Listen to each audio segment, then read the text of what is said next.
About to make flapjacks. It's a snowy day. Sending broadcast to my nephew. We've made a kilowatt and over a kilowatt in 2 days.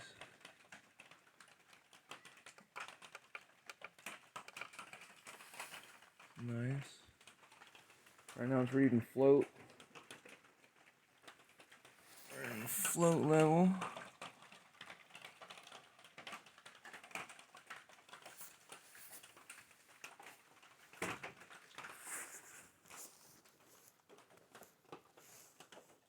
So Canada exports about 4 million barrels of oil per day, and that's not going to change overnight. Catherine Harrison is a political scientist and environmental policy expert at the University of British Columbia. Catherine, thanks a lot. You're very welcome.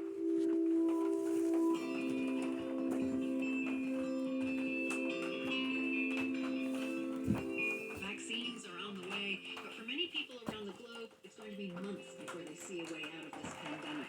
Go to the World's podcast feed and catch our latest discussion on COVID-19 with Harvard's School of Public Health. Download it now in your favorite podcast app or at theworld.org/listen. The U.S. saw a big decline in refugees entering the country in the last 4 years. That was by the Trump administration's design. Now, with Joe Biden in the White House, things are changing for refugees and the people waiting to help them. We're hoping we're going to open our doors again and serve people again. I'm Mary Louise Kelly, and you'll hear that story this afternoon on All Things Considered from NPR. That's starting at 3:30 on Cap Radio, 90.9 Sacramento, your NPR station, streaming at capradio.org on your smart speaker and on the Cap Radio app. Back to the world in a moment. Marketplace is ahead at 3. In weather for the region in the valley, rain returns on Sunday, but for tomorrow, not a huge chance of it. Same for the foothills. In fact, on Sunday, maybe even a little bit of snow. Tahoe, Truckee, and Reno areas, chances of snow throughout the weekend.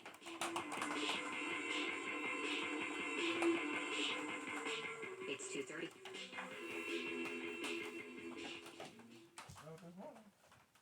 Support for the world comes from Progressive Insurance, offering a way to buy home insurance with their home quote.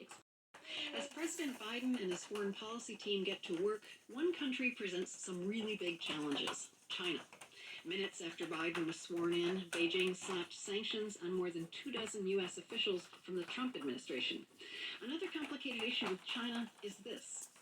I'm honored to be here today on behalf of the people and government of Taiwan at the inauguration of United States President Biden and That's Bi-Khim Xiao, the de facto ambassador from Taiwan. Her attendance at the inauguration might seem unremarkable, but Beijing can't be happy about it. To talk through what's going on with U.S.-China relations at the start of the Biden era, we turn to Bonnie Glaser. She's with the Center for Strategic and International Studies in Washington. Bonnie, that statement we just heard from Taiwan's representative to the U.S. came directly from her Twitter feed. How's China going to view that?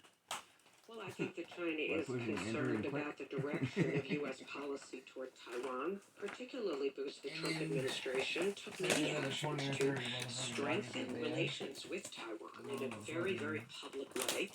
And Beijing undoubtedly would like to reverse that process and go back to at least what was done under prior administrations, where there was a more narrow interpretation of U.S. one China policy and the unofficial relationship that the United States has with Taiwan. So I believe China will put pressure early on the Biden administration to provide greater clarity about the boundaries of what the U.S. will do and will not do with Taiwan. What about the sanctions that Beijing has placed on U.S. officials from the Trump administration? What is that about?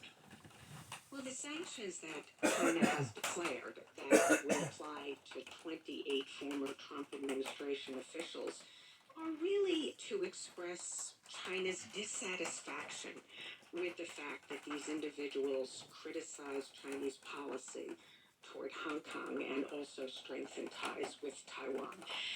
And I think that this is aimed in part at a Chinese domestic audience. They want to demonstrate to the Chinese people that the Chinese Communist Party is protecting China's interests. It's also to deter other countries from challenging Chinese interests and criticizing its policies. And thirdly, it's also a signal to the Biden administration to not follow in the path of the Trump administration. The Chinese government said it looks forward to working with the Biden administration on climate change. How much potential is there for mutual cooperation? This is the one area that the Obama administration did make some progress with China, and there is, I think, recognition that China's just a huge emitter of emissions, and it has the desire and its own interests, and Xi Jinping has stated that China will become a carbon neutral country by 2060, and so there is potential to work together. What about President Trump's trade war with China? I mean, the two nations have a lot of tariffs in place that are making life more difficult for American businesses. What do you think will happen there? The Biden administration has made it clear that the tariffs that were imposed by the Trump administration will not be lifted early on. So my expectation is that they will be examined in the context of broader negotiations with China. I doubt there will be any new tariffs, but over time there may be lifting of tariffs. In my view, the existence of the tariffs give President Biden some leverage over China, and so it would not be wise to lift them unilaterally. As someone very well versed in U.S.-China relations, what do you think is the most important issue with China facing the Biden administration? I think that the biggest challenge that the United States faces is that China assesses the international situation and the global balance of power as in its favor. They see that the pandemic has accelerated China's rise and the decline of the United States. And there is this phrase that is being tossed around in Beijing: the East is rising, the West is declining. So I think that the Biden administration has to change that calculus of China to make them understand that the United States is not down and out. We are not permanently in decline, because if China bases its foreign policy decisions on that assessment, I think it will become even more risk acceptant. It will try to push a more aggressive policy of shaping the regional and maybe even the international order in ways that serve Chinese interests and are damaging to American interests. Bonnie Glazer from the Center for Strategic and International Studies. Thanks a lot. Thank you. South Korea wants more children. For years, the country has had among the world's lowest fertility rates, and in 2020, the population actually shrunk for the first time. So now the South Korean government plans to increase financial incentives for couples to have more babies. But as Jason Struther reports from Seoul, parenthood is only being encouraged for certain kinds of families. If current trends continue, there'll be a lot fewer of these.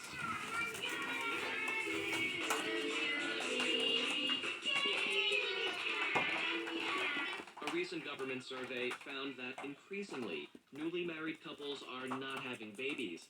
The top reason? The cost. That's why officials plan to offer around $2,000 in cash to expecting couples and increase a monthly childcare stipend by a few $100. All to encourage women like 29-year-old Lee Hyunju to become mothers.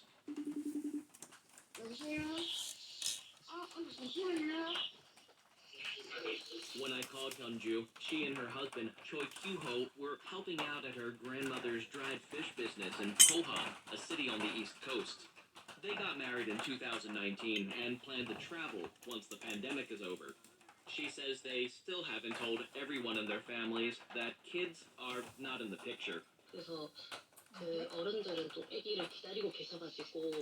husband's parents expect us to have a grandson. We're worried that they'll be upset and disappointed with us if they know we don't want kids. I want to be a good daughter-in-law, but it's a lot of pressure on me. I think it's my husband's responsibility to break the news to them. Hyunju says she doesn't want the financial or emotional responsibility of raising a child, and more government money isn't going to change her mind. I don't think the future looks really good for a child. Now there's the coronavirus, and later AI will take away jobs. Last year we had a lot of typhoons, so climate change is another reason not to have kids. The government's financial incentives for couples are not paying off, according to Grace Chung, who teaches in the Department of Family Studies at Seoul National University. And she says these bonuses leave out many potential parents because of how South Korea defines a family. Oh, it's very, extremely, absolutely heteronormative, yeah. And that's the only way that a family can be formed, through a man and a woman heterosexual union. In Korea, same-sex marriage is banned, and there are no laws that protect the LGBTQ community from discrimination. They can't get legal protection. It's like in the legal domain, they don't exist. I caught up with Kim Ju-won and Park Sun-min while they were running errands at a shopping center just outside of Seoul. The two women have lived together for 5 years and call each other life partners. It's unfair, Sun-min, who's 36, says. We're not doing something illegal. We just love each other and want to live together. But we can't even get benefits like a housing loan that the government gives to straight married couples. Starting a family is something they've discussed, but are holding off on, she says. I got mine that Restrictions has the make peanut it butter on practically it. impossible for unmarried couples to adopt, and women have to have a husband's consent to receive IVF, in vitro fertilization treatment. 30-year-old Juan explains it's a shame because if given the chance, gay and lesbian couples could be really good parents. They have to try harder than straight parents to bring up their kids, in part to disprove the prejudice about them, she says. Some straight Korean mothers also say they face prejudice and inequality, especially unmarried ones.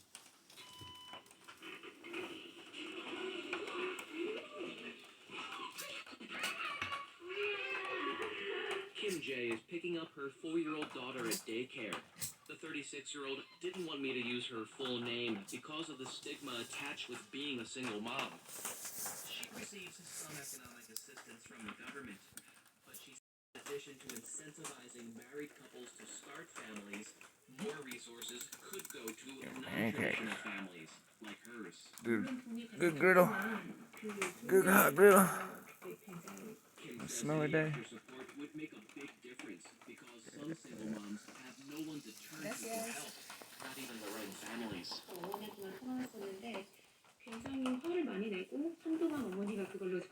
She says after her daughter was born, it took a few years for her mother to reach out, and now she accepts Kim's family. For the world, I'm Jason Struther in Seoul.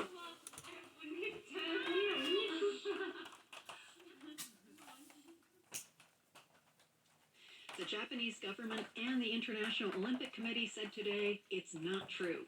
This summer's Tokyo Olympics will not be canceled. The rumor mill heated up yesterday after a report in the Times of London. The newspaper cited an anonymous source who said the Japanese government has concluded the games cannot happen and is looking for a face-saving way of announcing it. Today, Japan's Prime Minister Yoshihide Suga said in a more polite way, fake news.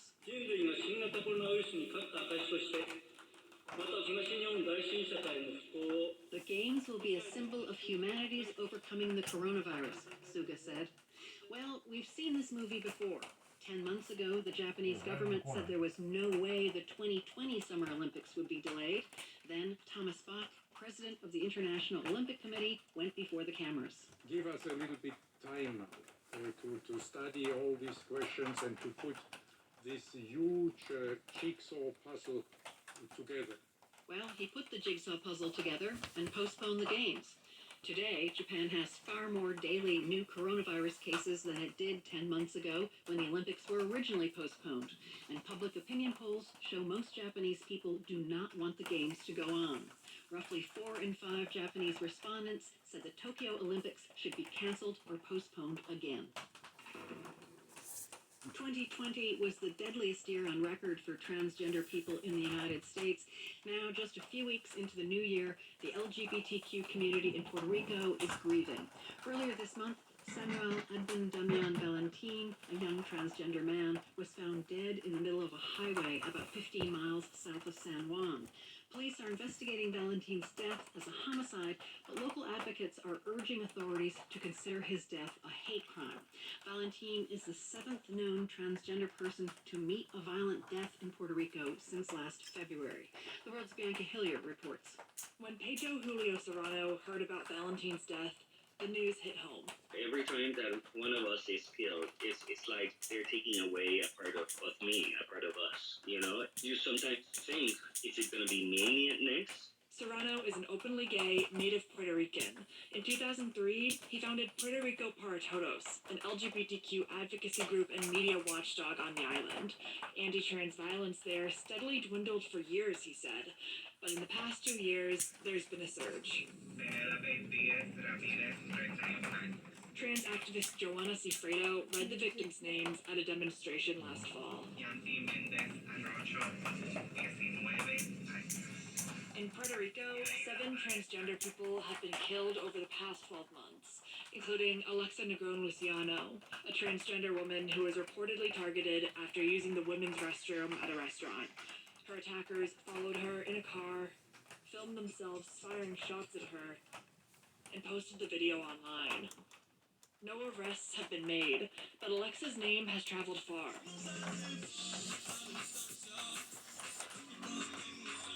International superstar and Puerto Rican native Bad Bunny brought awareness to Alexa's murder while performing on The Tonight Show starring Jimmy Fallon. The singer wore a black skirt and a white t-shirt, which read, "They killed Alexa, not a man in a skirt," in Spanish. But even that level of attention didn't change realities on the island. A few months later, 2 trans women named Leila Palas Sanchez and Serena Velasquez were found burned to death inside a car in Humacao.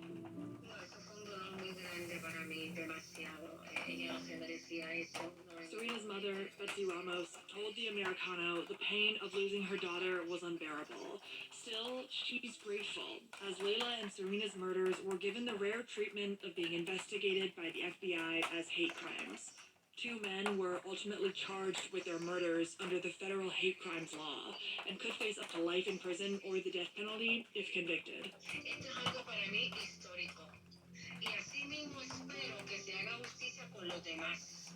Ramos said, "For me, this is a historic moment, and she hoped justice would be served for all." So far, that hasn't been the case.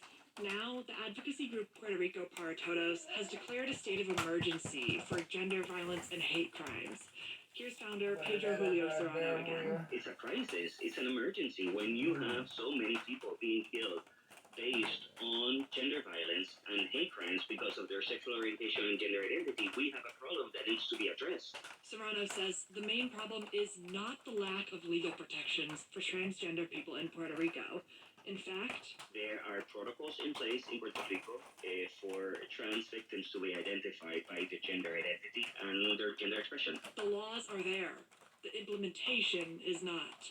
Serrano says all 7 transgender victims from the past year have been misgendered in police reports. They say it was a man dressed as a woman. And it's not a man dressed as a woman, it was a woman. And they do it because they can, and because they can get away with it. To continue to misgender people is a transphobic attack, and it's violence. Some activists and members of the LGBTQ community are looking to a new wave of elected officials for hope. In Puerto Rico, 4 openly gay candidates won their races in November. And in Washington, President Joe Biden's election provides reassurance to Serrano. In his victory speech, he mentioned trans people. Gay, straight, transgender, white, Latino, Asian, Native American. He has put forward a series of proposals to advance trans rights. And this week, President Biden nominated Dr. Rachel Levine to be his Assistant Secretary of Health. The pediatrician would be the first openly transgender federal official to be confirmed by the U.S. Senate. But on Inauguration Day, the Biden administration failed to reverse the ban on transgender people serving in the military, which candidate Biden previously promised to do on day 1. So we're hopeful, and if he doesn't do it on his own accord, then we're going to push very hard. Stateside LGBTQ organizations will be pushing too. GLAAD has announced their alliance with Puerto Rico para Todos to help hold authorities, media, and politicians accountable for stopping anti-trans violence on the island. For the world, I'm being gigglier.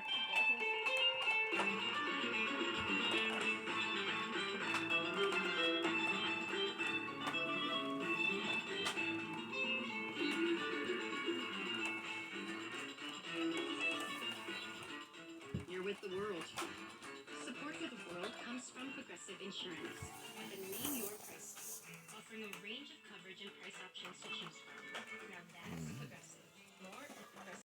major fashion accessory this week in Washington. Many people watching the inauguration donned a strand of pearls in honor of Vice President Kamala Harris's signature necklace. Today, we're going to the source, French Polynesia. The jewelry exports from there are sometimes called Tahitian pearls, farmed in the lagoons of the South Pacific Territory's many islands and atolls. Pearls are French Polynesia's second biggest economic driver after tourism. But many pearl farmers there have other things on their mind besides just making a sale. As Ashley Westerman reports from the South Pacific, some pearl farmers are actually helping to manage the devastating impacts of climate change. It's a blustery morning in the open lagoon at the center of the Ahe Atoll. Right now we're very surrounded by water. We're about 500 meters from shore as Josh Humbert dons his mask, snorkel, and flippers and jumps into the roiling sapphire blue water.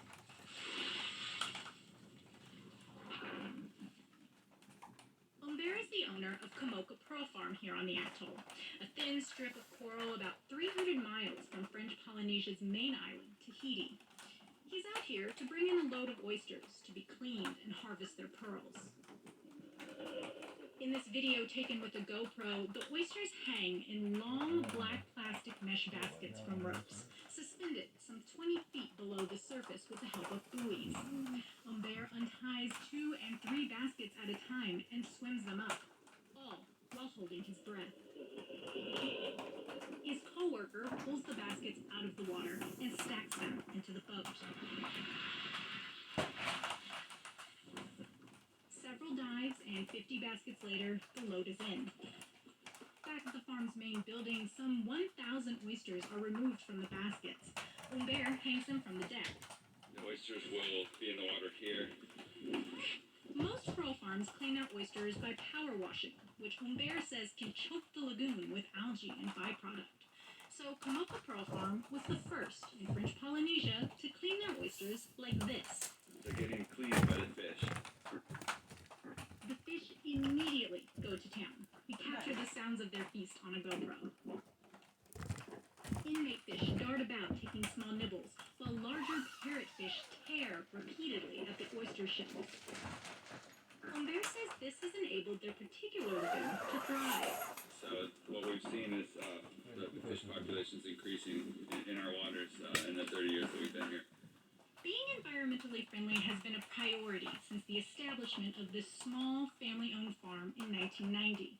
In addition to having fish clean their oysters, Komoka was also the first farm to take their own used oysters to make nuclei, the small core inserted into an oyster to form a cultured pearl. You know, I don't even really like the word eco-friendly. I just feel like it's just good sense. You know, it's if we work in a way that works with the environment, our pearls are more beautiful. And I mean, for us, that's the most important thing. Meanwhile, the small crew at the farm tries to be as non-pollutive and sustainable as possible. For example, they catch or grow most of their own food, use rainwater to bathe, keep bees for honey and chickens for eggs, and reuse practically everything that comes in from the outside world. Multiple scientific studies have confirmed that a clean environment makes oysters happy, which means they produce better pearls. But that's becoming even harder with the rapidly changing climate. Humbert says their main concern right now is ocean acidification, increased CO2 in the water because of the burning of more fossil fuels. And it's the ocean becoming more acid, and so corals don't grow that easily now. So That's Keitapu Ma'amaatuya Iahutapu, an oceanographer with the University of French Polynesia and a former minister of marine resources. that's more detrimental to the coral reef, and for us local people, we live on reefs, so it's important for us. At the port in the capital Papeete, he says French Polynesia is experiencing coral bleaching, sea level rise, and warming of the ocean. For aquaculture, if temperature goes up if it's too high, you can't use the lagoon anymore. Pacific Island nations and territories like French Polynesia are at the forefront of climate change. In fact, a 2013 study published in the journal Nature Conservation identified the French territory as most at risk of having their islands become completely submerged by rising seas. Multiple studies have shown that sustainable farming plays a big role in combating and managing the effects of climate change, but Ma'ama'atuya Iahutupu says the government isn't yet paying too much attention to sustainable pearl farms like Komoka. The government's aware about climate change, but if you talk about sustainable third farm, I think it will come from the farmers themselves. So, in those actions, it always comes from the bottom, not from the top. While farms like these may not yet be the rule, gemologist and pearl expert Laurent Cartier says they're also not the exception, which is good, as some consumers are becoming more interested in the traceability of their jewelry. And what's really interesting about pearls is that they are an indigenous resource. I mean, they really come from that island. So it doesn't get more sustainable or more circular than that. You're actually using the local resource, you're nurturing and farming that, and then you're selling a high-value product. While pearls are only a small percentage of the jewelry industry worldwide, Cartier says sustainable pearl farmers are in a good position to set a more environmentally friendly example for everyone else. Back at Komoka Pearl Farm, the oysters are now clean and ready for their pearls to be extracted. Owner Josh Bear works carefully. So right now, I am putting my spreader pliers into the oyster. Keeps them open. And now I'm inside the oyster with my spatula, looking to see if there's a pearl in here, and there is. He puts the oyster into a clamp, using a hook and a scalpel the size of dentistry tools. And here it comes. There it is. A perfectly round, nearly 13-millimeter pearl slips effortlessly out of the oyster. It's dark, but with traces of green and pink when the light hits it. Komoka's owners say they can sell a single pearl for somewhere between $5 to $10,000 American dollars, depending on its size, shape, luster, and quality. Got a really nice luster, especially for a pearl of this size and age. So, yeah, this is what we're trying to do right here. For the world, I'm Ashley Westerman on the Ahe Atoll in French Polynesia.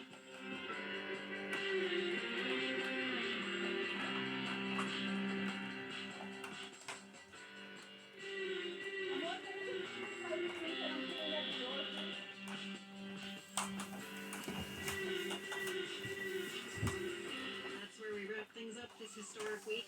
Thanks for being with us. The world comes to you from the Nan and Bill Harris studio in Boston. Have a restful weekend. The world is supported in part by the philanthropic foundation Carnegie Corporation of New York, supporting innovations in education, democratic engagement, and the advancement of international peace and security at carnegie.org. By the corporate economy looks like it might be run if Congress and the White House can't get along. And a twist on what is Janet Yellen thinking. From American Public Media, this is Marketplace. Marketplace is supported by Cabot Creamery, a farm family cooperative since 1919, crafting traditional cheddar cheese. $1.9 trillion relief, I think he calls it a rescue package that he has proposed, though not yet sent to Congress. I wonder, given how tight things are on Capitol Hill in the House and the Senate, and already expressions of disapproval from some up there, whether we're not going to see this thing picked apart and done kind of piecemeal-ish instead of in one big whack. You're right, Kai. This is certainly not been a love fest from the Republican side for Joe Biden. Those message of unity was great on Wednesday, but it didn't hold for Thursday and Friday. So I think it's a really hard call for Joe Biden. He's going to have to make it. If there isn't a breakthrough in the next week, there's going to be a meeting this weekend between Biden's top economic advisors and some of those more centrist Democrats and Republicans. But if there isn't a breakthrough in the next week or so, he's going to have to decide, do I basically chop the bill in half and do what's really popular, another round of checks and more money for vaccines? Most people can get behind those things. And basically, or does he really stick to his guns and want to go big, do something closer to $2 trillion that has more of those Democratic wish list items like state and local aid, in which case that's going to have to be a Democratic only bill. Yeah.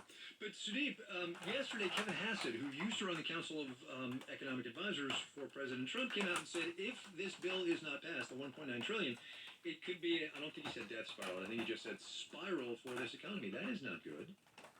Yeah, and Republicans are like, Kevin who? Who are these people? I don't know any of them. I've never heard of them. We're focused on the deficit and the debt. So suddenly, it's taken days for them to wake up to their concerns from the pre-Trump era. And I'm not going to declare the honeymoon over yet, but you can see the end of it coming right around the corner. We've gone from impeachment to insurrection to inauguration. It makes me wonder whether we'll ever get to infrastructure if we can't even get through something like this. So it's just a very weird moment where we were talking about national reconciliation and coming together with unity, and within weeks we're going to go straight to budget reconciliation, the way around the idea. Heather, I do have to point out, just because Sudeep mentioned it, that like clockwork, Republicans with the turn of administration to a Democrat in the White House have now rediscovered their fiscal austerity and desire to be judicious with spending the government's money. That's right. It does seem to be a historical norm. We certainly saw the same thing when Barack Obama came to office. It's interesting. This is happening after President Trump ended office spending nearly $8 trillion in one term, one of the highest of all time, and behind only two presidents, Lincoln and I believe George W. Bush, who were, of course, spending a lot during wartime periods as a percent of the economy. Sudeep, let me turn to what is happening now with the running of this economy. And look, President Biden is not the first president to do executive orders and executive actions, and we're going to talk about it a little bit through the rest of the show. But there is a certain volatility that comes with this pen and ink strategy that President Trump used and President Obama used without getting legislation done by the Congress. You know, you can see it in the survey data, the polling data that we've seen.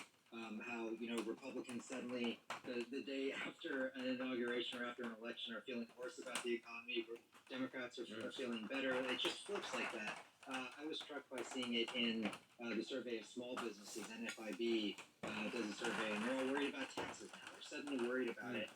And we're going to see this coming up over and over, where people who are like imposing their political views on this, and feeling like they're a little unsettled by it. The regulatory changes will be meaningful for coming out of the Labor Department, coming out of other areas that will certainly force changes in government. But each moment things have moved a little further. Like the idea that, as Heather just said, that Donald Trump could open the door to $8 trillion in new debt in 4 years does open the door to other things. And it's a populist approach to policy that has come in, and maybe that means that the flurry of executive orders has allowed that. People can just move forward with it. Right. Heather, let's talk about President Trump for a hot second here. As this administration changes, look back for me, would you, and give me your sense of the lasting changes that Donald Trump brought to the American economy in his 4 years. Well, I would say there's three big ones, and I'm eager to hear what you think. But number one is China. I mean, obviously, big U-turn, getting harsh on China, putting those tariffs on. You'll notice even this flurry of executive orders that have come out in the past few days, nothing has pulled back those tariffs yet on China, and you don't hear much of that discussion coming out of the White House. Number two, we just were joking about it, but it's a serious issue, and that's he was the king of debt in the White House as well, with that $8 trillion adding to the debt. Now, obviously, some of that was in the past year when everybody agreed we had to spend to help it with this crisis moment. But that's going to be a lasting legacy that will certainly hurt down the road. The last one I think is a little bit more interesting, and there's been a sea change in Washington. Trump was part of it, so was the Federal Reserve, and believing that we should run the economy hot. You know, the people, Trump did it by doing massive tax cuts. That is very debatable if that was the right approach. Obviously, the Federal Reserve has kept interest rates low, but we did see some really good gains before this pandemic, finally, in terms of low unemployment and in terms of wages really starting to rise in a way we hadn't seen since the late 90s.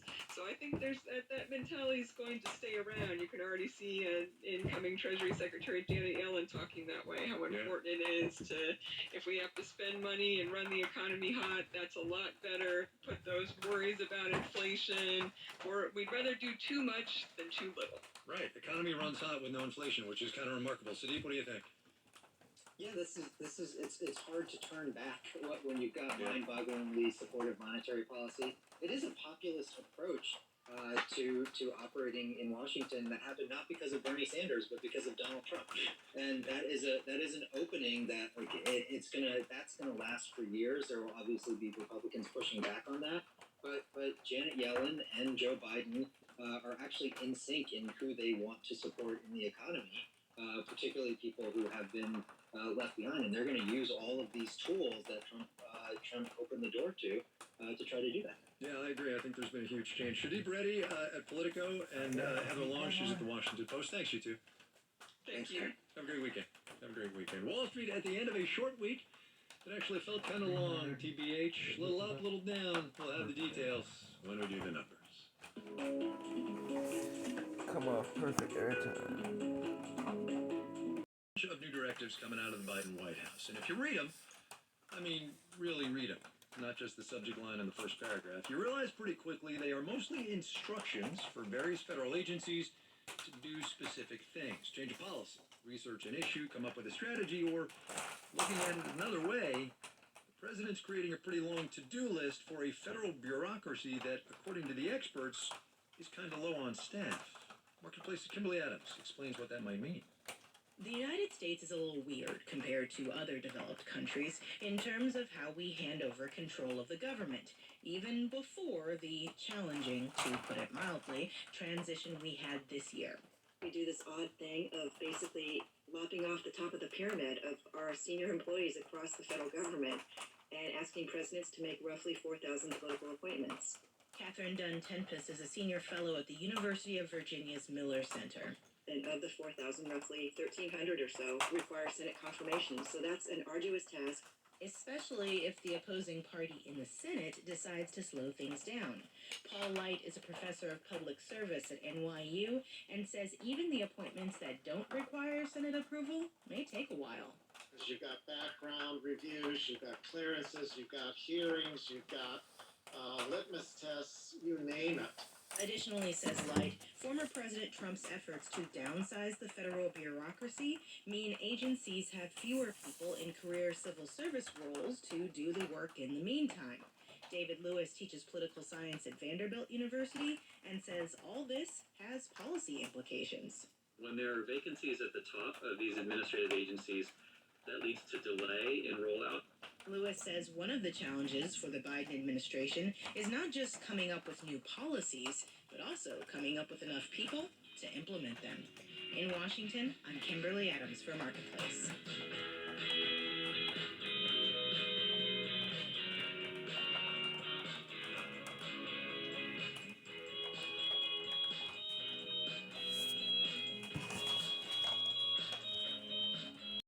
Manufacturing and the supply chain and the just overwhelming demand is what's known as the last mile. In e-commerce, it's literally the last mile. All the stuff that has to happen just before that package lands on your doorstep. In the vaccine realm, it's the part just before the needle gets jabbed into your arm. Gently, of course. The logistics are unbelievably difficult, and nobody is really happy with how things have been going so far. And big companies Amazon and Walmart, supposed to be Starbucks, controlled and by the Honeywell US among government. them are stepping up to And help. military. Marketplace's Mariel Segarra has that one. The Trump administration left the vaccine rollout, for the most part, to state and local governments. So right now, It's literally the Wild West. Anna Nagurney teaches operations management at UMass Amherst. You need better coordination, better communication, and emphasizing operational efficiency, and we know how to do that. By we, she means American companies. Take Honeywell, the multinational conglomerate. In Charlotte, North Carolina, it's helping the government host big vaccination events. Honeywell executive Taylor Smith says the company is contributing its technology, like barcode scanning, to help patients check in faster. And We're deploying some of our camera-based kind of vision analytics to look at the flow of cars that are coming through these drive-through clinics to identify where bottlenecks are. another example, Starbucks. It's good at moving customers through its stores quickly and keeping track of their orders. So it's working with Washington State on the people processing part of the vaccine rollout. There's also the location problem. We need vaccination sites where there's room for people to socially distance. Enter Disneyland and sports venues. Matthew Hammery is with Alex Partners. For example, in Boston, Gillette Stadium, where the Patriots play, is getting turned into a mass vaccination facility. Meanwhile, Walmart is offering more of its stores as vaccination sites. And Amazon just sent the Biden administration a letter saying it can help too. I'm Mariel Segarra for Marketplace.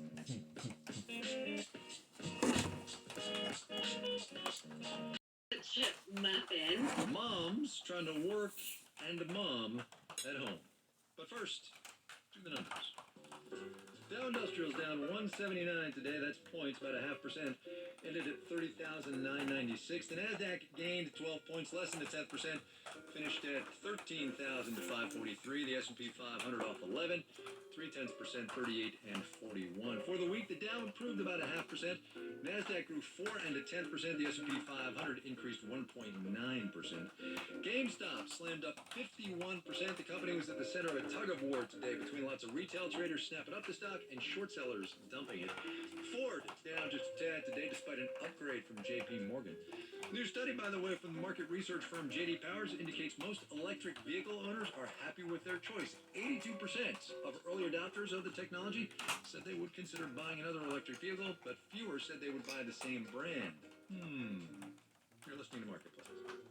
Marketplace is supported by Progressive Hey, only Insurance, Tesla. small business protection for more than vehicles, with insurance expertise to keep your company moving forward. President Biden put his signature to today was one that sets the stage for raising the minimum wage that federal contractors have to pay to $15 an hour.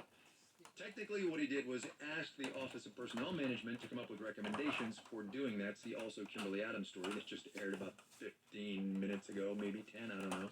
But this is laying the groundwork. Signaling is the economic term for a bigger push to raise the federal minimum wage across the board, a wage that has, by the way, been stuck at $7.25 an hour since 2009. Marketplace's Sabrina Benishul reports.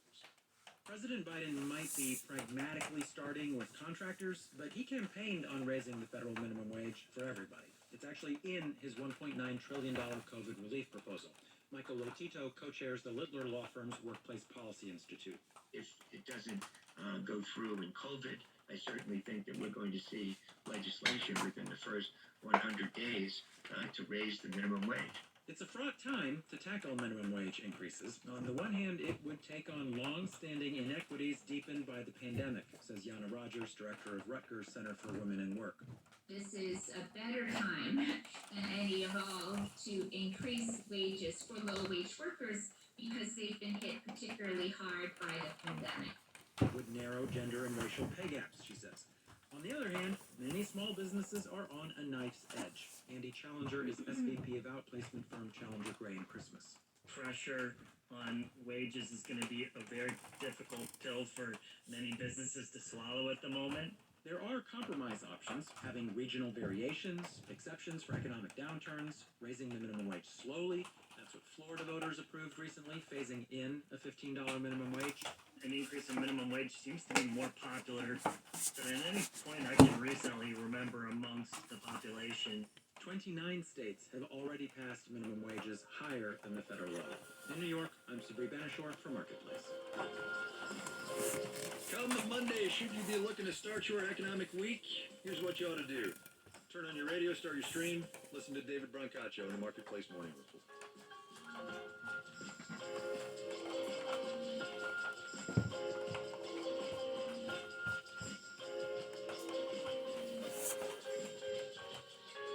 The rate men have. And that's why Reshma Saujani, she's the founder and CEO of Girls Who Code. It works to get more girls in coding and tech. She wrote the Marshall Plan for Moms, part of which calls for monthly checks to moms as a way to help the whole economic recovery. So, Reshma Saujani, welcome back to the program. Happy to be here. Do me a favor, would you, for folks who maybe heard the news but can't really visualize what it means when women leave the workforce. What does it look like when women aren't participating in the ways they have been? Look, before COVID happened, we had just made history. Yep. Women were more than half of the workforce. And the only time But since the in the pandemic non-war started, time. women have been forced to leave because of remote schooling, because of the types of losses that we're seeing in the job market. And that means as a nation, we're missing out on innovation. Like, I know this very clearly as the CEO of Girls Who Code. I've spent almost a decade trying to get more women in technology. Because if we have a shot at, like, finding a solution to cancer, COVID, or climate, we need women sitting around the table. And so the fact that the labor market participation for women is where it was in the 1980s means we've got a real problem in this country. Do you think the way back is through not specifically Girls Who Code, but the drive to get women into technology and some of those clean tech and higher skilled jobs that maybe they haven't been part of in the not too distant past in this economy? Yeah, I mean, if you think about why are women leaving the workforce, you know, the first is childcare. Like, I get this. My son was I just had to lock him out of the room as he was asking for, like, a chocolate chip muffin. And was like, hey, Mom, when do I have to log back in again? Like, right now, I am teacher, nanny, tech support, cook. I'm exhausted. I'm depleted. I'm not raising my hand up for opportunities because I'm just barely hanging on. So many moms I know, they say, you know, we don't need a vaccine. We need schools to open. And when schools reopen, we can potentially get our labor participation back up. But too many women right now are making the calculation that it's just not tenable.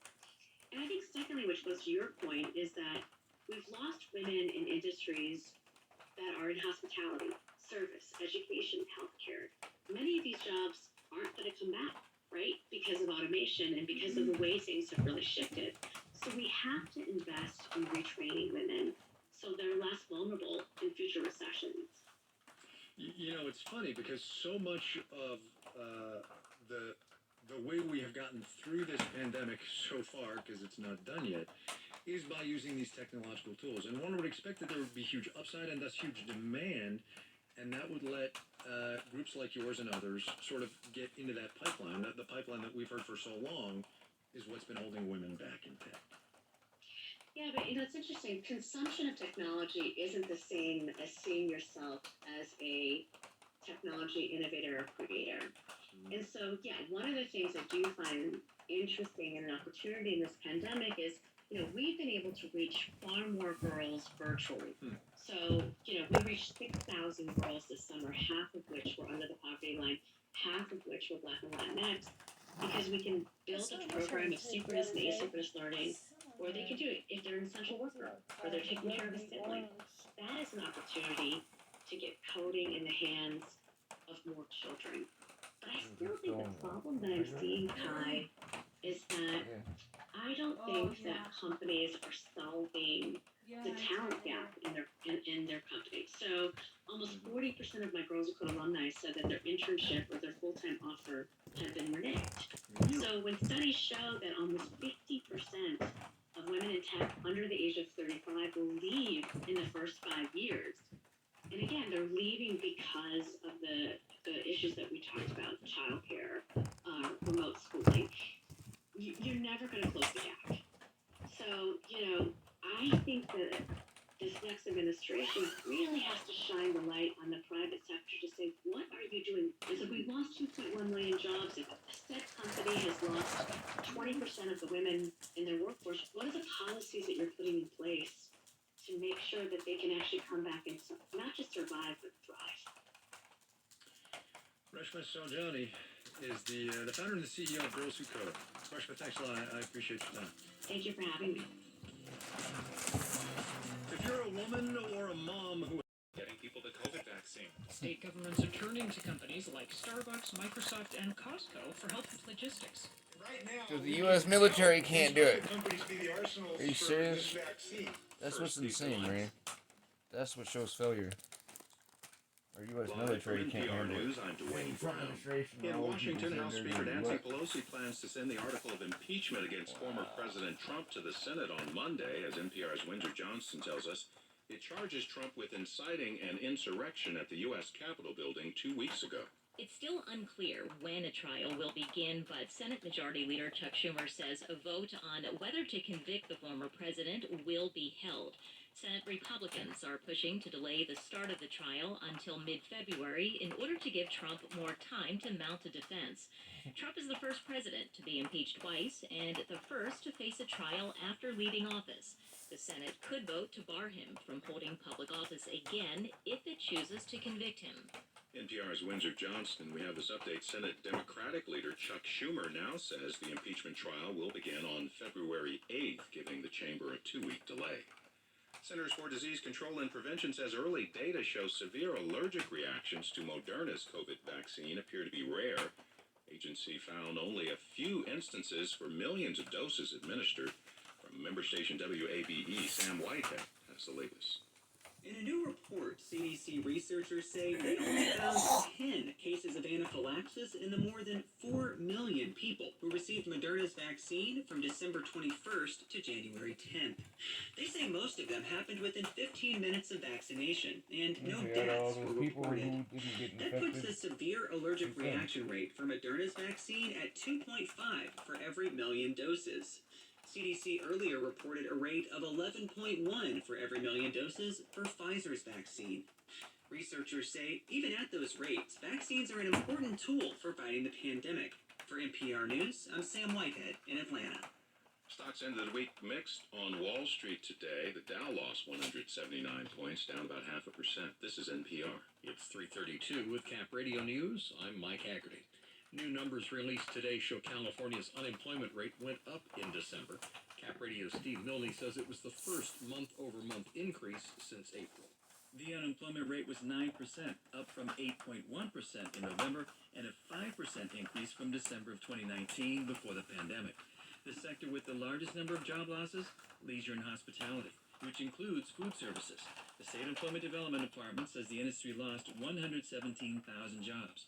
And that's no surprise. It was in early December when the state issued a sweeping stay-at-home order that forced the shutdown of indoor and outdoor dining. EDD says despite December's losses, California has regained about 44% of the more than 2.5 million non-farm jobs that were lost because of the pandemic in March and April. That includes the construction industry, which added more than 31,000 jobs in December alone. Steve Milne, Cap Radio News. Meanwhile, unemployment was also up in the four-county Sacramento region. December's jobless rate 7.9%, an increase of 1% from November. Yosemite National Park will remain closed through the weekend after high winds battered much of California, knocked down 2 giant sequoias, causing millions of dollars in damage. The park says it hopes to reopen on Tuesday, except for areas south of Yosemite Valley that will remain closed to visitors for safety reasons. This is Cap Radio News. Ahead on All Things Considered, for astronauts living at the International Space Station, money is practically useless. There's nowhere to spend it, as if you thought there was. Instead, astronauts developed a functioning barter economy, and I am dying to know what that is. I imagine packets of dehydrated ice cream being they involved. trade for urine for water. Oh, they will find out. That's coming up in 10 minutes. That's water, We get lady. support from Consolidated Communications, offering internet plans for small businesses. Options include unlimited data, speeds of up to 100 megabits per second, and bundle Climate change and prioritizing fossil fuel development, President Biden's first few days already mark a stark shift in federal environmental policy. The Biden team has announced a slew of policy actions, including a temporary ban on new oil and gas leasing on public lands. For more on that, let's bring in Nathan Roth from NPR's climate team. Hello there. Hey, good afternoon. Good afternoon to you. So walk us through these changes for oil and gas development on public lands. What exactly was the announcement? So this was one of the boldest promises that Biden made on the campaign trail, and it was one a lot of folks were kind of anxiously waiting to see if he follows through with. It can be seen as kind of a litmus test, let's say, for how serious he's going to be about addressing the climate crisis. And so what he's doing is he's going to pause new mineral extraction and development on public lands for 60 days. And that's significant because roughly a quarter of all of the country's total greenhouse gas emissions come from fossil fuels extracted from public lands. But those fossil fuels also generate a lot of revenue for states and local economies, especially here in the West. So politically, it could be seen as being pretty politically fraught. Yeah. Okay. So a pause, 60 days, but that is obviously more than enough to draw pushback from the oil and gas industry. I'm wondering, what about states that have profited from that industry? Yeah, well, they've definitely been some of the most vocal critics of this thus far. You know, a study out of the University of Wyoming that took place about a month ago found that this type of ban, if it was made permanent, which is what a lot of people in the environmental groups and some parts of the Democratic Party want to see, it could cost 8 Western states $8 billion in tax revenues. New Mexico, Wyoming being the hardest hit. I talked to a land surveyor named Kevin Imus, who does a lot of work with the oil and gas companies in Wyoming's Powder Basin yesterday, and he said he expects this move to cause a lot of investment in even existing fossil fuel projects to dry up. Your backing's going to disappear. Why would you invest in something that you just know doesn't have a strong hold to make you money? So our economy is going to suffer tremendously. Now, there are two really important caveats here. One, there wasn't a lot of new investment already happening in oil and gas because the pandemic has dropped the price of oil so dramatically. And two, this won't have any impact on fossil fuel production on private land, which is where the vast majority of oil and gas comes from in the U.S. Okay, an important caveat there. These last 4 years, Nate, we have heard a lot about the Trump administration opening up parts of the country to oil and gas leasing. I'm thinking the Arctic National Wildlife Refuge being the most recent. Does this order impact that? Does it offset those actions?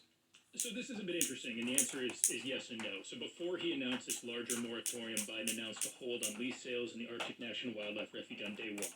But you're hitting on an important point, which is that, you know, the ways the Trump administration boosted oil and gas are going to have lasting effects. Here's John Leshy, who worked at the Interior Department under the Clinton and Carter administrations. I mean, the Trump administration basically conducted a kind of a fire sale on federal oil and gas leases. And what they sold was just sort of bought by people for peanuts, putting stuff in the stockpile, you know, in their inventory. So the oil and gas industry have this massive inventory of leases that they're already sitting on thanks to the Trump administration, which makes this moratorium less impactful than it would otherwise be. Real quick, Nate, what about moves related to climate change? Rejoining the Paris Climate Agreement, stopping the Keystone XL pipeline. What's your read on those? Well, it means that Biden isn't just going to talk the talk when it comes to climate change. He's going to walk the walk. We had a sense of that when he got elected based off of who he nominated to agencies. But we're seeing that this was a day one priority, and it's going to be a big priority for his administration going forward. And PR's Nathan Rudd, thank you. Yeah, thank you. Baseball legend Hank Aaron has died at the age of 86. Aaron, a black man, was one of the game's most consistent sluggers, despite the racism that he faced throughout his time in the game. From his earliest days in the minor leagues to the biggest night of his career, the night he became baseball's all-time home run leader.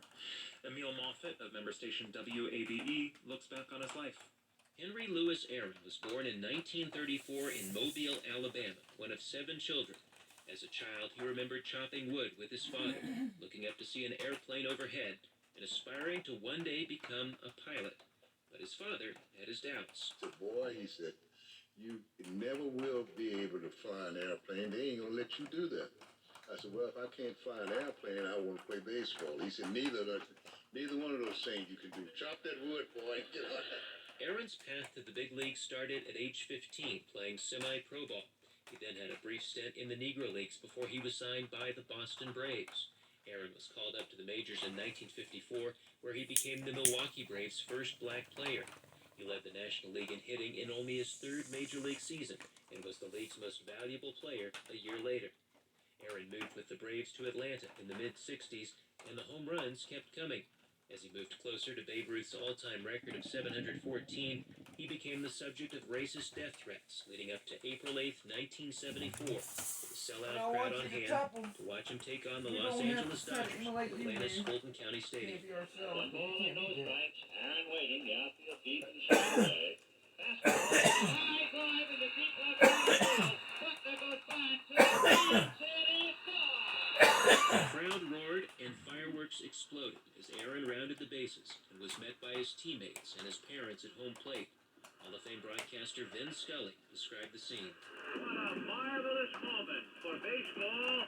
What a marvelous moment for Atlanta and the state of Georgia. What a marvelous moment for the country and the world.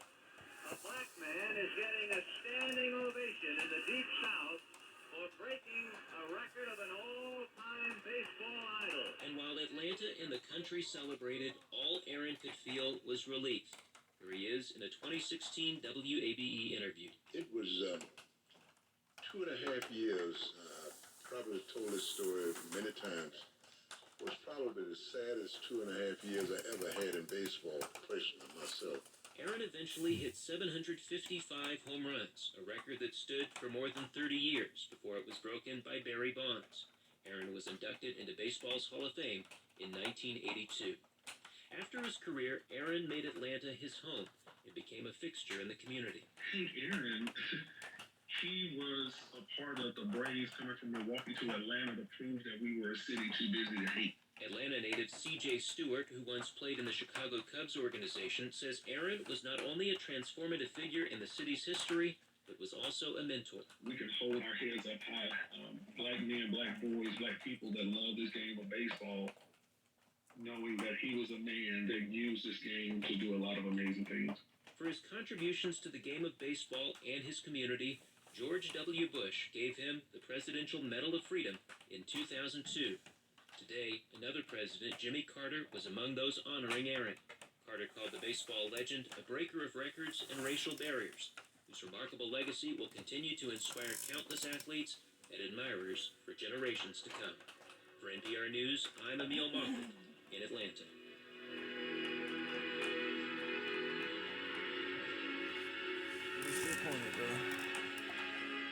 On the space station, though, money is essentially useless. There's nowhere to spend it. But that does not mean there isn't an economy for the handful of astronauts living on board.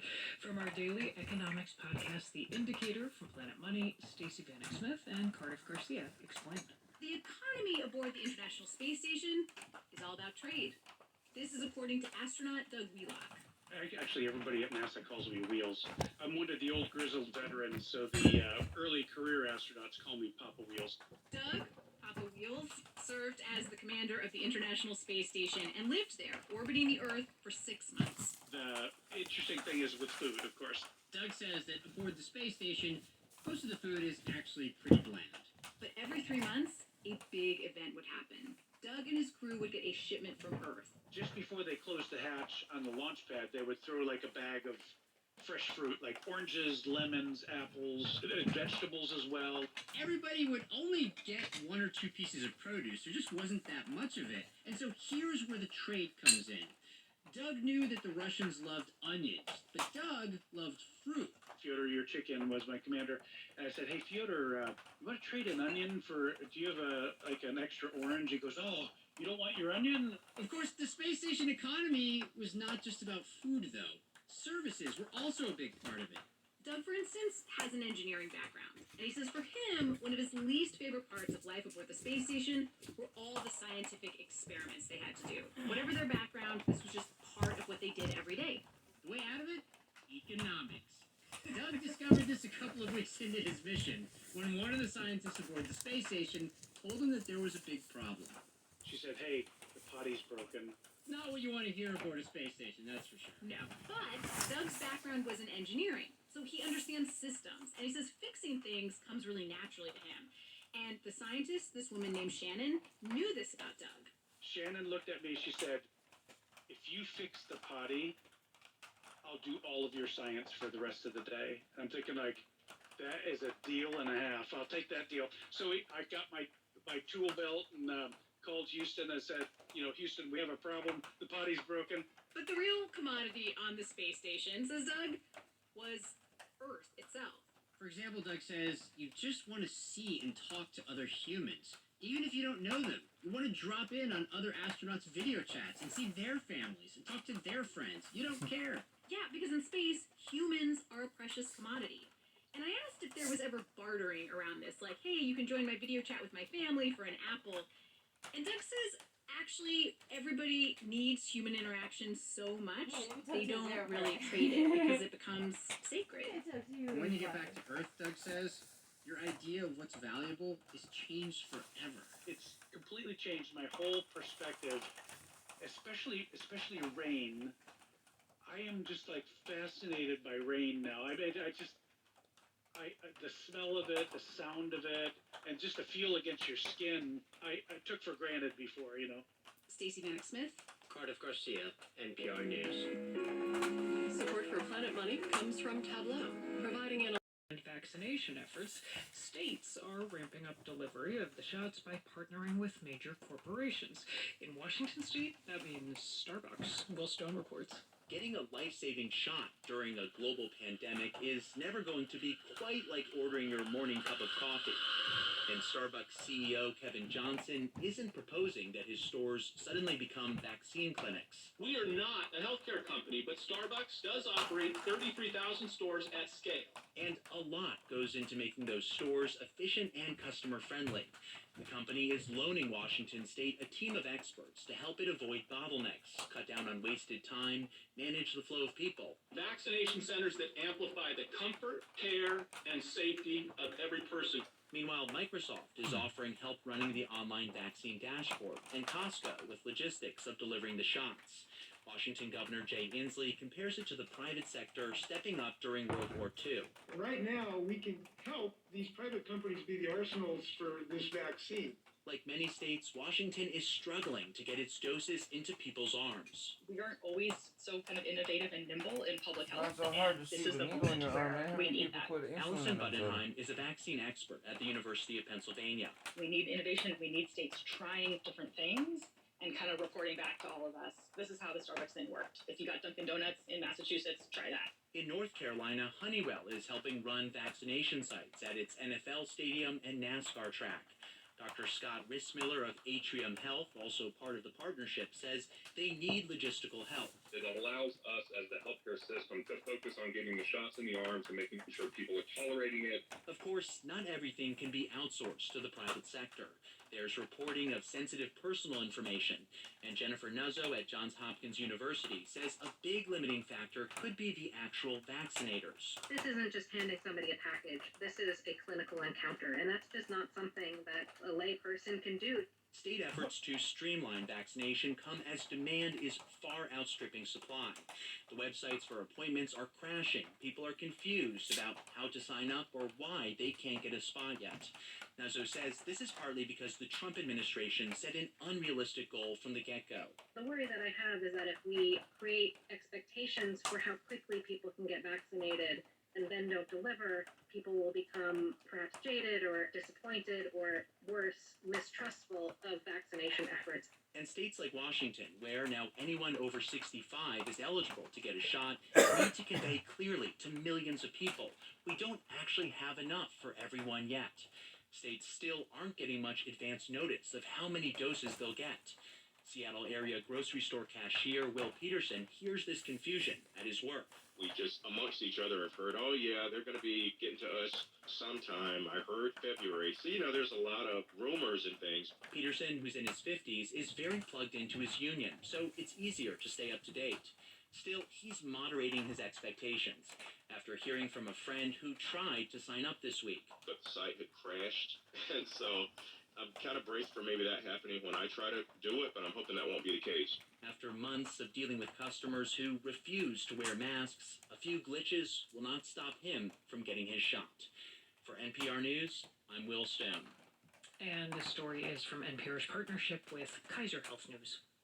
Everyone's adjusting to the new realities of the Biden era, including cable television. Fox News is on especially uncertain terrain right now. After 2 decades dominating cable news ratings, right now it sits behind CNN and MSNBC. The network's most popular host spent the last 4 years amplifying the message and lies of Donald Trump, who left office with the lowest approval ratings of his presidency. Well, now Fox is making changes, and NPR media correspondent David Folkenflik joins us to discuss them. Hi, David. Hey, Ari. So recognizing that we're less than a week into the Biden age, how is Fox News adapting so far? Well, look, inside Fox News, after so much of its programming had focused so hard and for so long in the Trump years on things that proved not to be true, false claims and lies from former President Donald Trump and his allies, I've talked to reporters who are hoping, and other journalists who are hoping for a re-emphasis on facts and on reporting, and instead we found the opposite, gearing up for more opinion, especially more conservative opinion than ever, with really no acknowledgement of the role that Fox has played so centrally in promoting lies and even rhetoric that helped propel the riots of January 6th. You take one of their top news anchors, Martha McCallum. She was shifted from 7 p.m., a prime evening slot, to 3 p.m. in the afternoon, and that is being shifted to a major opinion hour, and let's be clear, a conservative opinion hour. Among those auditioning is Maria Bartiromo, an anchor who nonetheless has made a lot of unfounded and unhinged claims. Here's one from earlier this week. A new report says that some far-right protesters have discussed posing as members of the National Guard to infiltrate the inauguration, the way Democrats infiltrated 2 weeks ago and put on MAGA clothing. Now, I want to underscore again, the idea that Democrats infiltrated the demonstration that turned into a riot at the Capitol is complete bull. So you're seeing that, and at the same time, even in those shows that are still news shows, you're seeing them infused with a lot of clips of incendiary commentary and perceived outrages from their own opinion shows. So even the real estate that still is reserved for news, which is less than it was, is having a lot more incendiary commentary pumped into it. And in addition to the schedule changes, you've reported that Fox News laid off about 16 staffers, and is it fair to say that the people who lost their jobs tended to be less opinion-focused and more grounded in hard news? Yeah, that's right. I would say also that Fox would say, look, this is part of restructuring that goes on, particularly as new administrations come in. It's about finances and deployment of troops, and you'll see a ton of coverage on their website. Nonetheless, the people that you saw walk out involved a lot of reporters and editors, and I want to single one out in particular. A political director for Fox News, his name is Chris Steyerwalt. He helped oversee political coverage. If you think back to election night, Fox News was the first major outlet to call Arizona for Joe Biden, which helped set the stage for his win, and that was uncomfortable for Fox. So again and again, you heard anchors in that night and days that followed ask Steyerwalt whether Fox's decision desk had made the right call. Here we can hear a clip of anchor Brett Baer, Steyerwalt, and Martha McCallum. And you're still positive on Arizona? Oh, yeah. Arizona is doing just what we expect it to do, and we remain serene and pristine. Even though those numbers did come in a little bit stronger for President Trump than you had anticipated. So Again and again, those questions posed, they accepted it grudgingly. What does this mean in terms of Fox positioning itself relative to outlets to its right, like Newsmax and OAN? I think it's seeing that it wants to turn more to the opinion rather than to the news side. You know, it wants to fend off these conservative rivals who go farther right. Used to describe Fox as the place where the tail wags the dog. Right now, it's almost as though the tail is eating the dog when it comes to opinion versus news there. Finally, just in a couple seconds, I need to acknowledge with you a milestone in broadcast news. NBC anchor Tom Brokaw announced his retirement after more than 50 years today. Tom Brokaw has been a defining presence. He was mocked early on. He proved to be the workhorse of the network, a defining figure for a half-century. NPR media correspondent David Folkenflik, and you're listening to All Things Considered from NPR. Biden's chief medical advisor, Anthony Fauci, joins us to discuss the challenges ahead to contain the pandemic. It's Friday, January 22nd, and this is All Things Considered from NPR News. I'm Mary Louise Kelly. And I'm Ari Shapiro. Coming up 1 year after China imposed a draconian lockdown in Wuhan, where the pandemic began, residents are still sorting through the trauma. The lockdown wasn't so bad, except for having no freedom. Just give us internet and we young people can stay at home forever. And President Biden lifted the Trump administration's 4-year travel ban. Now refugees and organizations who helped them are looking to get back on their feet. It was really slow in the past 4 years, and honestly, we struggled, but we pulled it through. First, the news. Live from NPR News, I'm Jack Spear. President Biden says that delaying the impeachment trial of former President Donald Trump would give the Senate more time to confirm his cabinet. NPR's Aisha Roscoe reports that House Speaker Nancy Pelosi plans to transmit articles of impeachment to the Senate on Monday. Senate Minority Leader Mitch McConnell has asked Democrats to delay the start of the impeachment trial until mid-February. President Biden said he was not familiar with the details of McConnell's plan, but that pushing the trial back would give his administration more time to get officials in place. The more time we have to get up and running and make these crises, the better. Biden has declined to weigh in on whether his predecessor should be convicted by the Senate and possibly banned from holding federal office. Trump is charged with inciting an insurrection after his supporters stormed the Capitol, stirred by Trump's false claims of a stolen election. Aisha Roscoe, NPR News, the White House. This hour, Senate Majority Leader Chuck Schumer announced Trump's impeachment will start the week of February 8th. At a signing ceremony at the White House today, President Biden said the U.S. economic crisis is deepening due to the coronavirus pandemic, and action is needed now to help struggling Americans. Biden noting that some people are barely hanging on, and the government needs to act decisively and boldly to help those who are seeing paychecks reduced or eliminated entirely. While saying we cannot change the trajectory of the pandemic in the next few months, the president is calling for people to wear masks. He set a goal of 100 million COVID vaccinations in the first 100 days of his presidency. President Biden is reinstating building standards meant to protect against floods. NPR's Rebecca Hersher reports the standards had been repealed by the Trump administration.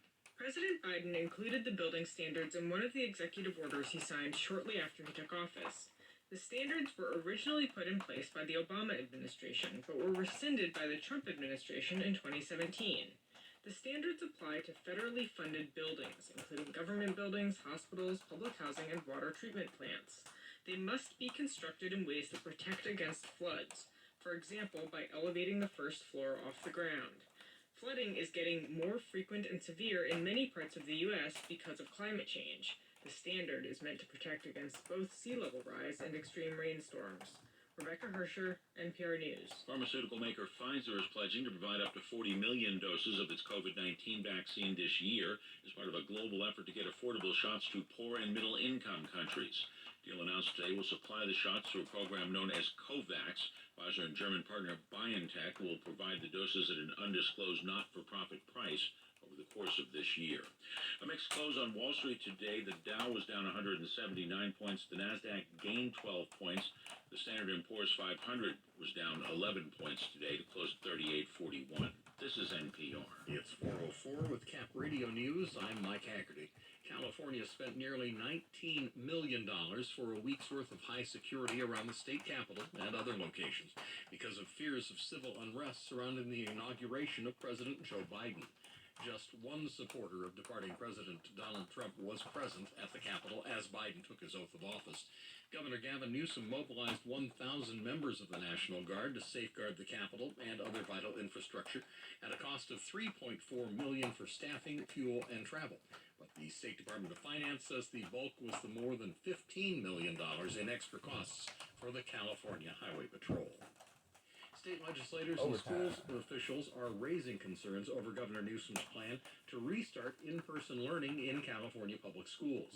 California Reports' Guy Maserati says the plan came under fire during a hearing in the state Senate yesterday. San Jose Senator Dave Cortese says despite the fanfare around Newsom's goal to start reopening next month, the fact of the matter is what we're really saying is most schools won't open. That's because plenty of disagreements remain, including over a plan to test students every week for coronavirus.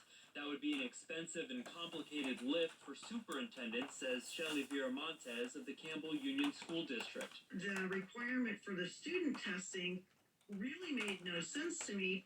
Meanwhile, teachers' unions say the virus is too widespread to bring kids back. The Newsom administration argues school outbreaks are rare and fast action is needed to return before the year ends. For the California Report, I'm Guy Maserati. You can find us on Twitter at Cap Radio News. I'm at Cap Radio Mike. It's 4:06. Ahead on All Things Considered, hear why I miss my cat and want to go home. Okay, not that, but hear why cats like catnip. You've always wondered? That's what All Things Considered is here for. That story is coming up in about 20 minutes. Right now in Reno, it's 43 degrees, and in Sacramento, it's 49.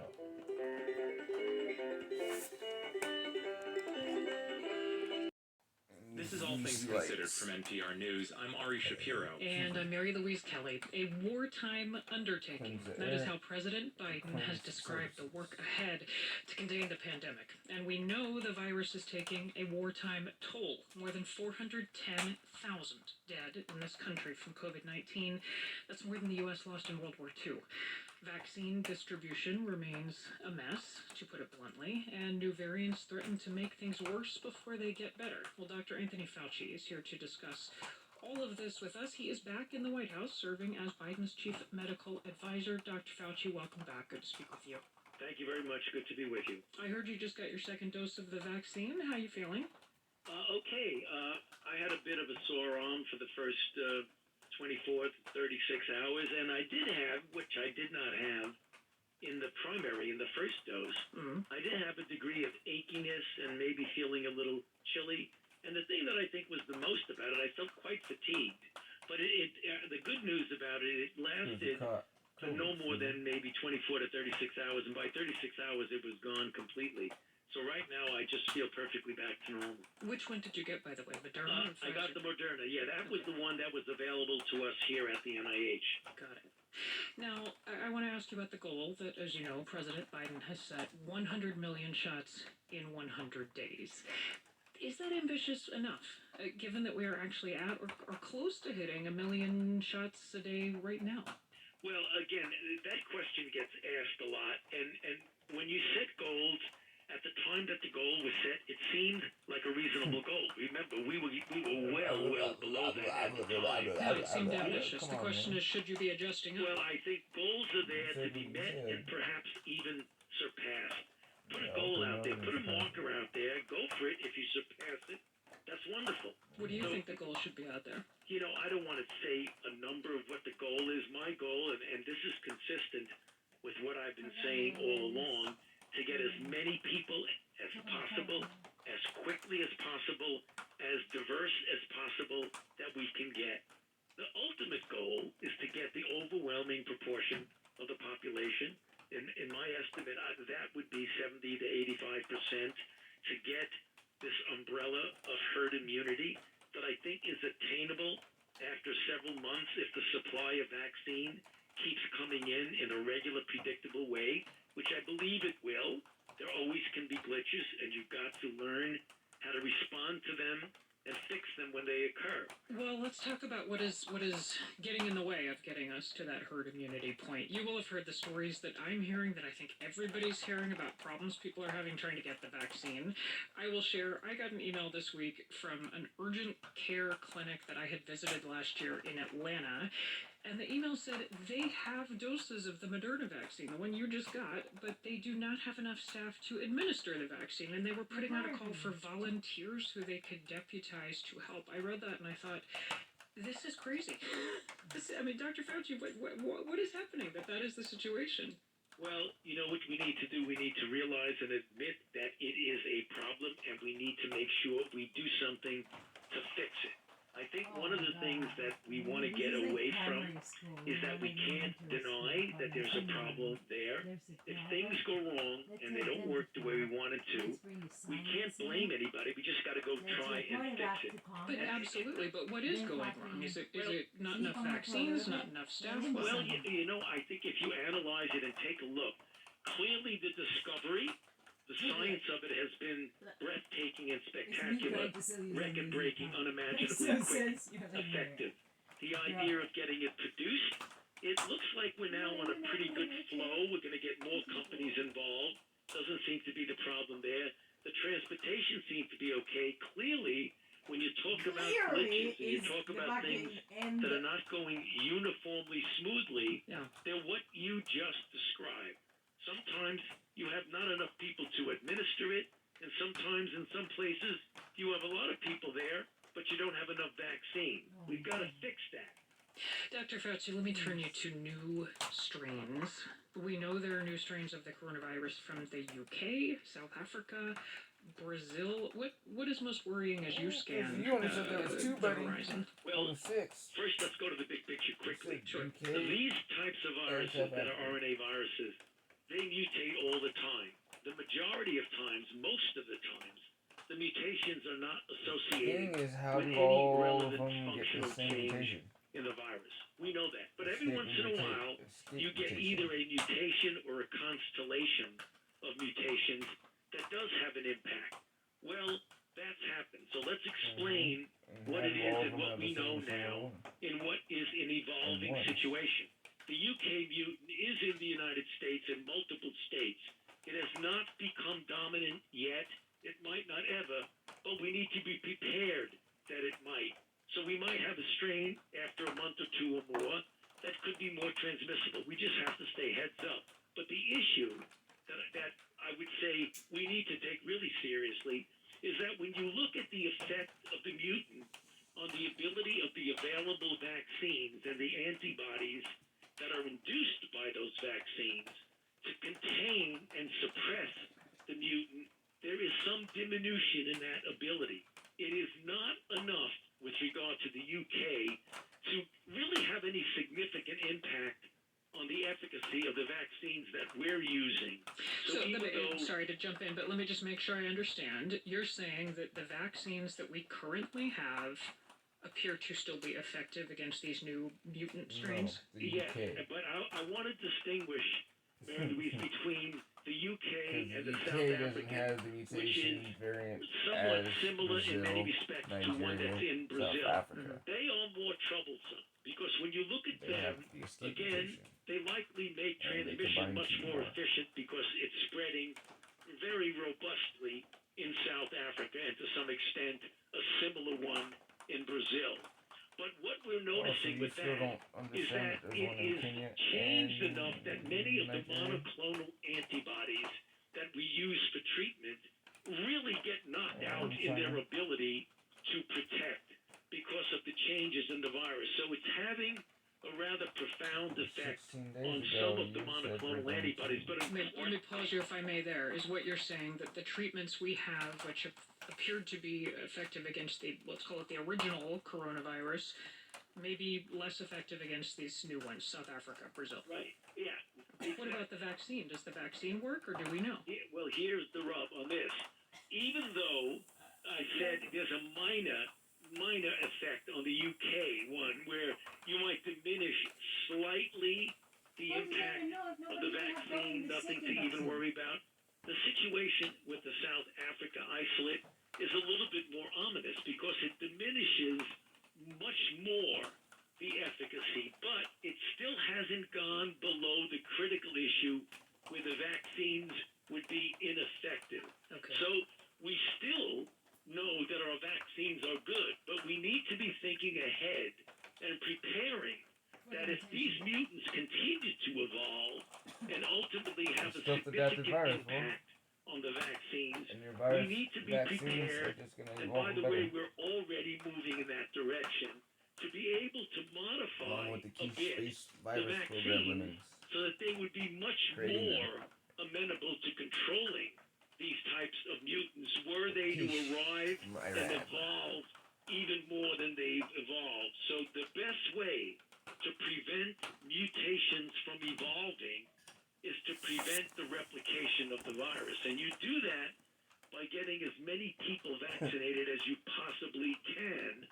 So rather than saying, wait a minute, if these mutations might have a negative effect on the ability of the vaccine to protect, why should we be vaccinating people? No, it's the opposite. It's the good reason to why we should be vaccinating people. One more thing to ask you about, Dr. Fauci, and it's this. At yesterday's White House briefing, you talked about working in the Biden administration, and you described a liberating feeling. You said you can now, quote, let the science speak. So I have to ask, is there something you are free to say now that you were not before? No, not at all. See, the difference with me, as you probably know, Mary Louise, that I said exactly what the science spoke. in the last administration. It got me into a little bit of trouble, not really trouble because it didn't bother me, but it did get a bit of pushback from people in the White House, including the president. When I spoke, and I didn't change anything I would have done. I have always spoken according to what the scientific data and the scientific evidence allowed me to say. But that wasn't always the case for everybody else. So what I'm saying right now is when the president, in this case Biden, sat down with us literally a few minutes before I got on the podium in the White House press room and reiterated something he had already told us. He said, right now, everything we do is going to be based on science and truth. And if things go wrong and we make mistakes, we admit them and we try and fix them. And what went through your head when you heard that? I said, Why don't you talk about the escape mutation? That's And a then very Denmark liberating spread in feeling California. where people don't have to be worried about when you're saying something that you're going to get you guys pushback aren't talking about. from your own team. There never will be pushback on scientific data. The president himself has told us that he wants nothing but the truth based on science and good evidence. Dr. Anthony Fauci. He is now chief medical advisor to President Biden, and he remains the nation's top infectious disease doctor. Thank you so much for your time, Dr. Fauci. Good to talk to you. Thank you for having me. I appreciate it. Administering a coronavirus vaccine requires an available dose, and it also requires a willing arm. A lack of community trust can be a big obstacle. A look at how New York City is working to build that trust tomorrow on Weekend Edition. Ask your smart speaker to play NPR or your station by name. And you're listening to All Things Considered from NPR News. It's 4:18. This is Cap Radio, 90.9 Sacramento and 91.3 Stockton, Modesto, your NPR station.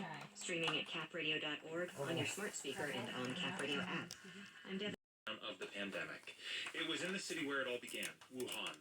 People couldn't leave their apartments. If they displayed symptoms, they were taken to a quarantine center.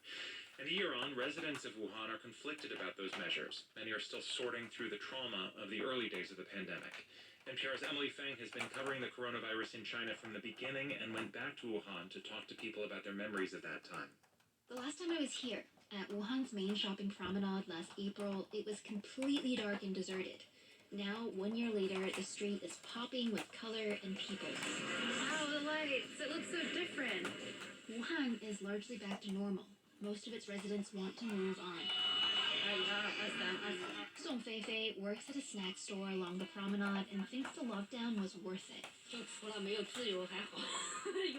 lockdown wasn't so bad, except for having no freedom. Just give us internet and we young people can stay at home forever. Business is still slow, and new virus cases are still showing up in China. But behind the checkout counter, Song is tearfully realistic about the future. We're not going to go back home for Chinese New Year, and you have to show your health certificate wherever you go. But for us, there's been not much impact, thankfully. All of this depends on who you ask, however. The people who did not experience tragedy, they've forgotten already. They only think everything is good now. That's Miss Zhong. Her son got sick in February, but the severity of the lockdown meant no cars could take him to any of Wuhan's overcrowded hospitals. So he hitched a ride on the back of an open truck in freezing rain looking for care. He finally got a hospital bed, but no one attended to him. He sent desperate messages for help to his wife before he died several days later. My biggest regret is that I sent him to the hospital. At least at home, he would have gotten something to eat. People to care for him. Now when I think of him, my heart hurts more than I can bear. Miss Zhong wants to remain partially anonymous because authorities have arrested people who documented how local governments at first struggled to provide care. Last month, a lawyer turned blogger named Zhang Zhan was sentenced to 4 years prison for shooting videos about the desperation of Wuhan's residents in the early days of the lockdown. This is one of the lawyers who represented Zhang. He asked to remain unnamed because he could lose his law license for speaking to NPR. We don't know how big this group of people are, but their stories are shocking. The cost they paid, for all of us, was everything they had. 2 other well-known bloggers remain in what is effectively detention. A third, Wuhan businessman Fang Bing, has simply disappeared. Fong became famous after filming this video of 8 corpses being unloaded from a major Wuhan mortuary just a week into lockdown. The video shocked Chinese viewers. At first I thought, what's so serious about this virus? Why are they locking down the city? It was only after watching this Fang Bing video that I realized how bad things were. That's a volunteer who delivered medical supplies and food during lockdown. He also requested anonymity. Many health experts say a Wuhan lockdown should have begun earlier and would have slowed down the virus's spread. This volunteer says, nonetheless, he cannot forgive the cost it placed on the city's residents, a cost he feels other Chinese citizens do not grasp. The lockdown created a run on medical resources and a sense of panic. Many people with conditions other than the coronavirus couldn't get care as a result and died during lockdown. Fang's disappearance and the death of whistleblowing Dr. Li Wenliang still rankle for Melanie Wong, another Wuhan resident. When I remember the anxiety of the lockdown, I'm very sad. Especially because people who told the truth were arrested and even jailed. What has this world come to, where officials get to escape blame for such tragedy? Wong remembers during the lockdown, the only cars she saw for weeks were from the mortuary. Her elderly father was in the hospital during the pandemic and had COVID-like symptoms that sent the family into a panic until he tested negative. In the meantime, 2 other relatives died from chronic illnesses for which they... Martina got tested, Martina negative on COVID. And Selena got tested, and so they let her in. And the thing is that his blood tests came out good. So they're saying they will make him an ultrasound. And today's Friday, and the ultrasound specialist was there this morning. But because Martino had not received the COVID, so they gotta wait till Monday or Tuesday to get, so he has to stay there till Monday or Tuesday, and she can see him in hours. My mom is telling me the hours. 7:30 tonight. 7:30 in the morning to 9 o'clock at night. It's gonna be there all day. Monday or Tuesday, do ultrasound. Crazy. My mom says he's like bald, like no hair, kind of like saying like this is crazy. I mean, it's like most places. I mean, when not to compare, of course, but when my dad got admitted here, that was my last experience. I know your mom's was different. Andy's was in the East Coast, but they brought the fucking ultrasound thing to him. You know, it's like they do it on you. You know, it's not like the ecography that you need to bring lead. You can buy one for the hospital if you want to. You can get them online. Ultrasound thing that we use for pregnant women. You can buy them. Yeah. Yeah, I know. You can buy it. You can buy it under your house.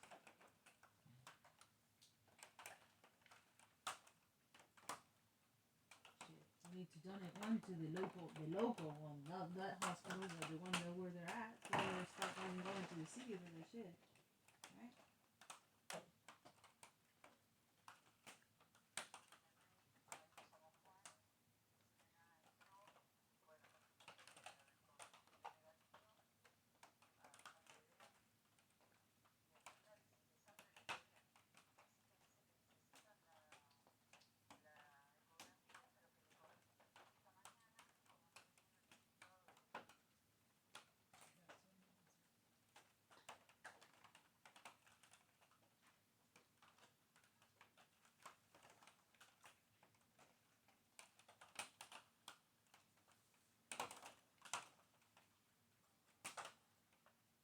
You feel him from here? You too, good? That's all you need.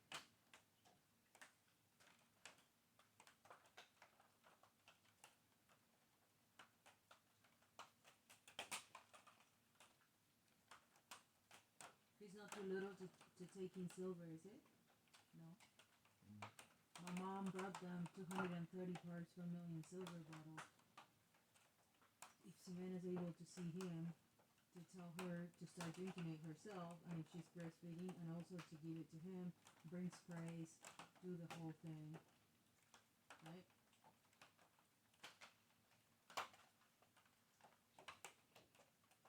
I'm gonna ask my mom first.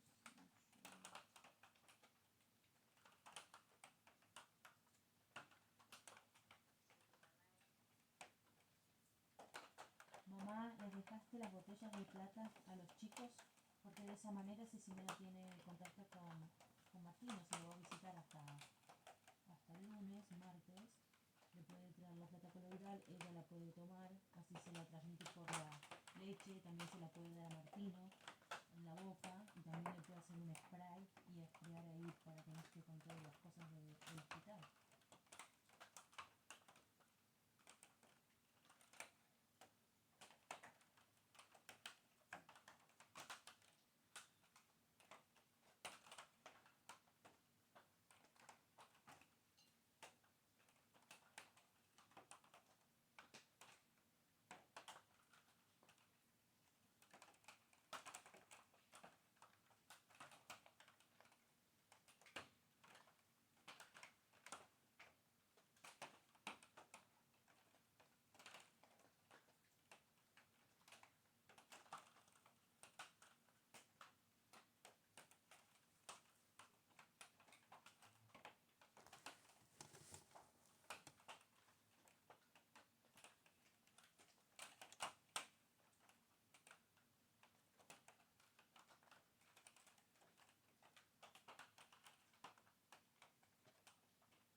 Great place probably got a pebble still.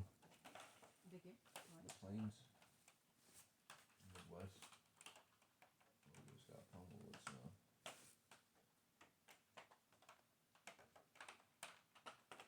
Just like that. I was thick.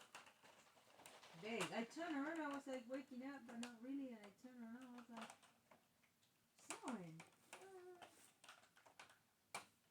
I would have not believed it if I didn't look at the weather. I mean, I was wearing sleeveless shirts too.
What are you doing? Going straight to bed? Yeah.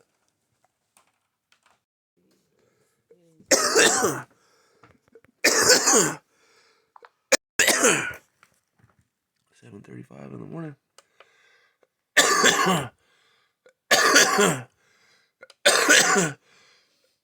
All right, come out. We're at a kilowatt .075. Steady start.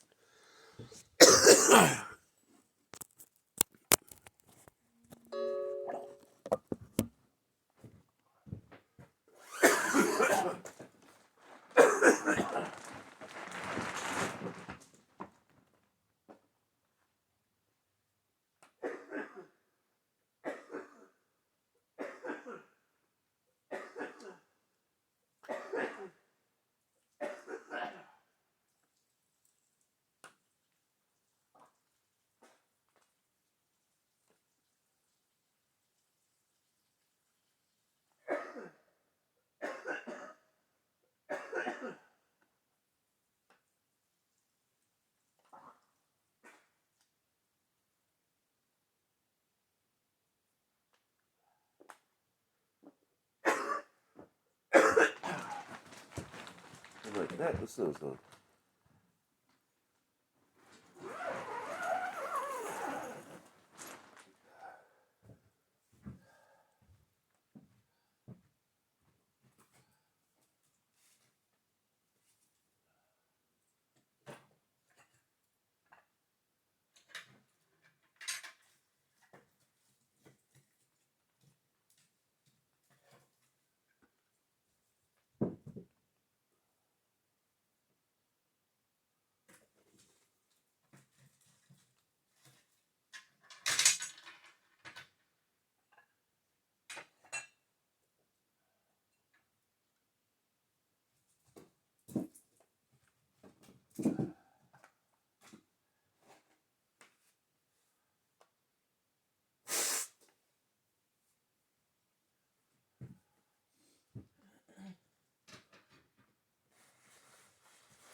So they haven't done no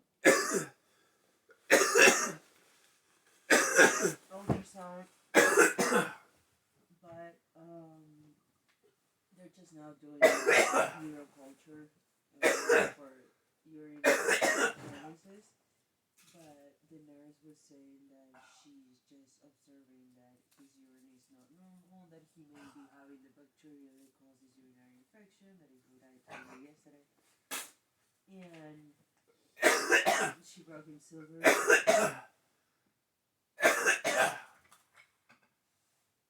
And she's taking the silver. She's able to stay. Breastfeed him. They're saying that the nurse asked her, "Have you gone anywhere since he was born?" And she said, "At 6 days, we went to the hospital to give him a vaccine."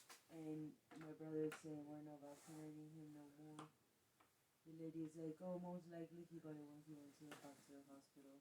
That's what I said.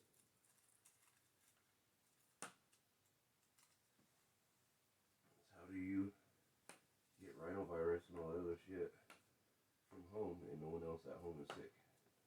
You understand? Mm-hmm. It's very simple.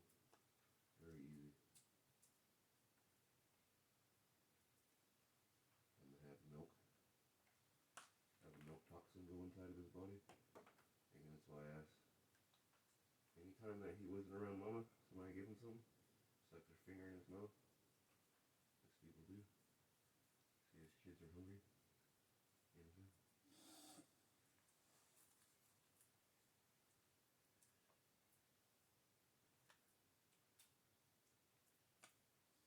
Sí, ¿cómo estás? A mí mi mamá me mandó tus audios, me los envió. Y estaba escuchando lo que decías de que la doctora y la enfermera estaban haciendo comentarios sobre su orina y sobre la bacteria que posible una infección urinaria. El mismo tipo de bacteria. Estamos hablando de lo mismo. Yo estoy levantando ese tipo de bacteria. Estoy diciendo que Martino tiene ese tipo de bacteria. Lo que pasa es que no es solo que lo tiene en el sistema urinario, en la vejiga, lo tiene en el sistema digestivo también. No solo en la vejiga, que es su sistema urinario donde hace pis, pero también tiene infección en el sistema digestivo. Por eso los vómitos, por eso los cólicos, por eso, que había empezado con fiebre el gordo y demás. Es ese tipo de bacteria. Cuando le den los antibióticos le va a ayudar muchísimo. Es el tipo de bacteria anaeróbica que se llama gram negativa y ayuda y nada, le está generando esa infección.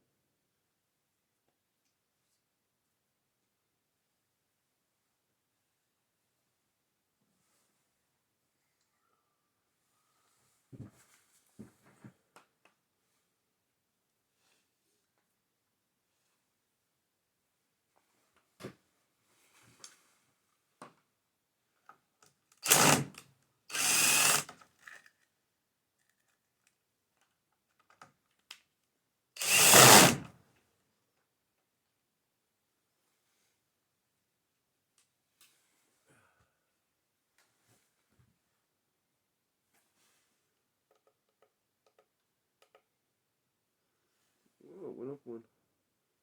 We're at 1076 now.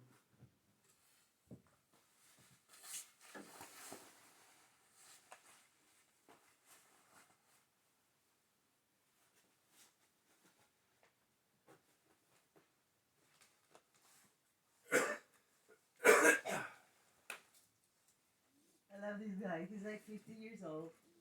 And he talked to me yesterday for a couple of hours.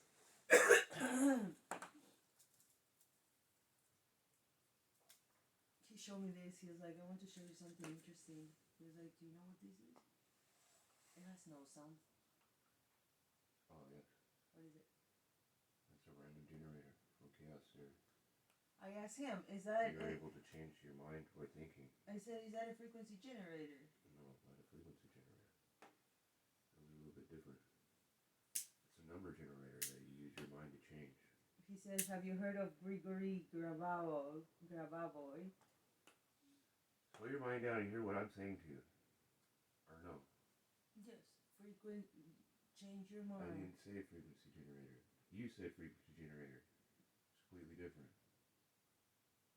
Random number generator. Yeah, random number generator. It's different than a frequency generator. Yes, totally. Are you sure? Yeah, because one is It's like fucking, you're talking about one thing, I'm talking about another thing, and you think I'm still talking about the shit that you're talking about that is not fucking what he's random asking you what the fuck it is. frequency. That's why we get in arguments and shit.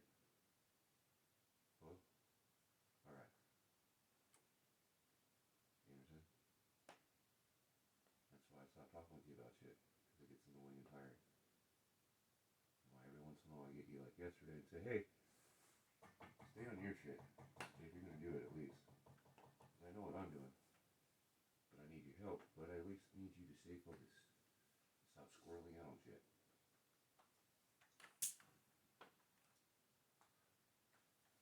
It has to do with chaos theory and all this stuff that you're talking about, random generator and all those kind of things, but also Planck theory and Schrodinger's cat. You know what I mean? Just like the thing that you just made now where people were buying into it and seeing that, hey, there's a Galaxy app or whatever the fuck now that people use on their phones say that there's a random generator or a different galaxy in there as I think differently. And you're part of an experiment. Depending on what patterns you see, there's a galaxy or universe or multiverse that you're helping to construct because you're giving what? As you're looking at, you're giving light. Therefore that light is causing what? Decay to something that is coming observed by you and not observed by something else in that room.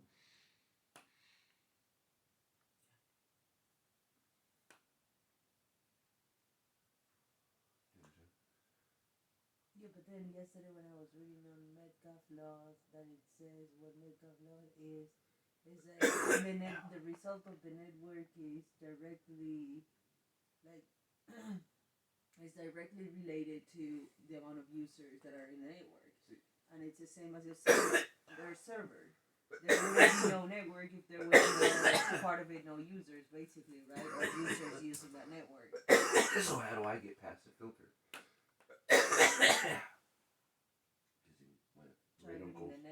Using my great uncle's fucking theorem. This is a theory that's used across the world. Even in corporate. It's not just used in the internet.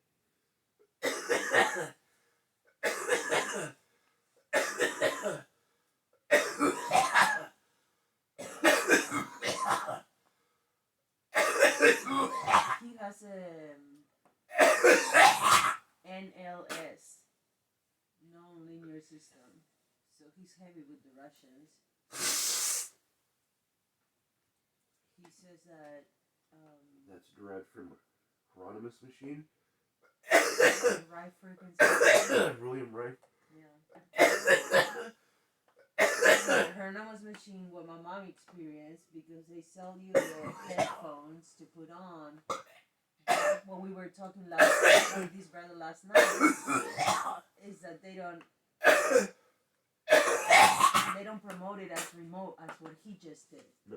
They don't tell you can just put the picture, put the name. They tell you need to link it. It's a biofeedback. That's what they sell it as, biofeedback. It's right and for there that on you need the bio, the body.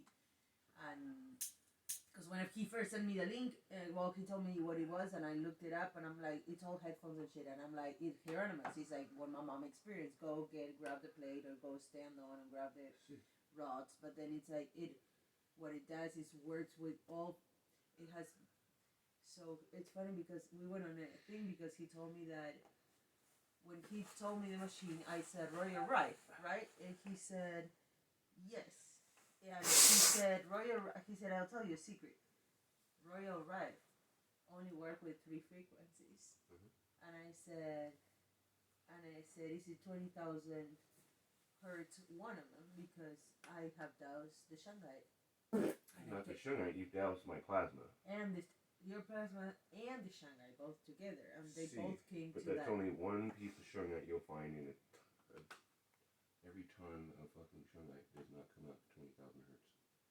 No, yeah, when I scan the pendant, the plate. The pendants. For me, giving attenuation to it. No, the circular flat pendant from the store. And those have been ground in other things. You can go out through uniformly. Yeah, well, and they would all have that. Okay. You understand what I'm saying to you? And so You got type 3, type 1, type 4, type 1, type 2, type 3, type 4, type 5. Shanghai. You're scanning type 3. You understand? Type 3 is what? Do you understand? It's conglomerate and a mix. Type 2, type 1, you're not the same scans. It's a different conglomerate of stuff. Different energetics. That's all I'm saying. Sorry.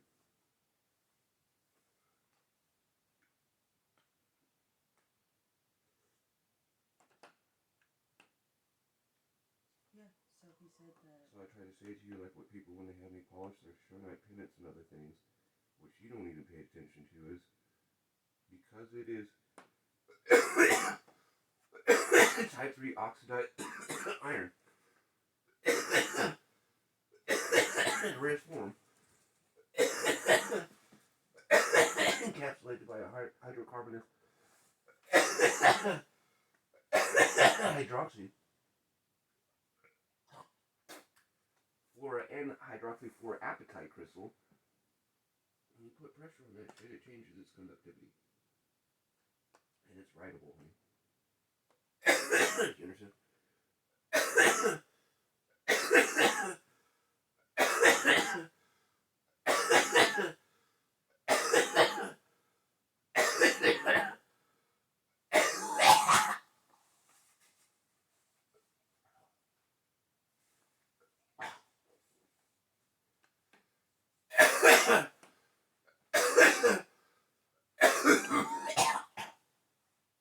Well, he said that it was.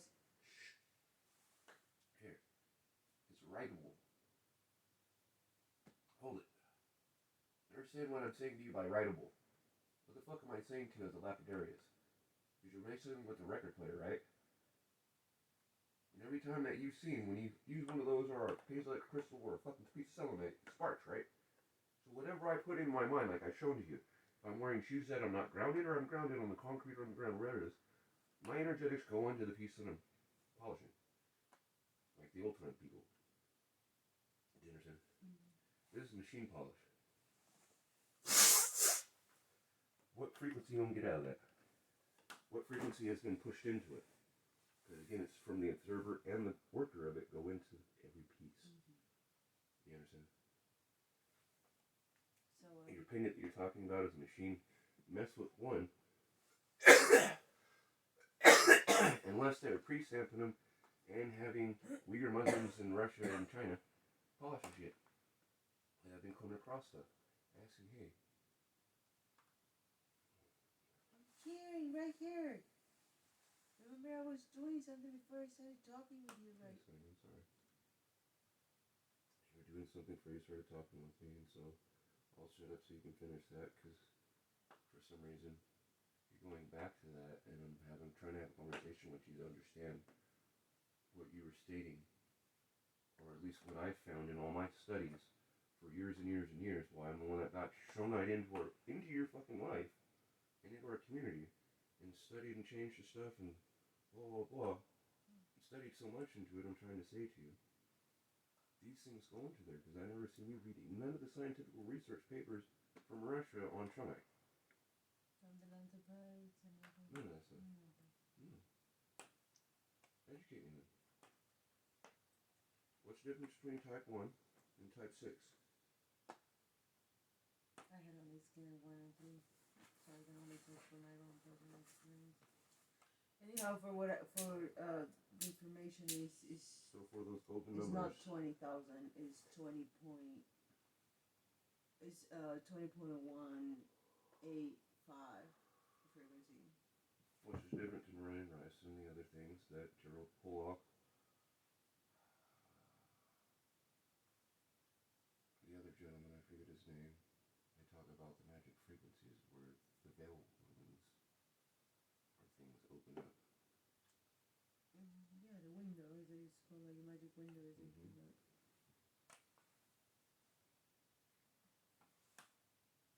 It's like 38,000 hertz. My question I ask you is, how does a pin that I put my energetics in vibrate at the same frequency as the wireless charger? Huh? Vibrating at a 10 watt wireless charger. 2 amp, 10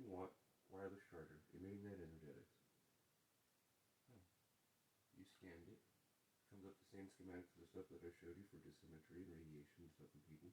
At the same time, I was getting smacked with gamma radiation because what else was I doing? Holding that thing for years straight in my hand.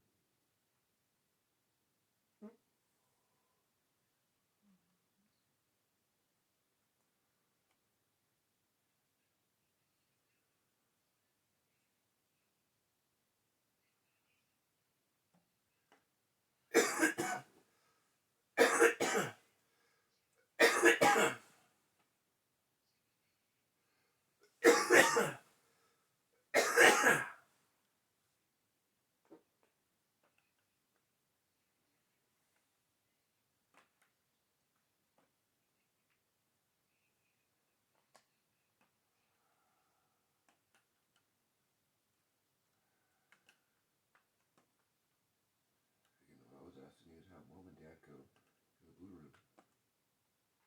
Since one said for some reason all that shit somehow dried up in Argentina and area where your family is. I don't see how it would.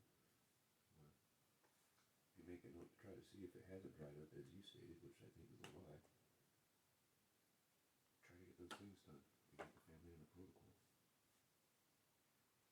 If wanting is said that the blue room had closed? No. I said that the radioactive institute that my grandpa went to wasn't open. Yeah, that's true. I didn't say they dried up. I said look for the people that are there. There's no way the shit is poof, it's all gone. I didn't see they said it was gone. You were replying to, that's why I said, can you have them look into it? And also, hey, maybe the blue room too. Have your mom and dad go get a treatment down there and have water run. Maybe even if it's close, reach out more. Exhaust your ability. There's not just the blue room and the other thing there. There has to be more. I've seen 4 or 5 different videos since we've been together. A couple years back before you got the SE5 and a couple years into having the SE5 with people doing shit in your area. With that. Just didn't dry the fuck up and poof, it's gone.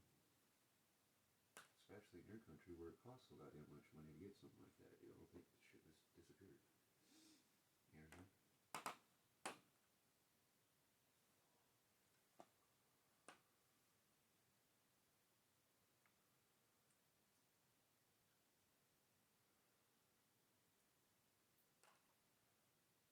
So all I was saying, or trying to say was, if your brother's looking at you for help for this, then maybe mom can fucking get him to go with her to a thing in fucking Argentina. And be like, look, this is what sister's doing. Similarly, but we can have this done here. You understand? Yeah. Sister can communicate with these people, we can cross-track and have this done stuff made. Here on site. You understand what I've been saying when I was trying to get mom to sponsor herself or fucking sister or somebody to do something? So it's not just fucking you. So that, hey, you can teach them, we can scan, we can Skype, and we can potentialize the fucking vial and show them, hey, here's what's left, right?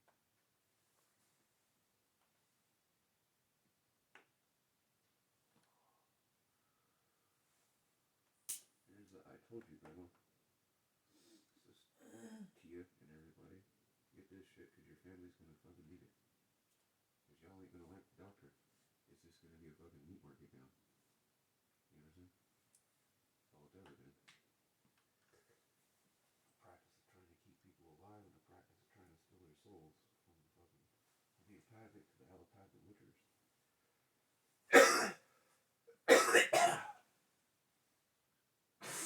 That use a false staff. Caduceus coil of fucking Musa, as you heard.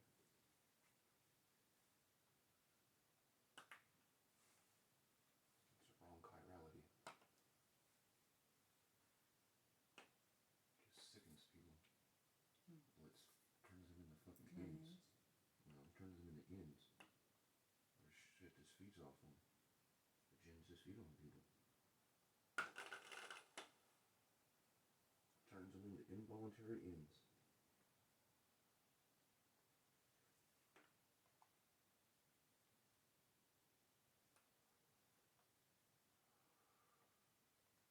Now, the fun thing we do is ask brother if you can have his picture and if he would agree with you scanning him, since he knows his scan, so that you can cross-reference on your scan on our nephew.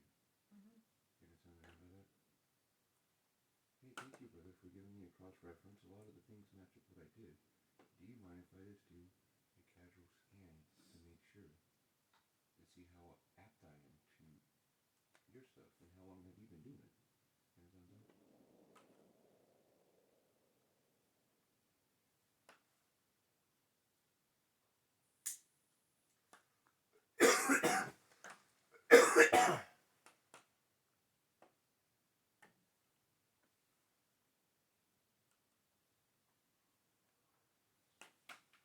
Juan y ahí mamá me mandó el audio de cine. Parece que en el hospital están reconociendo que es posiblemente una infección bacterial. Solo que a nosotros no nos aparece que es solo urinaria en su vejiga, sino que nos aparece que es urinaria, pero también empieza en el sistema digestivo. Así que le recomendé a Ximena que le diera la plata coloidal por boca. Eso es lo mejor que lo va a ayudar. Hold on, Messina. Samina. I hope everything goes wrong with what the doctors wish to try not to do. Everything goes right. Everything goes right for you guys when you get your baby done.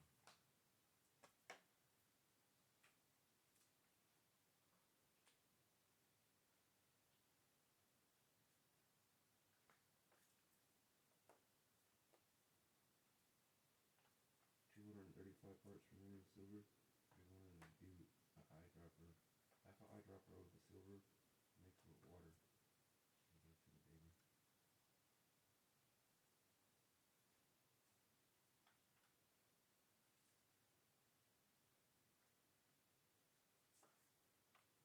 not, in the butt, I'm going to clean that.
Even the white USB, I have those.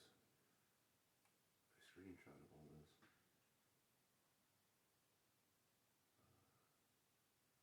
frequencies. And it collected over time. At least the first set.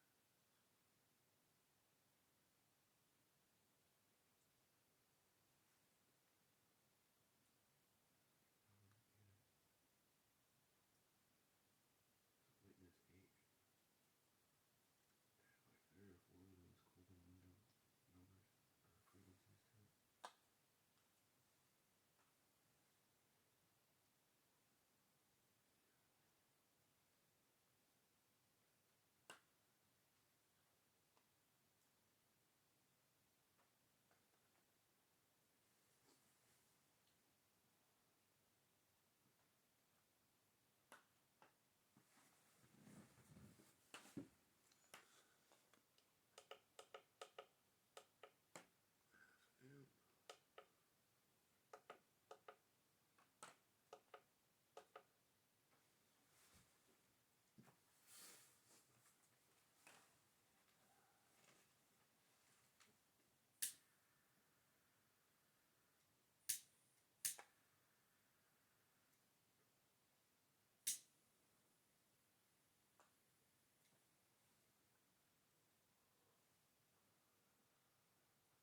Happy birthday to me. 5 years sobriety.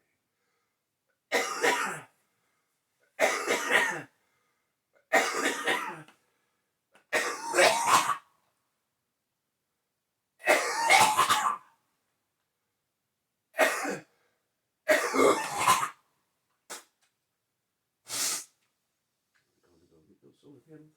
They're solar batteries. Here we are. Full circle again, fucking with the solar. Same battery that it went stolen.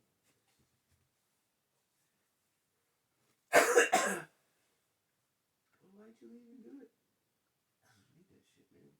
You'll see.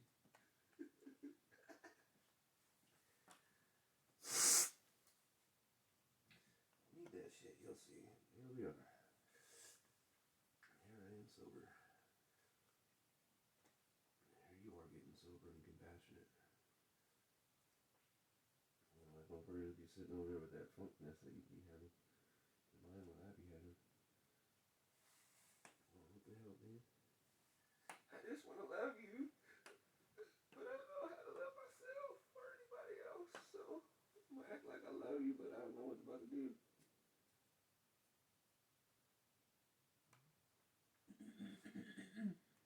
Just the last part.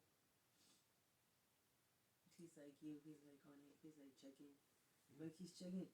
All he has to do is like open a window.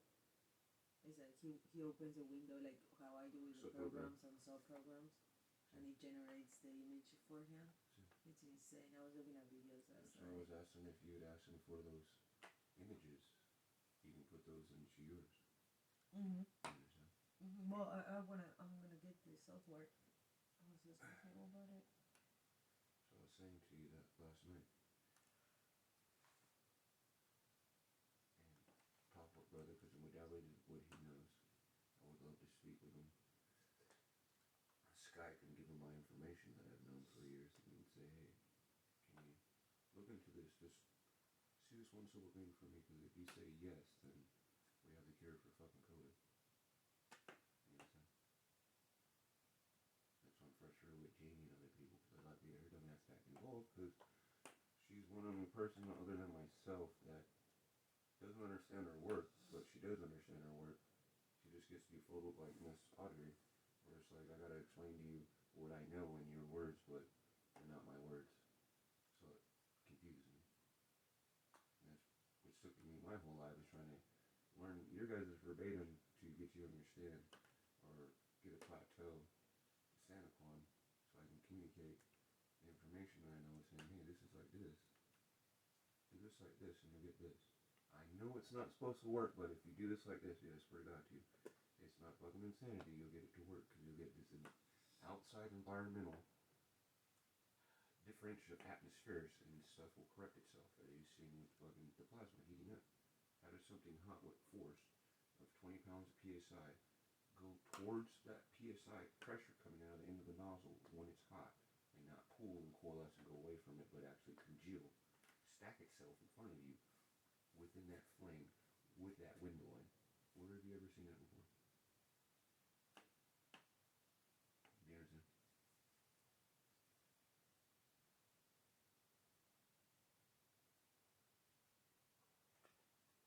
Where? Along with, you have to give your energy with it, or it just stays there. And the flame does not do shit to it.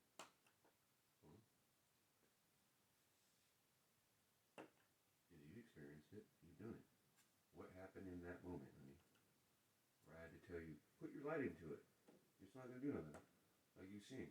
And hold a fucking flame on the glass for 5 minutes or longer, and it won't do a goddamn thing to it. But as soon as you put your attenuation to it, the shit turns into fucking where the fuck you want it to. And fumes it. And it's like, well, what's going into it? To melting titanium. To here, let me show you mine. You got sodium chloride in yours. I don't in mine. Here's a piece of titanium. Takes 3,000 Celsius to melt it. Oh yeah, mine's kind of melted. Here, let me show you. Oh yeah, that's melted like an ice cube on a fucking stove. Yours? Still melting it to the now, and it still ain't done shit. You understand? I need to go to bed. energetics that come with a thought recombine themselves for a person to heal them. You tell me that one, honey. You understand? Yeah. As I got, well, like I'm telling the guy, he said, I was like, you know what? Because he was saying like, oh, they don't promote that it can be being remote is feedback, biofeedback, and I was like, do you understand that you have created the images from Martino yourself in your mind for you to just that for you to use the software to use to me to put out of your mind what you have created in your potential that you don't see because we're not using that, but I cannot read into your mind and see that is exactly what you generated, but you're showing me in the program, and I know this came from you. I know you connected with Martino, and I know all you needed was his fucking name, because this is what I'm doing. You know, I don't need, you don't need no fucking auriculars, because I said, they sell the software? And he said, yes, software and hardware, and I said, meaning hardware, like I didn't answer, but I thought hardware means the computer, the equipment, the plates and things, and software means the virtual. And so I thought to myself, I don't need the hardware, I need the virtual. I need, because I had already unlocked that part with your help. And I was gonna smoke pictures. But then there's all kinds of little things. I looked into stuff. They call it what they call it Metatron. They call it the Metatron, and it's being designed in Russia. And why do you think it's called the Metatron? And why do you think they kept getting you into the Metatron? And why me and my uncle were some peace got in an argument the first time you got to meet my uncle the last time before he passed away. And I said, Uncle, my information comes from who? Like I explained to you when the wall opened up and I fell through off my drum when I was on tour with Microphone and Spearhead. And started making my boards. When I was shown this, trying to open up to people, and people were like, dude, you're on drugs, but it's like information. No, here, draw this out like this, and you'll see the plates that are used in his designs are the same drawings that I drew out in my stuff, my templates, the papers that I still have. That on top of them say what? Metatron. And the torque motor. And the SA motor. And the mic motor. And blah blah blah and blah blah blah and blah blah blah and blah blah blah blah and look at this. And if you find these, as I would say, road signs in my mind as I'm going through life, or I keep seeing these things. Yeah, the markers of that. You understand, like in the map, like in time bands, or great fun much better. There's so I click on a place and they sell you the hardware and stuff. It's like not too bad. 50% off now is like $1,500, some shit like that. I would want to just have it, the hardware, the scan for you and I, you know, just that's like a doctor's visit, you know, $1,500 but they have all these sort of devices like I was reading where people want to just send me a picture of the iris itself. It says that you're only supposed to do it, you know, in person, but I know now that I can take a picture of iris itself and put it on that, and it'll take it back to the movie that I got you into. Dude, it says that it reads like me, past, present, and future. Wake up, baby. And the eye readers are like $200. I was like, what the fuck? What do you think? With the software, everything, it explains to you the disease, like ideology, like it what do you think? Translates for you. I got you into that movie, but then it showed you Cloverfield. Oh, I Origin. And the interesting mix between eye origins and fucking Cloverfield experiment where the worm is going to the guy's eye. You understand? Yeah. That parable is such where he's talking to it and having you listen to teachers. It's not my teacher. It's your reality is outside the box. This guy was cute. I said, hey, I thank you. You know, I really appreciate, like, you didn't go to sleep. And he said, I said, I know it's not about it, but if there's anything, you know, that I can send you as a donation, like, please take it, you know. And he was cute. It brought me tears. He said, just basically, like, heal me in the future when you see me, you know. He was like, he said, heal me in the future when you see me, pretty much. And I was like, oh, wow, that's epic. I will try to be more educated, too, by then. I was like, wow, that's epic. That's one of the best things I heard in this lifetime. I was like, wow, that's cool. Like, heal me in the future. You know, you're just throwing a seed for yourself out there. And I said, well, probably won't be just me. Martina will be following the lineage. Inshallah. Yeah, the guy was like, okay, skip lunch, follow the flow, Martina call. Like, he's like, I'm 50 years old. I have done this training.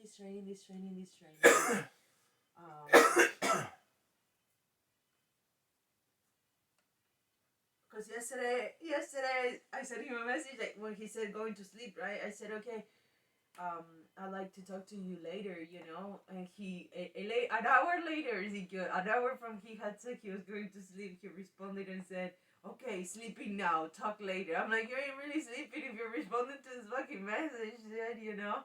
That's what I was doing. I was like, alright, I'm going to bed. And so I told him, he was like, he said, this is my call. I didn't force it. This all just came to me. This is what I need to do. And he's like, I'm super busy, but I'm still gonna do this for you. He said, I carry around devices, and that's when I said, devices, and he said Russian devices. I said medical devices, and he said healing devices. And so from behind the Iron Curtain. Yeah, that's then when he's like, here, I'll share something interesting with you. And he shared that random number generator. That I remember. And then he said, so he's like the brother I got mine from. Yeah. Like he said he's a doctor because he says, yeah, he's a doctor, full doctor, like the other guy. Because he says, I use this, he said, it's really nice for me to see because I use this. He said, I don't treat with allopathic medicines. I use allopathic, yeah, he said, I use alternative medicine to know, yeah, with the diagnose and all that. He's like, I'm cross-crossing. I'm super interested. Checking the boxes off. He said, I know Don Perez, he's my friend because he's in Malaysia, but he said, I decided to go with this software because I don't want to douse. He said, I didn't want to do the sticky plate, he said himself. I was like, but you're still doing the sticky plate, buddy. Yeah, he's still connected. That's what you don't understand. Still connected. Because they don't put that in the modality of a person's understanding that you're still doing Albert Abrams sticky plate radionics. You're still doing radionics, buddy. And then, actually, no. You're doing a mix of Albert's mixed with Bruce drums. The way that his is set up is more like the sisters. The woman. Bruce. Oh. Yeah. Really interesting. The guy's in his 50s. He had done all that, like life journey on communications and things like that too. We talked for like 2 hours, and then I was like, okay, I'm gonna let you go. And she was like, you can call me on WhatsApp if you want. I was like, we live in a mountain top. I really don't have good reception here. Right now, and you were sleeping next to me too. And so I said, we just started sort of like chatting, talking. Really, really, really, really nice guy. He's like, this morning he just texted me. He's like, any news from Martina? He was saying like, he was asking me. So when he got hospitalized, he's like, I see improvement. He said, I see on his.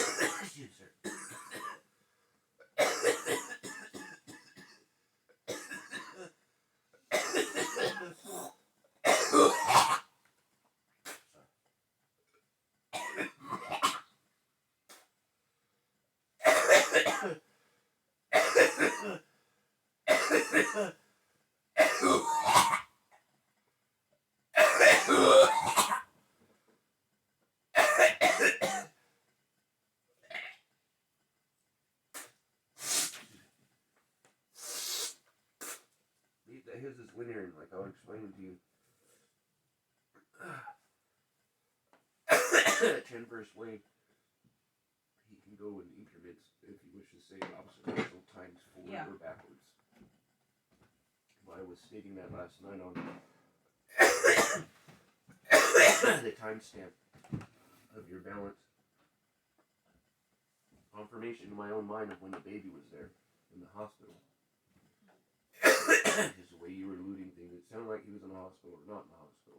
So that's why I asked you to confer to me. Is he in the hospital?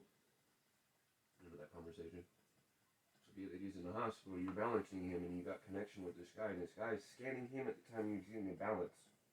And then you stopped during such, scan while he's scanning, in a sense after his scan, and seeing the improvements. And I was stating what I stated to you about being able to see cross-reference of stuff, so on and so forth, forward or backwards in time. What is being balanced, not being balanced, asking him, is he getting a treatment, or understand that his device, which is an extension of himself, is able to give a treatment or non-treatment, and also even if he doesn't want to give a treatment and push start, his subconscious can do the treatment, not disconnect, can do the treatment as I do for my mother and other people. Why? As you see when I tell people goodbye, they flip out. And go, oh my God, you're fucking and I say, I'm disconnecting from you, bud. Well, no, because it's based on RIFE frequencies, and it's almost all basically live measuring of live count of virus and hitting that virus with the same frequency that RIFE had determined at the time, that's what would cancel it. So he says, I cannot kill, I can diminish its action. Yes. So what he does is live, and he said, so remember he went to sleep? By hitting it with a kinetic energy that makes it, as you've seen in the Will Rife videos that I showed you when we had the big TV and stuff, and you still would watch videos with me when I was trying to get you educated into this stuff, was you can malform it in a sense to where you can, in live progression, regress the bacterial macrophages inside of it to where the morons are repressed from it to where it cannot infect you anymore. Do you understand what I mean by that? Yeah. Yeah, you change its chromosomes. But the morons that are expressed and changed into it, its recombinant bonds, or say like the L452R, the L changed to the R, you now just change the R back to the L. You understand? Mm-hmm. Through the dissymmetry of the lights, photonics, and kinetic scalar abbreviations that are fucking sent out from that anneal the integers, or the dipole areas that thing is able to use to recombine itself, or infect you, or to recombine, to again get back into the thing I was talking to you about last night, the cat ears. Mm-hmm. Remember that piece of paper that I have that talks about the metaphorical windows? Why that's so important. Are you understanding all the stuff I've been trying to show you that a drunk homeless man has been carrying around since he was young? Last of my studies and stuff that I have from whatever was shot to me when I was a kid.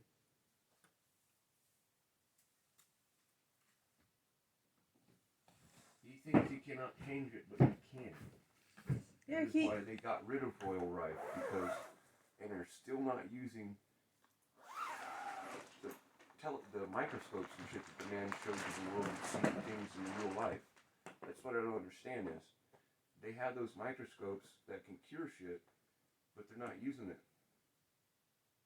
on the main population and so forth. Yeah, because they don't want to cure. Why would you, 125 years ago, there was a microscope that was shown that you can see stuff live. Yeah. You can eradicate the shit. Yeah. Why are we using x-rays still? Why does our nephew have to get a fucking x-ray or an ultrasound, which in Islam, in Narcotica, you don't use those because those things are super bad. Yeah. I'll just say that. In a metaphysical to non-physical, and causes shit to happen inside your body. But that's one of the main reasons why your generation and below, and my generation, because I started using ultrasounds like me, No, my mom never had no Or- ultrasound. I said with me. Oh. My generation. Here in America. Why we're so blind. What was shown to me, why I had my son at home and tried to do the same with my daughter, is the ultrasound thing that's mandatory here in the United States blinds you when you're in the Blinds your eye.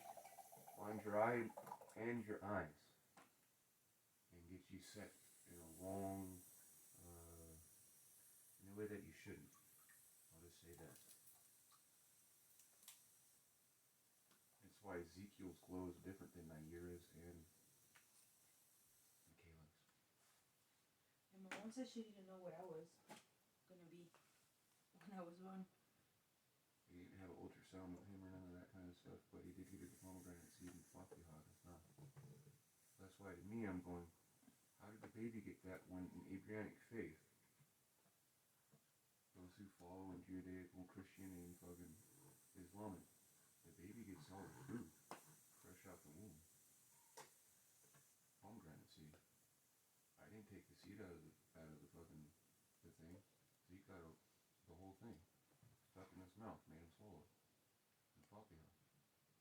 You understand?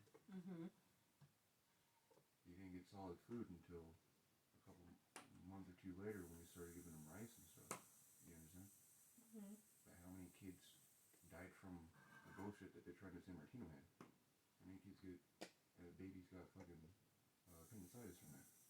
Well, that's Abrahamic faith. So I was saying, like, normal people don't give their kids food, solid food in a sense, if you wish to now, but if you follow culturally wise, kids get solid food, it's fresh out of the womb.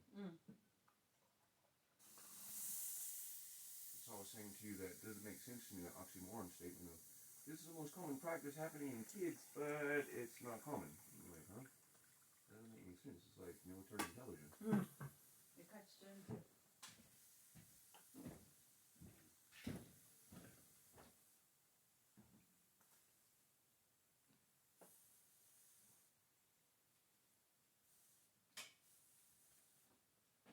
So in the aspect that man has that right there, it's like, okay, well, again, why is there an explosion in India? And where's the legions of motherfuckers like him? In Singapore. He lives in Singapore. Malaysia and so forth is all part of the same.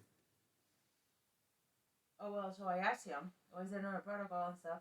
He said there's a Russian doctor that, he said nobody's paying attention, there's a Russian doctor that, he said it's actually a couple of viruses, it's not just one virus, he said.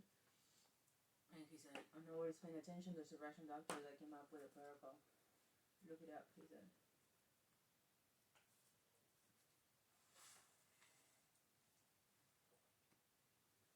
That's what I'm saying, is where's the army? This is a war right now. A spiritual war that people don't realize we're in. It can be done at a distance, healing, you don't need to show your face, I mean, you're showing yourself. Across time constructs, across time, through space, the whole thing. You get a legion of people, like I was trying to get a group of people in my group, we fight it when we fight it when it first starts. You literally hone in and get the picture of the first motherfucking person infected that they see in the world. You understand what I'm saying? And you do like what I was doing when I was trying to get my aunt to get a hold of auto so I can get my original paperwork, but also see and take pictures of the videos of my great-grandparents at home. Yeah, because if it's like water, water is all collected, connected, and if you can go to the, like cocaine batch, like you were saying, if you can go to the first person, witness zero. But for me, I had to go with the secondary of, alright, Marina's getting the skin Auntie. Well, Auntie showed the same miasmas and things as my mom, myself, my daughter, and my grandson. Right? Boom, boom, boom, boom. Oh shit, here we go. Oh shit. And Kathy, you got AIDS, and now you don't have AIDS, it's sarcoidosis. Just that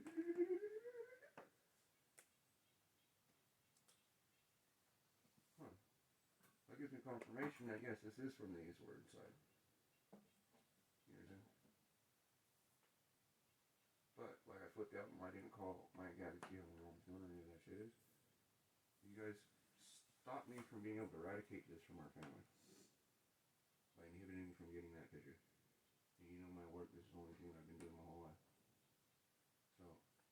fucking be a dick and stop us, then alright.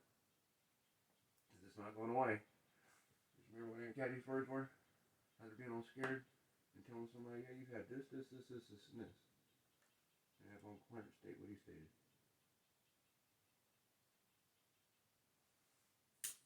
And the abortion. Mm-hmm. That's turned into fucking uterine cancer. But she ain't got a uterus. This guy confirmed. I said in the little time that I practiced, that I've been, recollecting data, I noticed that it's all about the mind, the mental body, and unlocking blockages and that, and then it ripples to the physical, and he said exactly.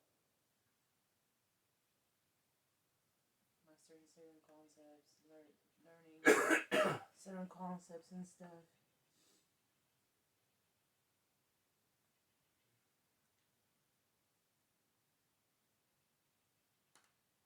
Why the sad sickness fight that I get with my mom? Mom, you're in control. You can hear yourself. You have super powerful breathing.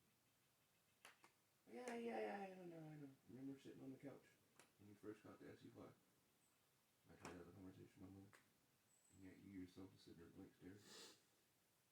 Jameson.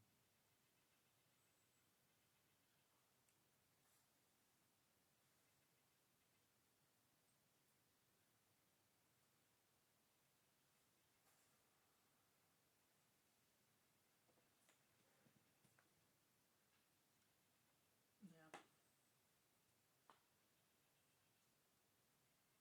Epic.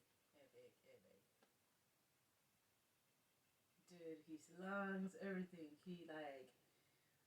He told me there's an infection in his lungs, but that will take care of itself. He's like, I'm just checking on his bone marrow, his chromosomes. He's like, it's a chromosome number 34. It's showing intestinal infection, and it's showing the lung infection. But the lung infection, he's like, that will take care of itself once we do this and that, and what we are doing. He was like, that would take care of itself.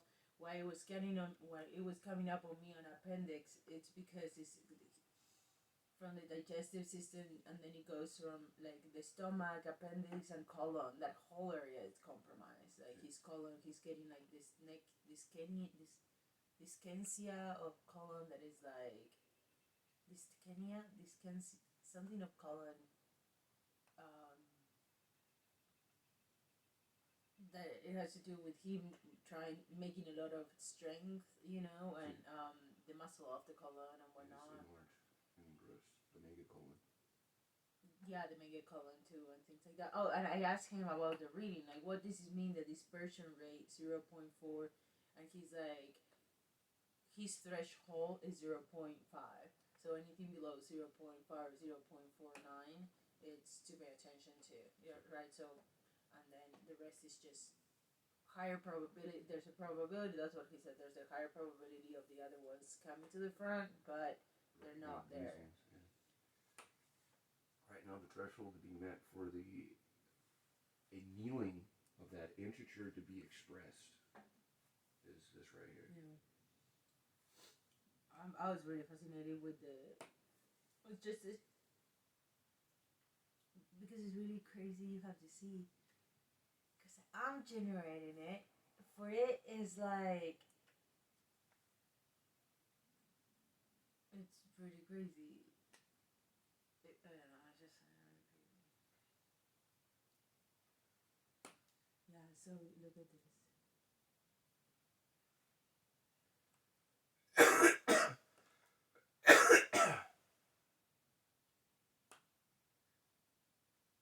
So maybe this will get you into why I'm trying to make power banks and calls himself Drone 080 plasmas Madi grade. You get your Legion started so I can get my Legion started. Because mine are on a different realm. And will help you guide you guys. Because they bring the tools in for you to use. That's why I was named Jim King.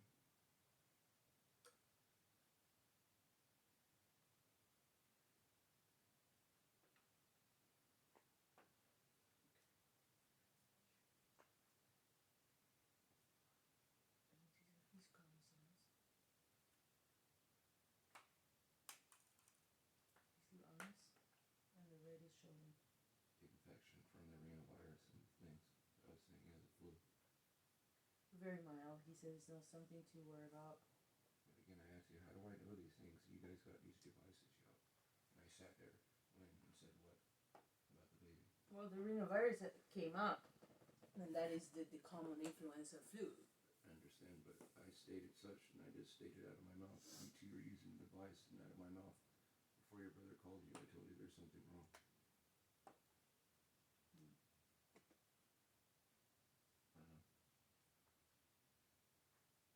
I sat here and I didn't know no shit in the chair. And I looked at you and said what I said. You understand? That's why I asked, how do I know this thing? I say to you, look up these things because this is such, and asking about the milk, and then looking through his stuff, and find that it finds up this milk stuff, the rhinovirus, and so forth. Well, the lacti, it sounds like milk, but the lacti is a type of bacteria. I understand, but that's why I asked you, what is this? Because he's finding that the baby has something going on up here. In conjecture with the stool. And then, yeah, fucking epic, fucking epic. And I tried posting. Look at this. This is his stomach. And so what he does, the balancing part of his, what I was looking in the video is like. Hold on one second. I've noticed these on all the stuff that you show me. Notice the triangles. Yeah. It looks like it segments everything up in layers. So say that would be one part of the stomach as you were showing. If you go back to the stomach while I was saying those parts. Besides being radiant points and other things as such, but it looks like you can go in, hit onto that point and see. It'd be interesting to say like pink, like that word really helped in depth for helping Brother Gary understand what was going on with when I was helping you understand about escape mutations. And not just escape mutations, but symbiosis of, say, the pancreatic cancers, releasing interferons from your own body, making it to where your immune systems don't respond to it. And I was educating you on that when you scanned Brother Gary. And it showed that the Valium was causing him more issues from them doing the testing, but yet pancreatic cancer was being aggravated by the treatments and aggravated by the test itself from having to try to screen out the Valium and other things that were in such. Why I'm saying if this program was used with such, you could break it down and show this is being inhibited, this is being inhibited, this is being inhibited, but by exactly what? Show your doctor this. Don't give me this because this is causing this right here. Every time that I go in and have this scan, you guys are telling me my shit's getting worse, but is it getting worse? Or is it these making it worse? The scanning process make part of the scanning process is making my body release these chemicals that are making it look like I have COVID because the interferon or nucleotide test is always going to show this thing, but it's a roundabout SAT test that does not show you exactly what the fuck is going on, is what I'm getting at. It's all, like I'm always trying to say with you, do not, like what you're wording. Hear me, that's just why a lot of the wording that you would use I try to help you with so that you would unlock different parts of the programs in your own thing because they show you stuff as you progress. Because again, it's conscious interactive. Yeah, there's layers one to just looks at it in a rudimentary form, it may not break all this stuff down open for you, the flower completely. Yeah, no, we were talking about it yesterday. There's layers to it. So I was stating with him, it's nice that you have someone that actually has a background in such. Like the gentleman I got mine from, but he actually is using his in that fashion, not just as a toy with his friends. As I was saying to you, I feel you were doing because you're not opening yourself up. You personally, your mind. Not using the thing or anything, but opening yourself up to everything because it is conscious interactive. And the things that you're choosing to spend your time on, I felt in my own observation was inhibiting you from actually getting to your potential. Or potentials of whatever you're trying to do. Henceforth, like I was saying last night, when I would step in and go, alright Kathleen, I'm going to pulse you. Right now, dude. You're getting what you're getting from what you get. You stay the fuck out of here, dude, because you got my wife sick last year. What you be getting from the same with Sarah? You know what I'm saying? Same with the other sister, and the brother, and the other brother. Okay, what are you guys getting from this? Because she's not doing like this, brother. You're my client. That's it. Be it on the personal level, he does like me, where his whole soul goes into. But yet, I'm gonna disconnect. Oh, your 3 hours are up. You understand?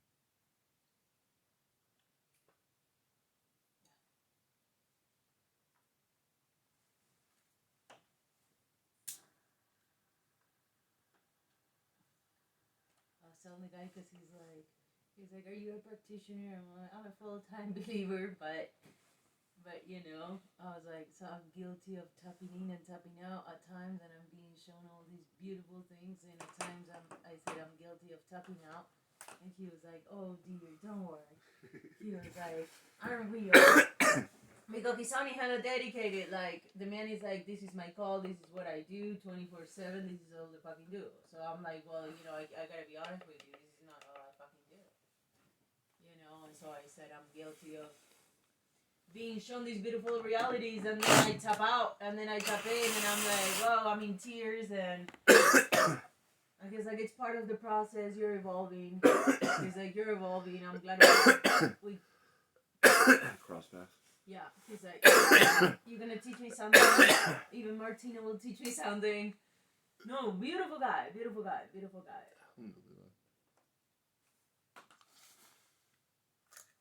Yeah, really inspiring. Like, oh wow, like I want to say those words. And the sun's coming through. See why this thing is not showing its orb or float or anything. Because we're getting like 3 amps. It's not hopping all crazy. We're getting 3 amps.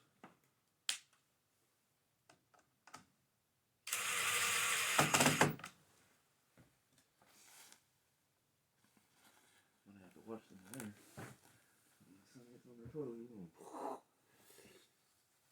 hopefully don't fall apart again.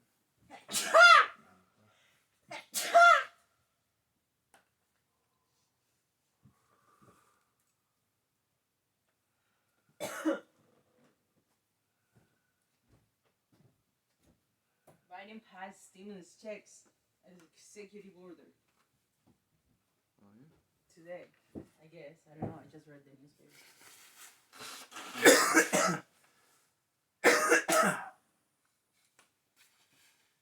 Yeah, why aren't you showing its orb, buddy?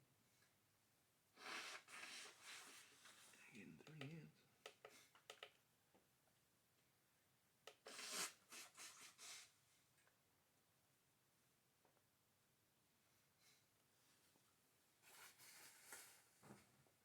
Yeah, epic. This dude. And I tripped because like you put this guy's name by 1 R less, and there's like this newspaper article because I was googling the guy, you know, before I talked to him, and there's this newspaper article of this like $25 million divorce settlement of a Malaysian doctor that, and I was like, no, you can't be it. I'm like, no, I don't think this is you. But it's just like 1 R. I'm like, maybe it's you. You went underground. I don't know. So he said. So we're talking about the 20,000 hertz, right? And the red frequency. And he said, I'll share with you a secret, an underground secret. He said one of the 3 frequencies was 20.185 hertz. And I said, oh, I'll study more. And he said, you won't find anything of this. All of it has been erased. This is underground secret. He said, I'm sharing with you. You can get it from the Badlands. If I come across that. Sharing with you that the guy opened up. He's like, this is only underground knowledge, only underground people knows. And the elder that I used to listen to, I forget his name. Tom Bearden. Bearden? Yeah, Bearden has it. He explains it actually in the one videos that I had that are showing that we're talking about when I did my reactor and turned the cesium into platinum with the solar.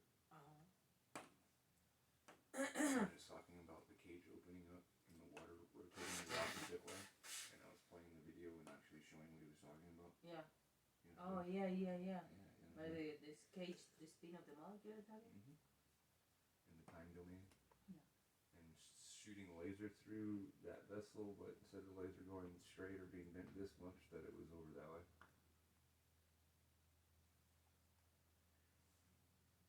Talking about the time domain.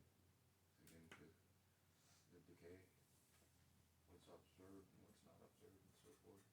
Huh. And scalar inference and Is that what it's being done in the micro level with the viruses? Basically just being observed, like being paid attention to? At this level, even what he's doing, like when he's saying, is him focusing, like laser focusing his attention into that, and not a bigger organ, but to that, like attenuation to that organism. It starts with that. But then having the frequency helps, right? And everything else that goes to that having construct. that frequency, you're in the same time domain as such, and that's the only thing that you see. It gives you that non-locality, you step into the void and you're it. Portal. It's the disease itself as you are. Having the frequency. But just paying attention to it, you're already connecting. But you're not existing and Noise itself. cancelling earphones happen how? Work how? With hitting yourself with the same frequency. And annealing that which is there. Yeah. Just cancelling out, but it's still there. You're just putting something on top of something. See. Like a scratch on top of a scratch, kind of. Well, I know what I'm spending my stimulus check on. Oh, I'm so excited. It's not that it, since Hell no, them motherfuckers would have not even fucking reached out to me to tell me that Martino was sick, Ezekiel. If it would have been a different timeline. You think they would have? No, fuck no. My dad would have been dead, God forbid, you know? Fucking, who knows about my mom now? But it's like, no, the fuckers would have not fucking reached out if we would have all. I probably would have never even had a phone for them to call me either, you know? I would have been like, fuck you all. That's the direction that I was going if I wouldn't have met you. So I pulled my backpack out and got that iPhone out that I traded weed for that I never used. It's in here. So when you're asking me, do you think it? No, fuck no, they won't fucking reach you. Serious? Fuck. I was like, I want to be their friends and they don't care. Well, let me be your friend.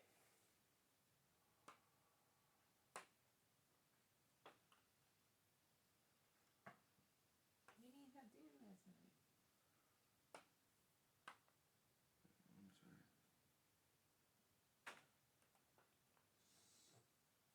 I was tired of seeing this stuff. And then I posted, I needed to make sure the baby's alright. Well, we're making power. I mean, the cumulative's going up. Just for me, just walking away from it and now pushing it. We're at 1.089. It was at 8.5. It's just not saying absorb. And is the battery that low? I just gotta pay attention. I don't want the sunlight to hit directly because I got all of them hooked up. I mean, the wires are in ice, but I don't know how long that will. So, I can look over and whoosh. Oh shit. I'm sorry, what is it? No, the fucking stupid Instagram. Look, I tried doing a little post, and it says, your post contains medical information. We're gonna sort of ban it. So it puts, thank you God. This one didn't got banned. But then it says, here I said distance healing, and because the word healing, You can't do it. for information about COVID, they said 19, so they covered that.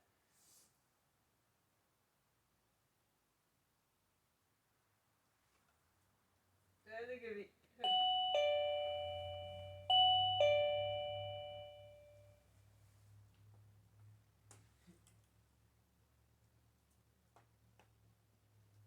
Like a little pig.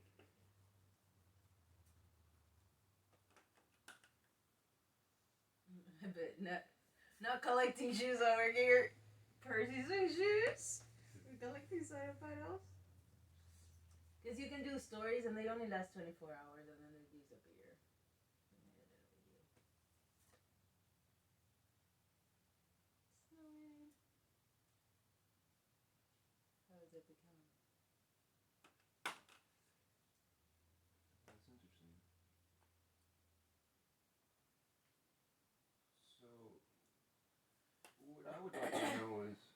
just because you put healing, why'd I put some bullshit about COVID? I know, and it didn't have anything about COVID. It just said healing. So now self-healing, like self-care, all that has to do with COVID. Wow. That's why I say this be done, dude. Motherfuckers can't talk about nothing. Nothing. I'd like to know where in the analytics of their algorithm or anything pulled off there that was talking about COVID.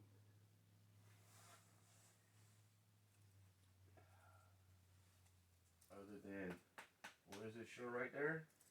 The influenza virus. Hello? You're taking this and healing, honey. You got the fucking Latin word for fucking what influenza is, honey, in that picture. You understand? Think about that. Most people, when they look at that, like yourself, you say, oh, this and healing, but yet right in that picture right there, it states what? Oh, the virus name. Oh, okay. That's what I'm saying to you. That's why they hit that shit with COVID. The COVID block. Not the healing part, huh? We should try. Understand what you put Well, up there. no, because this one has a virus. Look. Yeah. Bacterium, rotavirus, rhinovirus, this influenza.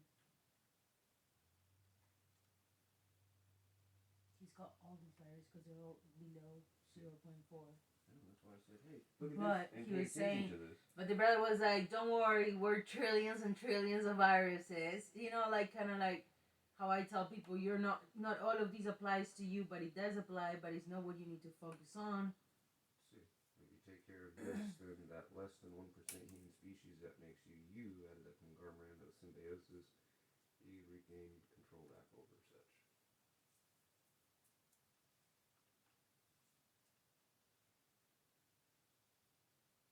Yeah, be very mindful of what you post. These people are sick. They are, and if I post anything that has to do with anything in a lighter note that is not selling shit, I notice that even in days, weeks within, I try posting something on selling and 2-3 people see it, when before was like, I got for 100 people to see it, you know? And that's my maximum reach. Like, I really don't have big of an audience, but it's like, every time I try posting something on that note, then it's like 2 people see it. 2 likes I get, and I've been getting like 50 likes on bullshit, you know, when I ring, and it's like. So I told you I couldn't share your stuff. I showed you all the blocks that they did of this for the teeth. For fucking herbal wisdom for women, fucking helping the woman get some motherfucking teeth and shit, and the motherfuckers block my shit. And say it's fucking spam or some shit. And I'm like, huh? I get you blocking my stuff because I'm just sharing shit about fucking what the fuck is on my mind, but you're blocking my wife's fucking posts, and it's stuff that has to do with our business, and it's just linked to our business page. There's no goofiness to it. Not only, but what I'm saying is like, not only would get blocked, but then I would feel the ripples effect of that within a whole 2 months, you know, of not really having audience, not really. And not only with yours, but I notice it with me too now. Well, not now, in the last like 2 years of posting, trying to share shit in between, you know, like bouncing in between lifestyle or what we're doing, and then the shop trying to share something on a lighter note. You gotta be mindful of how you word it, because the motherfuckers don't want nobody saying no shit outside. The word healing, happy, healthy, fucking joy, or anything. It says, on the nature of psychophysical phenomena in the light of Theodore Van Hoven's quantum entropy logic theory. That's why I went to sleep reading. I just loaded that, but I didn't read on it. But I read on Theodore Van Hoven's and his quantum entropy theory, and I wanted to read more because it all ties together with Planck and. No. Planck is different. Well, at some degree comes together. That plays into heavy side action, and what me and Jamie understand. Oh, okay, yeah, well, because you're not talking about mass, you're not talking about. And Dale Pond and the Phi guy, who I don't like anymore because, and stopped listening to because I had an interesting illustration that he was going towards the dark side. By backing quiche? Dan Winters. Oh, the feet of a pie. Because you say pie. I was like, That's pie? what he calls it, phi. Well, pie. No, the phi plasma. Oh, It's called PHI. plasma. Yeah, his phi plasma field that he creates, negative entropy, same way as mine. He uses a gas externally into a thing, like they did in the Egyptian pyramids. I do the opposite. So I had you understanding when we first got together about downwinder stuff and negative entropy. Just how the it meaning of the correlates, waves, but not how. but also how it goes into the tetrahedron and so forth. So how does the heart work? Yes.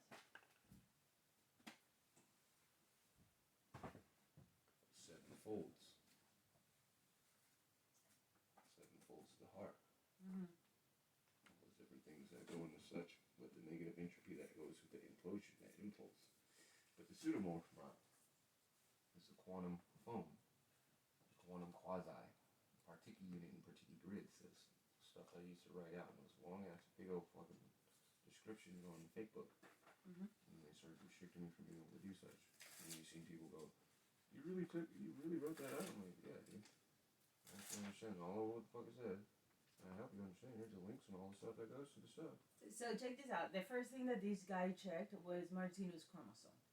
One of the first things. And so we're talking about coloblastic cleavage. The first thing that I go and check, like why I said wouldn't start for law to speak over you, but like I did with fucking Leland. When you scanned Leland, I said, no, this is what's wrong with you, and it's what still is wrong with Leland. Is that not being addressed? Is you have to go all the way into the point of conception. Of the cell itself, that it's... Not the cell itself, the point of conception. Of the zygote. Of the point of conception of the very first photobiomodulation, when the door is open, when the zinc meets the what bicarbonate in the sperm meeting this egg, and you have the biophosphorylation showing such, and that doorway is open, and you get the first light information comes through. You get the first impulse entropy break in your holoblastic cleavage, and you go from one to the multiplication. But it inverses on itself, and when it splits, you turn inside out and encapsulate what is there. Remember, you're inside out. Oh, and encapsulates what it's there. Yes. And that's what it's there. That's what's you, motherfucker. Mm-hmm. You understand? Kinda. I think I do. Sperm eats the egg. Tooth on the sperm causes phosphorylation. Yeah. The zinc. Yes. There's a release. Henceforth, why it's so fucked up that what? COVID is in sperm. And what does it strip the body of? Zinc and so forth. Selenium. So how do you think it's going to happen with the holoblastic cleavage that goes on with people as they're being born and other things? Sabe? And Keish talking about people being born stupid so they will be controlled. Understand that. And people not understanding and being tricked about like Zika virus and so forth, that they don't realize it's in the sperm, but they keep tricking the women down in Brazil and other things that you're getting bit by a mosquito and it's infecting you while you're pregnant. No, it's in the fucking sperm. That's why the baby's heads are born that way. Sabe? The holoblastic cleavage point is off. Yeah, because the baby already is forming. If mosquito bite wouldn't change the fucking size of the brain. Fucking. Unless it's like an infection, but a box cutter. Taking over an airplane. Or crickets. Sonic crickets. Making people's heads, brains hinged and shit. Did you understand? That's why Leland, when you scan him and so forth, what did I do after you scan him? I scanned him. And Colson got the video of it. With the plasma. You understand? Went inside of him. Now, if I'm working with something like, as you know, that I extrapolate and strip down to its basic molecules, and it has what in it? Everything for left-hand spin life, and everything for right-hand spin life. And I got it inside my body, and I mixed my sperm with it. I don't know. What attributes do you think I got? Because remember, I was starving myself, and all my levels were a certain level.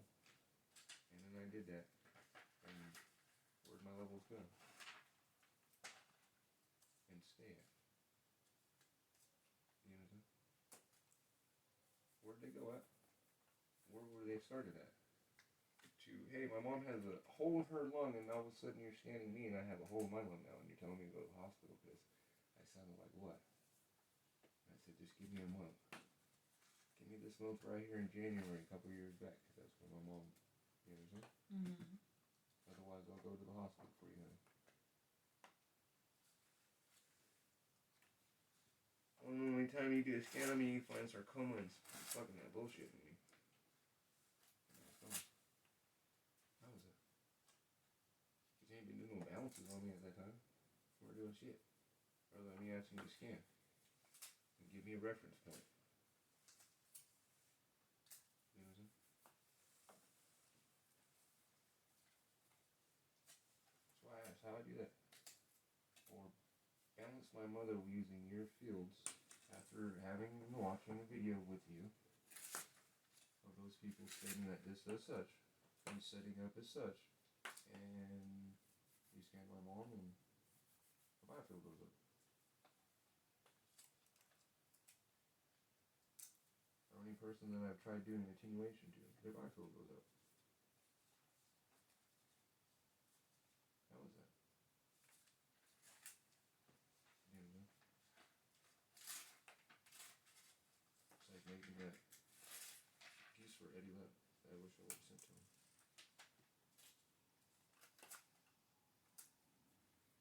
That's my issue, like I explained to you. Just doing things and then having that problem that I have with myself with people holding it to themselves and it's like, hey, this whole time we had your base, your stuff went up, you've been talking to your doctors, and you wouldn't be putting it here. But now you are ready to see it. Are they ready to see it themselves? Someone scan you and tell you about an infection that you know where it started from fucking 40 years ago when you're fucking around with Agent Orange. And it's shown to you as an occupational hazard. Mm-hmm. And only you know that the occupation that you had that would cause such thing. I had no idea the guy had served in the military. No clue. No idea. I wouldn't have guessed either. That's the thing that bugs me about people is like when I actually... You know there's no way I had this information. Well, yeah, absolutely. Absolutely. And that's what it is. It's like I first started doing like these... Fucking Jamie with the live scan when she doesn't tell us she lives in the back. And she's like, there's no way, because I know you, Robert, you can hack and you can do other things like such to get information on people, but not even my family members, my boyfriend, and so forth knows this information that you just stated. I'll be over there when I'm off work. Yeah. But then it goes in and it goes out and then it goes... Because it's like with me, with these... But then it's like, hey, she's been around me when I was a kid. She's seen shit that's happened. Only thing I'm talking to her about is like when Facebook stopped me from talking about Michelle Steffens is the same thing as Jamie and her have the same ability. Mm-hmm. But Michelle is killing herself like my mom is with her ability. That's why you see her going to the shit. Mm-hmm. Jamie's kind of doing the same thing. But it has the focus. We have the illustration talking with each other about the thing. We get a forward movement. March 13th of last year. We have that video right there going on. She has this thing. First video gets wiped out. Second video doesn't get wiped out. It gets uploaded. She's supposed to come over. What happens? Her aunt fucking has a fucking heart attack. Yeah, and then she had a drug conviction. And she goes, that I told you she was gonna have that. And she goes, I'm cool, dude. I know what can happen. This is why I don't allow my face. Please don't record my face or none of my shit. And within that month, we hear fucking Quiche people trying to use all our verbatim, hers, and they take down my motherfucking thing. And then I went to Florida and we got in a fight and... They take down all the information and start using our verbatim. And then all of a sudden, I start getting shit taken down and then they completely take down my channel. You understand?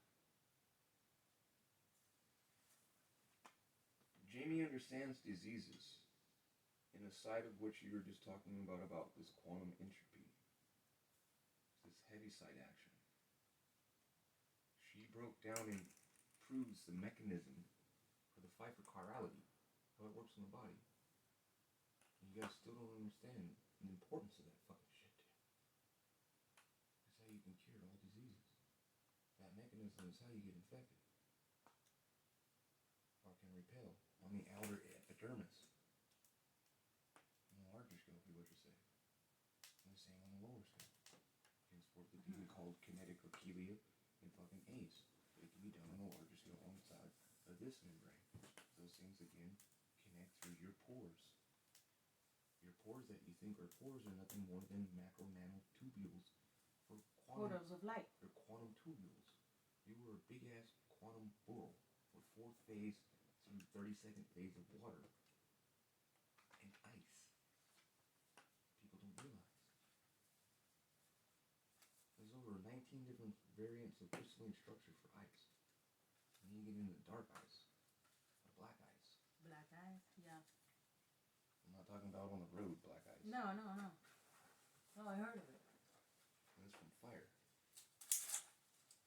Oh. Sabe?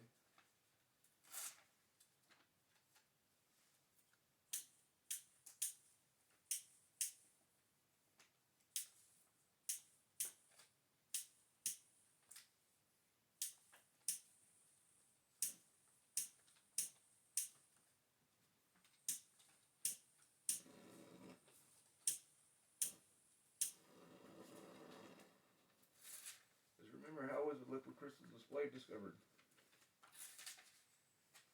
November 1902. Trying to find the boiling point of a carrot. And figured out the hydrodyne model was first being extrapolated during that time. Of H4. What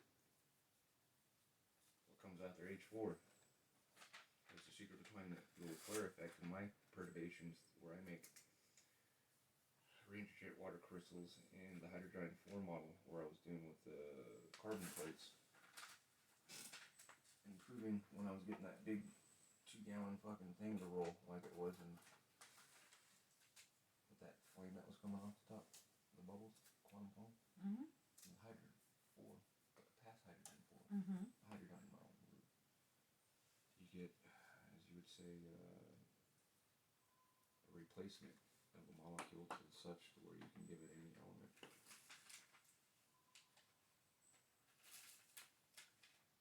you don't put an H4 there, then it replaces itself. And the same as with range jet and water crystal. You turn plastic to gold or the plastic to diamond, plastic to anything. You're starting with the carbon. That's what Michael Clare was illustrating in his first experiments using the perturbation of 7 hertz, 15-gallon a minute fucking pool pump. When he nuked himself.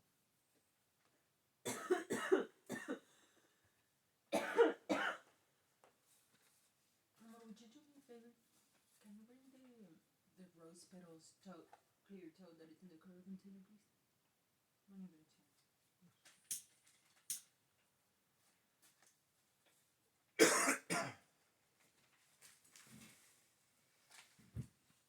Yeah, pretty fascinating.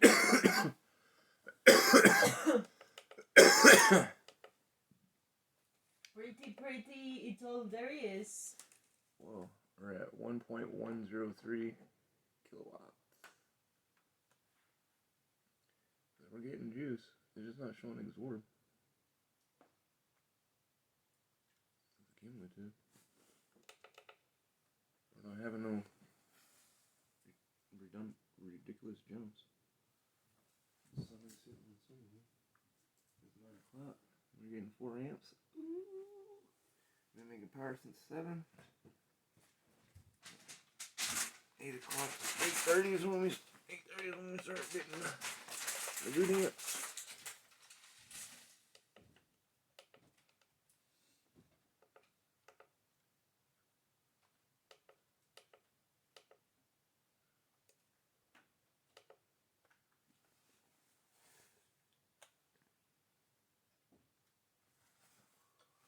Try that one more time.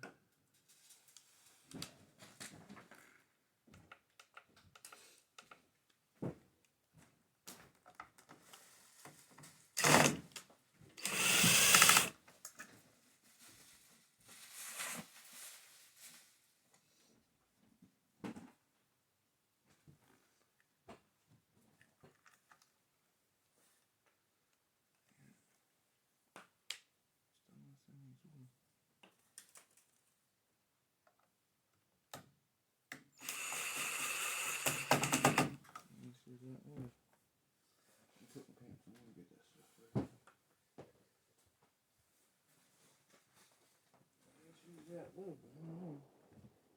I was showing it the other day.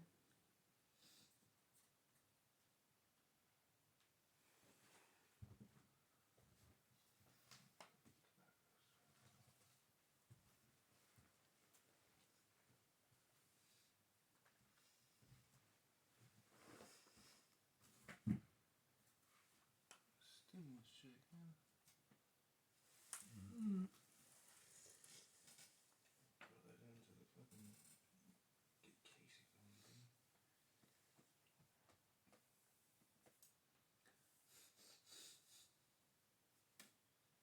Need that backhoe.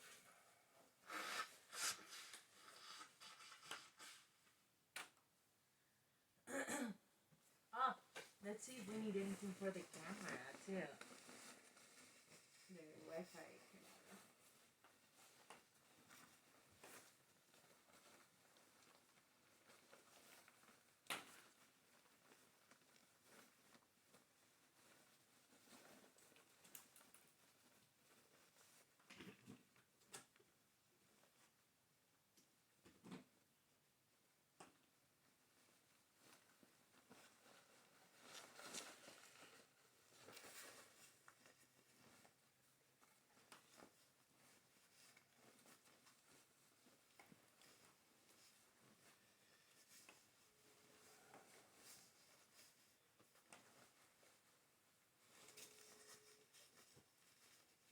Old one, TP link, new one, that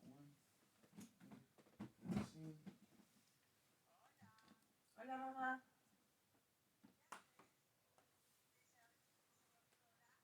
Bien, ¿cómo estás?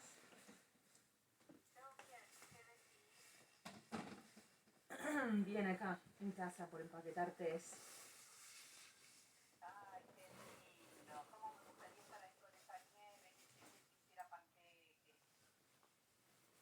Hola, mamá.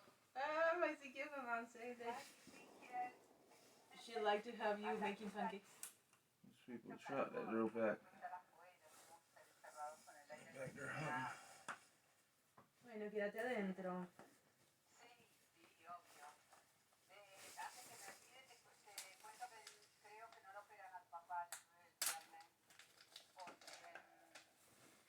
Can't wait to get the gate across the thing.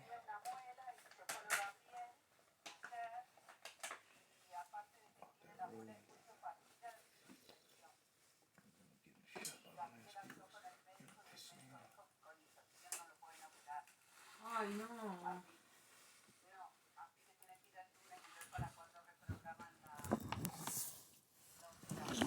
Que primero le arreglen el diente.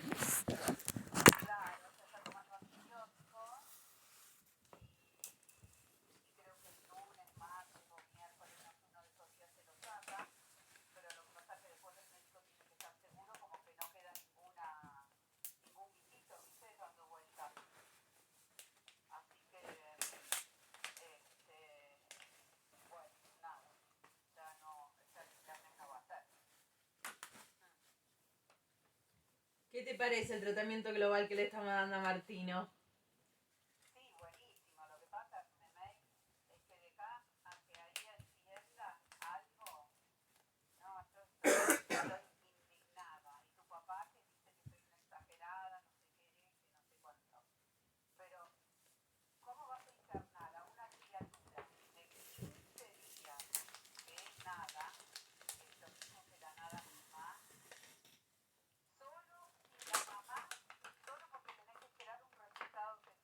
No, a mí me tienen que matar para que te dejen en esa.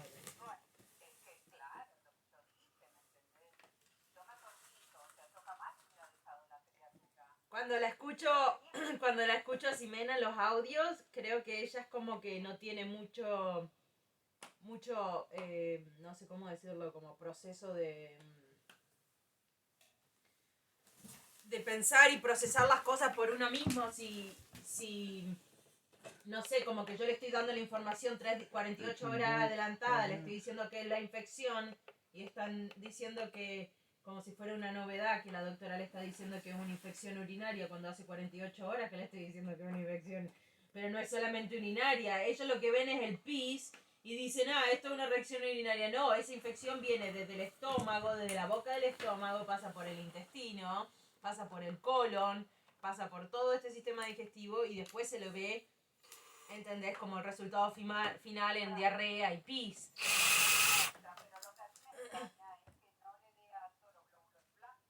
Porque la infección no es tan alta y además lo estamos tratando. Y porque la infección no es tan alta como para que le dé un sistema de respuesta en el sistema inmunológico. Por eso no tiene fiebre, porque no lo está peleando, ¿entendés? La infección está ahí, pero no lo está peleando porque no le da como la señal de que tiene que pelear. Por eso los glóbulos blancos no se están levantando, porque no están peleando la infección. No está teniendo respuesta inmunológica, no tiene respuesta inmunológica. Y eso viene de la célula ósea, y entonces por eso la célula ósea... Sí, lo que le hacen el escaneo a los chicos que tienen leucemia, donde se generan los glóbulos blancos. Este doctor lo escaneó y dijo que su médula ósea está bien, que sus glóbulos blancos están bien. Apenas una infección respiratoria también. No virus de la corona, otro tipo de virus. Que se llama otro tipo de virus. Me dijo que estaba teniendo me mandó la foto de los pulmones de Martino. Me dijo, mira, tiene una pequeña infección, pero en esto no te preocupes porque eso se va a arreglar solo. Lo que se tienen que focalizar es en la infección.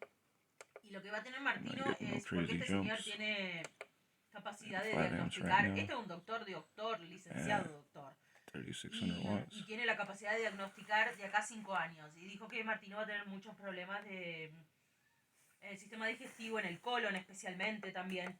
Le está dando como disquenia de colon, que es como que se le agrandó el músculo del colon por hacer tanta fuerza, por la infección y demás. Lo tiene todo muy irritado el gordo, tiene todo muy, muy, muy estresado y irritado.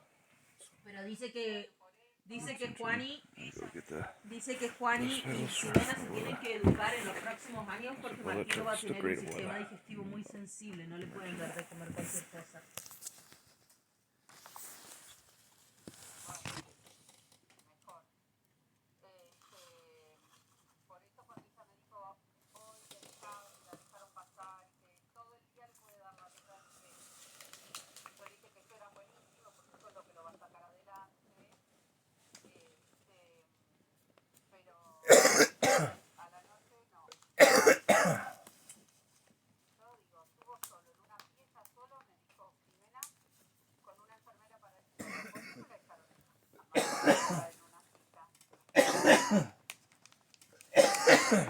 Sí.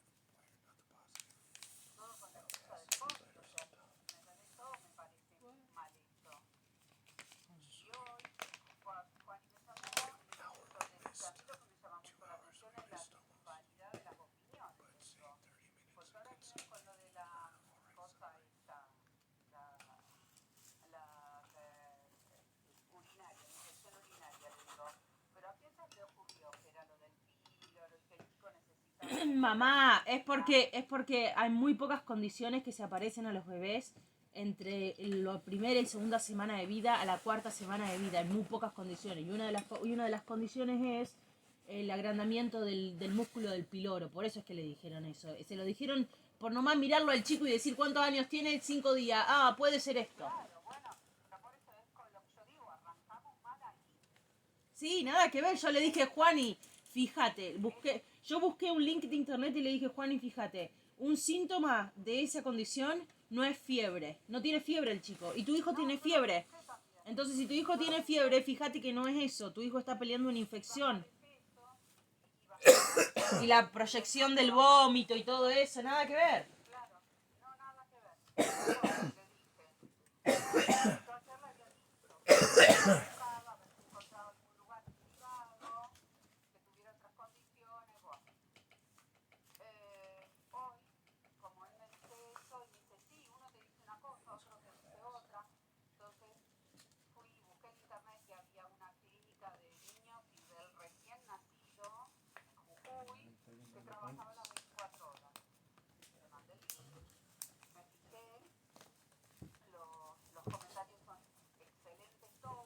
lo transfieran.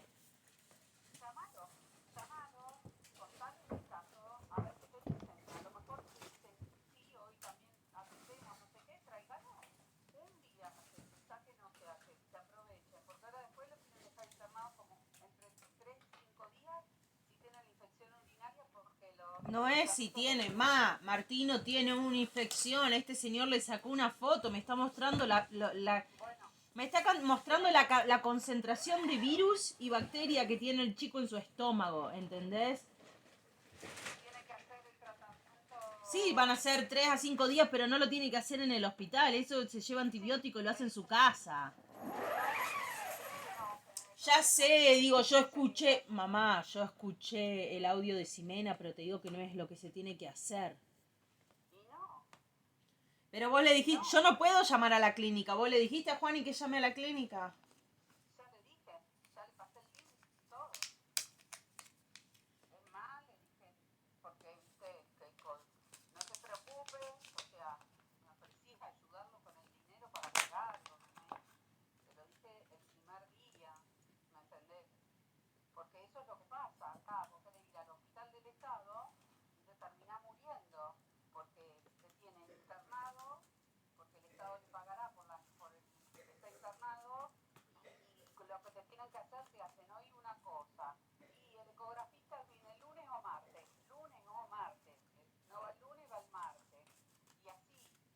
Bueno, mira, si yo lo llamo a Juan y le digo, Juan, mira, lo que está pasando a Martino es un procedimiento súper sencillo. Él con antibióticos ya se le pasaría, no tendría que estar esperando por el ultrasonido. Lo que va a mostrar es inflamación en todos los tejidos. Pobre nene tiene una inflamación increíble.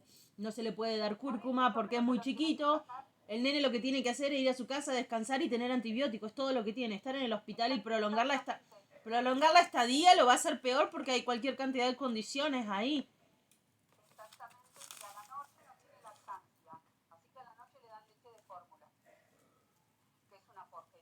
No solo una porquería, pero no es solo una porquería, sino lo que me estaba diciendo Ezequiel también, que los hospitales y en los lugares no limpian las botellas de la manera adecuada. Entonces, si Ximena les está dejando la leche, después también uno puede tener bacterias. Bueno, si no les deja la leche, pero le dan la botella, pueden tener bacterias de sucio, de que las cosas están sucias.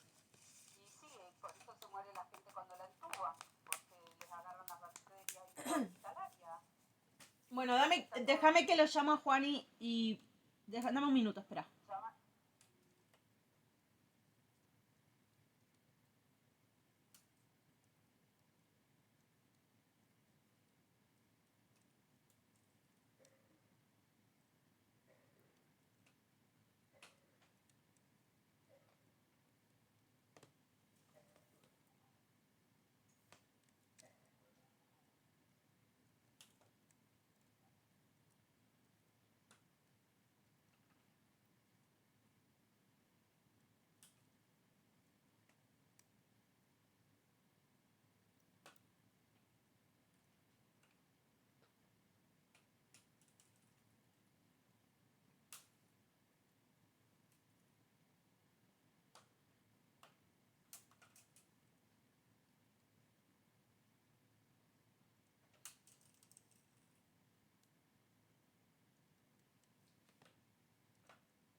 No me anda la llamada, capaz que porque él no tiene buena señal y yo no tengo buena señal, no entra la llamada.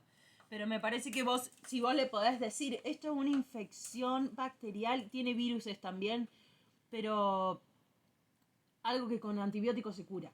Con antibióticos se cura.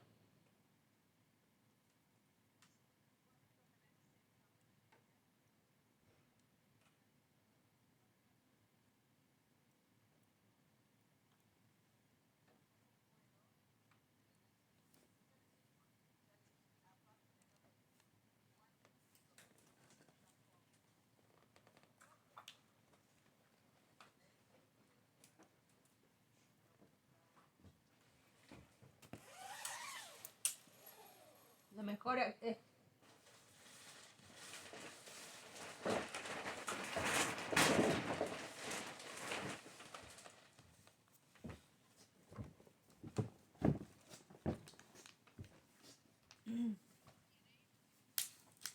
Y ya está, no es algo tan complicado, se lo están haciendo más complicado, se lo están haciendo más complicado ellos en su situación y el hospital en sí mismo. Ahora que si bien está dentro y tienen el bebé en su posesión, si a uno no le están dando los servicios que uno requiere, se lo puede llevar al nene.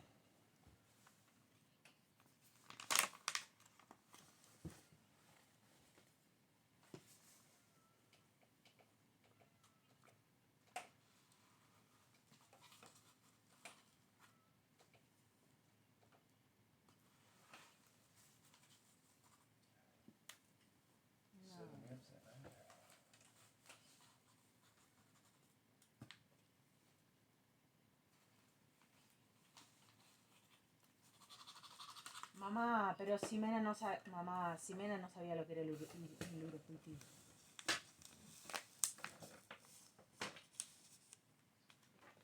Bueno, parece. Bueno, eso no es ni tu responsabilidad ni la mía. El universo solo le va a dar dando experiencia para que se vaya despabilando.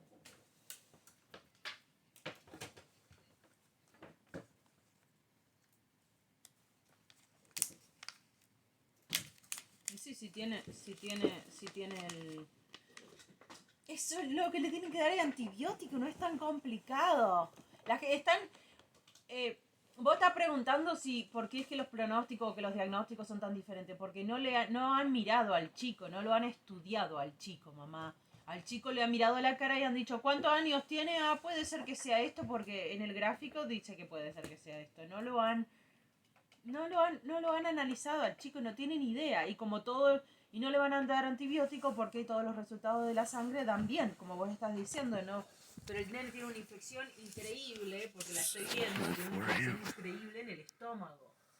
Y tiene todas las partes interiores completamente irritadas y el colon súper irritado. Por eso es que a mí me apareció el apéndice, porque es la parte oblicua del apéndice donde se conecta con el sistema de excreción y la bladder y todo, y la vejiga y todo eso, y está todo súper inflamado, como que la sangre no está pasando bien porque está todo súper inflamado en esa zona.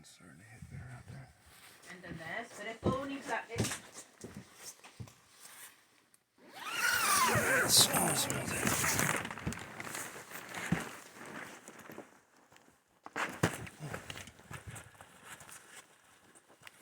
Steam this off.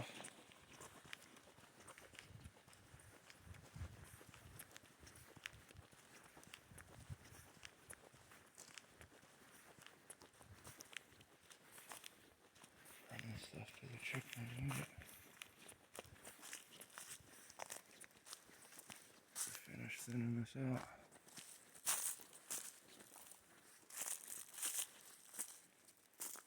The sun's coming up. Finish bucking all this stuff down.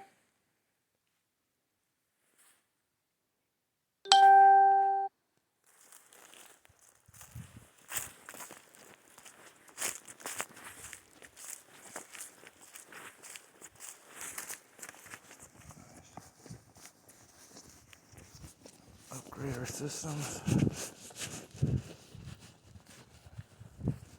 Mindful, brother. I want you to.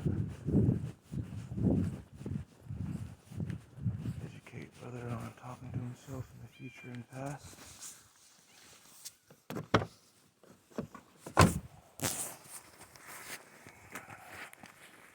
This shit.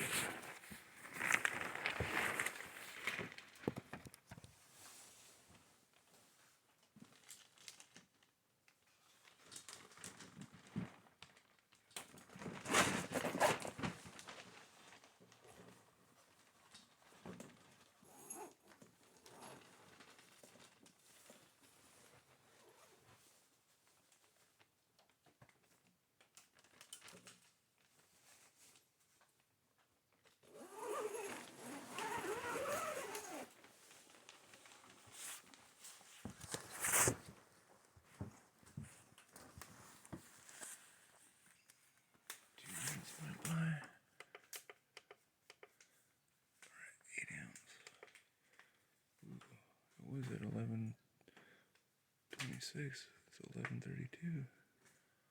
In 2 minutes.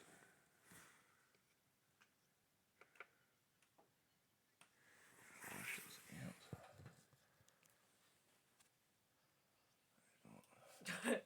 Produce too much of the wires gonna tank, but I did do 5 wires to the positive and 3 to the negative. Hopefully that can give us the ability to take the load.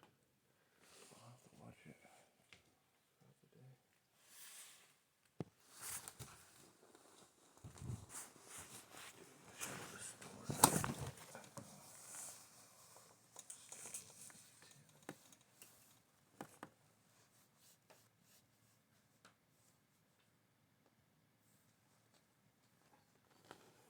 Store opens at 10. Force and store opens at 10.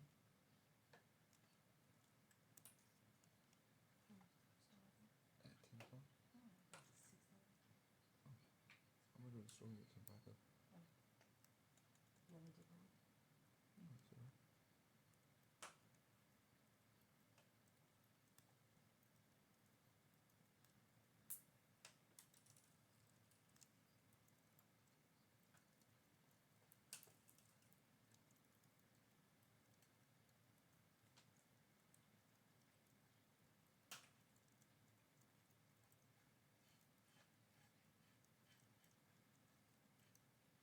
Bueno, buenas.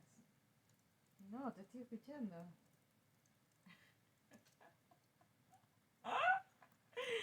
Te estaba dejando.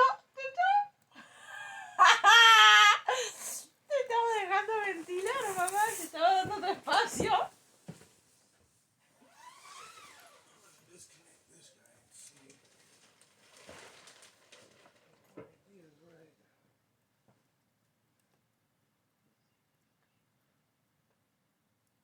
Contame que yo estaba por googlear, así no lo googleo. Contame si no lo googleo, pues me estaba por fijar cuáles eran las condiciones. Te decía que me cuentes porque así no lo googleo.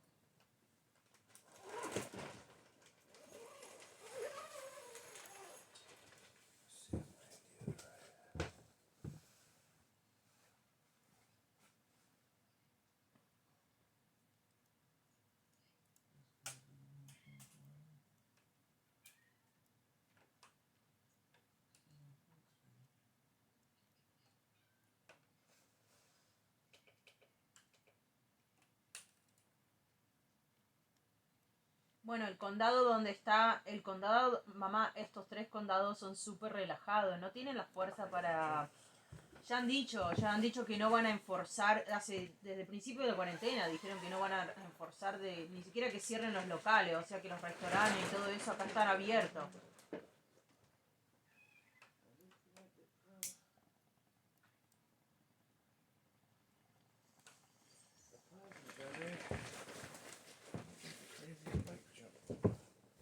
Sí, por eso no es como en Argentina que te obligan a que te quedes en tu casa. Acá te hacen nomás. Es a discreción de cada uno.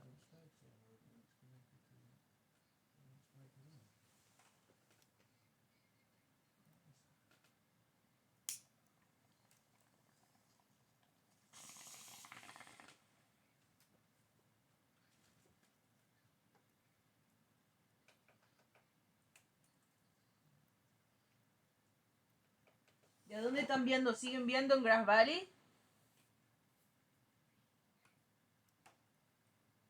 ¿Me decís bien la fecha? ¿Me decís exactamente, era del marzo, 16 de marzo al 16 de abril? ¿O el 19 de marzo al 19 de abril?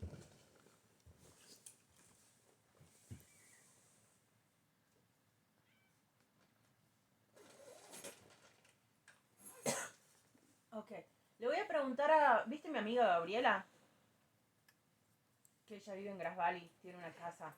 ¿Te acuerdas que yo te conté que hace tiempo... ¿Te acuerdas que te conté que ella se compró la casa de su vecino? Le compró la casa de los vecinos para que el papá la tuviera y nosotros con Ezequiel vivimos ahí un tiempo.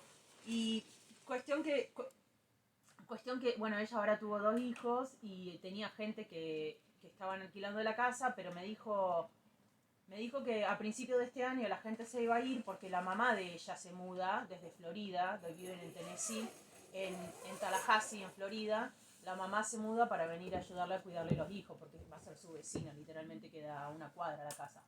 Entonces, bueno, no sé bien cuándo es que los inquilinos le dejan la casa, pero la mamá viene en mayo, ¿abril? En mayo dijo ella que la mamá se muda acá. Y me viene diciendo hace todo un año. Le puedo preguntar, todavía no hagas la reserva, le puedo preguntar si hay alguna posibilidad de que ella quiera alquilar la casa. Es toda una casa entera divina, nueva. Con Ezequiel vivimos ahí cuando le cuidábamos la casa. Le pregunto.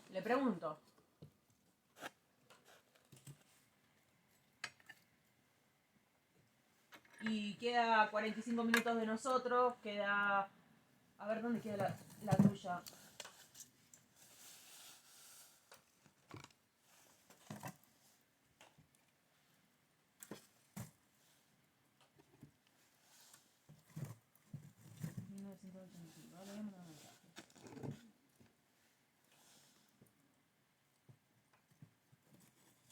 ¿Que está en el downtown?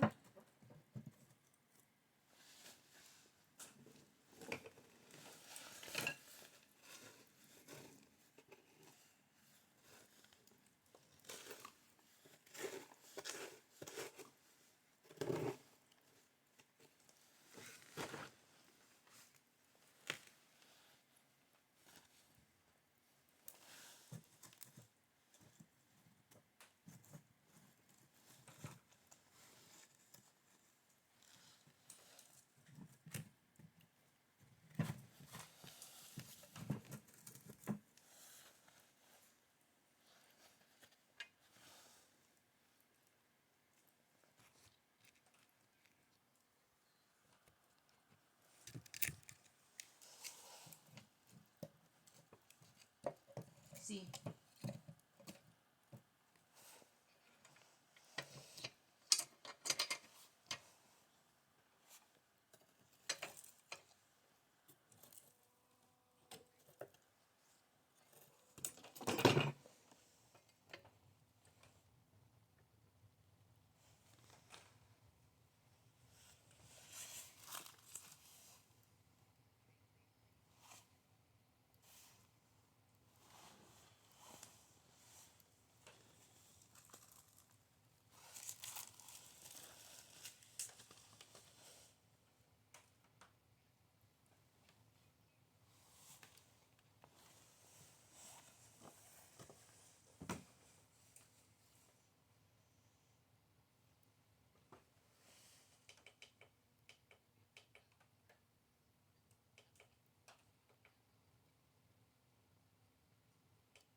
Para. Y esta te la quería tirar, te la quería tirar, mamá. Ah, qué lindo.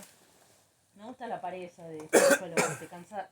Me gusta la pared de colores. Te cansa después de un rato, pero tiene super anfitrión, nunca vi eso. Ah, el super host. Ah, mamá, te quería decir una cosa. Para. ¿Y al Hotel Esperanza 1 o 2 días no vienen a quedarse con nosotros?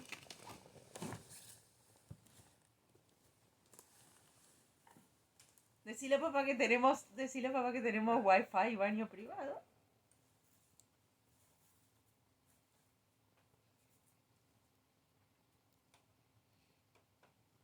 Una noche. Una noche.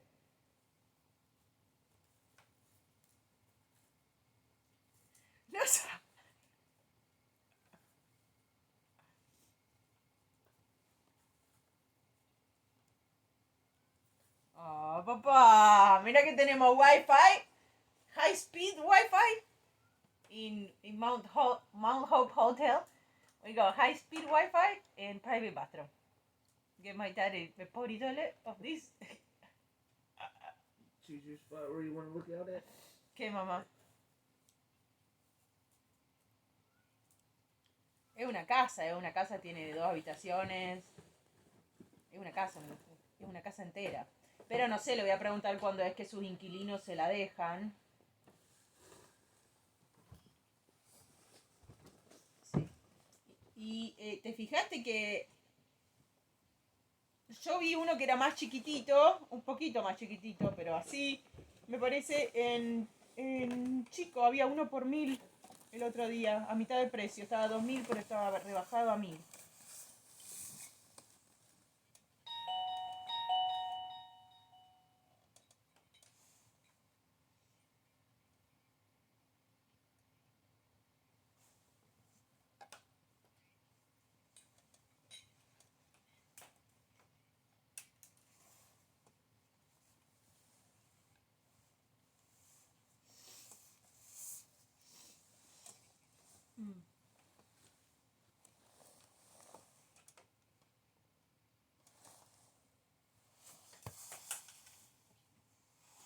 ¿A Vicente lo vas a traer?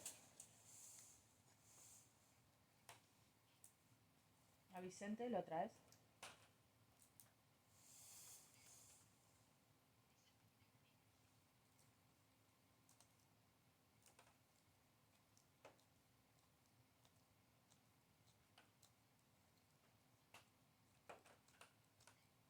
¿Clases? No, mamá, no van a empezar las clases. Se viene una ola de mutación de virus que no, ninguna clase va a empezar, mamá.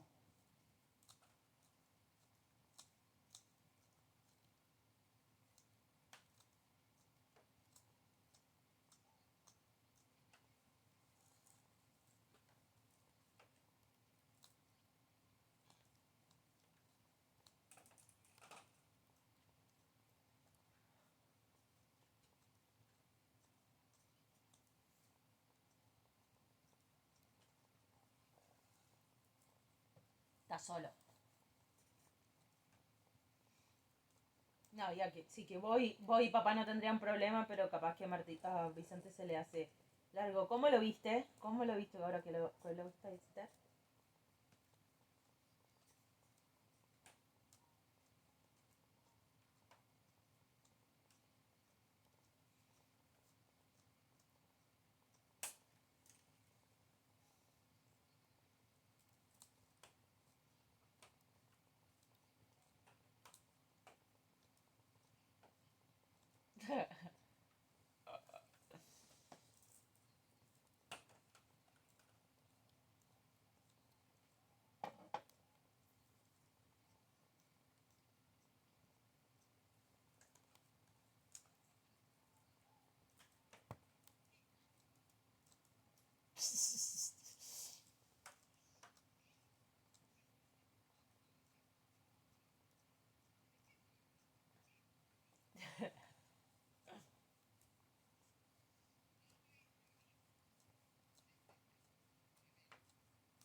No, ¿cómo que no?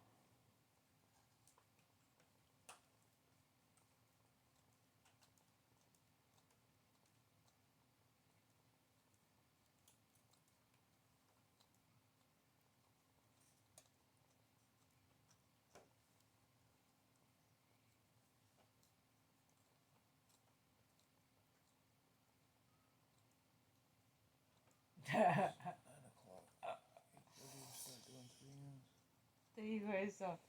¿Sabe que su hermanito estaba en el hospital?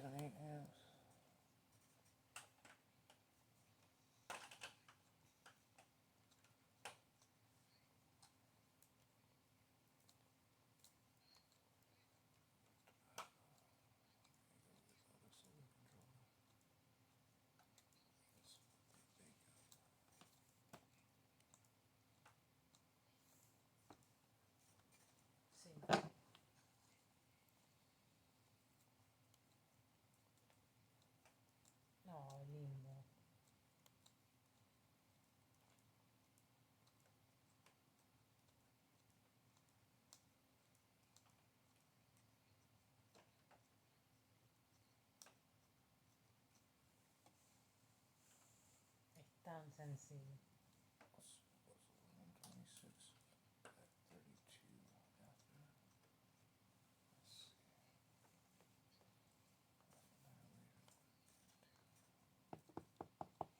Ay, sí, sí, en el audio que le mandó Lucía le dijo no sé qué, que me dijeron que son muy buenos, que esto, que lo otro, después si querés te compramos unos botines. Y Vicente, les contaba a Ezequiel que Vicente dice, gracias tía, y después hace una pausa y dice, gracias por decir eso, como que, no sé, como que lo absorbió, como que le ayudó a su autoestima.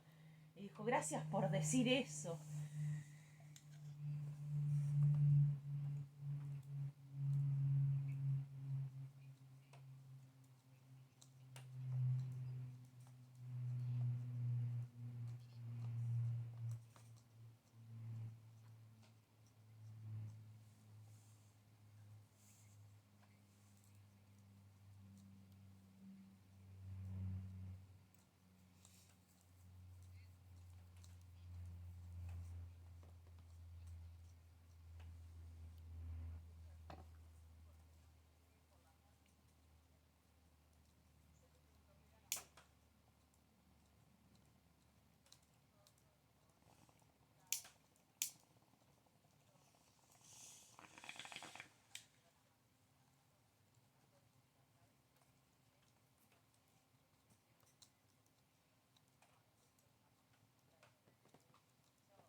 Sí, a él le encanta que todos se lleven bien, a él le gusta que todos se lleven bien.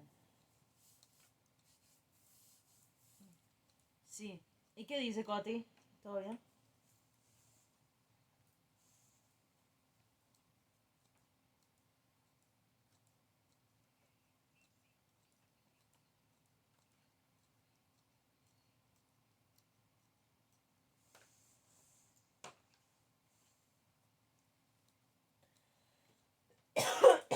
Bueno, buenísimo.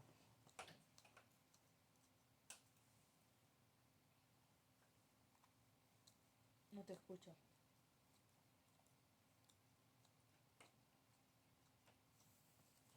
No, hoy salió el sol. Y dicen que mañana va a haber nieve. Pero no sabes lo grande los copos que había. Se nos llenaron los paneles solares, todos nos tuvimos que quedar adentro todo el día. Ahora hay sol. Así que capaz que termino mi techo más protegido. No sabes este prototipo, lo que es, mamá. Pasó todas las pruebas de nieve, del peso de la nieve por metro cuadrado. They gonna tell my mom that the prototype passed all the tests of the square meter weight, but for snow and all that, right? Sí, se desliza el agua, sale, nomás nos falta una canaletita para poner el agua, viste, cuando sale del techo, pero se desliza, no se acumula, no tenemos acumulación de agua, no tenemos que estar con la escoba sacando el agua del techo, nada, nos podemos sentar, comer panqueques, y aquí él dormir una siesta. No, buenísimo, está genial.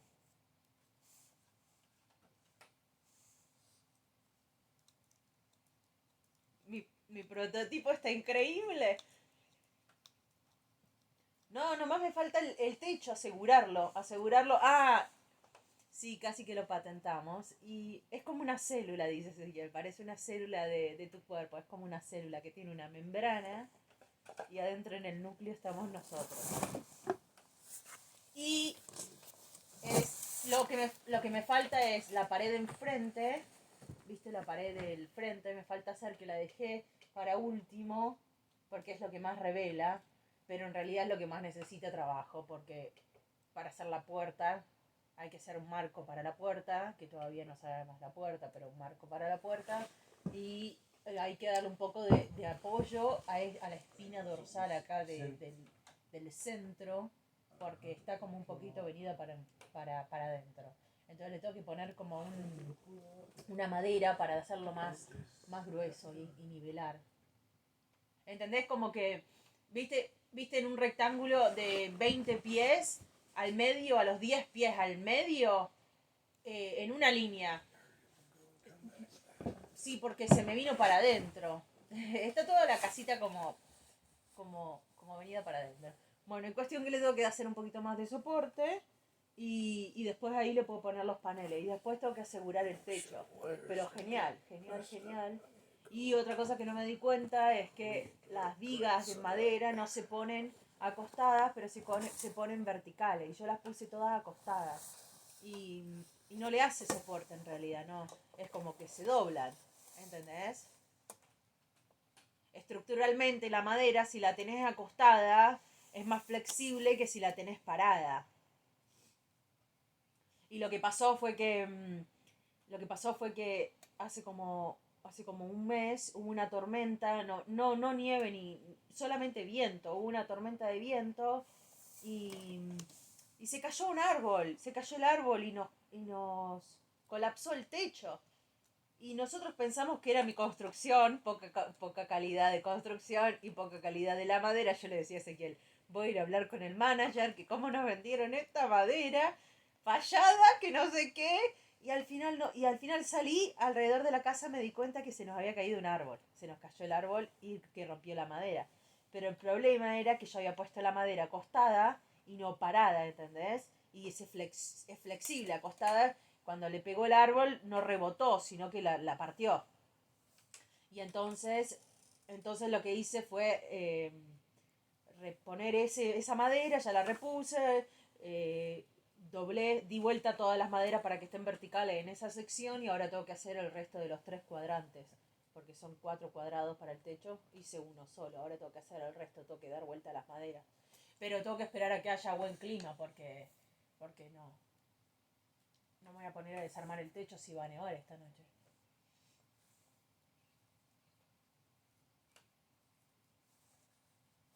No hace frío no hace. Y tampoco nos entra lluvia. No hace frío, es para terminar la construcción, pero ya no nos entra lluvia, no nos gotea nada.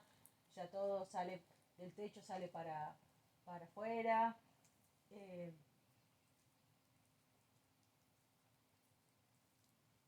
No, la tengo que ir a buscar, está, porque lo que pasó fue que, viste que nosotros movimos el local y habíamos comprado el contenedor para que mover el local una sola vez, ¿entendés? Nosotros habíamos hecho el timing, habíamos hecho como el organizado para que nos daban el contenedor y movíamos las cosas del local una vez al contenedor. Pero cuando se retrasó lo del contenedor, tuvimos que salir del local y nos quedamos sin tiempo y entonces tuvimos que poner todo alrededor acá, en todos lados, alrededor, todo donde estamos nosotros. Y tuvimos que ponerlo donde iba a ir en la casita para que dejar limpio el otro lugar para que el señor con el tráiler pueda venir, delivery el contenedor que ocupaba muchísimo, 3 veces el lugar del contenedor, y después el señor que pueda dar la vuelta y irse. Y entonces eso hizo que tengamos todo desparramado por todos lados. Y entonces recién ahora, y después que yo tuve que ir a buscar el domo y que esto y que lo otro, entonces recién ahora, esta semana, ahora estoy mirando y en ese 20x20, el lugar donde va la casita, solamente está una heladera, hay una heladera con un freezer y lo tenemos que mover los dos, pero es lo único que queda. Estuve yendo a ir al basurero, tirar cosas que se han arruinado con agua, que no se tendrían que haber arruinado, pero como no teníamos dónde ponerlas, se han arruinado. Cosas tontas, son todos cristales, pero cosas tontas como los marcos que yo había hecho para el local, viste, con la descripción de cada uno de los cristales y las definiciones. Todo lo que es papel y todo eso se arruinó por la lluvia y la humedad, porque aunque uno le... Sí, cosas que al final es un gasto de energía moverlo al pedo porque lo terminamos tirando. Pero nada, eso, cuestión que queda limpiar el lugar y vamos a conectar la casita con esto a través de un deck de madera, porque la casita es levantada. Y ahora que cerramos acá, y Ezequiel igual antes de ir a buscarla, Ezequiel tiene que ir a cortar los árboles. Tenemos 5 árboles entre la plataforma y donde va a ir la casita, y ya aprendimos que no se puede traer nada hasta que no se limpie bien todo. y tenemos que limpiar estos 5 árboles que quedan acá. Así que Ezequiel ahora puede limpiar los árboles y creo que... Pasa que mi auto no lo puede mover, mi auto no tiene la capacidad de mover esa cantidad de peso. Entonces tenemos que alquilar una camioneta por el día, que un montón de centros están cerrados. Hemos tratado de alquilar y muchísimos centros de atención como los Hertz, ¿viste? Esos lugares donde vas y alquilás, están cerrados. En Yuba City cerraron permanentemente, en Oroville cerraron, así que hay que ir a Chico. Así que como que se nos demoró todo porque una secuencia de cosas, pero estamos tratando de limpiar alrededor y ahora justo nos trajeron... No tuve ni tiempo de buscar ni nada y me sigue subiendo mi crédito y viste como que tengo más puntos, como que califico mejor, pero no sé, todavía no vi. Mi amiga Gabriela, que te estoy diciendo de la casa, me dijo, lo que quieras, me dijo, si querés, soy como tu cofirmadora, o si querés, te doy plata para que pagues por adelantado, lo que quieras. Ella tiene una camioneta también y me dijo, si querés, llévate esta camioneta, pero no es exactamente lo que queríamos y no quiero seguir acumulando autos y cosas y más cosas y más cosas. Y entonces, nada. Así que, eso.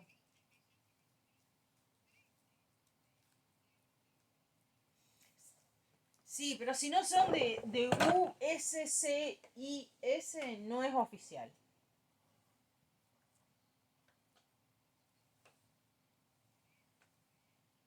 ¿Viste? Y además, si pusimos lo mismo con papá, debe ser que a los dos les va a llegar al mismo tiempo. No sos tan privilegiada. ¿Y qué?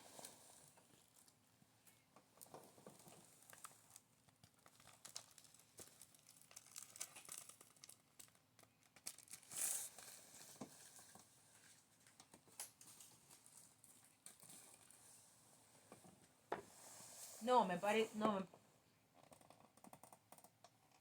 y sí, más, fíjate, si yo cuando mi abogada presentó mis papeles, que era lo mismo, yo estuve en limbo, ¿no? Como por 3 meses hasta que te llegue una carta. Y te dicen, hemos llegado, pero ahora es todo muy especial. De hecho, yo estaba viendo en los videos de YouTube, viste, que podés ver información sobre migraciones. Si pones información sobre migraciones USA, te aparecen las últimas noticias explicadas especialmente para los mexicanos en español.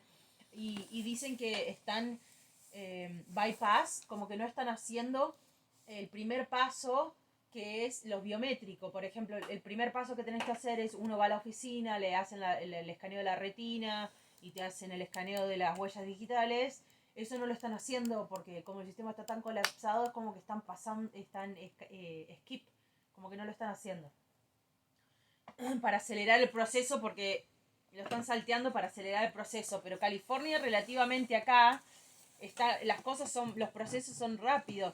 Y yo le estaba diciendo a Ezequiel, por ejemplo, con el domo. Yo estoy escuchando las noticias que dicen, mi domo vino de China, llegó a Estados Unidos, a California, y en el puerto de California, viste, por un bote, y con estos contenedores, y después del puerto de California tienen que ser recibidos, tienen que ser escaneados, todo eso. Y estaba escuchando, el día que estaba volviendo de Oakland de buscar mi domo, estaba escuchando en la radio que había botes con contenedores desde el principio de la pandemia, desde hace 8 meses que están estancados, que no se han descargado en el puerto. Y yo le dije a Ezequiel, mirá qué suerte que tuvimos, que yo compré este domo en octubre, para que me lo liberen en el puerto, para que nos haya llegado el cargo, para que nos haya llegado en un mes. No es nada. Decía que estaban tratando de priorizar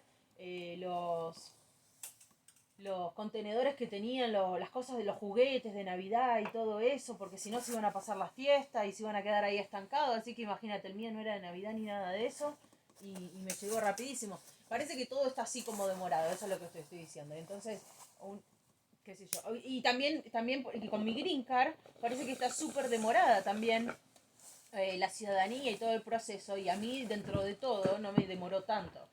Así, California parece que es un centro que procesa las cosas más rápido. Cuando yo leo los forums y las cosas así, otra gente en otras partes del país dice que tardan muchísimo más. Pero no sé cómo será porque a vos te lo procesan por la embajada de Argentina, ¿o no? Vos haces en Argentina. Half an hour. We've gone up. Wow. What is that? Point or 1.126. Bueno, por eso también tampoco entonces no dependerá de este lado, sino que también depende de ese lado, ¿entendés? Kick on the deep freezer. Grab this excess as it builds up. Get back in time so I can monitor these wires to make sure this is all for positive. Negative. Make sure it can handle the amps. No, es para la gente que está ilegal viviendo acá porque están queriendo. Una de las cosas que tenía Biden en su plataforma electoral era hacer la reforma migratoria para los Dreamers, para los chicos que los padres los han traído de manera ilegal y no tienen están en el limbo. Los quería deportar a todos. Esos chicos no tienen. Están como en un canandrum porque no tienen la capacidad de mejorar su estatus legal. Es como que pasar, como dice yo, y no tienen camino a la ciudadanía, no les dan path to citizenship, se dice.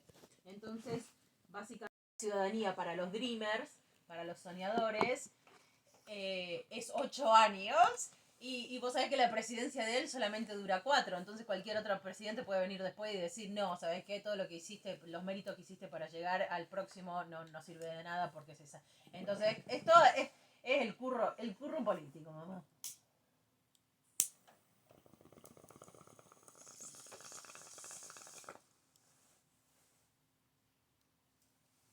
Todos y todas. Todas. Bueno, ahí parece, recién leí un artículo de diario que decía que parecía que Biden pasó un bill, ¿viste? Cuando pasan los documentos así de manera emergente, de emergencia, para los estímulos check. Para los cheques del estímulo. A nosotros ya nos llegó una tarjeta de débito con 1.200 tiene, no sé. Dicen que nos daban 600 y 600 de Trump. Pero nos la mandaron en una tarjeta de débito. Una tarjeta, no un cheque.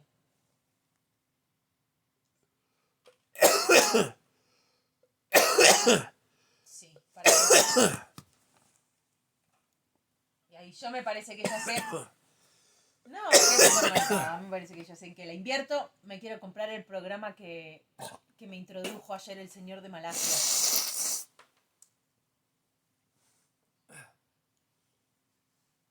We're upgrading, mama. That's what I'm telling you. No es mejor. No es mejor. La mía es más cara y es como un poco diferente. Pero la modalidad, pero no te genera las imágenes tan visuales. Es como que yo genero las imágenes en mi cabeza, pero no las imágenes visuales como las genera él. Me muestra un diagrama de los pulmones y me muestra. Yo te mando si quieres. No le mandé la foto de la infección de los pulmones porque no quería agravar la situación porque el señor me dijo que no era lo primordial, que había que focalizarse. Pero me mandó una foto, por ejemplo, de un diagrama de los pulmones y dónde está la infección. Literalmente todo tan mapeado, es una locura. Usa la base de lo que vos y Coco hicieron, de ir y sentarse y pararse en el plato de cobre o de agarrar esos es la misma base, pero uno es como que lo hace a la distancia, ¿entendés? Con la foto. Él me preguntó la fecha de nacimiento de Martino, el lugar de nacimiento, la foto y el nombre completo. Y no necesitaba uno de tener al testigo de manera física. Pero a mí lo que me gusta es como que hace el escaneo solo. No solo, yo estoy conectando intencionalmente de tener el testigo, pero me parece que complementaría mucho a mi servicio de lo que estoy haciendo acá.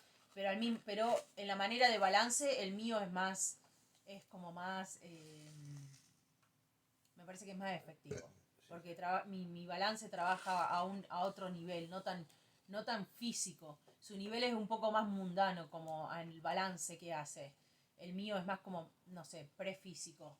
Pero me parece que estaría muy bueno. Y le estaba preguntando al señor porque ahí está la máquina, que es como unos auriculares y un sistema, y después está el programa de la computadora que va con la máquina. Y entonces yo estaba hablando con Ezequiel que solamente puedo ordenar el programa que va con la máquina si yo ya sé cómo hacer el sistema en mi cabeza, sé cómo implementarlo. No necesito los auriculares y eso, el resto que te trae. Así que estaba pensando en eso, me parece que estaría buenísimo. Y también, ahí mamá, esto se lo tenemos que regalar, te regalo uno a vos, te regalo uno, me parece que cada uno de nosotros tiene que tener uno. Por $200, uno se compra, que los venden para bebés, monitores del iris. Uno se escanea la córnea, se saca una foto de la córnea y te dice exactamente qué es lo que tenés, qué imbalances, qué enfermedades por la córnea. Those are things that your husband, why your husband says, look me in the eye. ¿Escuchaste alguna vez hablar de eso, mamá? Mamá.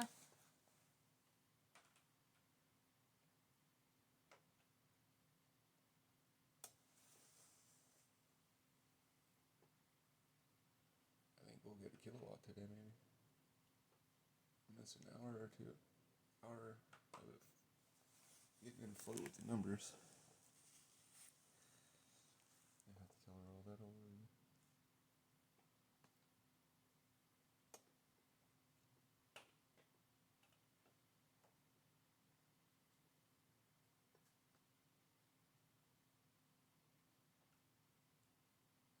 We're going up a 10th right now. I'm like, Mom, we're getting stimulus check and I already spent it. And she's like, I imagine. She's like, what is it the software? Is it the program any better? And I was like, no better, just different. I felt like I'll compliment it. I was trying to show her about the iris because it's sold for fucking babies on Amazon. Ezekiel, like $200 baby fucking diagnose yourself at home. I'm like, Mom, we should have one each. Like family units, like Juan should have one at home for $200. You fucking kidding me? Like, why are we sleeping on this shit? Exactly. And running and being spending reactive more instead of energy arguing with your husband. Like I said the other day, the energy you're spending fucking arguing back with me, dude. Why don't you look up what I'm trying to ask you to do and you see something and wake up. Talk to your goddamn family. Or use your resources and stop fucking rebuttaling me and wake up. Because I ain't trying to hurt you. I'm trying to help you. Shit.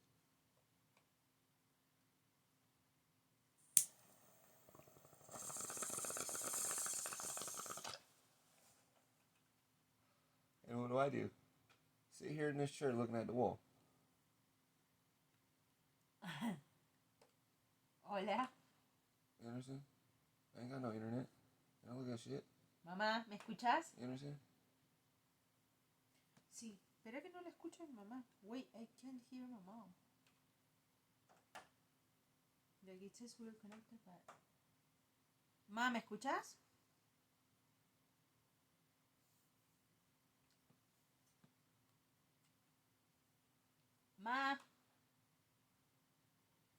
Ma, ¿me escuchás? Hola. So there's no audio. Hola.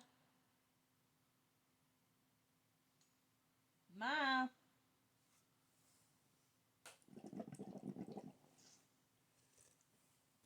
Hang up and try again. Yeah, well, that was a really good call. That was really long. I like to be able to talk to her. Thank you. I wish for you to be able to talk to her.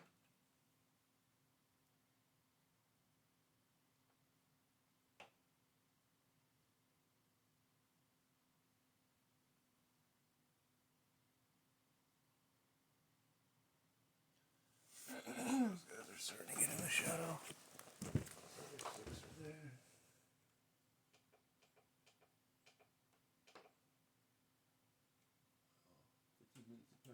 What's that? 0.3 or 1.3.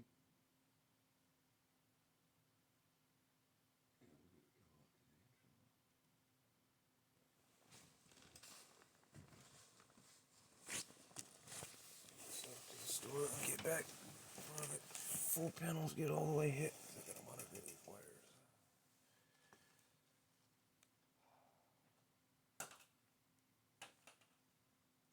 Monitor the wires and make sure they don't heat up.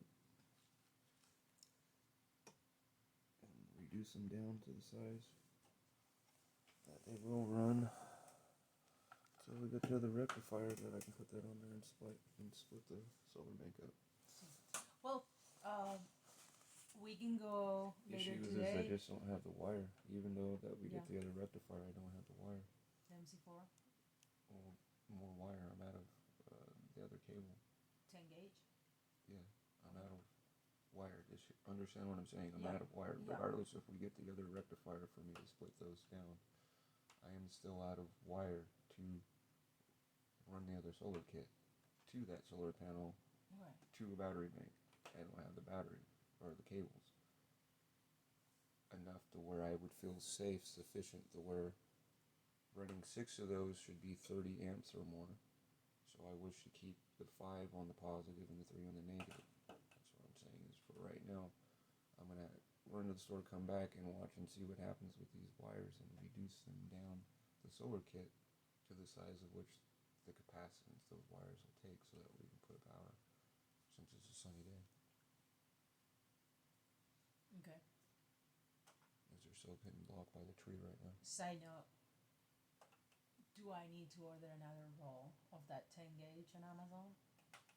Yes, because that's what we were Perfect. using. Once we get the other stuff, I'm going to take this and it's going to be Split it. still ran for our power. That's what it was going to be used for, was running our power. If you could. Those things came in a day. They're in the locker. They're in the locker in Marysville, but today there's the last package of the whole thing, so I didn't think that it was necessary to go until today. But if I knew wire needed to, maybe we would have got everything all together, because it said it got delivered like. Well, I was aware, I didn't got the command of fucking order this.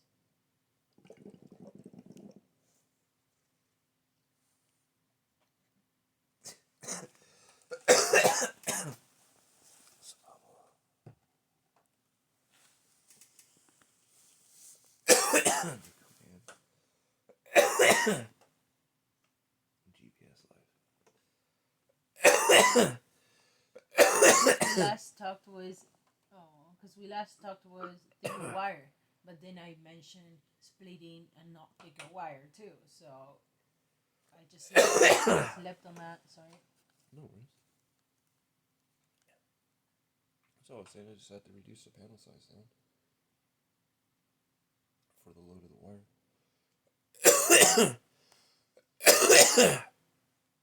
And then when Jade gets back on doing the way that I hooked them up,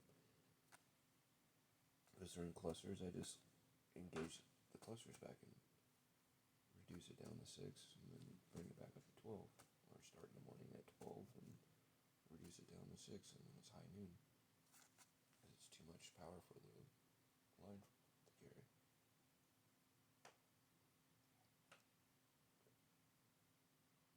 But if I'm going to go anywhere with you or anything like that, not stress out. If I miss like a thing, I need to upgrade the wiring. Yeah. It's just going to get brighter and brighter. I mean, we got rain coming, but No, from now on, we even get more exposure of hours too, because the days are longer. And the way that these panels work, you seen at 7 o'clock this morning till the sun goes down, basically 5 o'clock. Even with all that blockage of the tree, we're doing an amp to 3 amps. So it's 10 And hours. the temperature is going to keep raising too. So 10 hours of light. Yeah, better get it dialed. Dialed in, because right now what I want to do when I come back is turn on the freezer and turn on the deep freezer. See how they run. Once you take the... Do that thing like I was doing with the ice code, where we do from 11 to 1. to not bring anything up, but bring everything down in a deep stasis again. And deep freeze. Why bring what? Oh, you have to take the walkie with you. Yeah.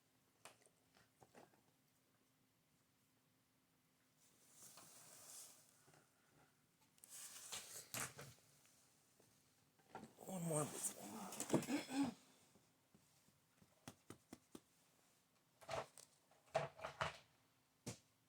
Right now we're doing over a tenth of a kilowatt every 20 minutes. Just about now since it reset and I put on the thing. Which that takes an hour for the deep freezer on high to do. So I want to use up that excess on both ice cold and the other one. Use it. Yep. Use it. Or lose it. Use it before we have to reduce down in the panel size. So we get the wires and boop boop boop.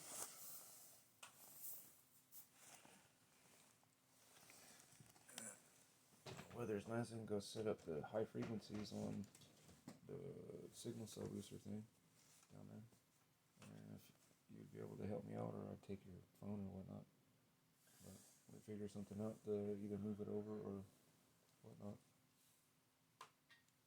The more I clean out right here, I know I'm going to get better signal on mine. But I need to take that other antenna down to long range and try seeing if it helps with it. I need to go grab the 35 amp hour battery and charge it with the solar. Bring it up here and put it on. Tie it in.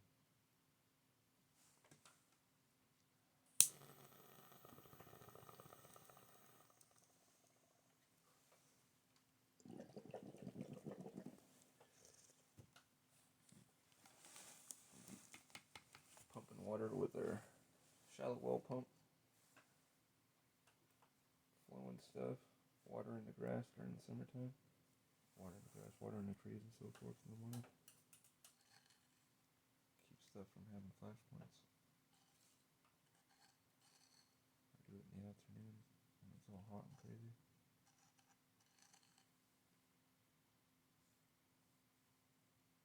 Keep our forest healthy.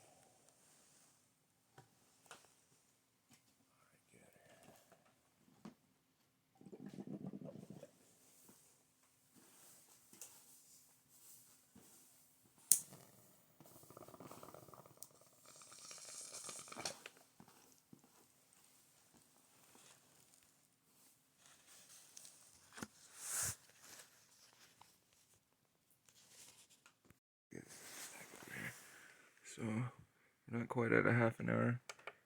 Remember that was where it was at. We're at 130. It's at 1024.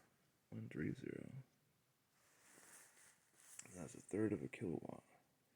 But we were at 1.85 this morning. So it's generated that in an hour and 9 minutes since I reset that. Showing the accumulation. It's almost a quarter of a kilowatt's been made. I'll go to the store and get back so I can do this. Oh, it's 11:01. I just got back from the store.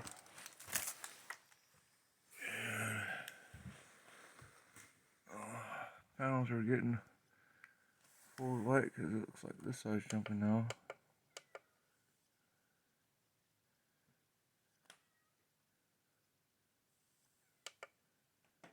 Even 9 amps.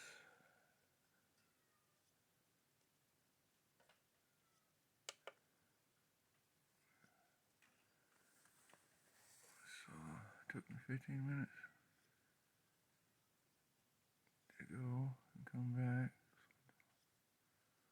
That was at 1300. 1032.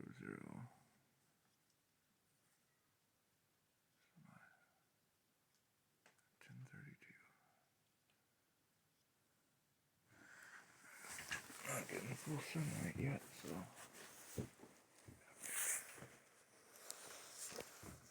kick on the big freezers. See how does with that. It goes ice cold on max. Put that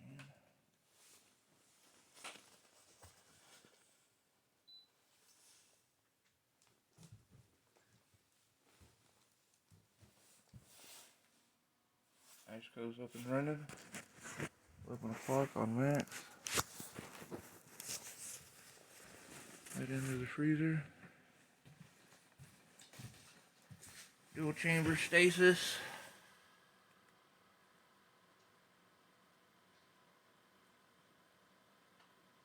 Uses 7.5 amps an hour.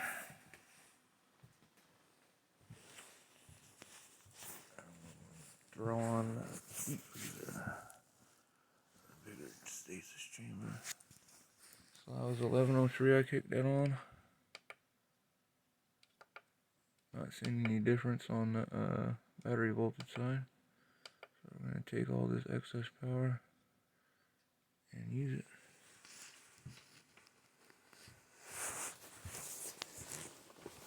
Up to 750. Okay.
Overload protection.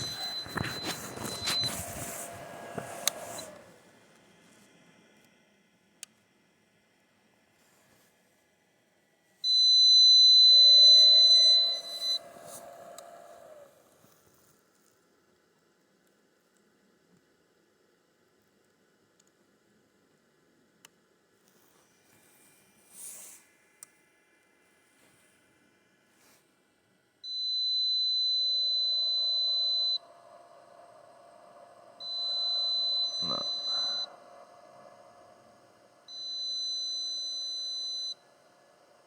Wait till noon. Guess I got the other freezer going too. I think we're at the same time right now. The battery thing is over there. That's the 750 that runs the big stasis. We're not getting full sunlight yet. I gotta get all of those trees out the way, but first I gotta buck all that stuff down, the firewood down on the bottom. And figure out the angles for these guys.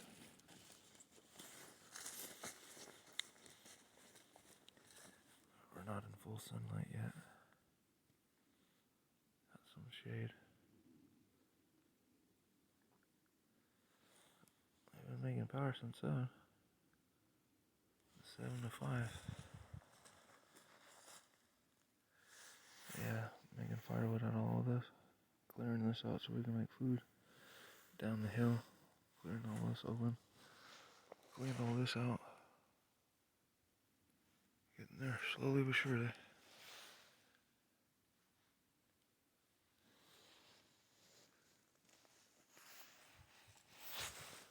Build the dome.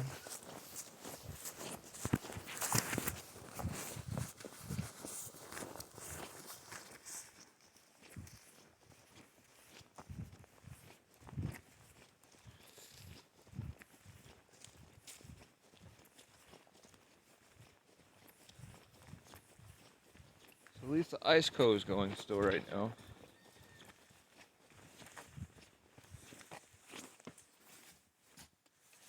I'm puzzled because turning that on gave me a little footage for that, but it wasn't tripping the other one. I should have heard both of the inverters do that sound.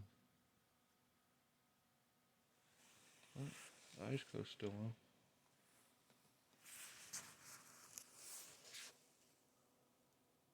I get the other solar controllers, split that off, and put a bank just for it for the deep freezer.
Disconnect 2. Drop it down to 60.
Those two 57 amps. I thought they were over 6 amps. Verified for me that they're 5.7. So 10 of them should be 57 amps.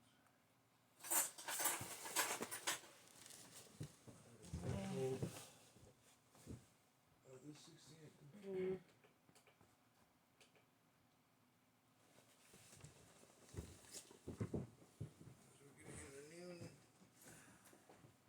Sacrifice the two that were in the sun.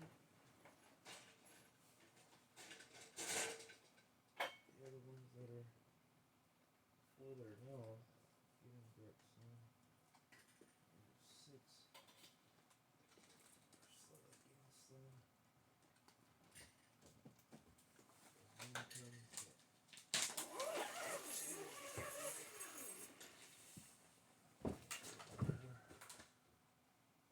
Wired to see if we make sure that stuff can hold all that.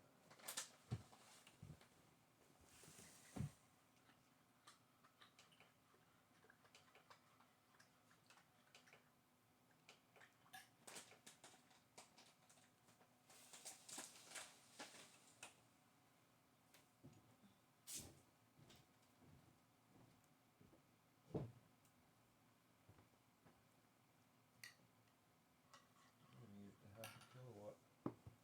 Maybe today by say 30 after 11 or 45 after 11. We started with these numbers here at 8.6. We're at 1.38. Just made a third of a kilowatt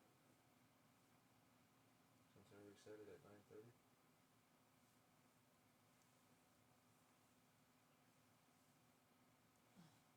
We're running that guy. I just gotta figure out what's up. Why is it not loading, like going in, accumulating? Allowing me to do the 752. Where I had a junction on the same battery, but on the cables coming in, it was giving me the low voltage. But yet the other one was running. That should have made both of them go. Yeah.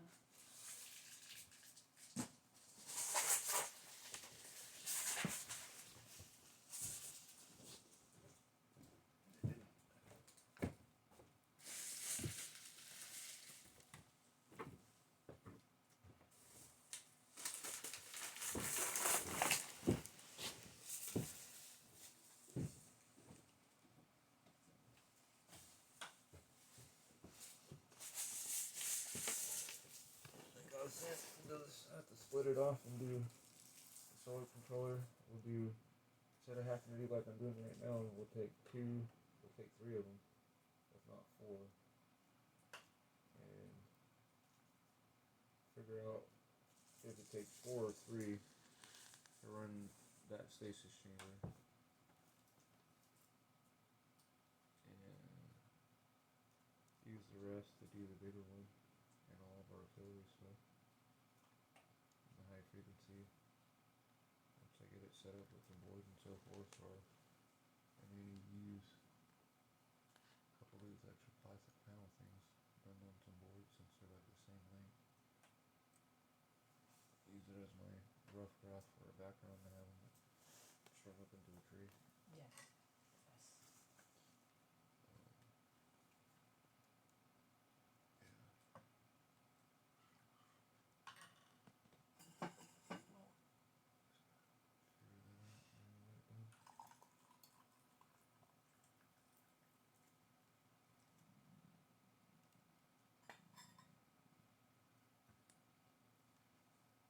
Closer we can get that guy over and the signal done in. And like how we're going to drive over the property where it's at to do the hotspot. That hotspot could be done here. Yeah. And then from here span too, because we're losing feet. Not really feet, just signal strength. Noise. In a sense, we're losing our signal noise. And dB.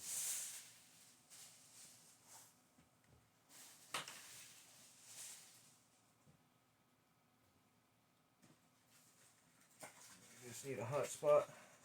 Bounce the hotspot up. Put a router in front of that stealth port. Close the ports off and all that kind of stuff. And just use it as a gateway. Don't get secured.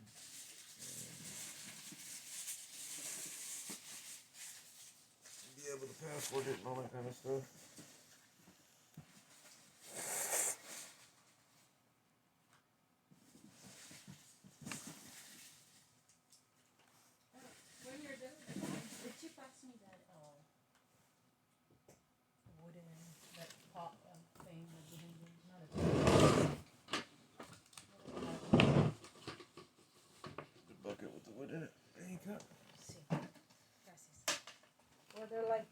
little, so we can use for raising the embers.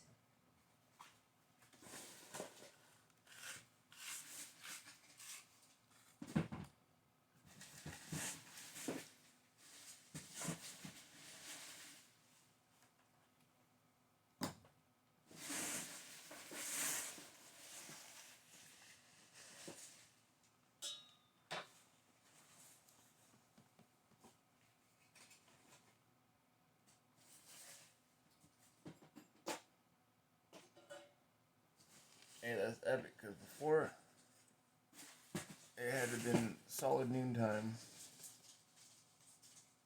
and that had to be on echo, economy setting, not max. We're past the 15-minute threshold for the max.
Cuquito, ¿qué estás haciendo?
extension hook 750 to the 6-volt battery bank.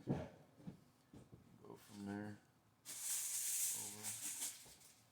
I'm gonna use the 175 for that guy, 125 for the chiller like we are.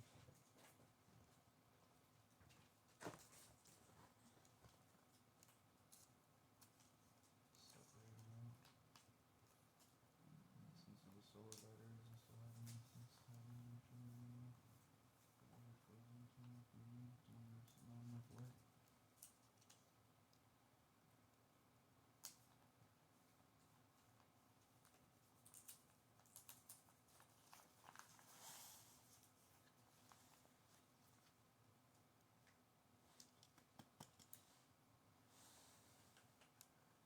Reducing that guy down below the capacity that it takes.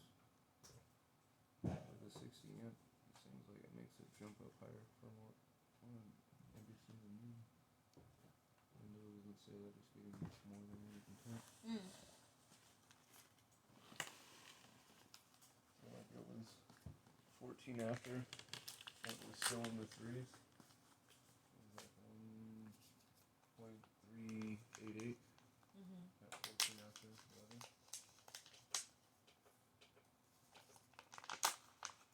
Now we're doing like this high amps now. Yeah.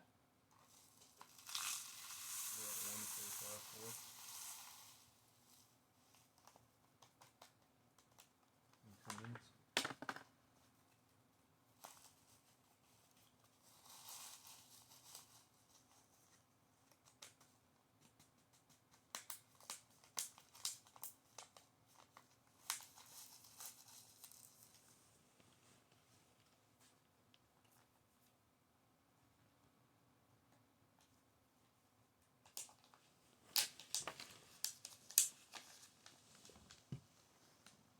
The reason why I want to separate them out. The other battery bank capacity's full, but these two guys are not. That now is the red one. 510 and full.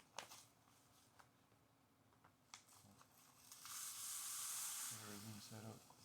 New batteries set in. So on and so forth. And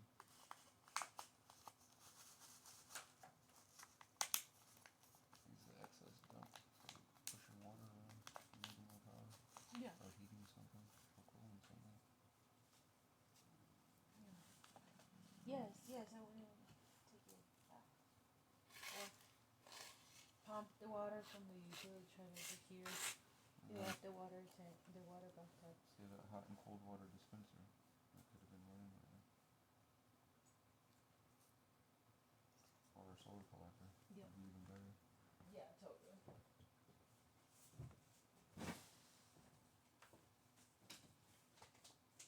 And the volume of water that you have.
getting in the high range now. The sun's coming on.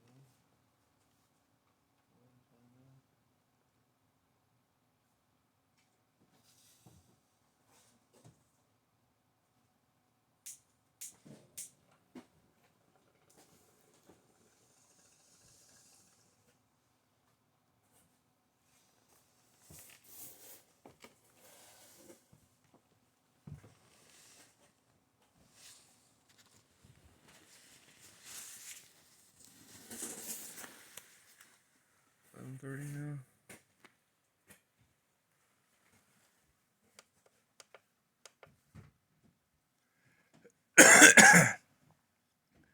Trying to get rid of that spike.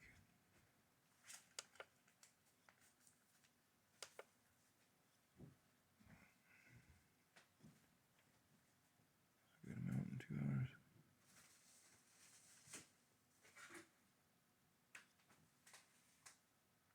It's a good amount for 3 days. Yesterday barely got any sun. We just about got to a kilowatt on the first day. We're at 8.896.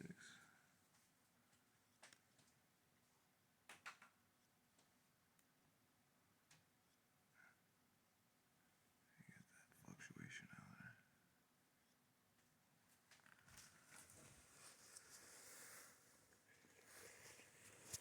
Run the big freezer.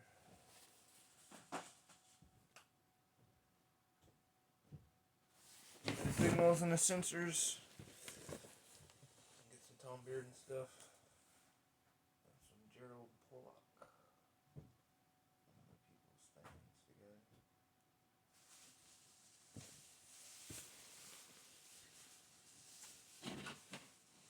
Do some old Mr. Charles White experiments.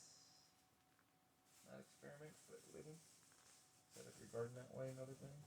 Since that's the guy that influenced the gentleman on how all this is about that we're doing.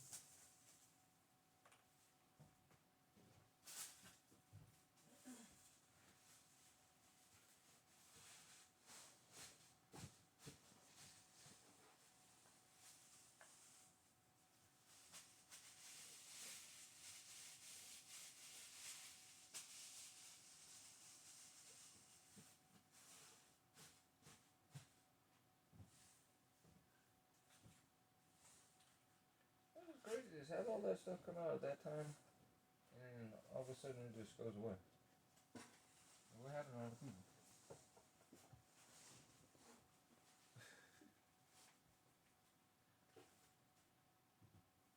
Like how I'm asking now, like, how did that stuff didn't get used instead of the fucking flu vaccine when swine flu happened in 1918?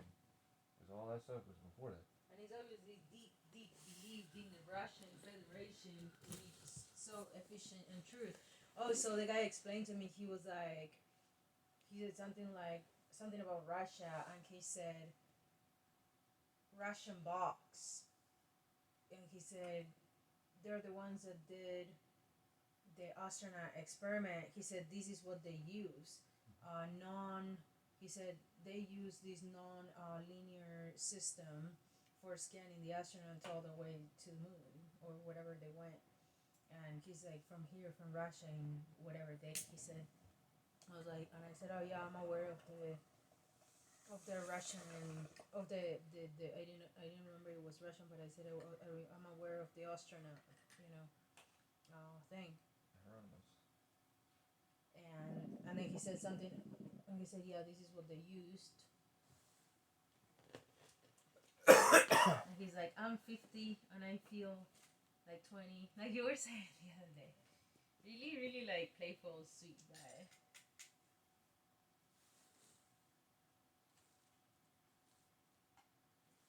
One thing that I just learned is that he can only do a full scan like once on a person a day.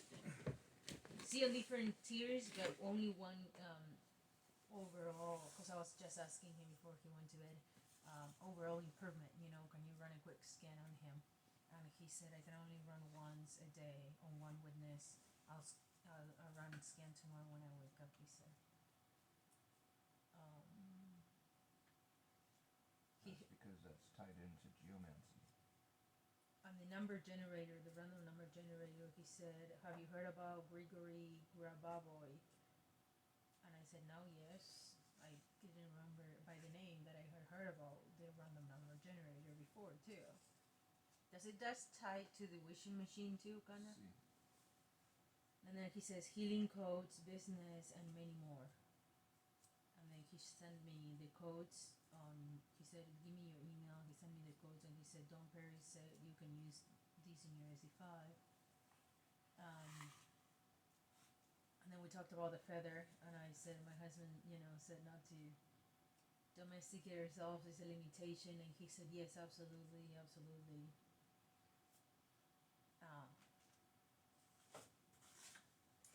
Remember, Dumbo, you didn't need the feather.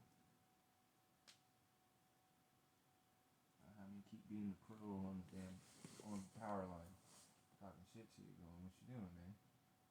You got my feather, and you think you needed to fly? What the fuck's wrong with you?" You know what I'm saying? Yep. He says Soviet. He says NLS was used as AIO cock. EAIOKOC. AIO cock in 1960s by Soviet for their astronauts. It was known as radionics box, but later part when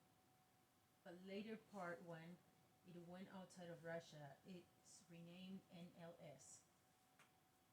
TBRU went into medical field. Well, it went into Europe. So they do not want to associate with radionics, remote, and etc. I attended training with IPL Metatron. That's the equipment. They said they cannot use remote, but all NLS can use. They don't want to reveal because of commercial. I said yes, but says psychotropics, because in the Psychotropics, psychonauts. when you look at the PDF, it says Metatron, NLS, psychoscience, alluding at psionics, which requires the operator. Psychonauts. Psychonauts. Like psychopseudonauts? Like psychonauts or? Like an astronaut. Oh. But not. In the sense of the night of ascension of Ursula was saying. Projection of oneself to a place. I don't know what they call like when that started to go to shit. But not. Like Jeff Hardy, rest in peace. You know what I'm saying? Mm-hmm. But me stating even he was not going to the effect of you. Well, I said I wish to take you past them. Because they were stuck in mind constructs and modalities. You know what I'm saying? Yeah. And me stating the same for him. Be it that his are stuck in modalities that when is needed. But yet if you intertwine the ones because of his background, he is not constructed to them. Like I use mine to help analyze different things instead of having a modality where I say, okay, well, you say that you're this, okay, well, I can't talk to you because scripture states I can't talk to a person as such or such and so forth. Fixed I to don't it, do no. that. No, you need to take a little bit of this and a little bit of that and make your own kind of modality way. If you wish to say that, but a little bit of this and a little bit of that were several, 4 or 5 years of my life or more sitting down and studying the different things that I've helped you understand in your life. But then by doing such, I spent almost a decade of putting those things back in my life so that you understand the precepts and modalities, subprograms, all this stuff that's inside of your thing, and me explaining to you is all this stuff that comes from the Theta in scripture, be it that for some reason you're not acquainted with scripture even though your family is acquainted with scripture, but then I never had the conversations with my family with scripture, but I'm trying to now. But I was raised on the Bible, but not that I was raised on the Bible from my mom and dad or my mom and my stepfather or who she was with. Because I raised myself on it. And the dictionary. Well, I tell the kids to read. Now, I don't know if you could do that with the New King James Version Bible. When I used to read that, and that'd be the only thing I had to read when I would be in jail. It's not the same words. It doesn't tickle the same stuff because it's like 5th or 4th grade elementary. And it's like people not reading the newspaper now. The reason why they got rid of the newspaper and so forth, things, at least it gives people a 6th to 8th grade education reading factor across the nation if you have people reading and you have it subjugated in sentence form proper.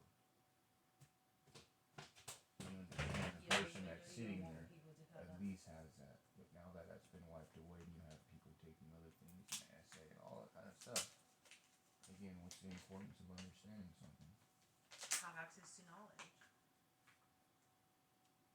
Or at least having the possibility to access to knowledge, like being given that. But understanding what that longitudinal waveguide is.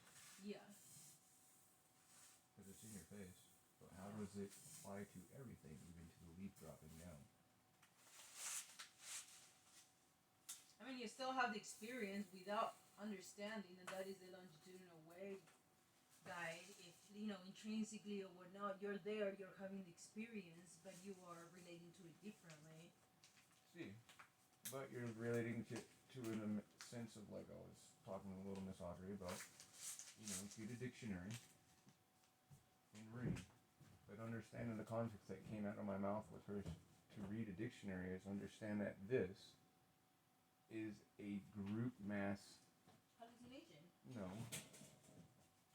Collective consciousness. Collective agreement on Yeah. that. This is what this means. Yes, we have all agreed on this is going to be this. You accept that, then we go with that. You haven't taken It's the not that time. we all agree. It's this is what this word means, and some people take the time to actually have the definition changed because they do not agree with the precepts that were put there before them. Well, right. So I said when you said Otherwise, something it's prior, not that we agreed. It is something that's thrown upon us. And yes, we take as fact, but we haven't. One must actually take the fucking time to understand the words that you're using to talk to another person and see, do you agree with going in that manner? Myself, I did not agree with going in simple form and context with people because it does not describe what I'm actually trying to get across. Therefore, I speak in the manner which I do. Mm-hmm. Now, if you wish to say, giving myself higher form of speculation of observed fucking things to where I'm able to say it in, I guess, bigger words that make people be befuddled in their mind or like, oh my god, why are you using words like that? Well, it's because if you actually understand what the word means that you're using, it does not at all describe what the fuck you're trying to tell me. Or what we just witnessed. Yeah. But if from the beginning of programming, I was told that this is this. Helping a person understand that the word weird, if you're doing something with yourself and you're feeling something from self, you cannot use the word weird as an observation because that means external and supernatural from the self. Externally. But it's not from you, it's something fucking with you. You understand? Mm-hmm. Helping the person understand what they're using as words changes the whole thing of what they're observing because now they actually can conceptualize and visualize and actually see. The pseudomorph not aware they're seeing in their mind's eye because again, you're thinking of it being external but yet internalizing in your mind is what's seeing what supposedly is outside. Yes. Mm-hmm. Once you go past that barrier, it's like, okay, well, how are you seeing stuff constructed in your mind in the same as my mind? Sporting, stating to the young lady, not a mass hallucination. Is an agreement, like what I say with you. Please do not give me things that are your verbatim, unless you keep a verbatim twin talk with me, and we do our own, subjugated away from, but we have a context of words that go with the other shit still, where I know what the hell you're talking about. Otherwise, it's just your window metaphors, and I'm not understanding because I'm not inside of your head. Seeing what your descriptive words are trying to tell me outside of your head for me to see, which is outside of your head, and putting it inside of my head for me to see, it's not working. Like I explained, I don't understand what you're saying. And it's not that English is not your first language, it's you're giving me your slang.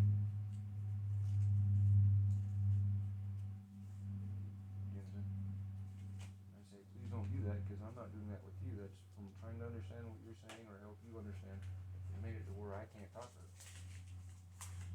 non-learned persons that have not taken the time to actually educate themselves, if you wish to say, and even people that have been in schooling in certain subject matters. When I talk with them in their own thing, they go, well, how long have you been studying this? Not no means of like poking at me going like, well, who do you think you are? But some do. And I explain to them and still have a context of plateau of understanding, and we talk, and they're like, I learned something from them, they learned something from me, but then they go like, damn, why did I spend all that time in school if you learned this shit however time that you did? And it's like, well, how much time did you really pay attention when you were going to school? Because I didn't pay attention to shit. Now I actually am. Because my ex-spouses and my spouses and those other people that have been to school, most of what I see you guys do is party, get away from school, and go, hell no, I don't want to do that.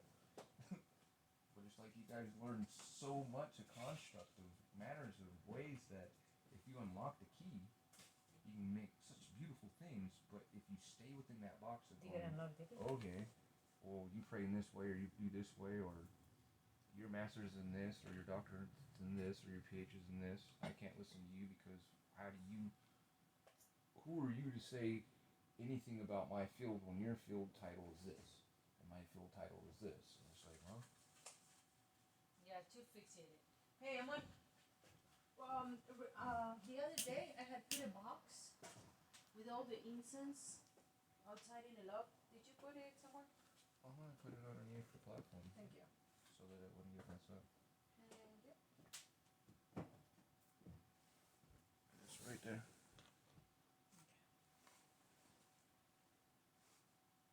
As I say, if one knows that things are coming, try to cover up or not leave out things. Well, I seen that you moved it. I I just didn't know usually where you end up moved it. not So you brought one covering up box, my stuff because I you see sit your there. stuff. Almost gave you full sun there. I think that just helped me remember where the dude that's in meditation's at. And it should be somewhere right there. Right. 46 after.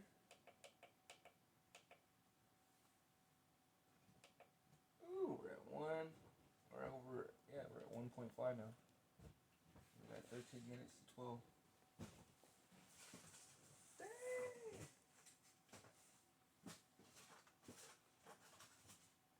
Yeah, I just jumped to 1.24.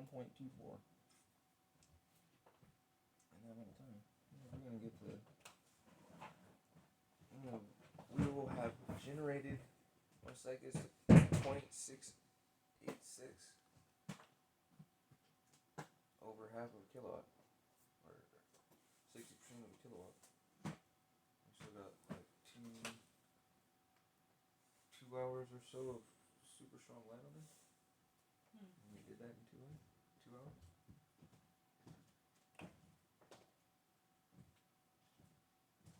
And the ice coat is still running.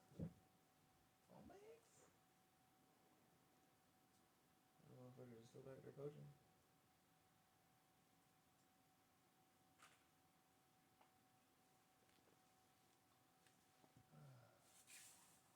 On the gate goes.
So good that it's not reading the levels now. This is high. It's reading 77 volts. There we go.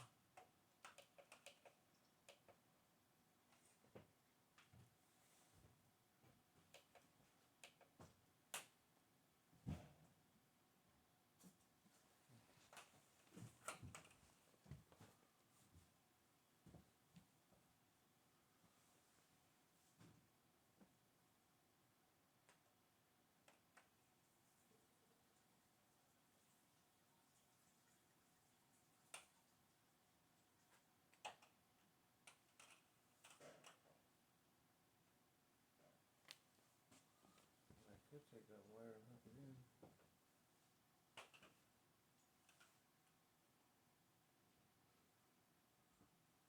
And the one down there, that high goose. Take this and put it over here into this battery bank. With the high boost on there.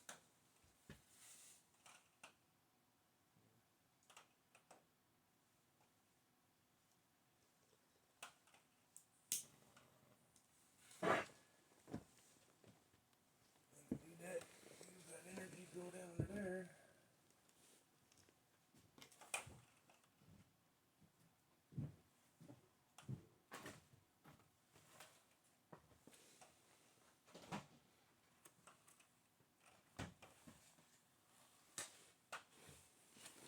These separate out.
2 minutes. We're still at noon. It jumped to 1.509.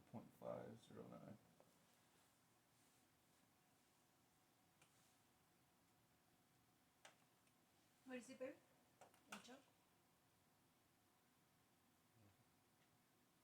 We're at 0.5. Yeah. So in $2.5 we've generated half a kilowatt. Half a kilowatt? See. Wow. And battery is saying absorb more. Yeah. And we were at a third, so just in this peak hour of noon, it's exactly noon. From 11, yeah. Yeah, because we said at a third a little bit ago, Yeah. right? 0.3. Yeah. I know it's 0.5. See? Over. So it doubled. Probably did it a couple hours in the morning from 8 to 12. Or 8 to 11. Or 9:30 to 11. Because we start getting sun on there really good at 9:30. No, it's full sun. It does about 30 amps. 7 o'clock it does half an amp. And going into 8 it climbs.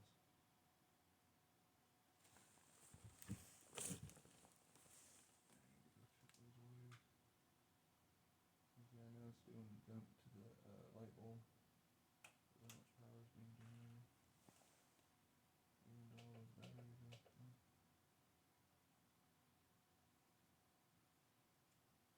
No ridiculous spike going on. Or it was doing when it was jumping. That's why 76. Well, I just don't understand how we're getting 78 volts out of those things. This says it doesn't make that much.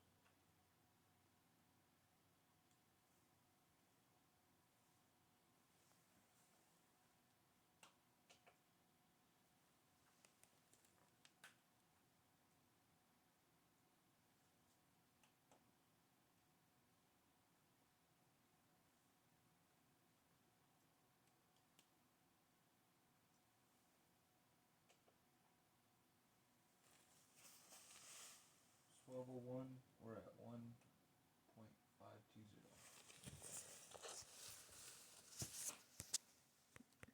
Let's see what we get out of this hour.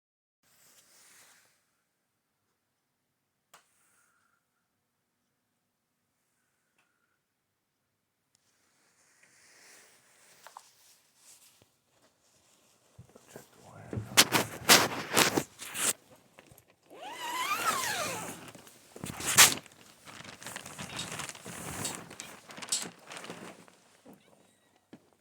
Make some food. Work done. Nice order.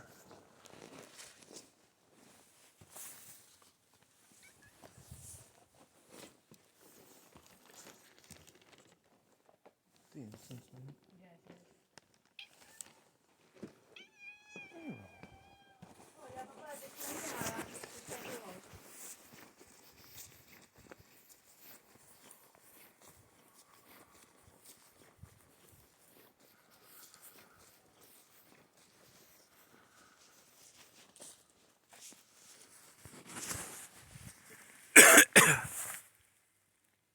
Below what I had on the wires. Yesterday, just running all the power just to one single positive, one single negative. Now I have 5 wires on the positive and 3 wires on the negative right now. All the wiring I have. Only got 10 of them hooked up. Gotta get these guys hooked, the other guys. Again, find the angles that are best for these. Make a set stand like the high frequencies that are rolled up over there. Figure out the angle.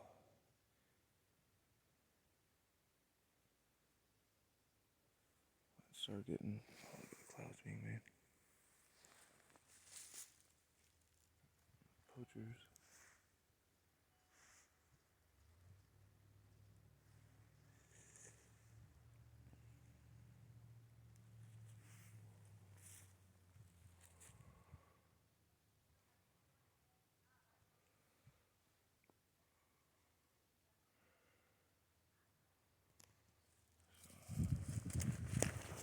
Looks like the power's holding.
Perdona, que eso justo sonó el timbre y quería ver quién era.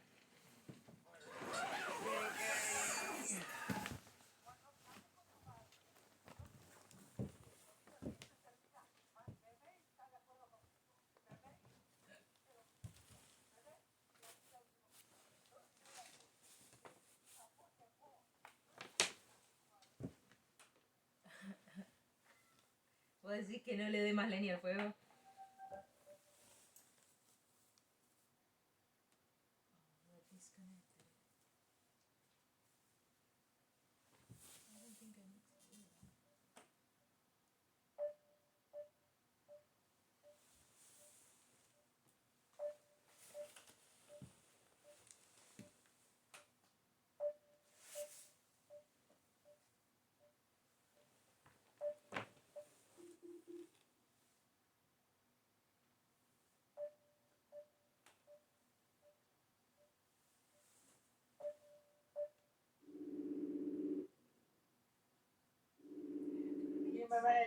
Me decís que no le dé más leña al fuego, papá. No, porque siempre termina diciendo, Mary es igual que yo, y ahí no da por terminar la discusión. Así. Every time my mom hangs up with me, she's like, Maria says the same I was saying. Maria says that's right, that I keep feeding the fire. Just stop doing it. That my mom, the Bueno, virus. bebé, y habrá un fighting. fogón, un fueguito afuera para tomar algo afuera en el bosque, ¿o no? Claro que sí. Bueno, buenísimo. Bueno, te cuento. La idea es, tenemos vuelo por América, mamá lo sacó con las visas nuestras, y yo lo saqué un vuelo que tenía cancelado.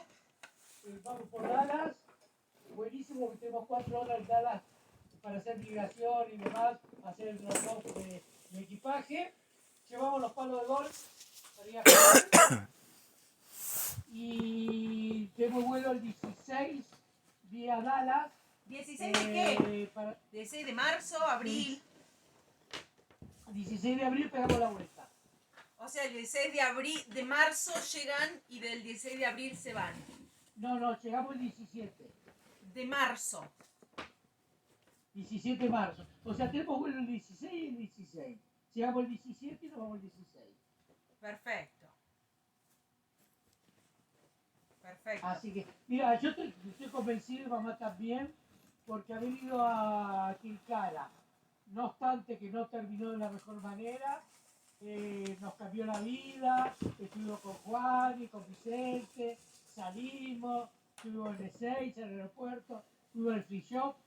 Y te cuento, el free shop está vendiendo las cosas al dólar oficial de 90, cuando el dólar está a 160. Así me compré 2 whisky black, Johnny Walker Black, me compré 2 gin Tanqueray, me compré 2 perfumes Calvin Klein. Papá, gasté 15.000 pesos, gasté menos de $100 por todo, bebé. Papá, tu yerno se está riendo en voz alta, aunque no entiende siquiera la mitad de lo que está diciendo. Y a mí me ahogaste con la tostada que estaba comiendo. ¿Sabes lo que iba a hacer hoy? Me iba a ir mañana, hay un vuelo a la tarde, me iba a ir de Seiza, nada más que para pasar por el fichón a la ida y a la vuelta y comprarme de todo. Me estás Pero jodiendo. me sale 24.000 pesos, así que no se justifica. Pues yo de ir voy en con mi premium, ¿viste? Así que no se justifica. Así que, pues ya está, lo haremos la compra. Pero no puede ser que le esté metiendo a la gente que viaja por Argentina, bueno, México, a $90 cuando está a 160, bebé. ¿Te das cuenta que es toda una mentira, pa? Toda, que es un desastre. Jackie Sinó, que no tiene 60 años, se vacunó y ya tiene las 2 vacunas rusas. ¿Entendés? Un desastre. Es toda una mentira. Estamos solos, ¿no? La tenemos que arreglar solos, pa. Como siempre. Bueno, bebé, mamá está en misa. ¿Vos querés algo ahora? ¿Necesitas algo? No, te llamaba a vos para ver cómo estaba, que quería ver la fecha porque como le estaba preguntando a mi amiga si qué disponibilidad había, si conocía a alguien.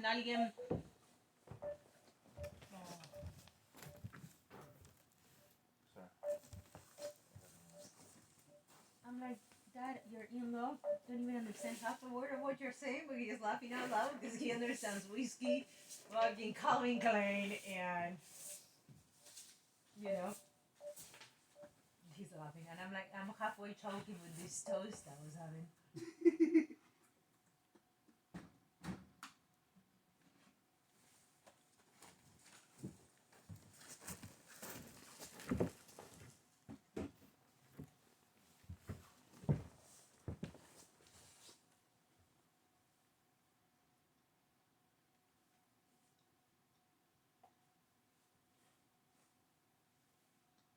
That's good.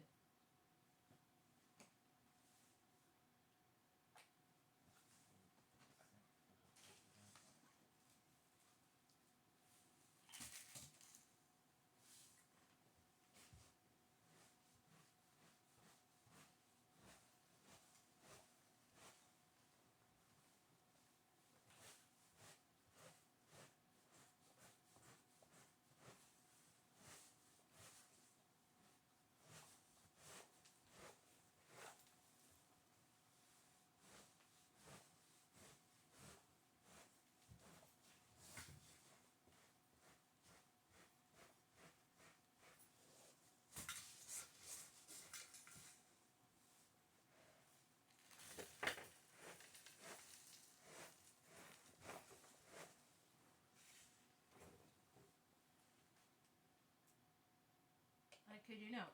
There's no remedy for my dad. There's no fucking scalar technology, space technology for that man. There's no rewriting his fucking coding. It's okay. He's so uplifted, dude. Like, his spirits are so uplifted. He's like, can you please send it down to your mom? She's so feisty. The virus left her feisty, and aren't you know, like, she can't believe the whole Tilcara thing, you know? Like, she's like, with the doctors and stuff. And my daddy's like, chill, you know, it's what it is. My mom is like, no, it's not what it is. Like, this is fucking nuts, you know?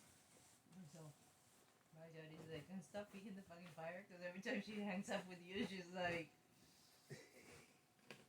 up in her horse, you know? Yeah.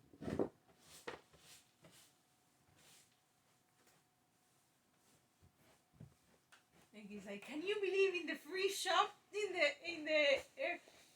Free shop is the free of duty that they have in airports. So on international airports, there's shops that you can buy things from abroad free of taxes, duty taxes. They call them free shops. So my dad was like, can you believe that in the airport free shop? You gotta let me know what's going on.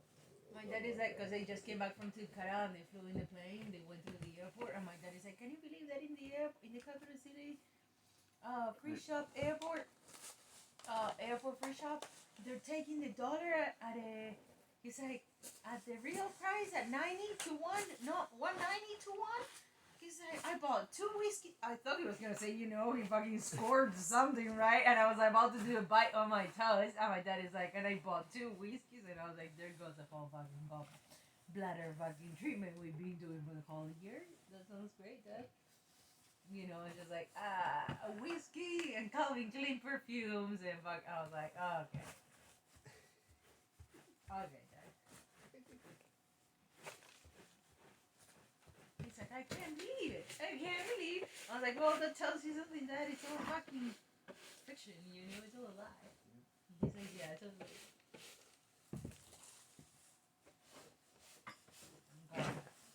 If you wanna know where I get it from, I would have been like, dude, you should have been going to Venezuela. talk to my. Oh my God! You should have been going to Venezuela. Or when I was talking to my mom, because my parents are gonna come.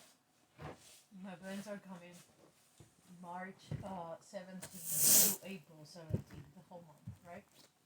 Where? To the United States. To the United States to house hunt, right?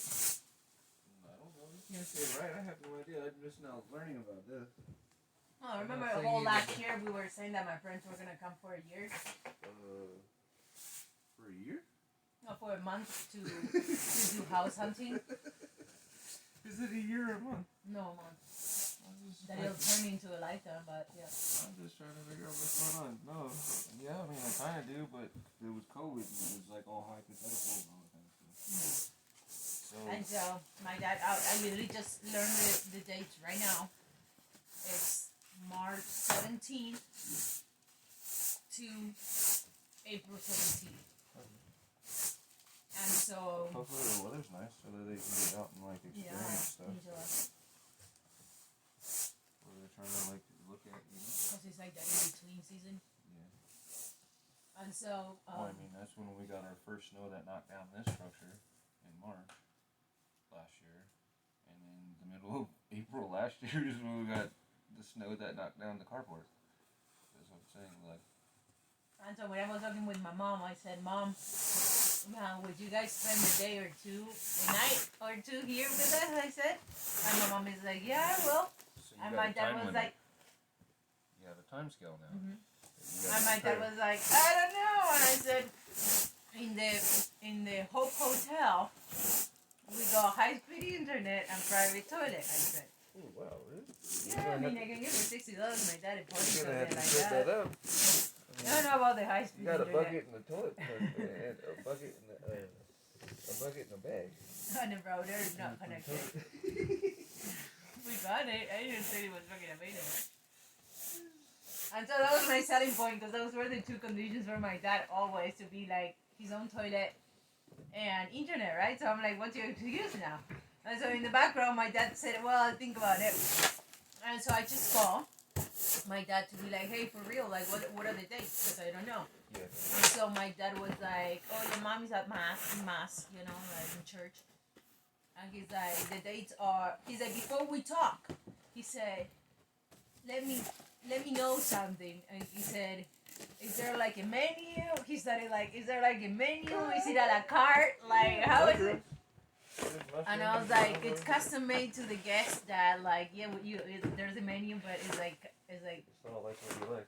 what you like. And so he was like, for real, is there like a bonfire outside? Can we sit like outside and drink something hot? He was like in the cutest voice. He was like, no joking. He was like, for real, is there like a bonfire somewhere to sit outside? And I was like, yeah, Dad, I think you might stay for a night. See, now you know why I made what I made. You understand how the Tahoe City House?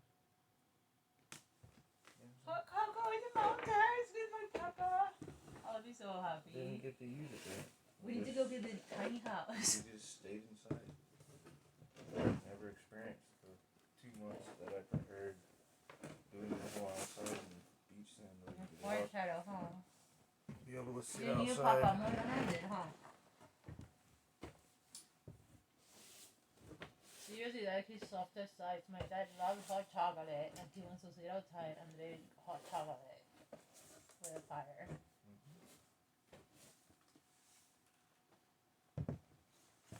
That's why I turned off on that one. First time I met the man. It's true. I can deny it. Like, I seen it in the physical form. Manifestation. Police call on me and everything. Lady in the fucking glass house. That's what's hilarious, dude. Well, then we go to our own glass house. It's better than glass. I want to live in a glass house. But No. yeah, she has glass. Fucking glass house, dude. Come on, leave me alone. Sin, we gotta pay taxes too. Gabrielle said that they need wood. That Todd gotta go to Arizona for a week when he comes back in February. That he can help clear these up. And that would help because it'll make it better if we're setting something up. I was just saying that Gabrielle said they needed wood, so I said, well, tell Todd to bring a chainsaw so he can help clear these out. And he said, that's exactly what he said. I mean, I already cut it. You just gotta go down. Buck down. That's what I said. You just gotta be bucked down. And she said, Todd gotta go because Holy he started shit. having hip surgery replacement. He's gonna go to Arizona for a week to help his dad. She said when Todd comes back, it's on, she said. So we're gonna stock up on wood. And I said, well, it happens that I need the space clear for the dome and the wood that you need is on the way. So tell him to come clear it. She's like, sounds perfect. I'm cutting my way to that group of trees so that we have full on sunlight from about 8:30 until noon. Or that even go even be even higher.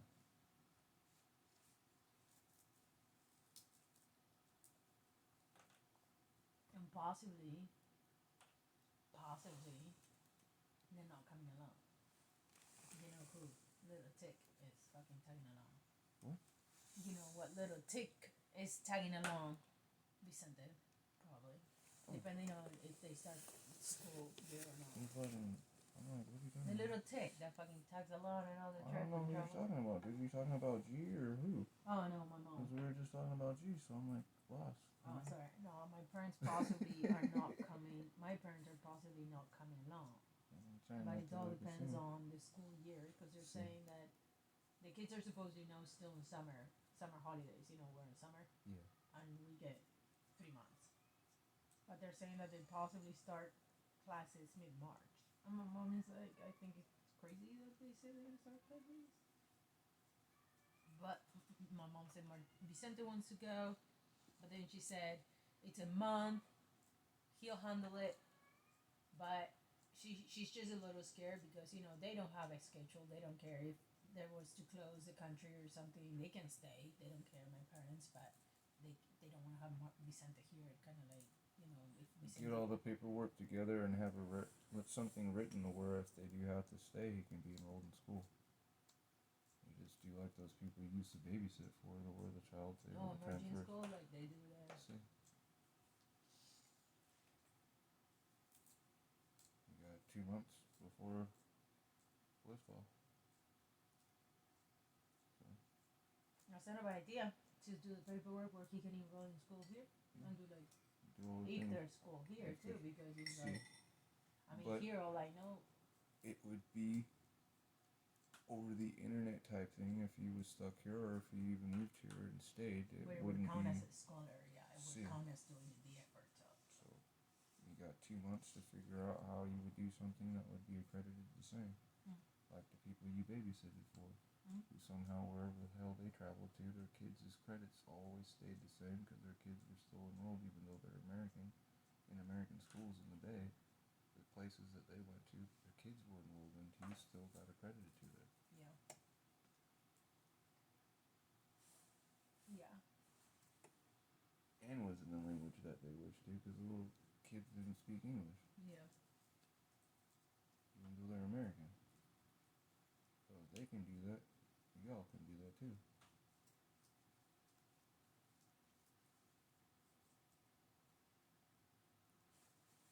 Yeah, totally.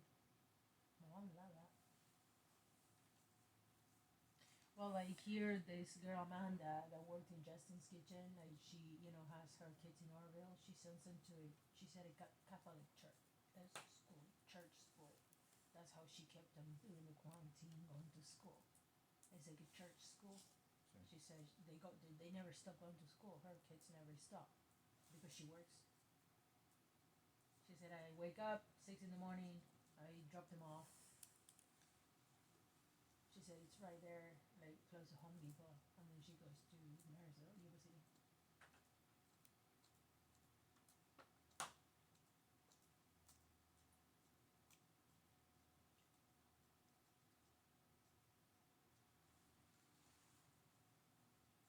Now we're gonna get the router. We had to get it anyways, but I'm just saying, I'm telling people we got high speed internet, we don't fucking got high speed internet. All we got off the list is the hot cocoa, baby, right? And the fire. Hot cocoa got drank up, dude. We didn't even get the hot cocoa, we got the fire. Yeah. Fire and the logs. Mountain. The light, the gumption, and the hope. No.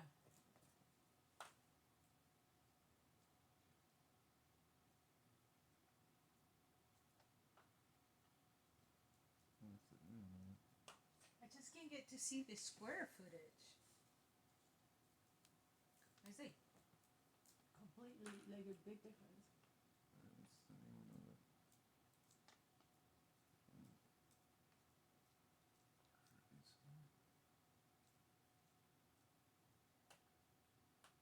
One is a dual band, the other is like a true band or something. What is it, Wi-Fi 6? I don't know, Wi-Fi 6 means. It's being able to, like, say, one will allow you to do Smart Beam over Wi-Fi, and one won't. You ever notice how, like, your phone, the other phone that you have, has NFC? And, like, my G6, my G3, and stuff like that had, there's Bluetooth, but then there's Smart Beam. Mhm. You know what I'm saying? Mhm. They're doing it that way through Bluetooth, but then there's also doing it through Wi-Fi. Or say if you want to stream like a movie or send a movie over to me, Screen or say share, like the smart share, that kind of stuff like that. or Apple's called smart share. But I'm saying like large, big files, Oh yeah. you do it over Wi-Fi, over Smart Beam. Like that allows you to. The older model of that we have that we're trying to figure out where it's at, that doesn't allow you to do such. Mm. So in the concordance, understand what I'm saying? Yeah. Hear me, look at me please. What you're trying to do with your big files and so forth, and myself doing such, it would be to have something that allows you to do such. Because you're going from one phone to the next. Be it that I was going to have the other phone turned on, but we went with this one, I'm not doing that. Mhm. Because I'm hard plugging in and Yeah. putting it on USB. Yeah. You That understand? way, yeah, it doesn't get compromised. But yeah, if you're going to be doing the things that you're doing where you're transferring videos or whatnot, or if we're uploading or streaming, then things like that, your up band is what you wish to look for. And that guy works on 2 gigahertz. So it's would be permanently on that. Our phones work on 5G and so forth, which has 2 bands, like how I had it hooked up in the shop where I made the 2 signals open, where I tried to make it to where you only link your stuff To one specific, to the then the 5G, other. Yeah. and the computer and so forth was on the 2G, so that there wasn't a slowdown. Gotcha. Do you understand? Yeah. Because each one, if you look at, has an allocation of what they do for streaming or things going up and down into it and out of it. Do you understand? Some split the 1500 megabits per second that they talk about Mhm. to one side, say the 2 gigahertz gives you 450 gigabytes per second, Mhm. and the other side is allocated 750 Mhm. Yeah, or there's whatever. more control But then too. the 2 are combined Yeah. to give you what they state Together, what they- as yeah. what it does per second. Yeah, But you're not gonna get that if in you one have band. it- Or, unless you have a single band unit. yeah, exactly. You understand? Yeah. A dual band unit, it splits that stuff apart A of what 3-band unit is gonna split it in 3. Don't assume, you have to look at what they're doing on such. Or they might have designated already Yes. something set to that, and For then that. the Like other the 2 one that were- you were looking at that was specifically for gaming units, that was that crazy big ass red looking crazy thing that had its own the CPU drone looking one, yeah.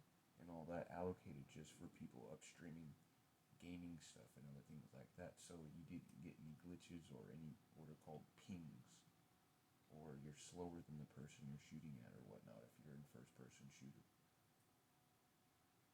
or lag as it would be, especially now since they have all that virtual stuff going on. That was an issue when Counter-Strike first came out when I was a kid in the 90s. You had too much lag or people using the phone line and shit like that. You weren't shooting at the person that was there. They already done shot you or whatever.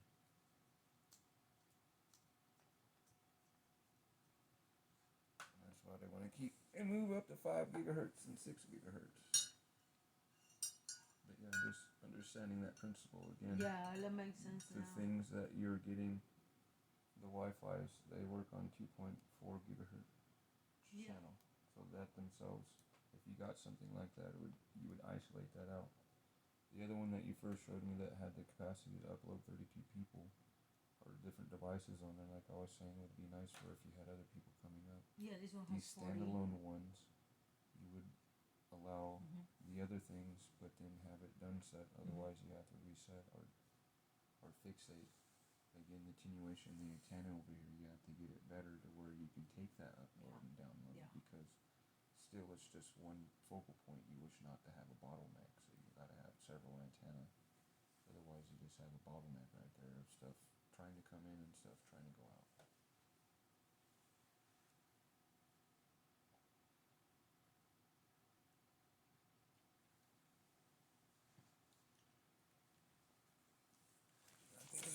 for an hour and a half.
That means my HHO hydrogen I'm running. Inshallah.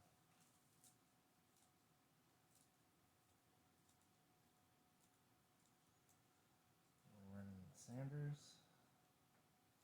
Getting the wood all done with no carbon footprint. Putting all that beautiful energy in like that, man. Self-sustain. Getting closer.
think Miss Kingsbury would have took the suggestion of the DA.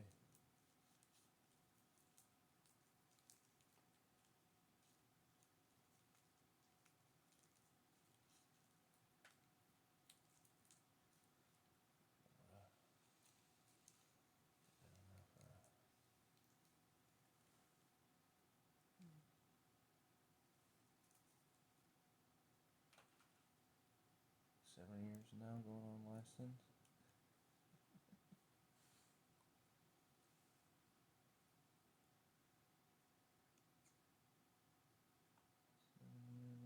Sentence for another.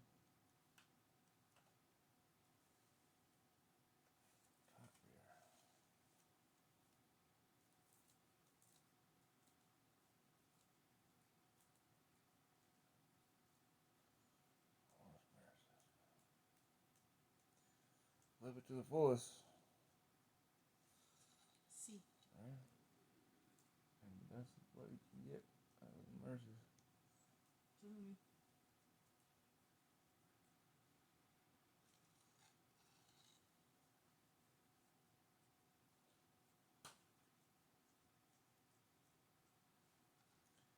One flew over the cuckoo's nest, honey.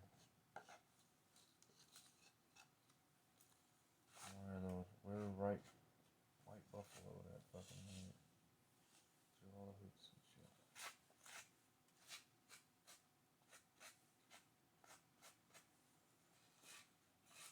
Just like you. The way this fucking administration shit went. I don't know. These people are still doing weirdo shit. They got a lot of changes they're gonna have to do to get reverse course of 4 million people deported underneath the Obama-Biden fucking administration. To Trump, to now Biden back in power. Or actually in power.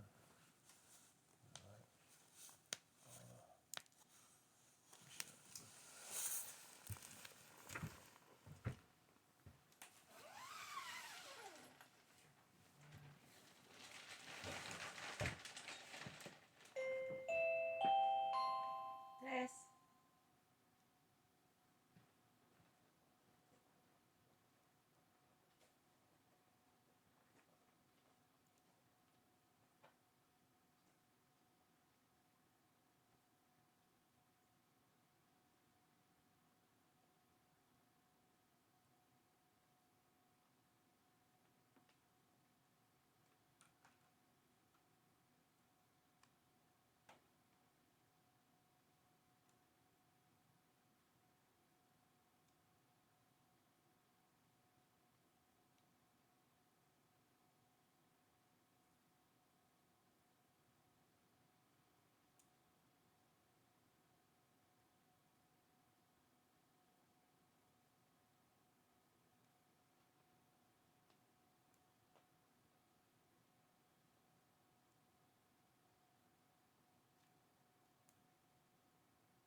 I'll stop the light now, baby.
clouds, and when the clouds would kind of let some light through, the electrical tape was like shrink wrap.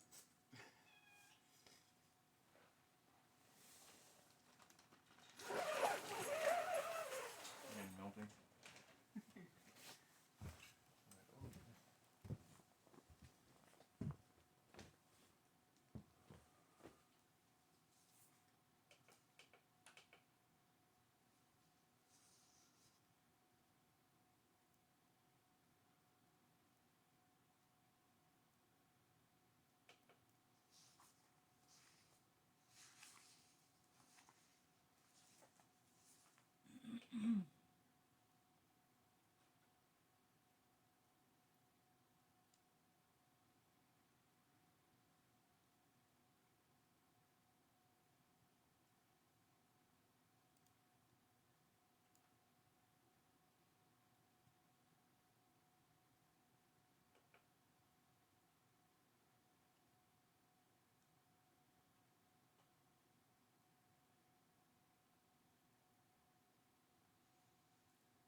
So 11 o'clock to now, so 2 hours.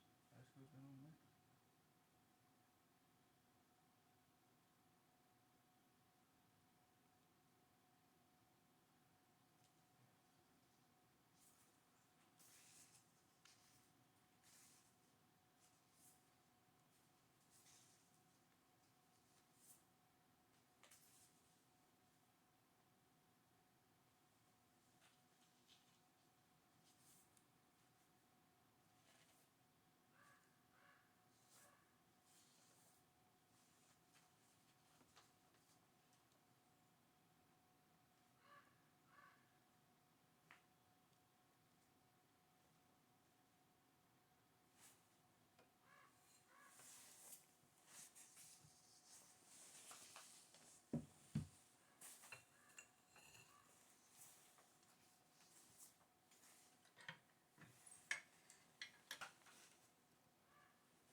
76 about to hit.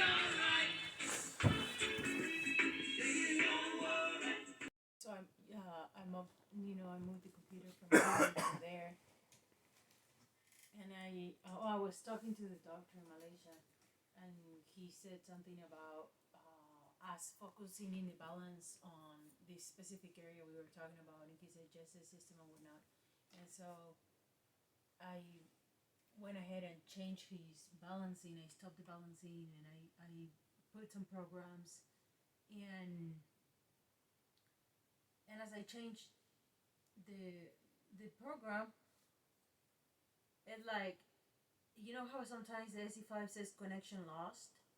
So it like kicked out, but then it put start, and like it started balancing, even though like it said connection lost, like they were still connected, and I unplugged the USB of the SE5 from the computer, and then I was like, why did I do that? To kind of reset it, but I hadn't closed the program, and which would give me like connection loss, error, like it should tell me like how it gets silly. I know it was like still balancing, and the SE5 still flashing like balancing, and so I plugged it back in, and it like restored, like it kept balancing. You know what I'm saying? Like it never really lost the connection, really, even though it was saying connection lost. And I unplugged it, physically unplugged it back in, and it was still synchronized, like it hadn't lost really the connection. It was like a magnetic moment. Probably because I was so like intentionally driven,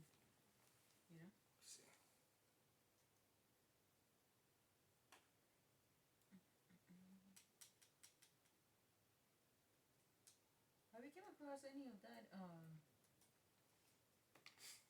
any like fishing line or that silver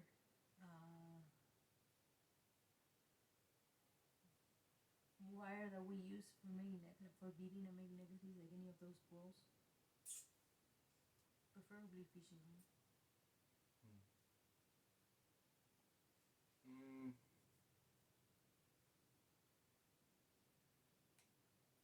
I think I know where there's fishing line. Over in this area, I think I came across the spool or in the brown. On your cart? Or in the brown wooden box. The stuff they use for necklaces.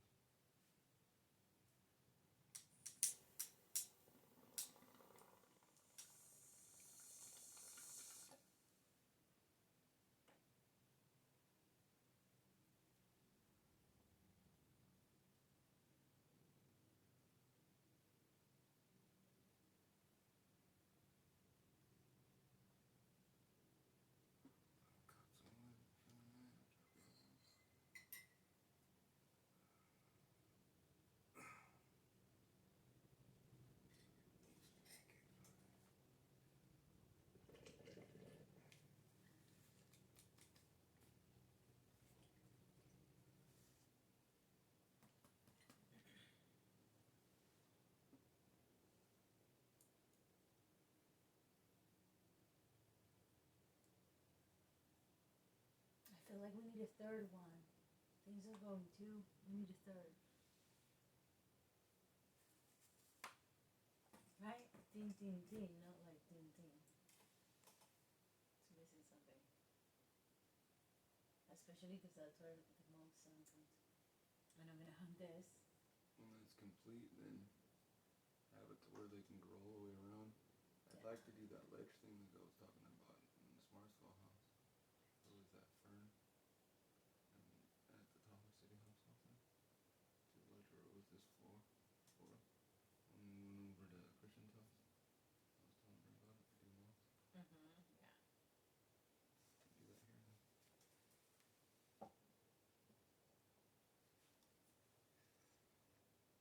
Have the salamanders running around in here and stuff, dude. Oh, that inshallah. You just gotta make environment conducive for them, and they'll be like chilling with you. Be walking in here, yeah. lift the rock, there's a salamander in here chilling, going up and down, looking like you wanted to do with a crystal shop.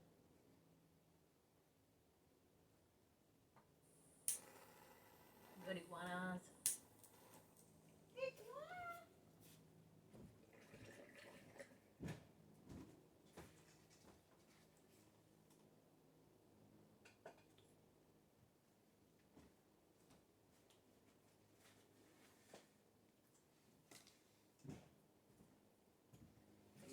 I should buy a case for these, huh? I want to grab a piece of board like that. And I'm gonna grab the saw, and I'm gonna cut a piece like this. So I'm gonna have my tablets like this, so tablets that go with the boys, you know. It's like a stand, like a tablet stand, but from a piece of wood of ours. That I kind of have enough weight that if I just cut with my saw enough for this to be stand, you know, or lying like this. I would, just a suggestion, Maybe. however many boys you're gonna do that with, accompany them with a shot glass set. And go in and etch and make it a stand, the base for the shot glasses. Oh, the chalet?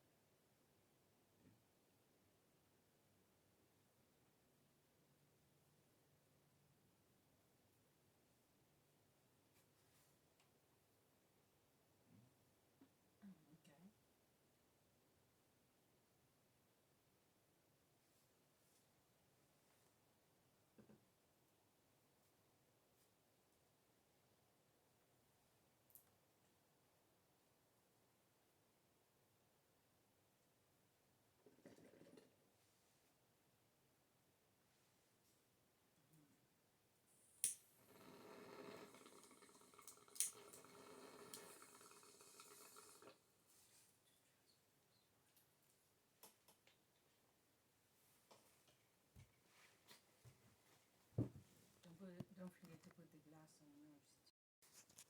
218. We're at 1.9. Almost on a kilowatt today. Nice.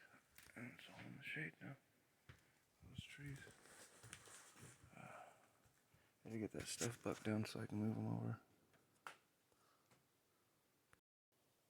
It's called organo preparation. So organo preparation, organo is a tissue part of a specific organ that requires attention. And so he was telling me that, or the doctor yesterday that I was talking to was telling me that that's what he was doing. So he introduced me to that concept of organo preparation. That is basically once you have mapped out all the imbalances at every level. He talked about not just the physical body. At one point he even said, friend, realize we're only all we talked about is in the physical plane. We yet to talk, he said, about the astral body, mental, and etheric. And I said, I realize. And so still scanning on the biofield system, on the meridians and the energy systems, and mapping it out, then what this form of modality of, or my understanding is that it's when this organo preparation is really focuses in the construct or the build up of specific tissues and organs and whatnot, and targets that for its optimal function to restore or whatnot, but it does it at the level of organisms. It's talking language of, well, it's energy still, those organisms, I understand it as energy, but it's working, because that's what I understand that Roger Rife did, is working with that, like we were saying, noise cancelling. So if you're working at that plane, it's slightly different. It's different than working with scalar, right? In the balancing process. It's not.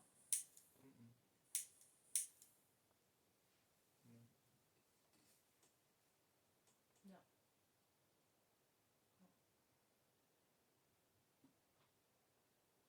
Because How do you make a scalar wave from Tom Jordan's explanation to you that you've watched? tensor ring here?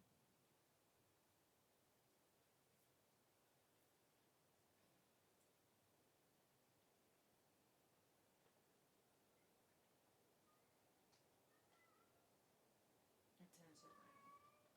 You have the wire, two polarities, two ends of the wire, and you create a coil, right? And wire it within itself, like around itself, and create a field. You're creating a magnetic field.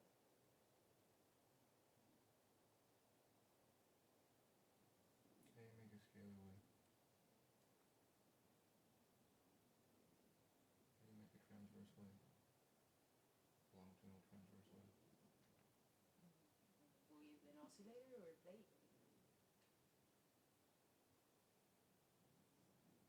Is that what's doing the bouncing right now? Is the plate that's in there? Right?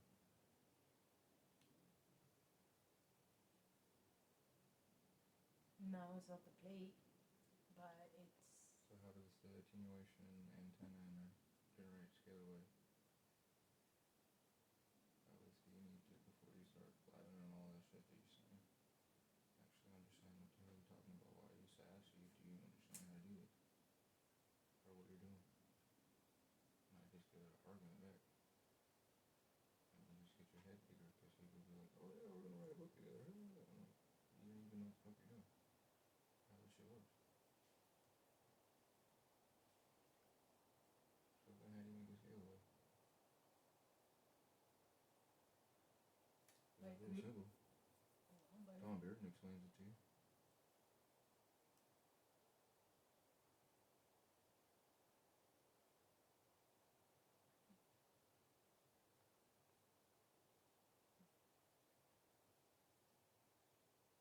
By creating a longitudinal wave, aren't you?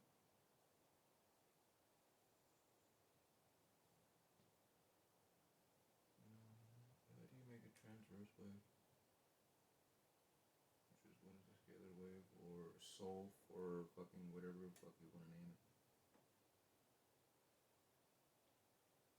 What do you mean? I don't understand how you make it.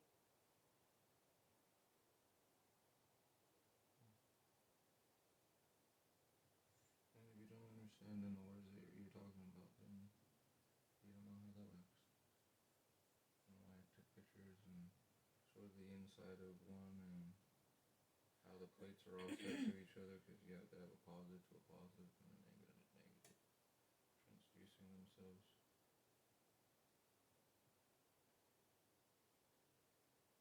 It's kind of like how I made a scalar wave in the house, because what was I doing? Sending energy wave, like completing the loop like the Lucius coil or the shit in your pendant that you were. But done a specific way. The energy goes back into itself. First a positive and a positive together makes what? A negative. That's how you make a scalar wave. It's a negentropic dimple. Are you not paying attention, or you never paid attention to all the hours of videos of shit that I sat there with you listening to a person describe on how to make one with rocks? But when you're like doing with the coil, rocks you can do it. Yeah, I'm asking you, do you know how to make one? And you're like, huh? but when like you're doing the torsion field, you're connecting the positive with the negative, not the negative with the positive with the I positive. said a tensor ring. With the tensor ring, when you're making the tensor ring. You know, you're putting the positive and the positive together. And you do it in a manner that makes it to where the energetics go to a specific way, because why? Energy doesn't go through the wire, it goes on the outside of it.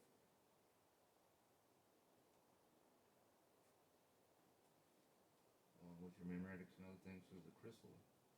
I tried to get you to learn that because you were doing wire routing. Okay, I see what you're saying. I remember when Tom Bearden is talking about what you're saying.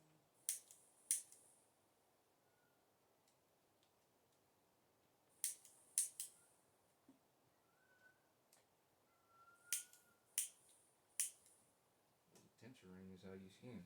Tensor ring is how you send it out. But it's just not in a ring. It takes a torsion field ring, but its centrifugal is triangles. 7 stars sit in a set pattern, offset from each other but mirrored. Therefore, they negate themselves. So, megatropic fucking intratemporal temple. Yes. Or scalar, or sulf, or tachyon, whatever the fuck you want to name the shit. It's still all communications, henceforth, like what you're reading. I'm asking you why you're saying it's different, and it's the same shit. It's still off of the patent of communications, therefore it still arises and has to prove the Shannon's communication theory. Yes, it isn't, but because I'm not trying to argue, when I get confused, it's because you're seeing it visually creating an image outside of yourself, which just makes it more. No, its subprograms and so forth are different than the ones that you're using. Just seems like it makes it more in the physical plane, even though it's at a distance, and even though you are creating, yes, what is it called?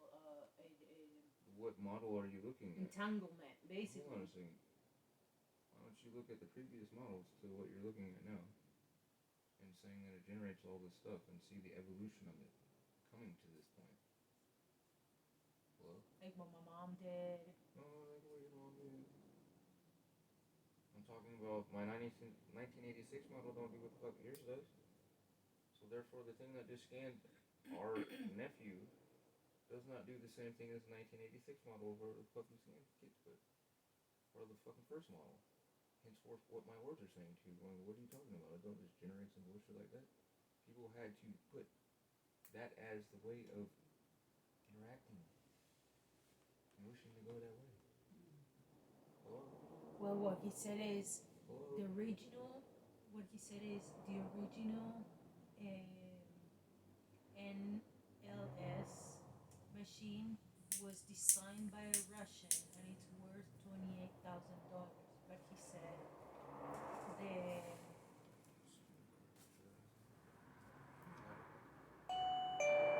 because he said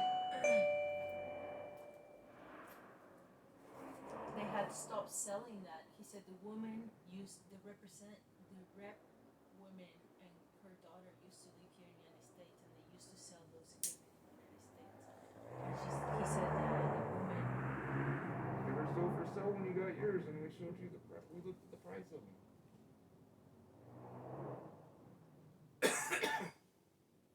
The original, like the one that had the software we're talking about, this is sort of like how it.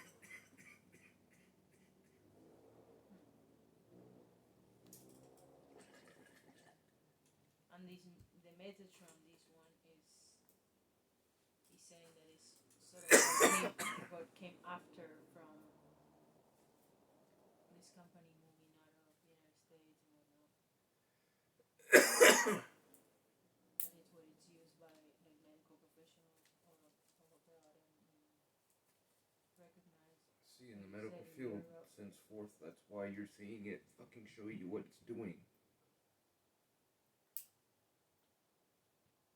Hello? Is that right there procured to the medical professional field? No. It's set out for who? Everybody to use. Yes. Hello? In an experimental way. Hello? Uh-huh. So you have the ability to put in what you want or not. Hello? Something that is just attuned to something that is put for someone that has the background of the gentleman you're talking to. Again, that is something that I would go for. But that is what I was using it for. You understand? An application and reports are way Goodness, easier man. to read than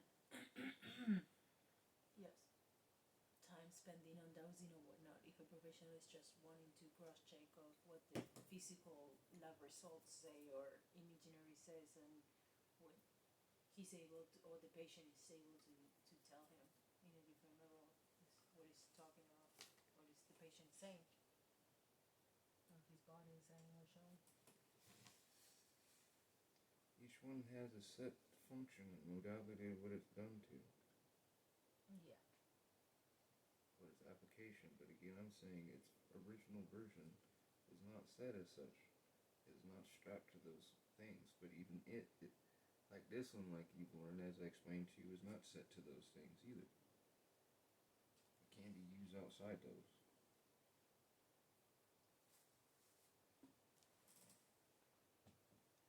You can be a child and think that it can't be.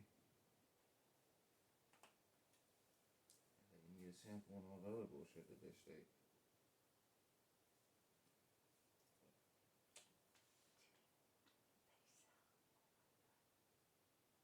Free the mind, crazy Zito. They sell a box, a wooden box, painted black, with a cord to it for $285 that says witness box.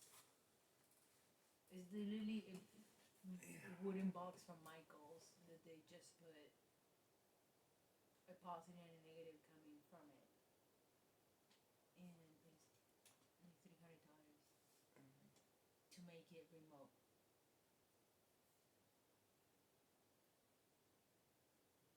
Because you're over here blind and fucking taking your time, don't learn, and discontent the bullshit out there.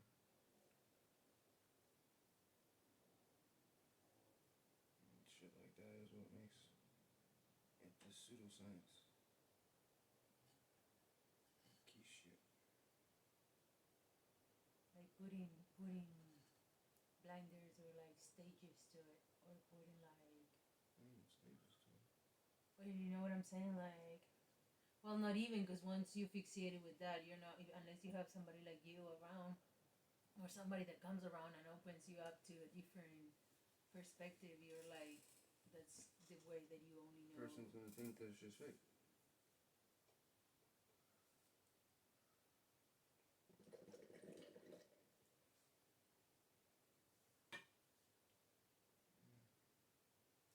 That's why people gotten away from spiritualism.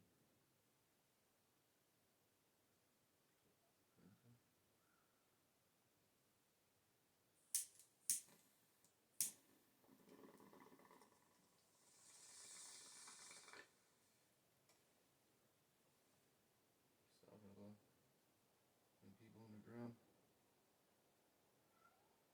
Like crazy, man.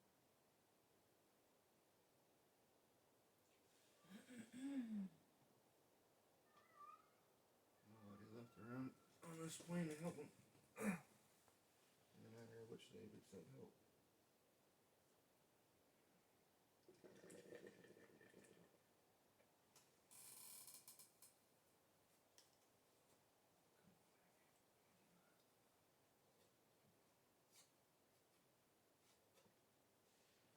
But yeah, look it up since you have internet. How do you make a transverse wave?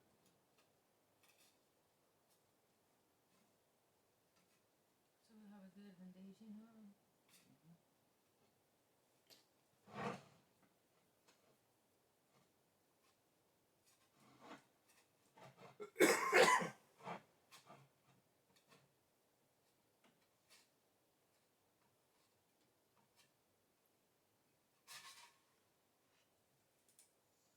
So that's how the plasma helps you.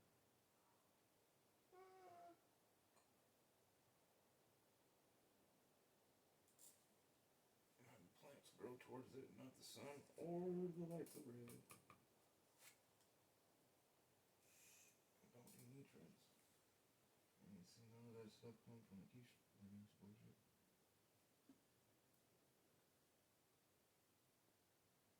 And why you feel the coldness come up through your body when you hold it. Like it runs in its field.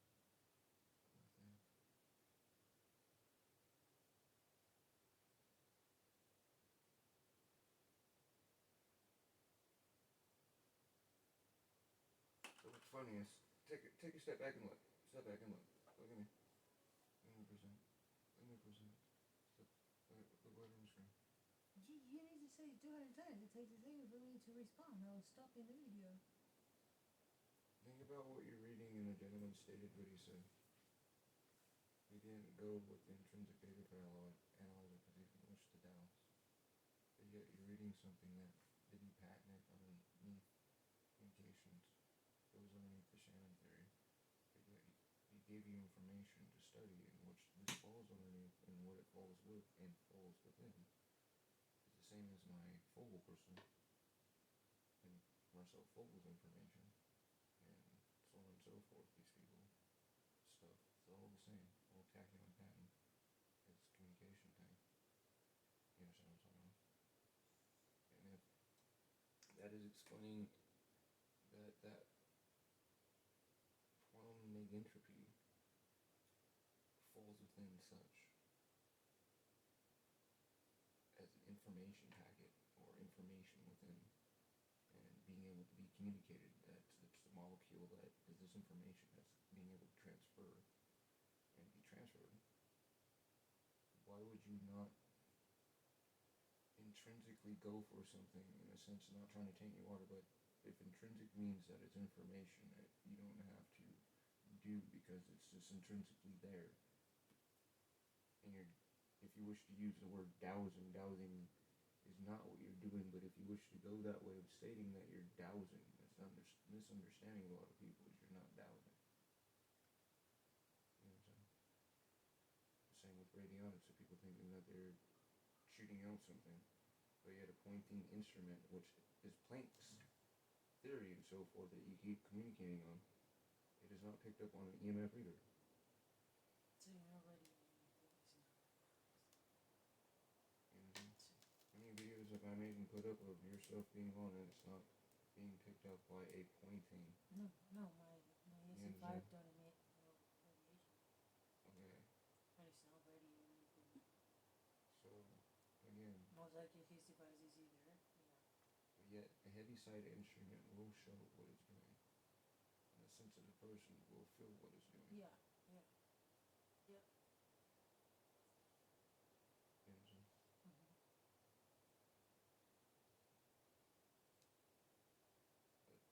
For one to be shied away from something that is in the same, it's just like the tachyon crystals, the sunspots, so on and so forth, they all have the same. It's like the way that I'm conceiving it though is They're all underneath the same pattern what you're reading about. They all fall within the same thing, but yet all I was stating was he went that way instead of going this way because he likes the medical application of it in the way that he said the modality. And it's made by the Russians and so forth and made on such. In this modality, this is new. This is not radionics done separately, but yet has those combinations inside of them. Yeah, And because of an understanding of such getting a stick, and him saying it's an incorporation of dowsing, what is his interpretation of understanding? How does he connect with and through the programming for it to show what's going on if you're not part of the same thing? If that which started was in fact the same shit.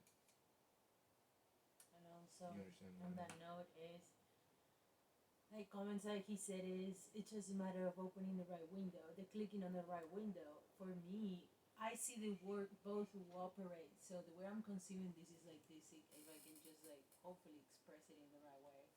The way I'm seeing it is, why I believe at this point I just need the software, not the hardware, is because thousands of times it had happened to me where, I know this is gonna sound crazy, but no, but he's saying about clicking a window and whatnot. I have just like even looking at homeopathic remedies, and I got no idea the very little clue of, you know, on that vast universe of homeopathic remedies, and I can just like look at a window. An angel had been present, and the window had opened itself in the computer. Yeah, it's a touch screen, but I'm not touching it. I'm looking at it, and the window has opened.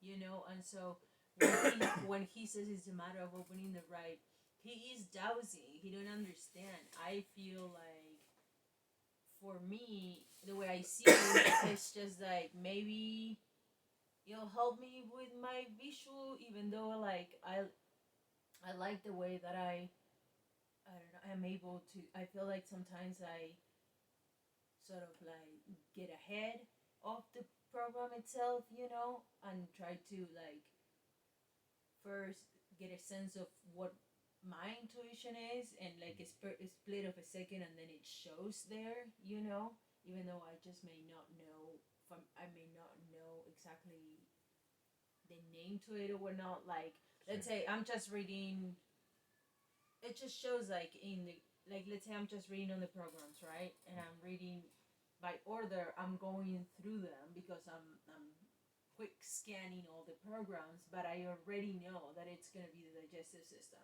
right?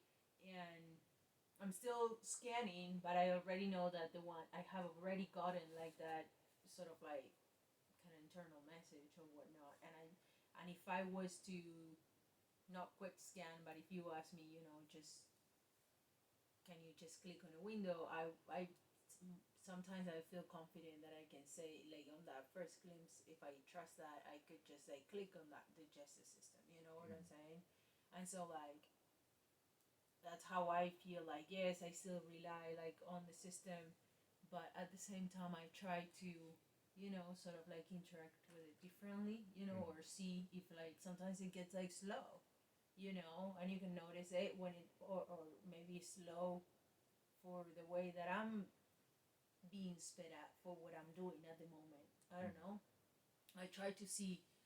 I try to see because I with you obviously because completely different. Don't even work for you. But I try to see. No, I can't even use your laptop to type in words and shit. Even though it's a set, what I mean is like even though it's a set program, what I was trying to explain to him in the way that I'd see it is if I have those images of, you know, already programmed because I'm programmed already. Let's say, let's talk about like a representation of the lungs, right? I myself never seen lungs, but if you show me a graphic, even just like the not even the soft tissue, you know, muscles and whatnot, but just like veins of a lung or energetic points, meridians of a lung, we'll know it's a lung, right? Where it's just lines, but you'll see lobules and you'll think it's a lung. So like, I already have that. So I'm thinking in my head, right? As I'm scanning somebody on this software, in this SE5, I'm creating that image that it's being generated for him in the software. I'm already creating it in my mind. I just don't have a way of showing you. I'm getting that picture, that I'm getting the mental image. Understanding the feather, what one takes and what one gives. So what you describe, say, getting a visualization of someone of such, then that would raise your psychic awareness, raise your psychic visualization.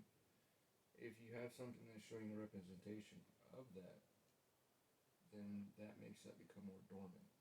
In a sense, like how proximity sensors and all those kind of things and such, like the stuff that you guys are using comes from 200 years of the Russians studying psychic phenomena and so forth, and 150 years of the Russians and Western ancients studying psychic phenomena. Just before Correllian photography and after Correllian photography. Correllian photography came out in the 1890s. Two proximity sensors, like how we used to swipe and buy your phone and make it change the song and all that and shit that knows. That came out to test the light that came from people with. By looking at it, it gets activated the screen. Not just that, no. I mean proximity, meaning by it. Proximity means to be by it. Okay. Looking at it is different, honey. But you don't require proximity to certain proximity to. No, if there's an optic reader that just reads the infrared that comes from your eye, since you know that the eye emits light, then therefore it knows you're looking at it. I'm talking about proximity, meaning I'm next to the stove. It knows I'm next to the stove. Not because I'm stuffing it. Heat. Magnetics. And eddy currents.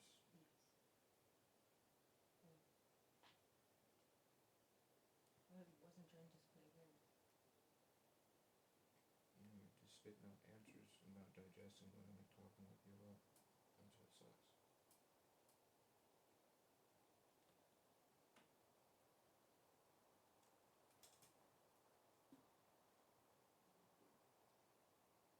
Yeah, those proximity some of these sensors and those other things like that, they come from the studying of people being able to touch stuff like the Keeley wheel, the Keeley experiments, so forth, that were done in the early 1900s and late 1890s. Denton. The thing you have that's inside of a glass, and you put your hands outside of it, the glass, and without touching it, you're able to make it spin. Keeley wheel. First experiments of seeing this psychic phenomenon, and telekinesis, so forth. Seeing how strong it is of such, and I showed you what I can do, and showed you the old videos back when we were in a house of what the others that were documented being in the beginning, being able to make stuff chase after their hands, but the exertion of the energetics that they were doing, they were sweating and so forth, and they shouldn't have to for moving something, but the stuff followed behind where they're guiding it, because they're making a negentropic dimple. The stuff was falling into it. You could tell. The same with the counter spinning of someone putting such with the glass in between and making it spin.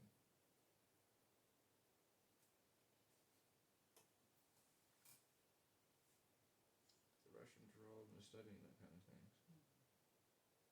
And we were far behind.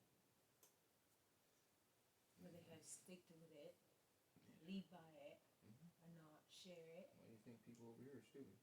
Not share it. No, yeah, they've shared it, but I'm saying, why do you think people literally over here are stupid? Because they weaponized it and we're getting whacked.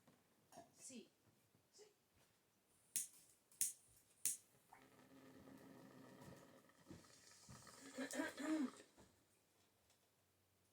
Along with the mind control, why it's getting outlawed here, because they use it in reverse.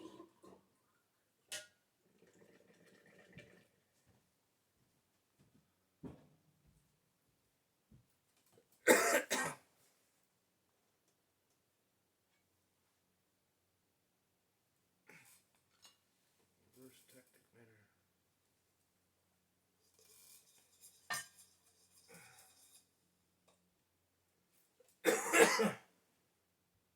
I'm sorry, your scalar wave.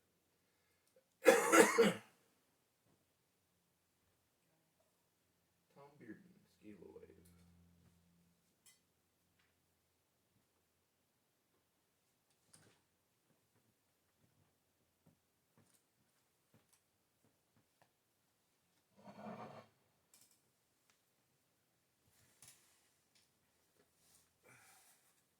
Waves are produced as a result of vibrations and can be classified as transverse or longitudinal.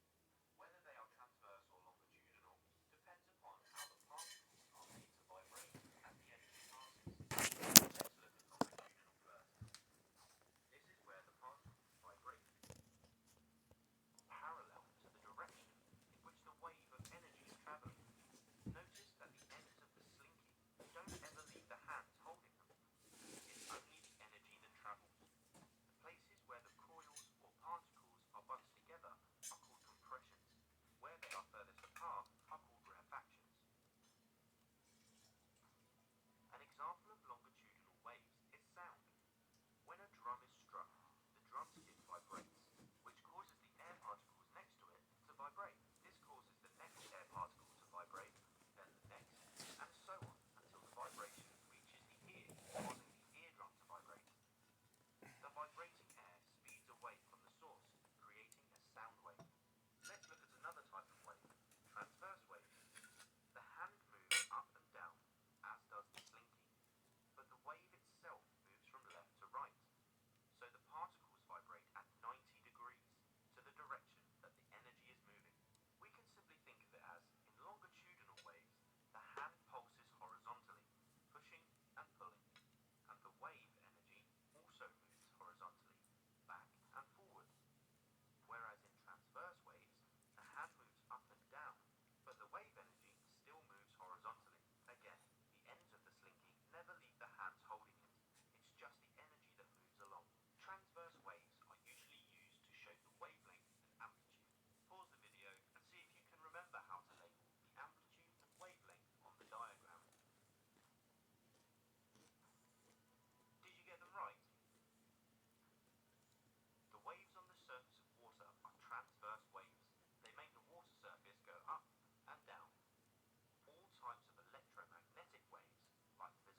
Tom Beard and Galloway?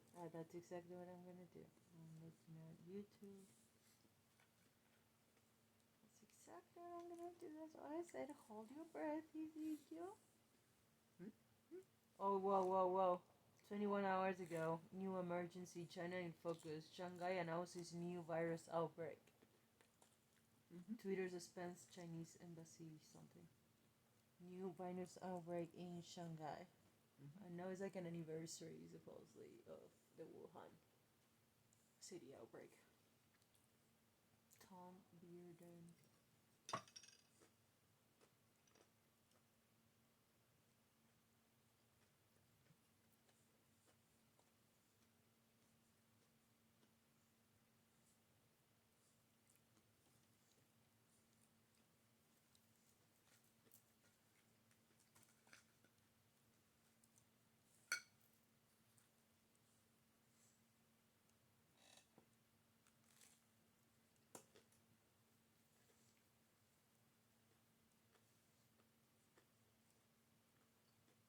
Break here in just a second. That this is an important broadcast. I think it's a very important broadcast. And if you have a tape recorder handy, I would like for you to get your tape recorders rolling.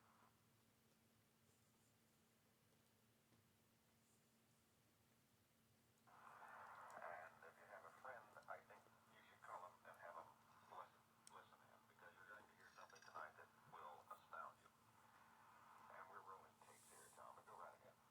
Okay, to start with, I'm going to have to give you just a little preparation so that you understand in a way what's being done and how it can be done. So let me start out with the very basic thing of what a scalar wave is. If you take two ordinary waves and you put them together 180 degrees out from each other, what you can result from that, what you can have when you get through with that, you can have... We're gonna have it again. If you get it right. If you get it right.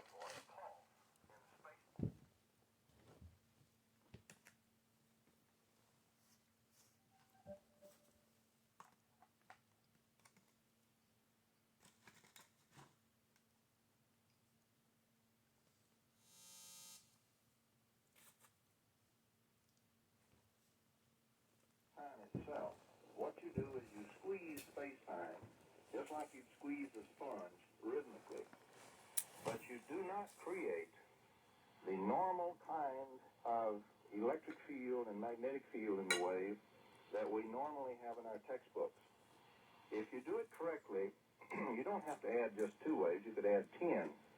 The thing is, as long as the vectors sum to 0, very precisely, you have created a 0 vector wave, and that makes it a scalar wave. Now, vector wave for simple purposes, just look at it as if you were rhythmically squeezing a sponge and unsqueezing it. And what you're doing that to is space-time itself with this kind of wave. That's what it does. Now, that is really the original wave that Tesla discovered back shortly before the turn of the century in his Colorado experiments. Now, this kind of a wave can be easily made in the laboratory, and it can be proven to exist, and you can use it. But I want to tell you a couple of things you can do with it. If I take something like a pencil beam radar, something that transmits a very narrow beam, and if I cross 2 of these beams, that is, 2 of these scalar beams, not the normal beam that you make from a normal radar, but this particular kind of beam. In the little area where they cross, the interference produces ordinary energy, ordinary electromagnetic waves. You can stick something in there and you can certainly detect that. It looks like the normal stuff. The difference in this interference pattern is that we are now putting in the zeros and creating the non-zeros in the middle. The way we look at it with normal wave interference is we put in the energy and the out. Like creating in within a win. Or I had the EMF reader on the video that I posted to your wall. It's not going off, but when I got it out of the dimple, it's going all crazy.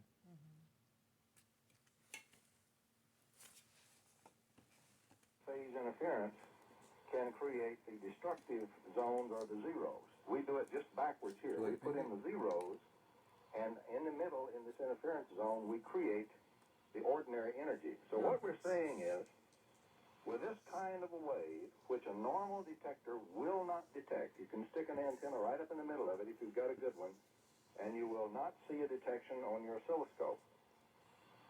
But in the interference pattern, which may be 1,000 miles away or even 10,000 miles away, in that narrow area where they cross, or you can make wider beams and have a wider area, you will produce ordinary energy, ordinary electromagnetic interference zones.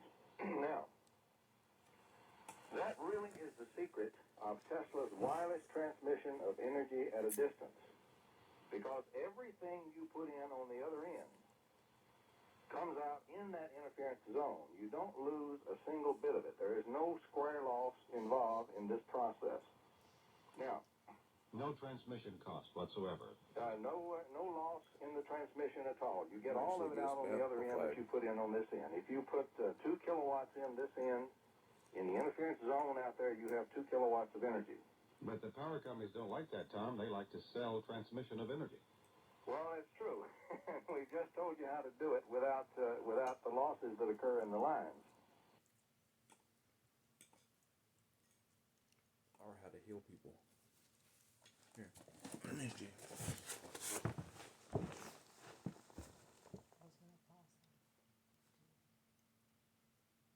Can I hear my mom's audio real quick? Can I hear my mom's audio?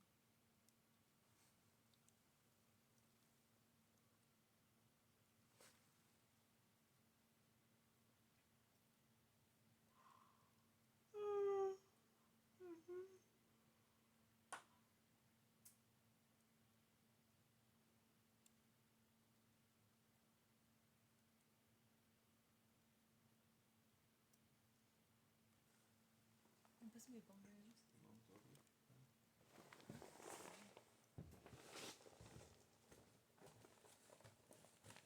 just because typically this is the time that Simena gets out of the hospital, so we might get to see how Martina's doing from their perspective. Yeah, you see she forwarded.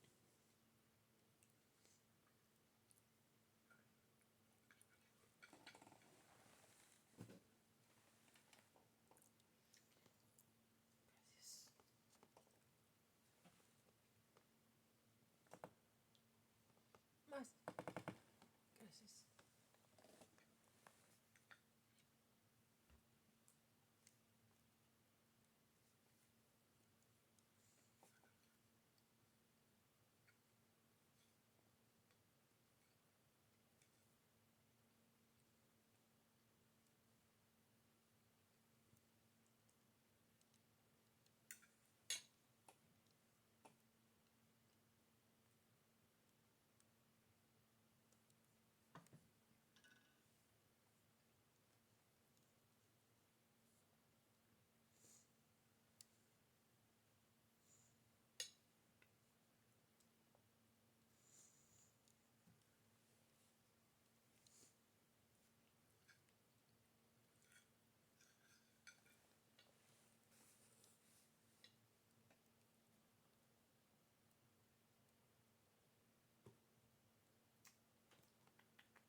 Probably download. You got to main how I can probably download some videos, some audios when we go down there on the walk after. Are we still going on a walk after your pancakes? Mm-hmm.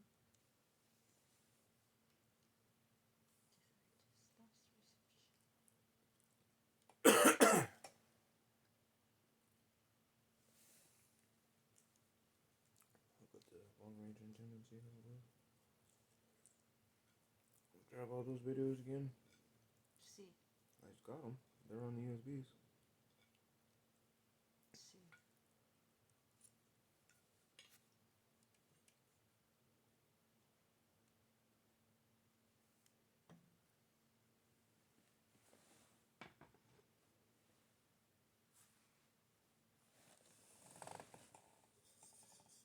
And the most important one of all. Let me. Oh no. The surface plasma and resonance one, the last one I showed you when we left the house that no one watched out of all the videos. It's a little 30-second one. Why that would be so important, because that's what people use when you scan.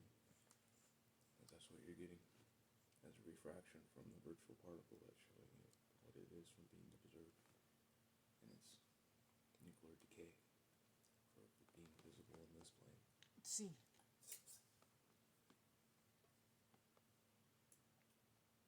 Ay, sí.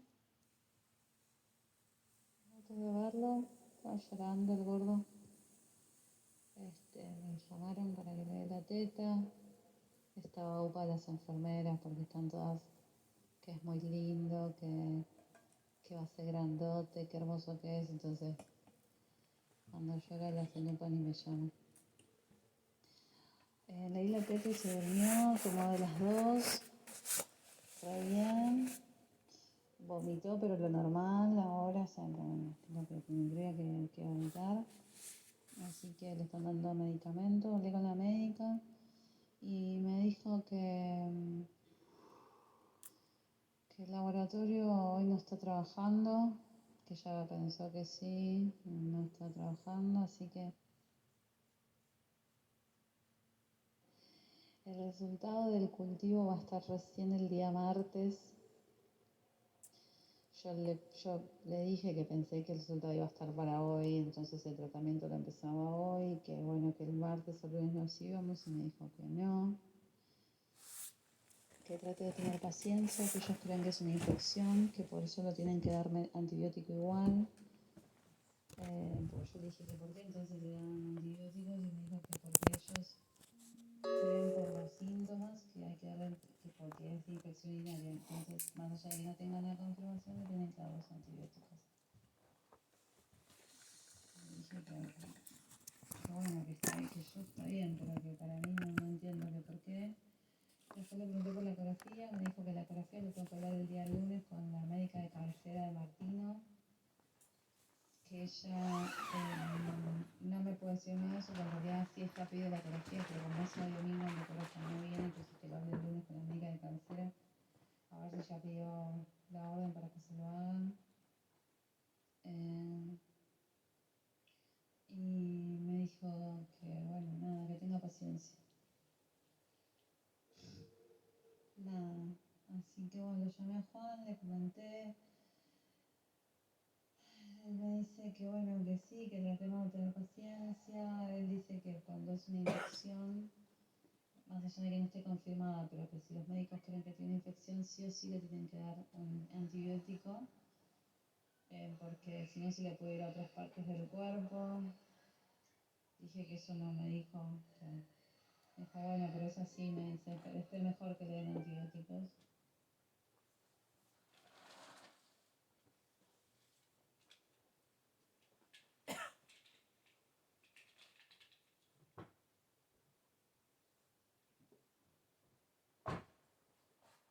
Hola, Sime, ahí mamá me mandó el audio que le mandaste. Y quédate tranquila, sí, está bien, está perfecto que le estén dando los antibióticos, y Juani tiene razón.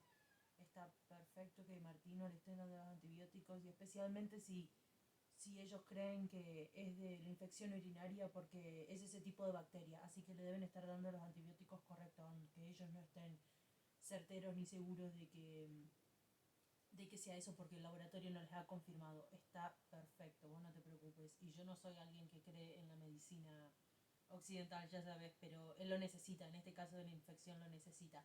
Y Juani tiene razón, es mejor que se lo estén dando a que no.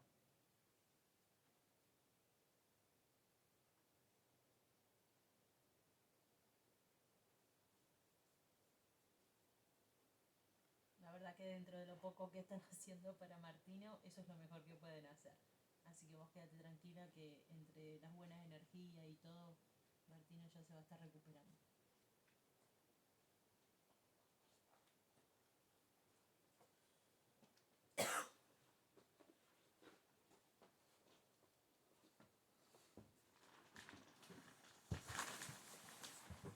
Bueno, que sí creía que era lo mejor, que está bien. Y no, me dijo que quería no sé, porque yo pensé que ya el lunes nos podíamos ir. Nos vamos a ir el lunes.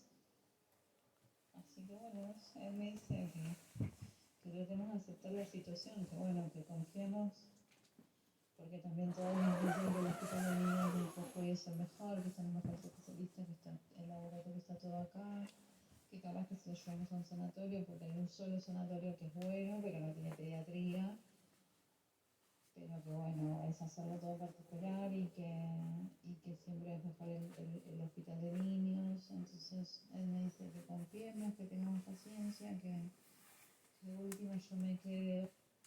She's saying that she sounds sad, but my brother is giving her good support. It's because I sent my brother a message and I was like, Juani, let's just be patient. You know, it's an infection. You just gotta give him time to heal. You know, they're giving him antibiotics, and among the little things that they're doing for him, because they don't even got the laboratory test back because the laboratory is not open on the weekends in the hospital itself.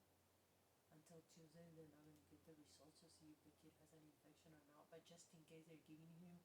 And so she was like, I don't know why, and I'm like, that's fine.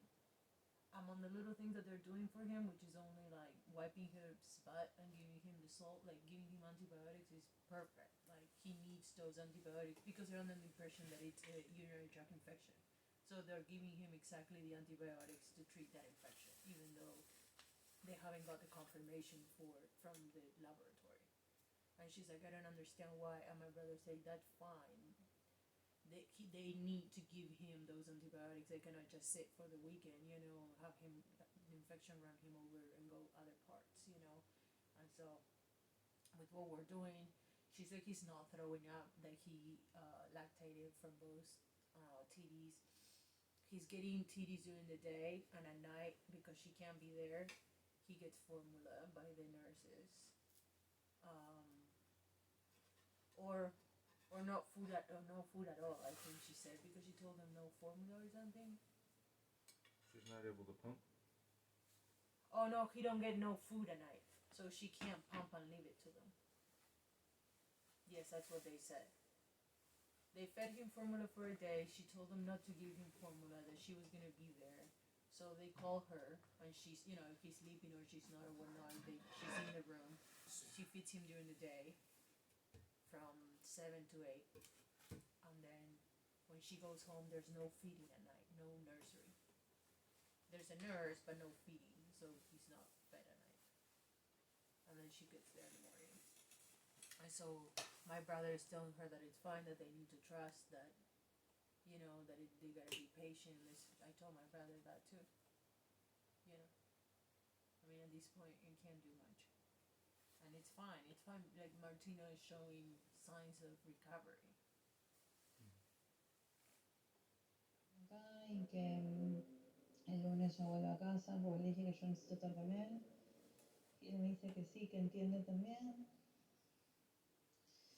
Yo también entiendo que él es al cohete que venga porque no puede entrar, entonces la verdad que hacerlo venir con el laburo que tiene y todo, entonces tampoco es justo. Así que bueno, nada. No sé, porque me dio a entender que le pregunté que si el martes no da resultado, que ya nos podíamos ir, que ya había tomado antibióticos, entonces me dijo que seguramente tenga que hacer el tratamiento acá. Entonces me dijo, mamá, hay que tener paciencia, si te lo llevas te vas a llevar bien. Así que bueno, nada, eso. Le puse la manito como me dijo mamá. No, because I told her to, when she went visit to him, I told her to focus on, like, put her hand on his belly, you know, and do, like, healing on him while she's there. And she's saying that I told her to put her hand in his belly and, like, visualize the white light coming off her hand and healing him, you know, repairing that area. And so she's telling my mom that she did that, like I told her. Así que bueno, nada, estoy esperando ahora que me llamen la última vez y ya, bueno, ya me voy, no sé a dónde consiga, me voy y ya está, porque no, también me dijeron que no me puedo ni siquiera quedar durmiendo acá, ni siquiera ni en las sillas, yo me tengo que ir. Oh, poor thing. So she's an hour away from home, but or farther. I'm not sure how far it is, the capital city, from my brother. But they're not letting her spend the night at the hospital, so she's have to find somewhere to sleep. They're they're in the city or something. She's saying. Lamentablemente. Así que bueno, nada. Y cuando haya lugar en la residencia,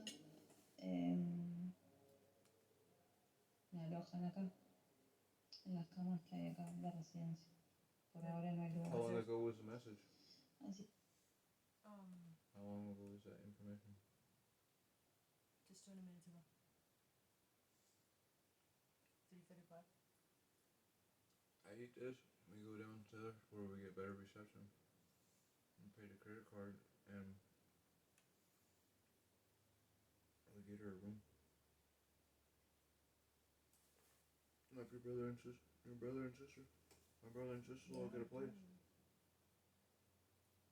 It's nothing to us. It'd be like going to the shop to find fucking a day's worth of food.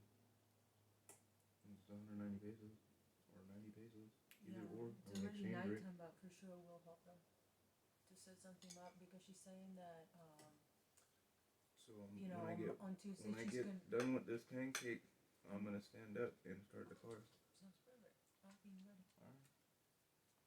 That's how I wanted to do it. Sorry. Es lo último que hablé.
Ask for the information and the addresses near them. Yeah, so that we can Google Map and I can be a part in Google Map. So we can do a hotspot and have several different things looking. Yeah. Che, decime, ¿dónde pasas la noche hoy? Y yo sé que estabas diciendo que no hay lugares ahí todavía, pero cuando haya lugar sí te van a dejar en la residencia del. Are they on foot or bus or transit or how are they getting there? Pero estamos viendo con Ezequiel si te podemos conseguir algo de alojamiento. ¿Qué te parece? Is she on foot? Is she with your brother? Is your brother with her? Are they on foot? Vos estás a pie y si te conseguimos un Airbnb o algo así para que te puedas bañar y demás. ¿Qué te parece? Let's see, she just said thank you, Mama. She's ready already. How are they getting around because we'll have to do it for the weekend? I'm asking her that.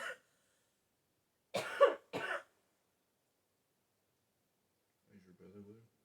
No. No, because she just said So yeah. it's no worth for Juani to be driving back and forth because they're not letting him in the hospital. Then we set it up to where your brother can come say have a place to stay so she can decompress that night. And they stay together. And if the household is taken care of, is Vicente with mom? Yeah. With Cody. Sí. Mom said that she called Vicente and the first thing Vicente did when he picked up the phone was, how's Simona doing? First thing she said, Mama, is I can't believe like the heart this kid has. And he's with his mom, and they're both like mindful and thoughtful of it, He's like, how's Simena doing? Not like, how's my little brother? Nothing. He's like, how's Simena doing?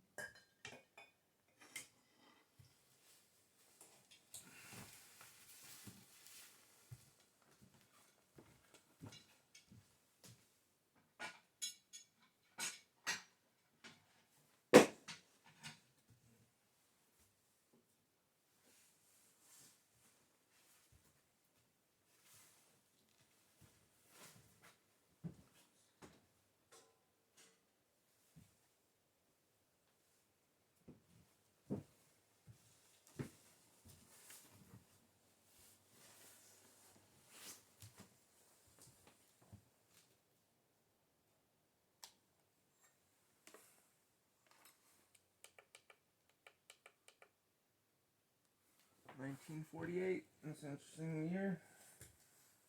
That's around when your dad was born, okay?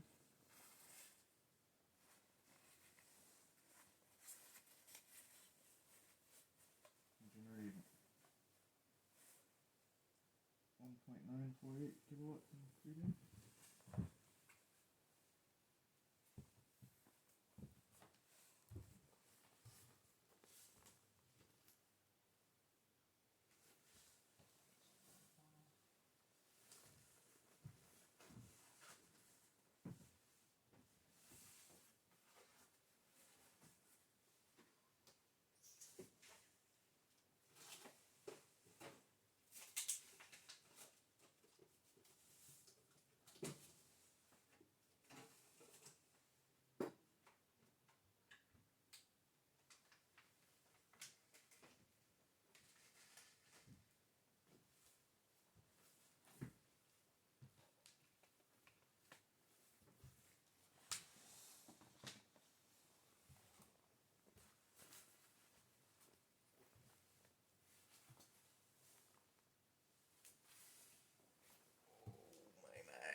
See?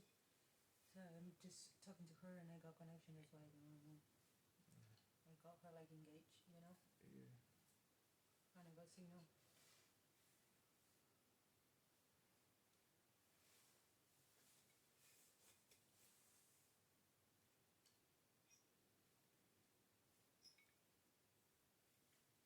She will have super strong signal down there, huh?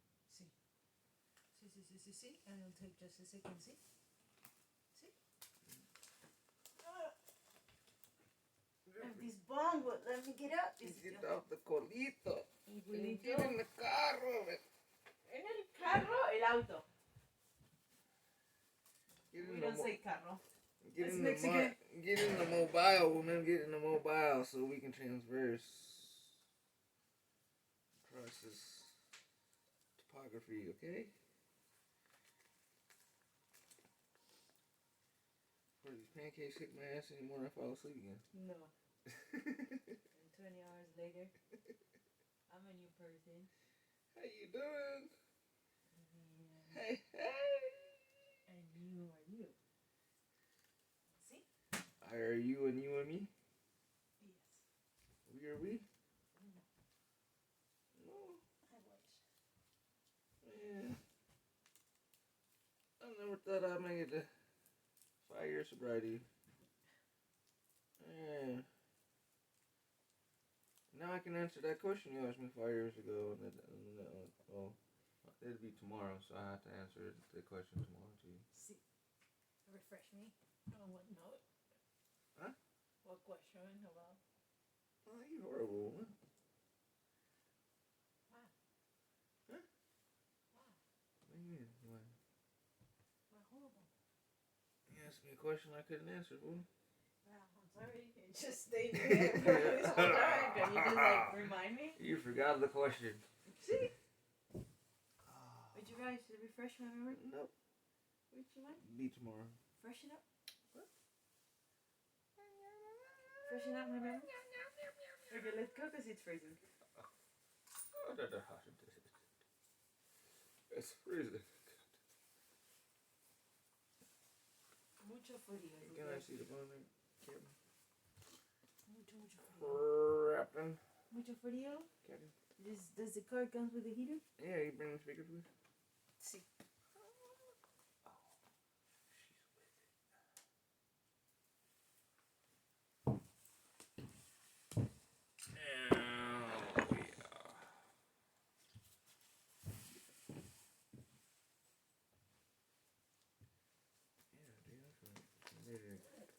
Passing, looking at the forest, looking at the forest in my eyes, giving thanks that I'm not behind bars and I freed myself from enclosure. 2 more years, man, and I'll be a whole new person. Got my cells have built themselves all that are completely solar. Ooh, that's gonna be crazy. Crazy. I'm gonna be there to witness it. I should record it, huh?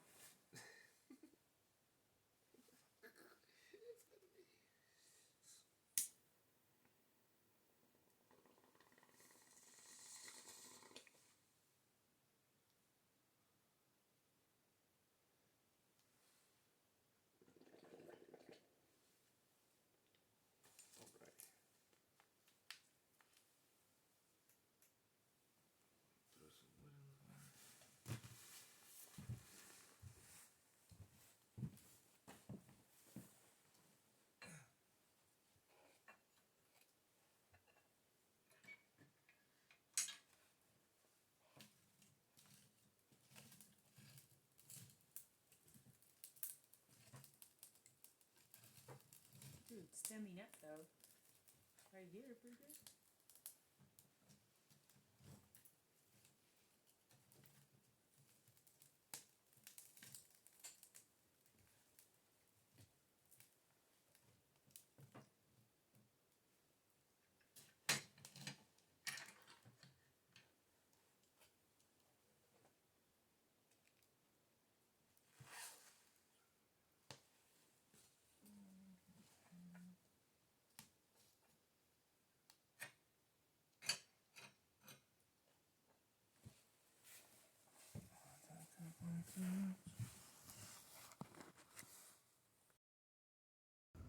Don't trip, I got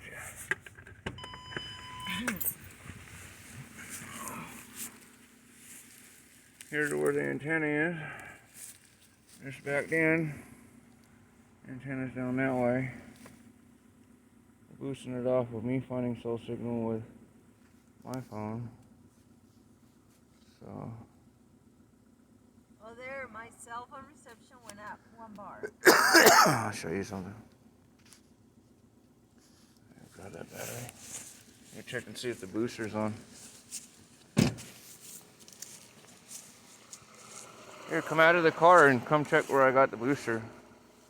And you'll see.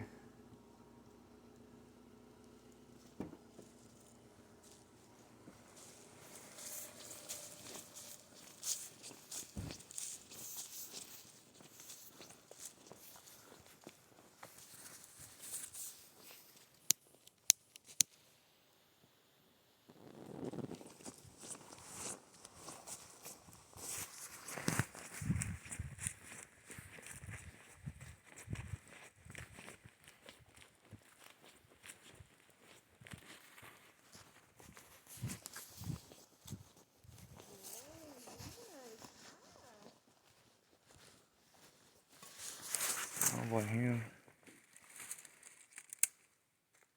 Oh, wow. Yeah, it's on.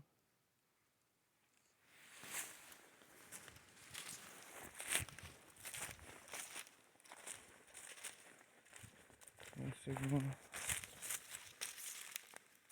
Gotta get into the beam. The secondary one, the extra antenna's up there. Ah, sí.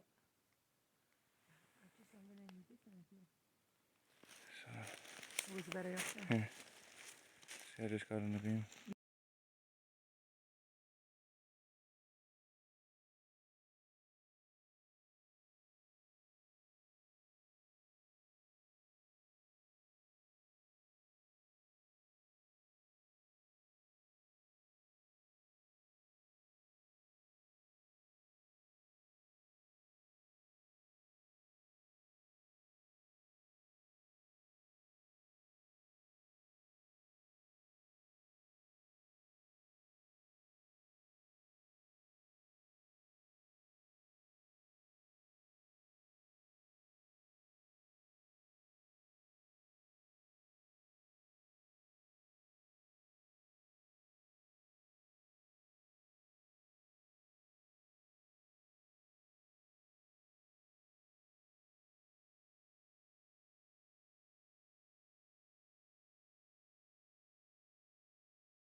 You should get your tablet though.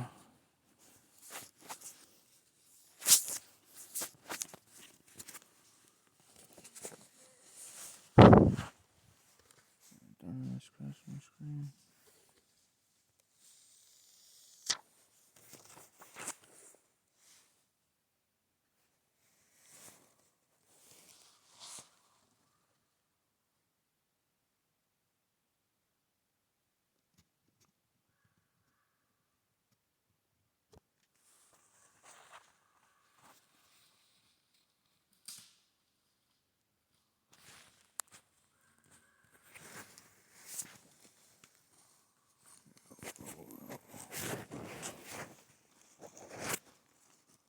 I tried to put that on earlier. The scratches. So like mine, I have no service. Oh, wow.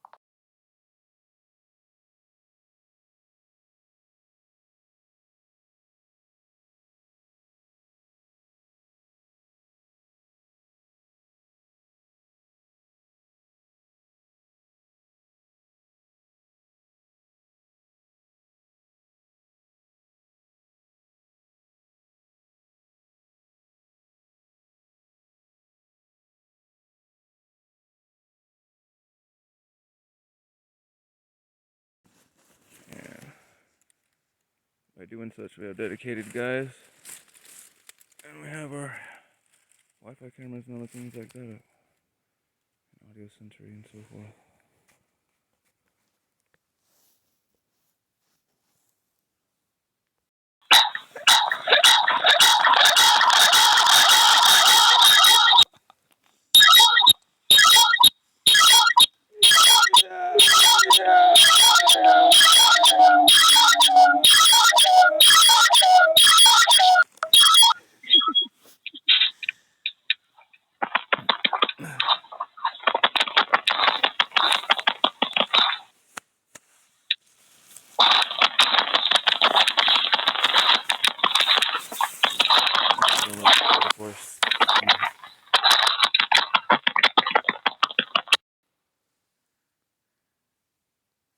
There she goes. Oh yeah.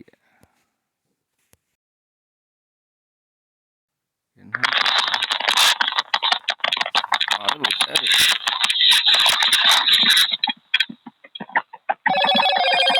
Can you talk to me?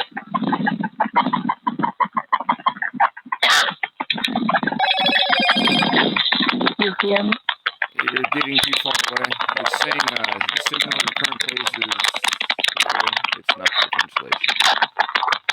So we know that the tablet be not. Well, there's trees in the way of you. Get over there on the other side of the pine. Maria, go right here where there's no trees in between you and the phone.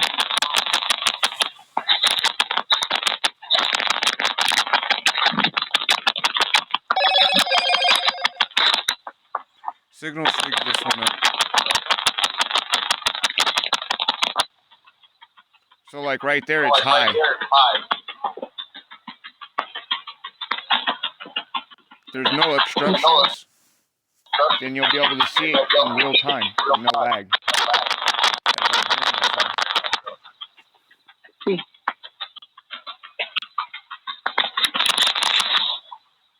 Do you see?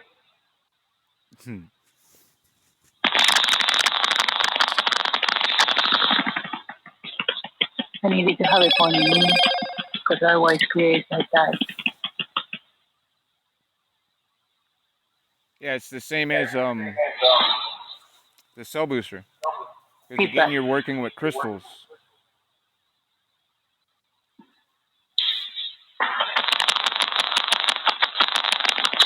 Its signal strength is still high, so as long as there's nothing there, I imagine you can go all the way up to that cottonwood group or farther.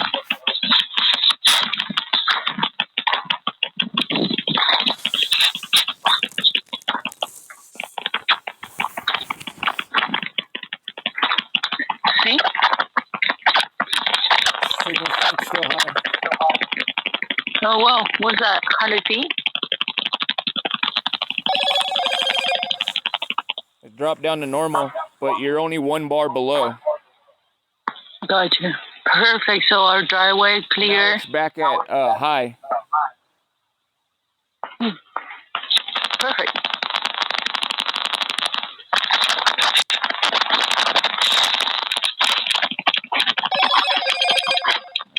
Damn it. Technology. Jeez, way over there. It dropped down 1 bar. You're at normal.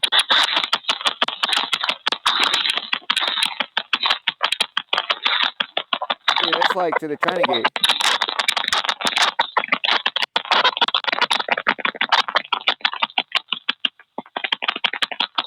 You're back at high. What? I wanted to see if I could hear you with the speakers. All right, hold here. on.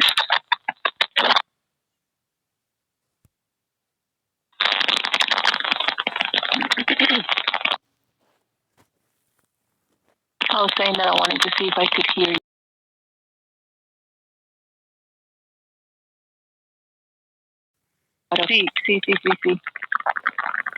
See, copy. Wi-Fi is at 62%. No, I cannot hear you now.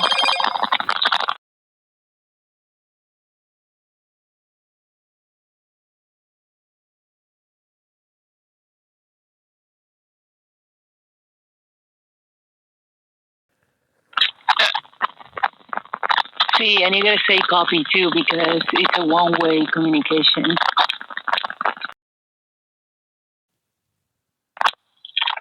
Huh? Your zip TV.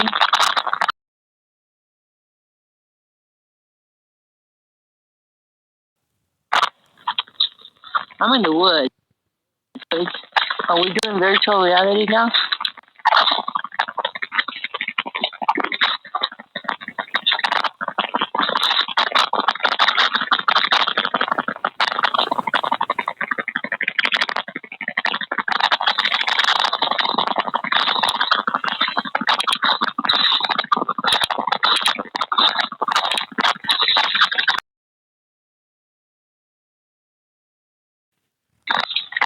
Well, that's perfect. That means our driveway will.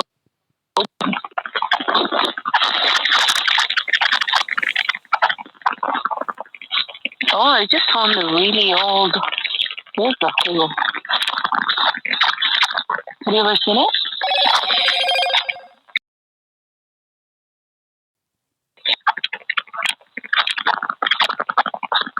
This is a beautiful tree too. So what's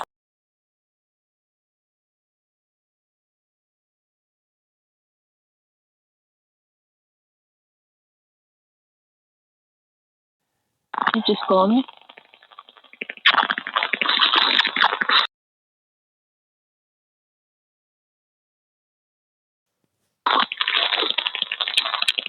Did you call? Were you able? Oh no, you got a text message. Oh, that's why. I thought you had called me through here.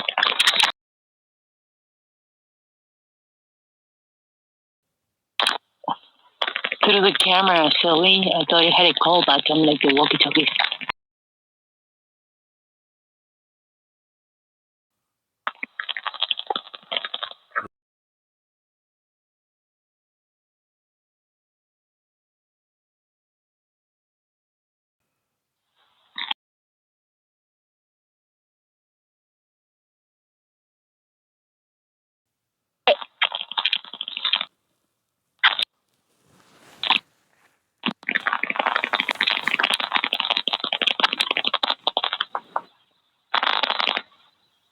Oh yeah.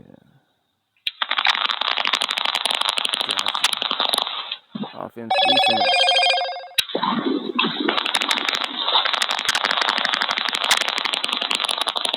And I could talk with the parents, man.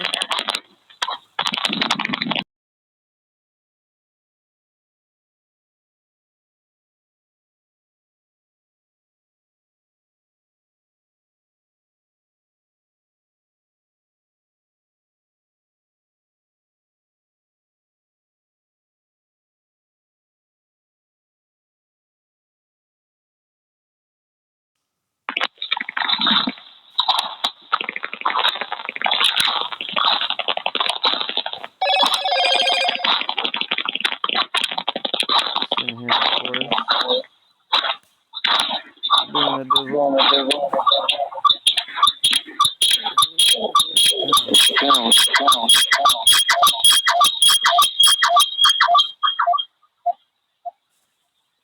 Epic, dude.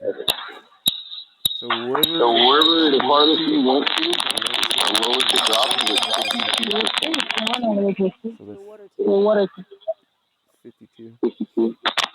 You walked all the way to the window? Whoa, so it only went down to 52. Yeah, that's when you put normal. And then at some point you readjust itself and you put hot. 67%, yeah. That's why I said the guy should it's like the guy was. Clean that nut in the next couple of days. Like I was saying, with the hard line got you.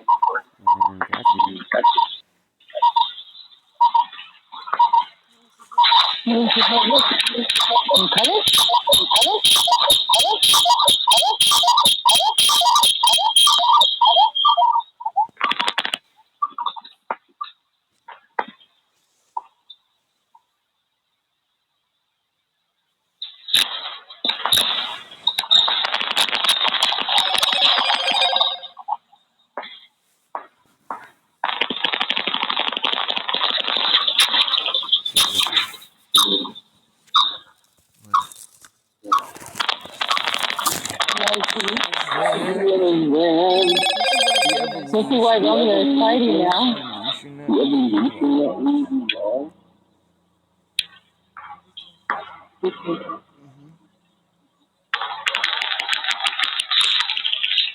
Do you understand the evolution? Not required. Offensive and defensive.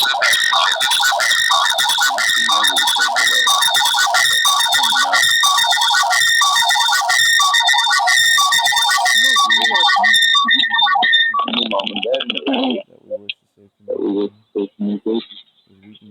Because we can get from you. I'm gonna put it down. I'm gonna put it down. You want it done?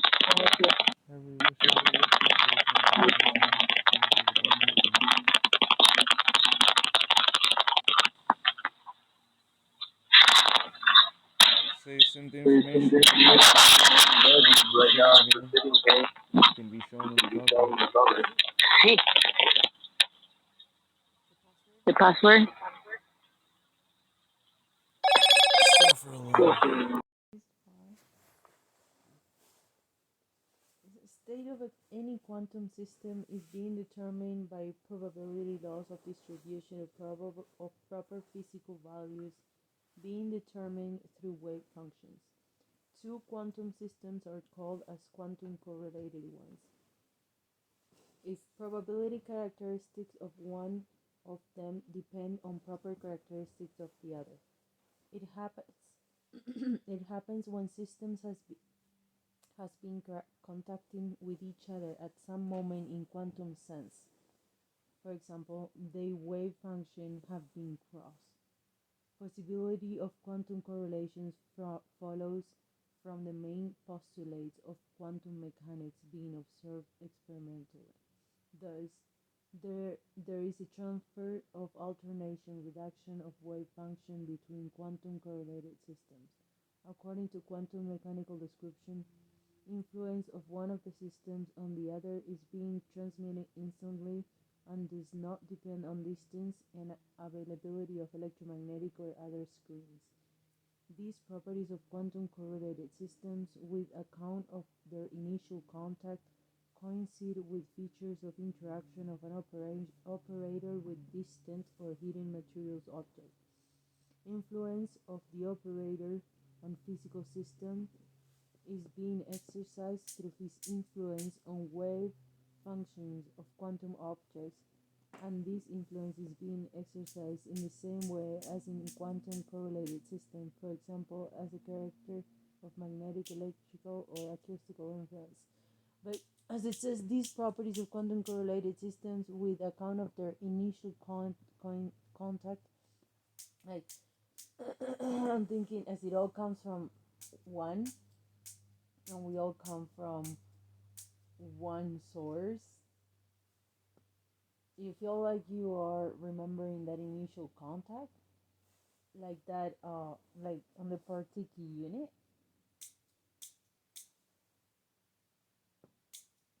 Is that what it's talking about? And is it when I am scanning someone, am I remembering that too? Sitting around the throne with him, as you would say. Never thought of it that way. It's a joke that we used to have in the As I'm remembering like myself or something, as I'm remembering a joke we used to have in the Attica. sitting around the throne. And I'll come home. And those that come home and start understanding things, remember, the zikr. The vibrations are you are.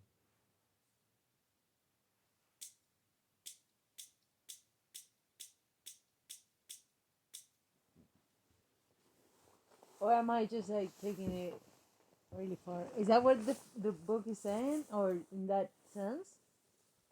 I could or couldn't. At least it applies to me in that reality. Or that if I'm taking it. In that state of peace. If everything is a likeness of oneself, but not of oneself, but yet of all, hydrogen is the same hydrogen, and one is this bouncing a frequency off of one piece of hydrogen and looking forward or backwards. And everything has memoritics of everything.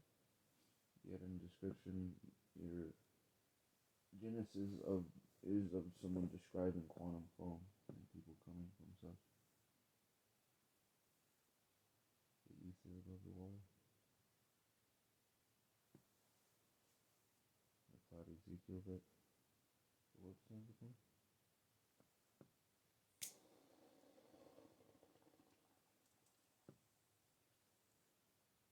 The ether refracts back upon the war. So forth. Everything is zikr and that pieces. And the dance around the throne has everything circumvents as you see in zikr. Everything is moving. Mm-hmm. And like the video you were encapsulated by that genie shared. Well, there's people doing zikrs doing those shapes around the world. And then there's the bees doing it. And things evolving in that pattern too. Down to the water, down to the saliva of themselves, but also on those human beings. On the cell. And everything around them and their clothing. Yeah.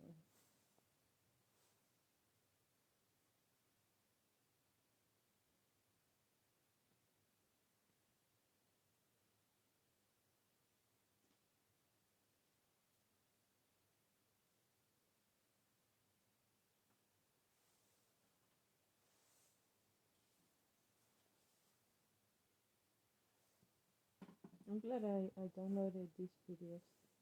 It's a good timeline of things. I started talking about like they call it not dowsing, they call it rod associations.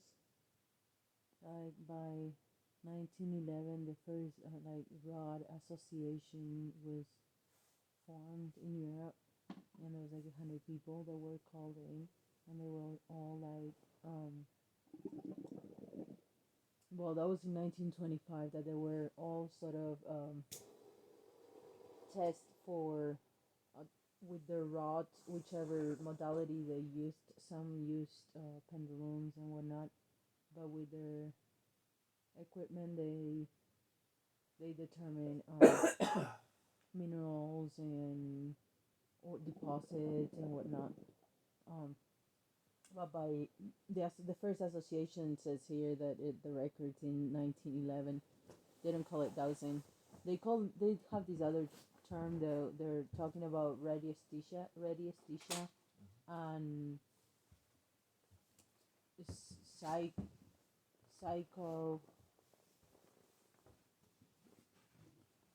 psychotron, Psychotronics. psychotronics, And psychonauts. and psychometrics. Psychometrics. It says a psychometric goes with radiesthesia, which I believe that is touching upon on the measuring, but also visualizing, kind of how I was telling you about creating a visual image, as measuring values of the person in like energy waves. So it says, but it says that they're from the same modality.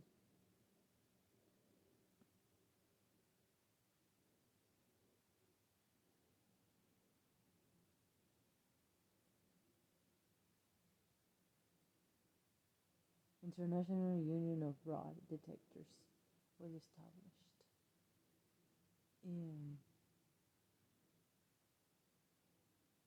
Psychometry and radiesthesia differ from each other only by the following. In first case, psychometry, extrasensory information is being cognized directly in the frontal cortex in picturesque or quasi-sensory form.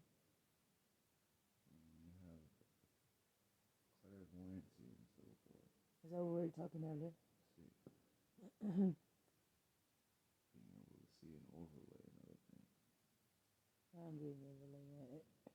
Meanwhile, upon radiesthesia, information is being perceived unconsciously, right, and gives out its content only through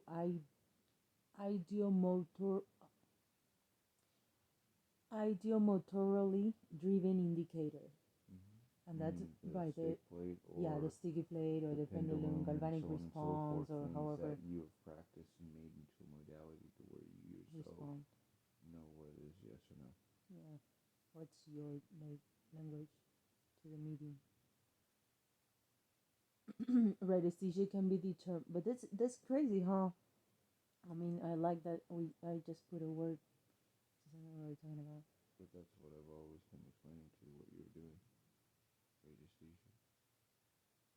When you first got it, to before you got it. Radiesthesia and psychometry. But explaining to you that I was doing psychonauts. And psychotronics. Because I do not use feather. No.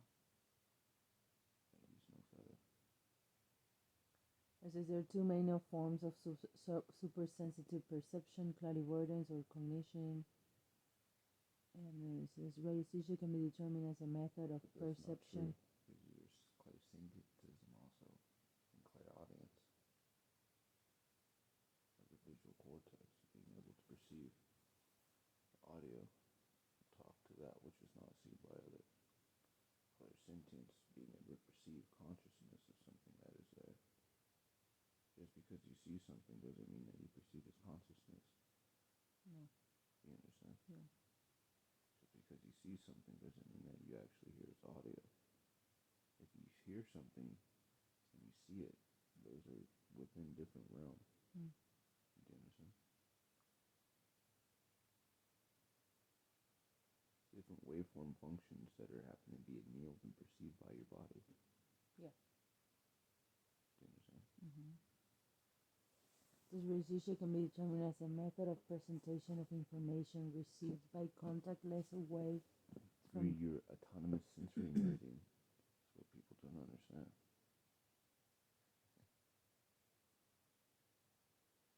Do you follow?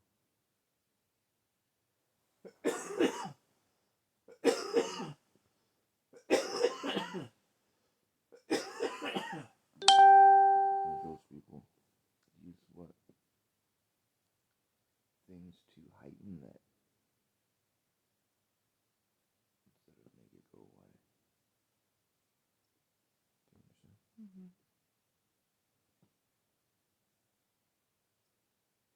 According to concepts of quantum entropy logic, an adjacent discipline at the borders of quantum mechanics and information theory, informational function of the system is divergent to the system's energy and has orthogonal projection of impulse in space-time continuum in respect to the later and is convergent to the mass of physical objects comprising the system being researched.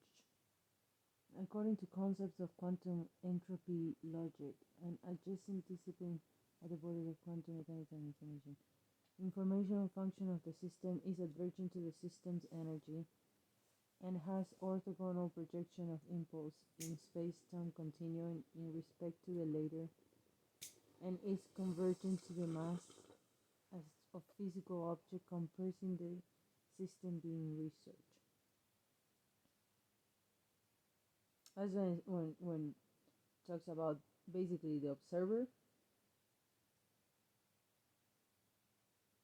or in a sense, if you wish to say, making something from nothing, making the aloof.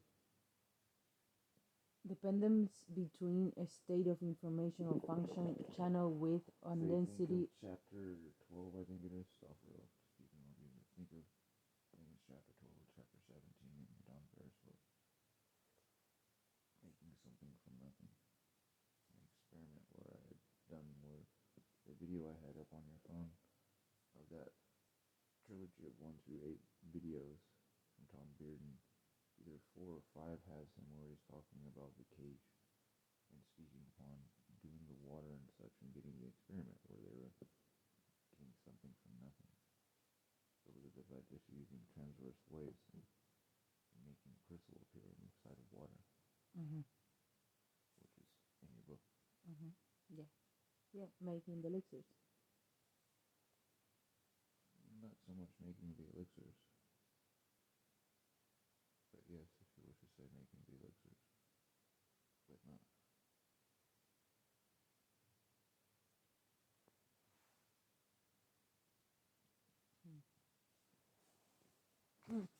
It's in the area of making the elixirs, but it's titled making something from nothing.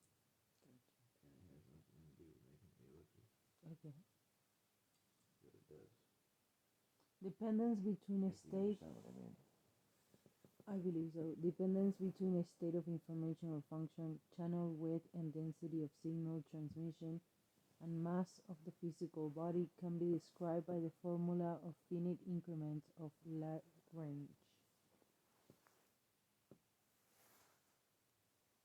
General theory of relativity of Albert Einstein connected gravitational fields with distortion of four-dimensional space, the time. In order to vividly imagine this connection, the space often is sketched out as a stretched film or trampoline in which pits are being punched by massive bodies' gravitational centers. A particle passing by the massive body slides down to such a crater, and we interpret it as a gravitation. Within the frameworks of such analogy, the work of Nesterov and Seldovic on zero Lagrangian can be considered as explanation of some resilience of the space.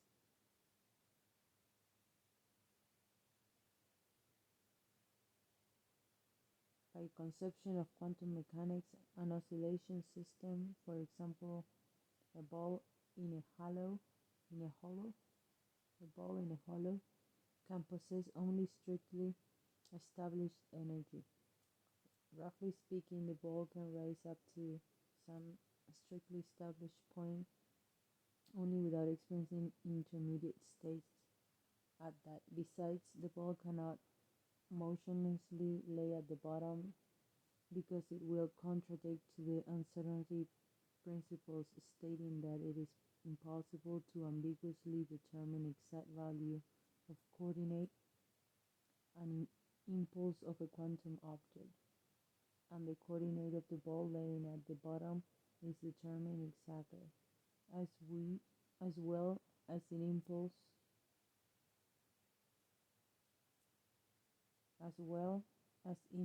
that is equal to zero. Entropy of the system takes on a maximum value.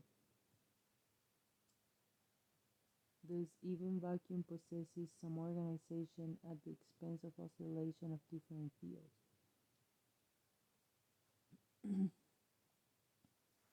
Basing on the principle of convergence of gravity forces and entropy, Professor T. Van Hoven developed a mathematical model of entropy fields, black belts being quasi-fields generated by cost space-time deformation. It is easy to find explanation of delicate mechanism of interaction of quantum correlated systems in the theory of entropy logic. Transmission, in parentheses, reduction of wave function to the system, information induction, causes alternation of curvature of four-dimensional space-time analogs to influence of a massive body. Appearance of gravitational temporal crater or entropic depression, if to speak in figurative terms of Van Hoven. Thus, mechanism of information induction is being realized upon increase of quantum values of entropy of correlated systems. In order to explain existence of many paranormal human properties and a range of phenomena of supersensitive perception, which realization is hard to explain from the view of orthodox scientific paradigm, for example, for cooperative subconsciousness claimed by C. Young, or clairvoyance in the past, present, or the future, it is necessary to deepen into thrilling area of elementary particles physics for detailed researching of properties of electrons and other particles. Atomic electrons move by quantum passages around their nucleuses, simultaneously rotating around their own axis. These unrotating impulses, or spin, characterizes all other elementary particles as well. And this is what I was talking about before at the very beginning, and I believe that it has to do with the organo preparation that the doctor was introducing me about. It says, just put a note on that. It says saying,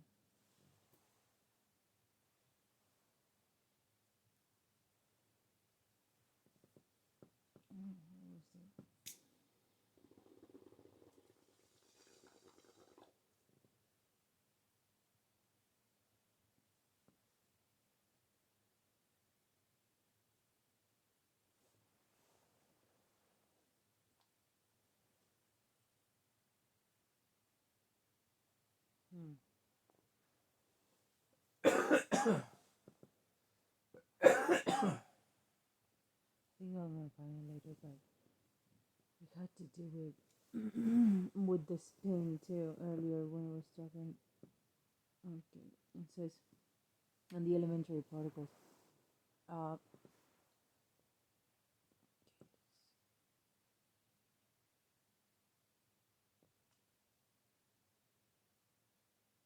atomic. Okay, this is.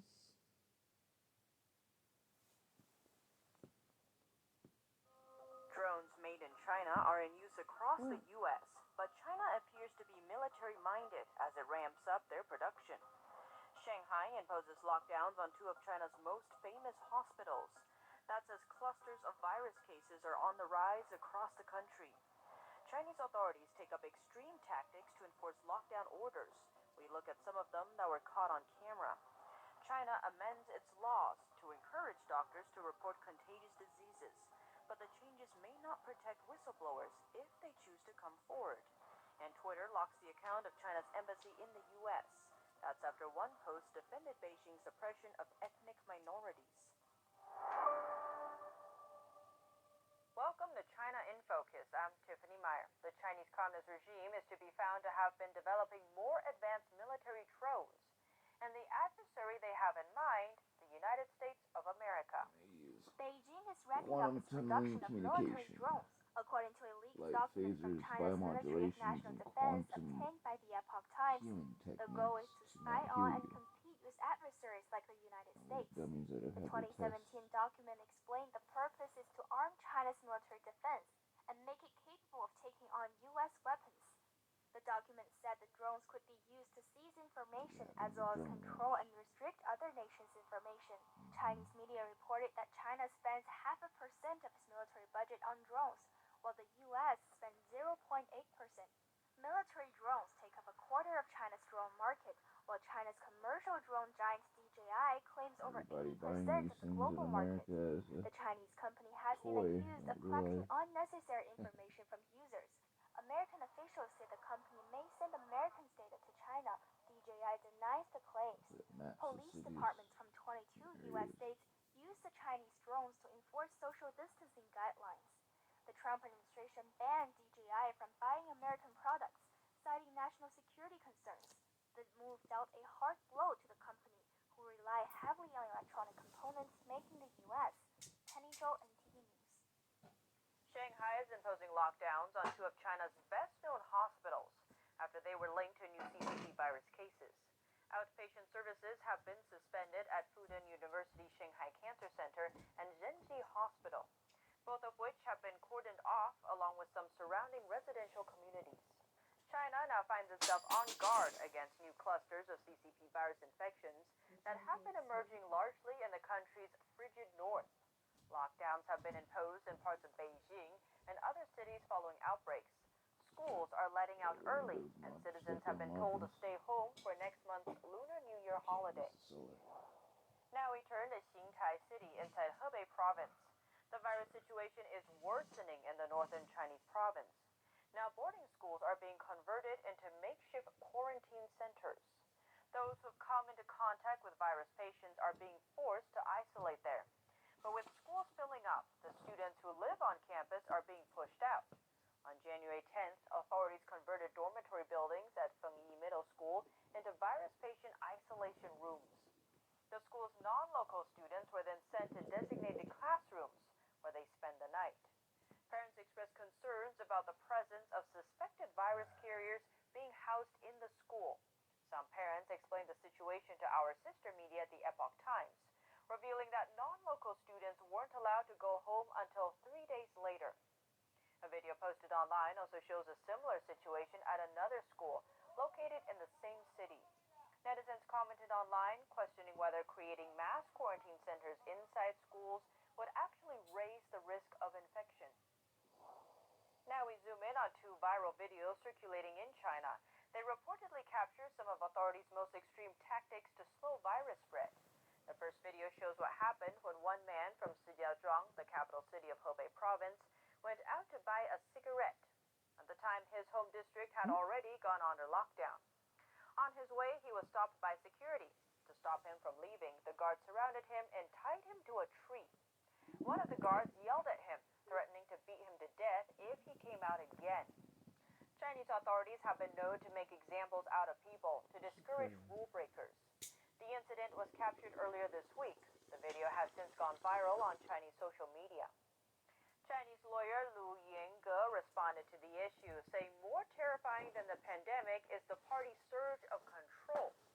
Another viral video from Heilongjiang province shows a similar case. An elderly man was spotted trying to board a bus on Monday, but he was refused because he couldn't produce the right health code. That's because he doesn't own a smartphone. In China, all citizens face checkpoints where they're made to show health tracking codes. The person's recent virus test results and other health data are displayed when the code is scanned. Blocked by the bus driver, the man lost his temper and used a shovel to smash the bus windows. The outburst left two of them broken. But the incident isn't the first of its kind. Since the pandemic started, many of China's elderly citizens who don't own smart devices have faced similar issues. Chinese netizens sympathize with the man online, urging authorities to provide options for people who don't have smartphones. Some suggested communities give out written documents certifying health status. Chinese-made virus test kits are once again making headlines. The latest case is prompting netizens to question their accuracy.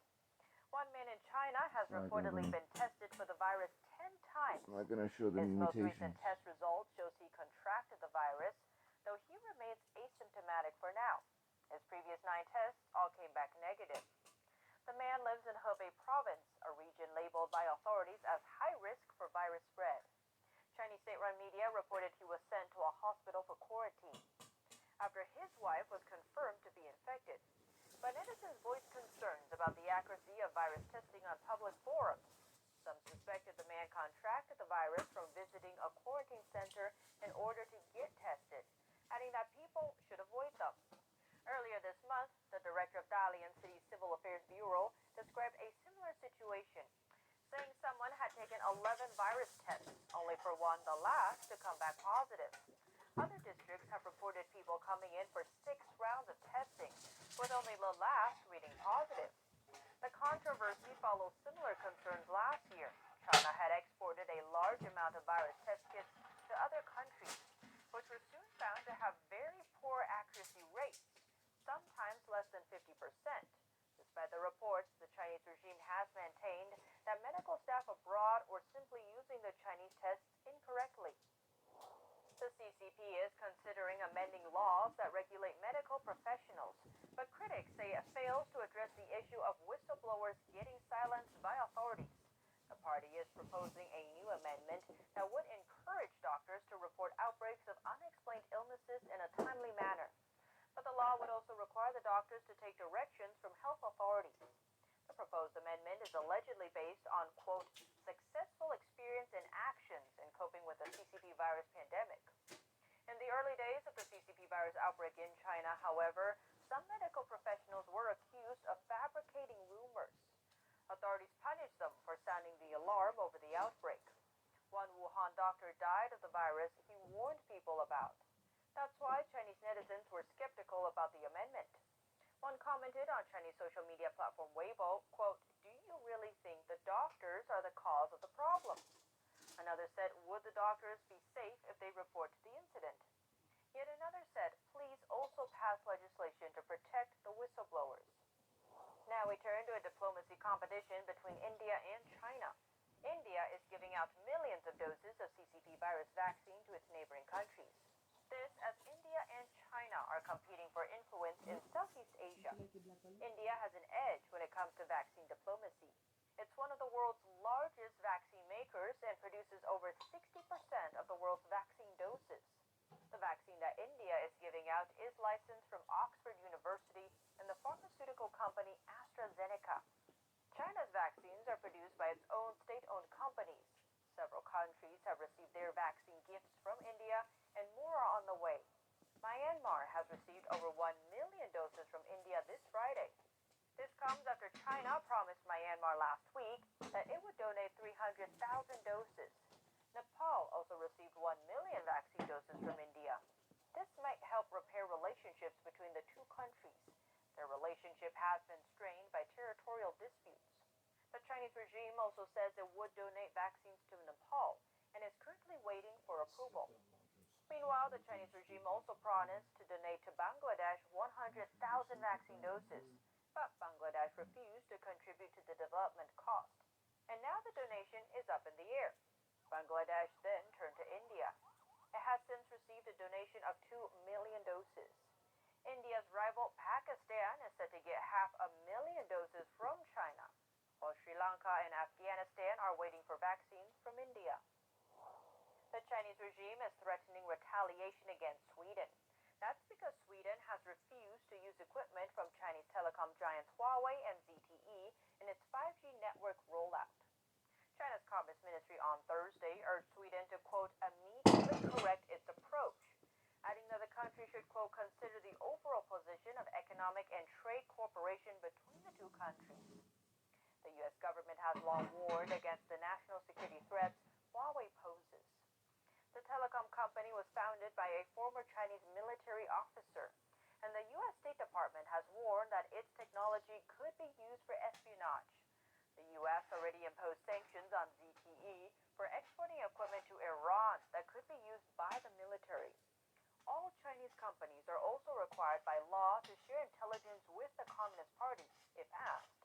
The Chinese regime denies having control over the two companies, saying they're private businesses. A Political report called Ericsson a potential target of the regime. The Swedish telecom company makes roughly 10% of its revenue from the Chinese market. Its chief executive reportedly pressured the Swedish trade minister to overturn the country's Huawei ban. The threats come amid already tense relations between the two nations.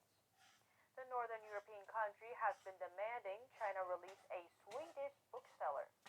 He's been detained by Chinese authorities since 2015 for publishing books critical of the Communist Party.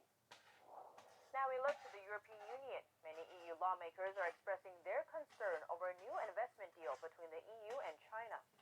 The European Parliament has yet to approve the deal. On Thursday, the European Parliament passed a resolution by a wide margin. The resolution says Parliament members regret that the EU rushed to sign the deal without taking actions on human rights violations in China.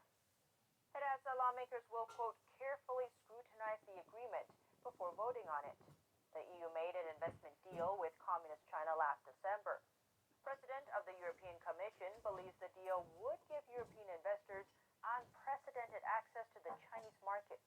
The deal comes as the CCP faces isolation and criticism on the global stage over its handling of the CCP virus pandemic and its human rights violations. German Chancellor Angela Merkel backs the deal because it may potentially benefit German car makers. In 2020, China surpassed the U.S. as the EU's largest trading partner. Trade between the two entities reached almost $600 billion. The European Parliament also passed two other resolutions in support of Taiwan this week. The resolutions express concern over the CCP's military threats against Taiwan. It also applauds Taiwan for its success in controlling the CCP virus pandemic. So far, Taiwan has fewer than 900 CCP virus cases. Taiwan, officially known as the Republic of China, has a population of close to 24 million. Now we turn to Twitter. The messaging platform has locked the account of China's U.S. embassy. That's after it posted a defense of Beijing's suppression of ethnic minorities in the country's Xinjiang region, saying the CCP is helping people there to free themselves. The Trump administration, in its final hours, accused China of genocide in that region. Biden's Secretary of State nominee said he agrees with the label. Twitter explained the Chinese embassy's post violated its stand against dehumanizing people. This after a spokesperson told Fox News that China's Twitter posts don't break the social media platform's rules.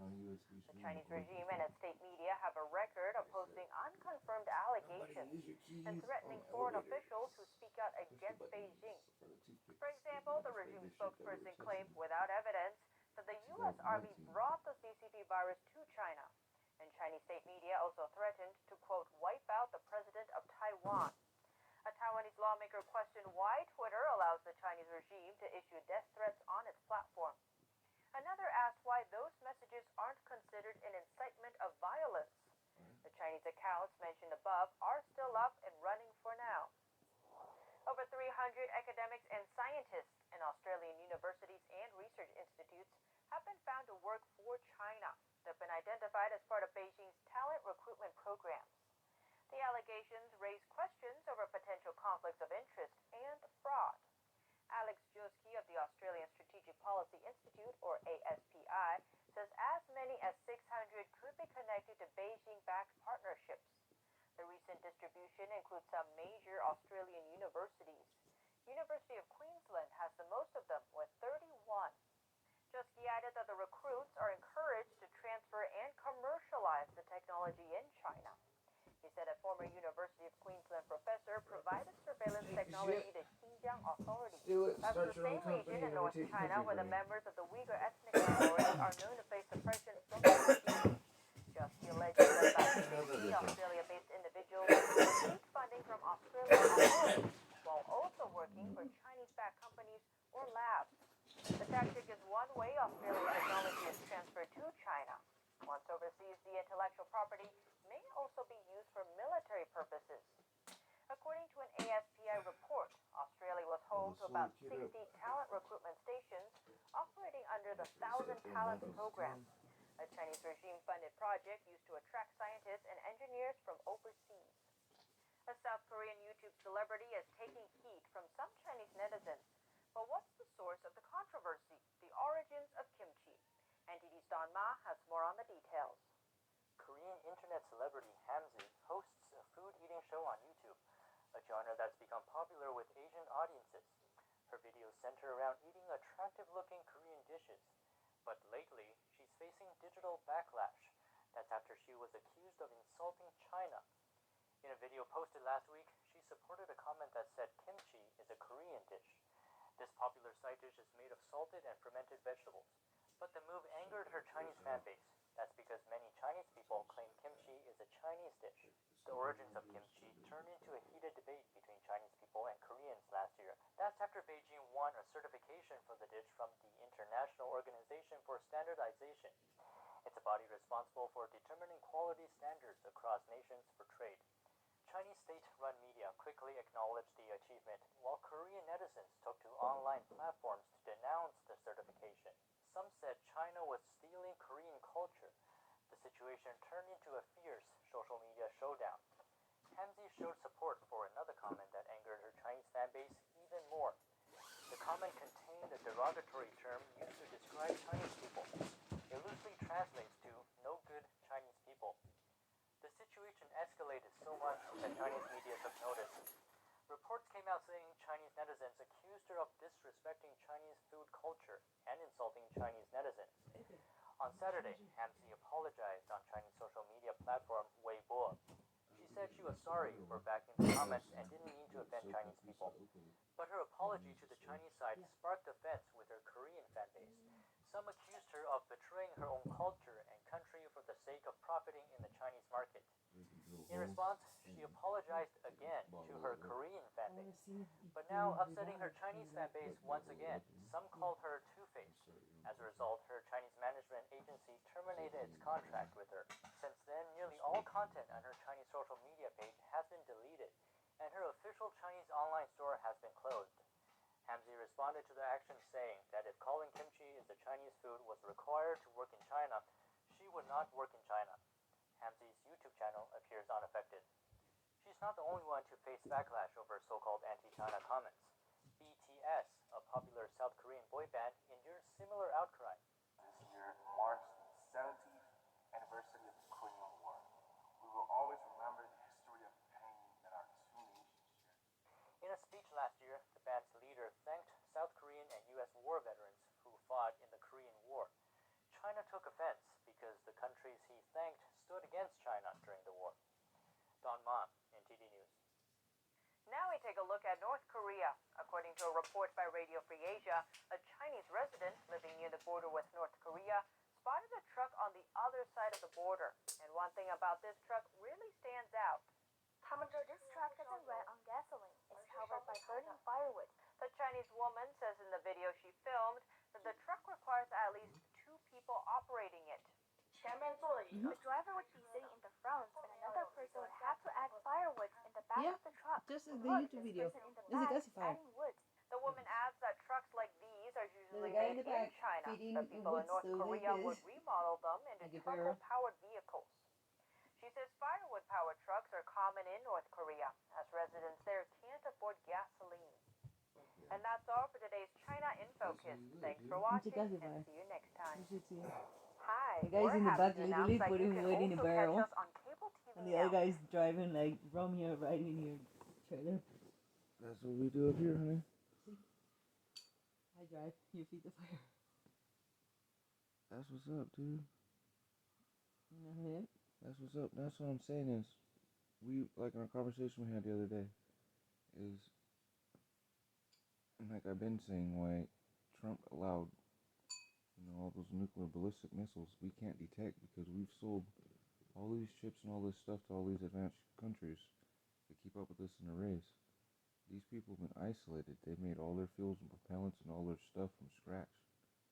We do not have detection methods to detect it. You add the key stuff, you add their stuff with the supersonic glider fucking thing that the Russians got, and the thing that the Chinese got. You know what I'm saying? Put those two together and we're done. We already can't shoot down their missile thing, those two supersonic things that China came out with. And then the shit that fucking Russia came out with, the multi-head glider supersonic thing. And you got this shit. Because literally them people, we sanctioned them so bad that they're mobbing around in cars that run on wood. And here we are over here bitching and complaining that we can't get gas. And it's like, why don't you just do that? But then, what is less pollutant on the earth? You make a gasifier and do such, and do things where it recombinates and does the things. They had pelter units on there and so forth, and get the waste heat dump and other things as such. There's so much power it's insane. The amount of stuff that we do to ourselves. Yeah.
Navalny's wife.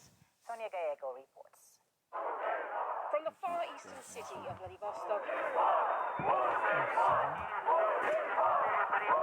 Navalny supporters faced off with police in sub-zero temperatures.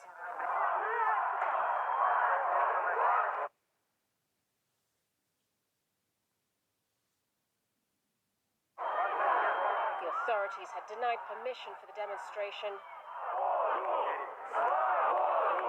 but it didn't stop the crowd gathering to call for the release of the man leading Russia's most prominent opposition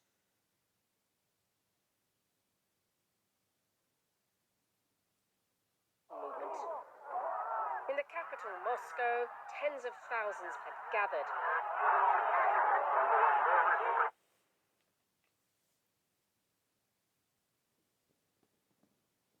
Police using batons on the crowds. Some were forced back by protesters as they chanted. Had better reception here.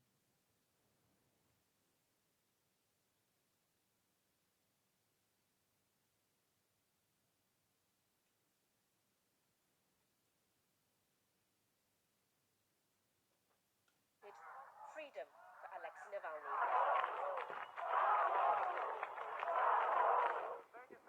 Among those detained, Navalny's wife, Yulia. Apologies for the poor quality, she wrote on her social media page. Very bad light in the police van. As much as President Vladimir Putin has attempted to play down Alexei Navalny's influence, the arrest of one of Russia's most prominent opposition leaders has only inflamed his supporters. The law is being trampled on in an absolutely incredible manner.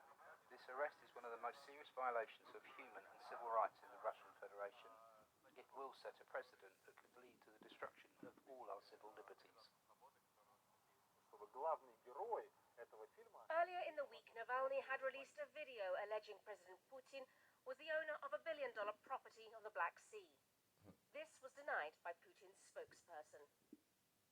For Navalny's supporters, corruption is a major source of their discontent, and the constant crackdown on their movement is, they say, an attempt to silence them.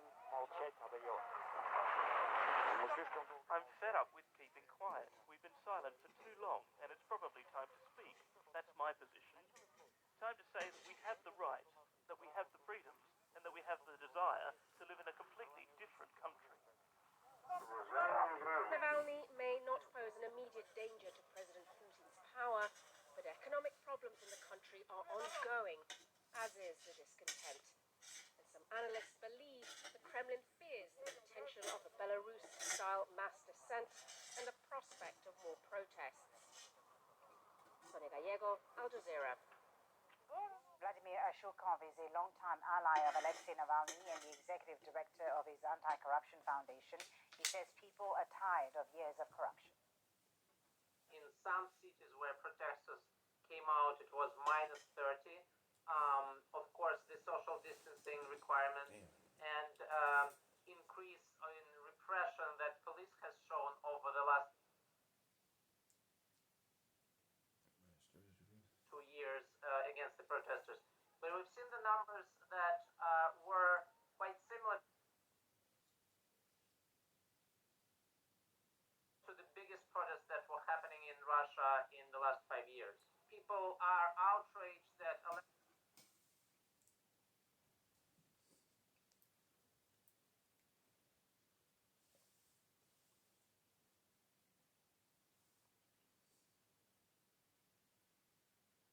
Navalny was poisoned and by state Can you link it to the Bluetooth so I can hear it?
In Germany, but also in other places, to keep up with the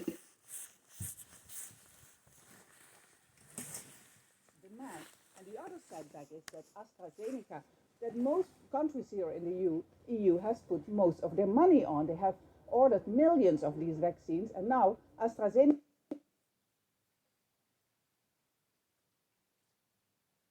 problems in its production line, and 60% less will be delivered after the vaccine will be approved. There are also concerns that vaccines could run out in the US. The White House wants the Centers for Disease Control to investigate what is behind the shortage. Dr. Amish Adalja is a senior scholar at the Johns Hopkins Center for Health Security. He says the US vaccination plan faces several challenges. We have a logistical problem, meaning that we have states that have vaccines on hand, but they can't get them into people's arms quick enough. And this was something that we predicted because our state health departments are overtaxed, undervalued, under-resourced, and they really had to scale up very quickly at the same time that we have a lot of community transit.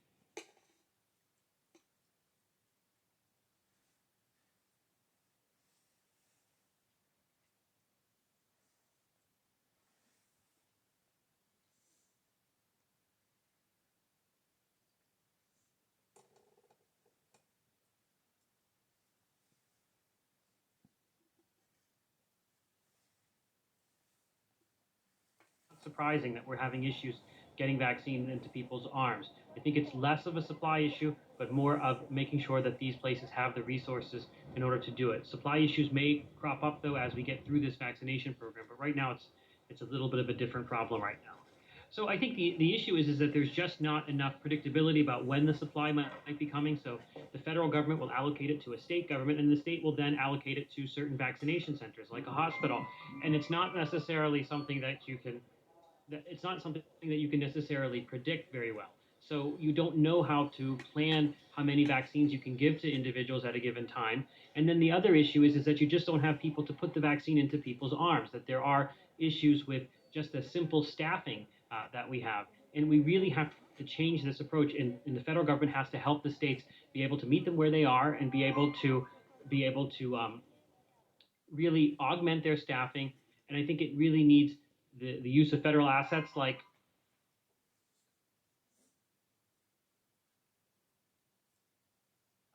FEMA, like the National Guard, and I think we're going to get there. That's all part of the Biden transition plan team as it is right now.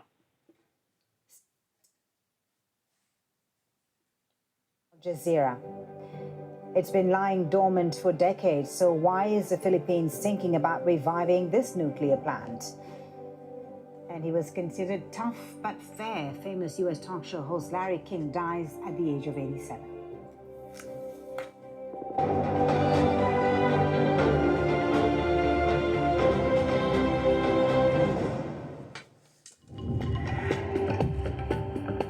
The company has reduced its offering by 60% for the first quarter of the year.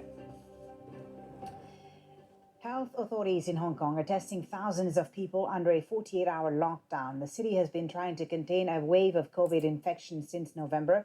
Sarah Clark is in one of the districts where people have been told to stay at home. This area in Kowloon would normally be bustling on a Sunday with thousands of people coming to shop at the Temple Street markets. but instead we're seeing the second day of a government mandatory lockdown. Now, so far, authorities have tested around 2/3 of the people living in the 200 buildings in this particular zone. They hope to complete this project or the mandatory lockdown 48 hours by Monday morning around 6 a.m. so people here can return to work. Now, on Saturday, we had around 81 new cases in Hong Kong. A quarter of those were from this particular area. Now, Hong Kong has now reached around 10,000 cases 1 year on since COVID was first detected in this city. This is the first mandatory lockdown we've seen over those 12 months. So this area, it's a working class area. We have thousands of people crammed into what we call subdivided apartments. And as a result, they've been unable to adhere to those social distancing restrictions. The government is looking to expand its mandatory testing, where next week we expect around 70,000 airport to be tested for COVID-19. Now, this is all in the lead up to the Chinese New Year celebrations. That's the biggest holiday celebration, which is weeks away. And we've seen a spike in cases in China over recent weeks. We've had provinces like Jilin and Heilongjiang, they've been put into lockdown. And over Chinese New Year, we see around... That movie? What's that movie? They gotta go and deactivate the arc, the fucking machine, because they... million people travel across the mainland. But this year, authorities are encouraging everyone to stay at home.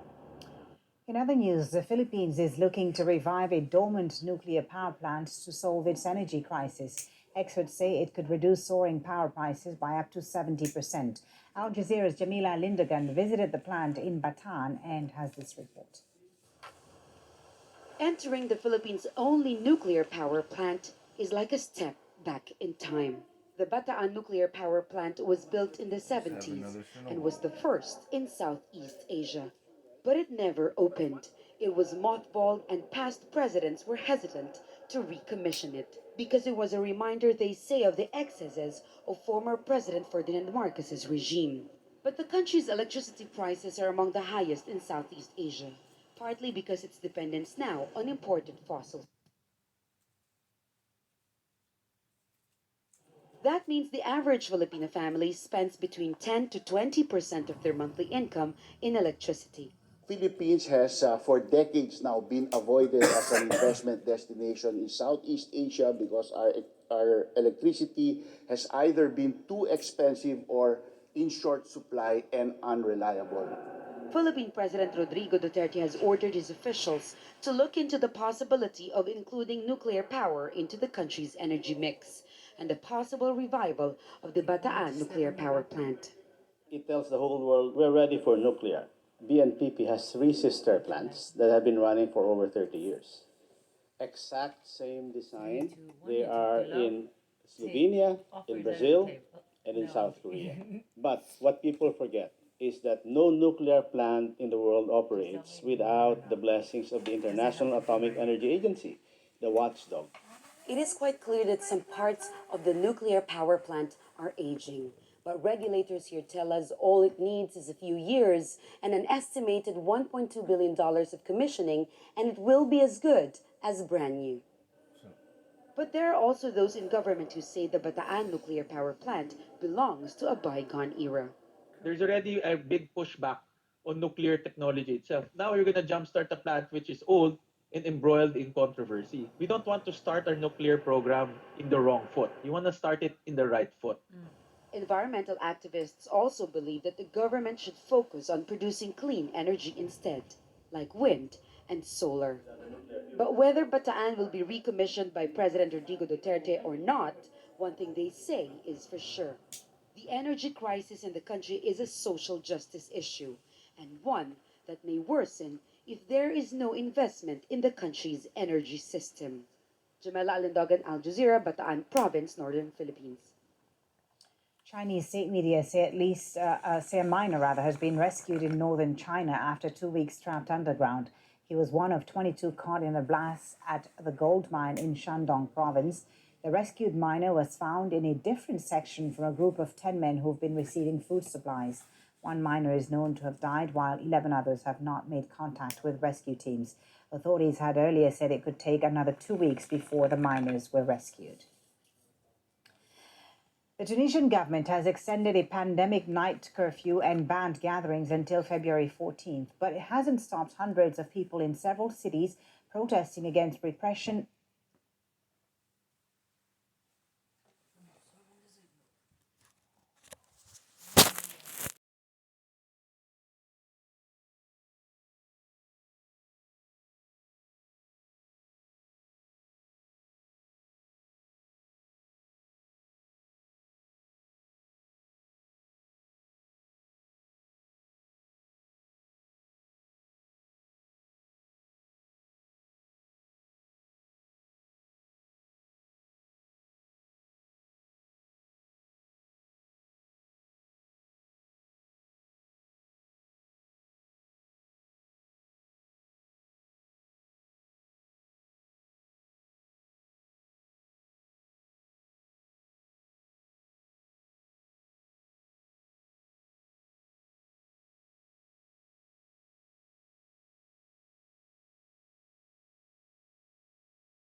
You hear that plane, right? Working on answers to these questions. I'm not connected to internet.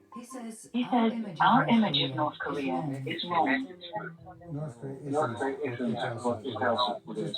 Just look at the country functions and at the highest level. What is the main goal of the Hear what I'm saying? The phone, my phone's not connected to the internet. No service. X on the signal. No. There's no LTE. Nothing. But I used it to connect to it and disconnected it because before it was not able to. It was not connected. So right now we have our own closed system.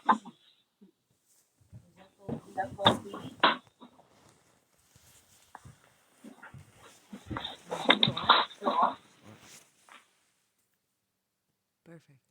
I got my own app, which you share. I got my own app and I can get lower. Get low. Is that live? Is it moving as quick as I'm? See.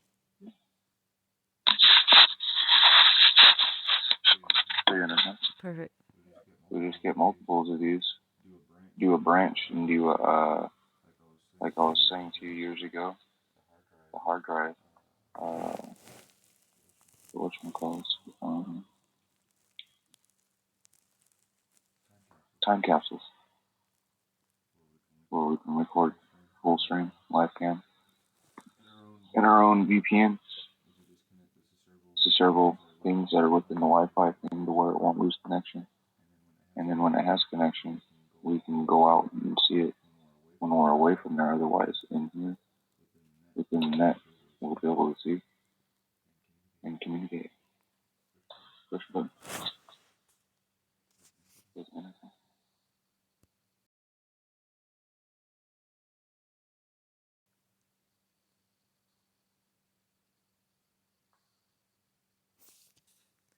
I want to see something.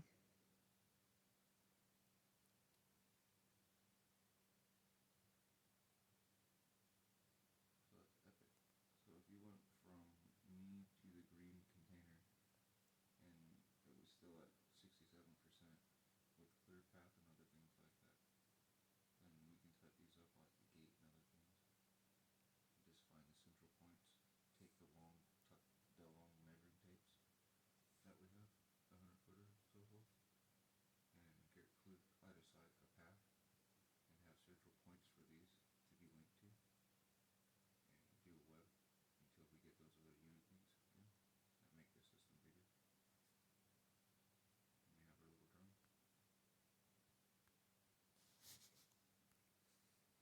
Can sensing and such. And it went away. Why? What were you doing?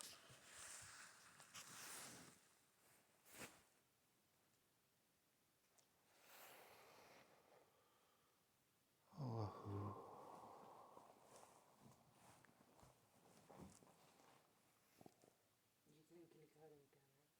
Yeah. Why did you? I wanted to see the options because it wasn't showing me what the manual was showing. Because I don't have all the options. But I was trying to see and figure something out. That's okay. Let me see if I can get it reconnected. If it was just some boson proton that I'll chase the rest of my life trying to figure out.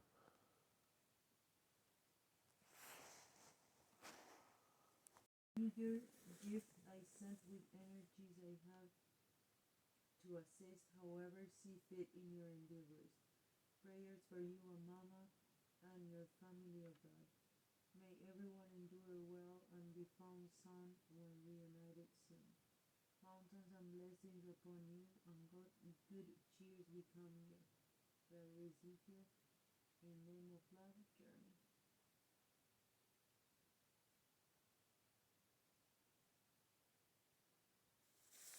When was that done? On the 18th, and I hadn't seen PayPal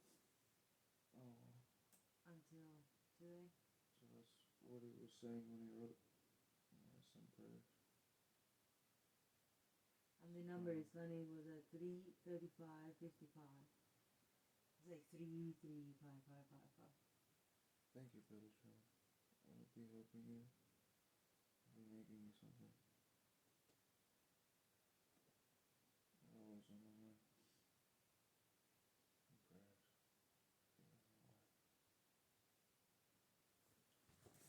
Inshallah, you come. I'll be making something where we can talk. See, that's what we're doing. So we can have live, right? In the mountains.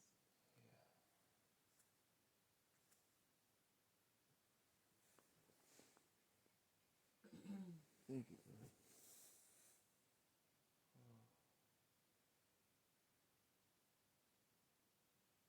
I see that 5 days later on the day of survival.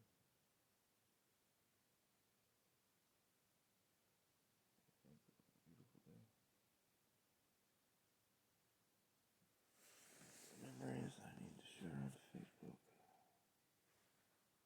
Share on here. Showing truth.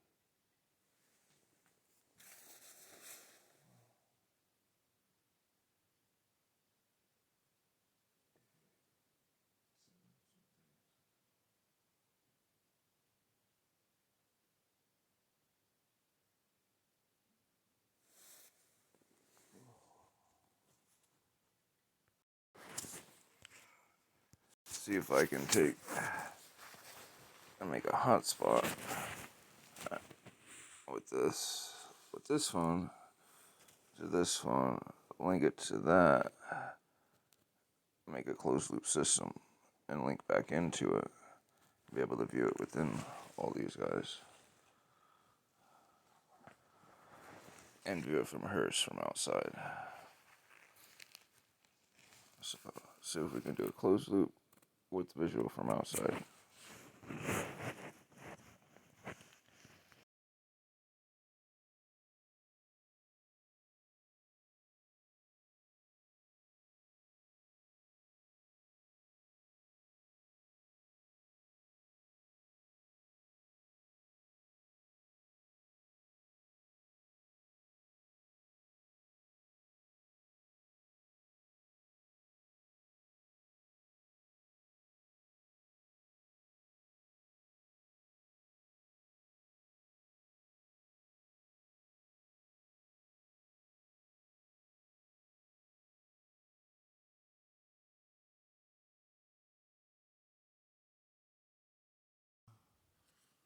Got this guy hooked up in moonlight where I got my antennas.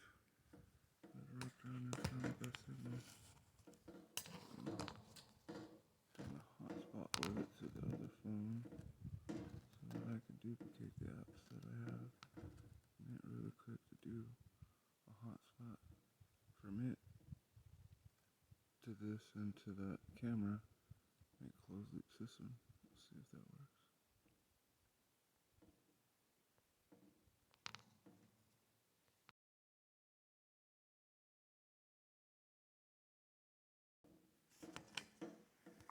So I got those programs cloned on here, and right now this guy is acting as a Wi-Fi clone from this one to this one, and I'm gonna disconnect the hotspot from this guy and see if it stops the signal. If we continue, no. So how did I have that continuing like it was up there?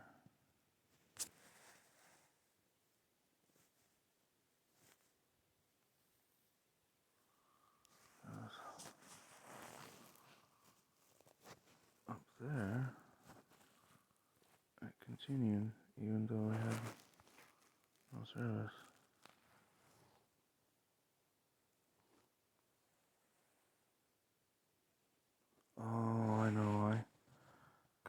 watching it through the hotspot on this guy. I haven't connected the camera to here yet, so got ahead of myself.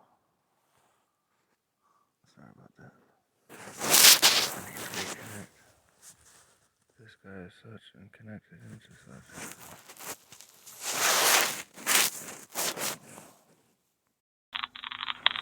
Okay. Oh, it takes. Gotta get away from signal. Gotta go.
CCTV.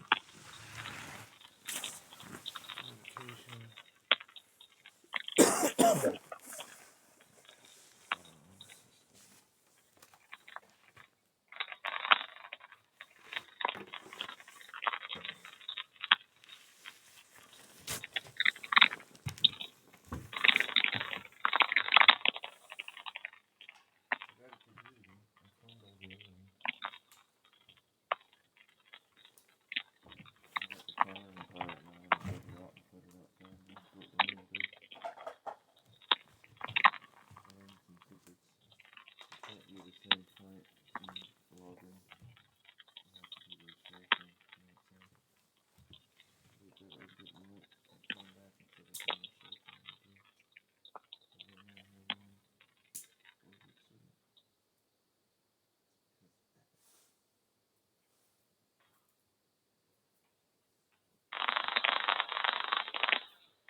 quick.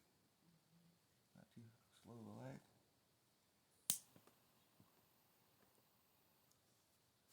Set up our own closed loop system.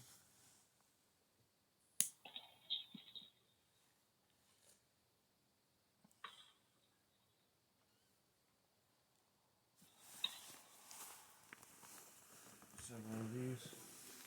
Backpack. Take them with you for the forest.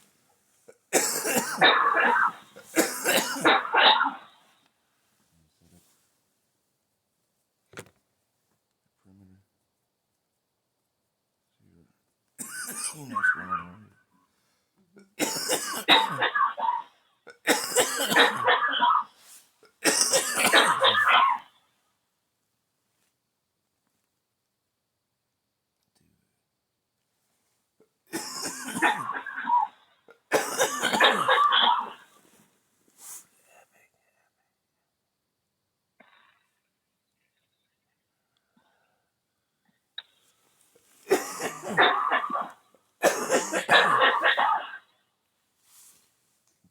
Totally understand.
So I just gave Bella's pre-foam the ability to do hotspot.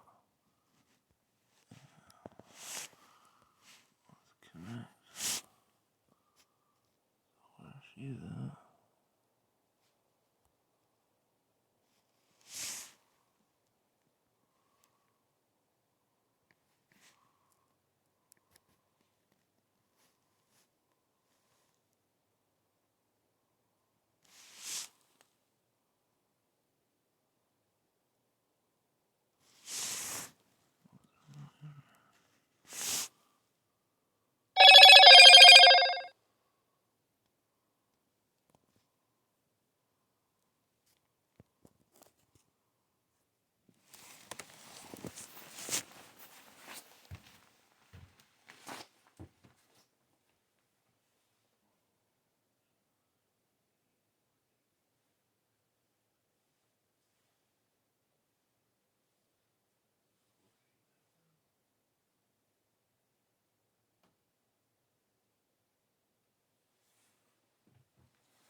Completely crazy epic.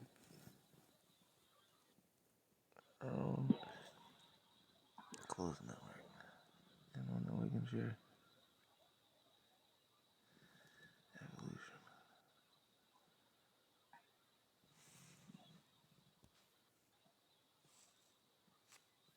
Motion detection.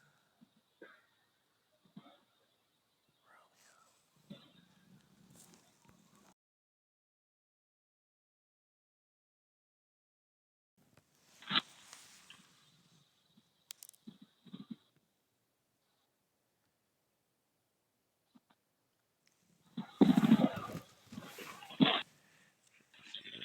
Putting this out by the gate. Watching the deer and stuff in the forest.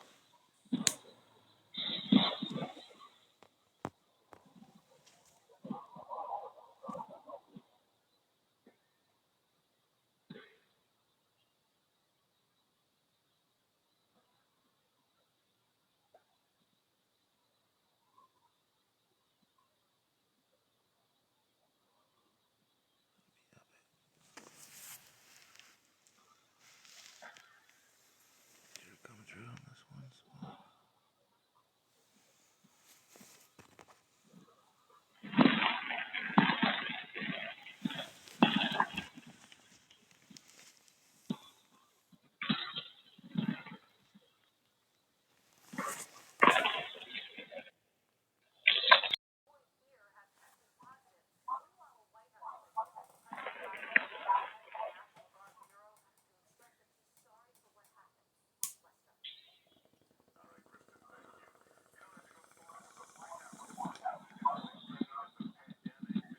This means there goes 150 service women or men. Since they don't allow you to be in the military with COVID.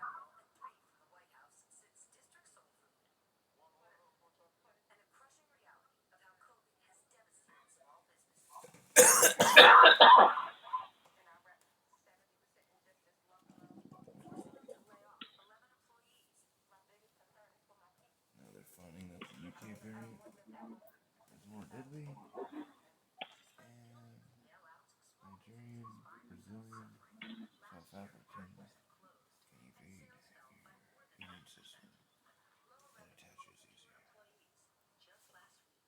And then you have the meat variant here. And the UK. Need to stock up and get all our drones and sensing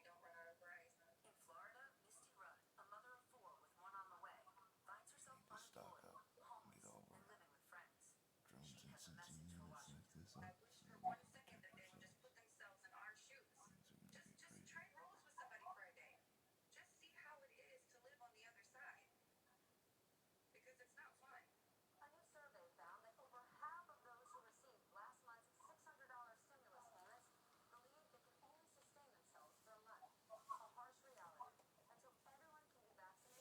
like this up so that we can protect ourselves.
Things are gonna get crazy.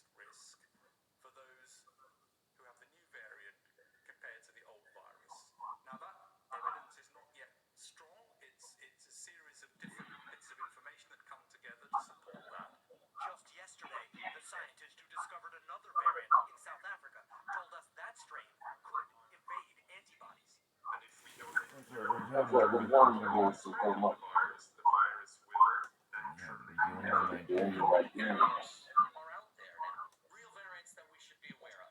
Probably just in the time that we've been talking.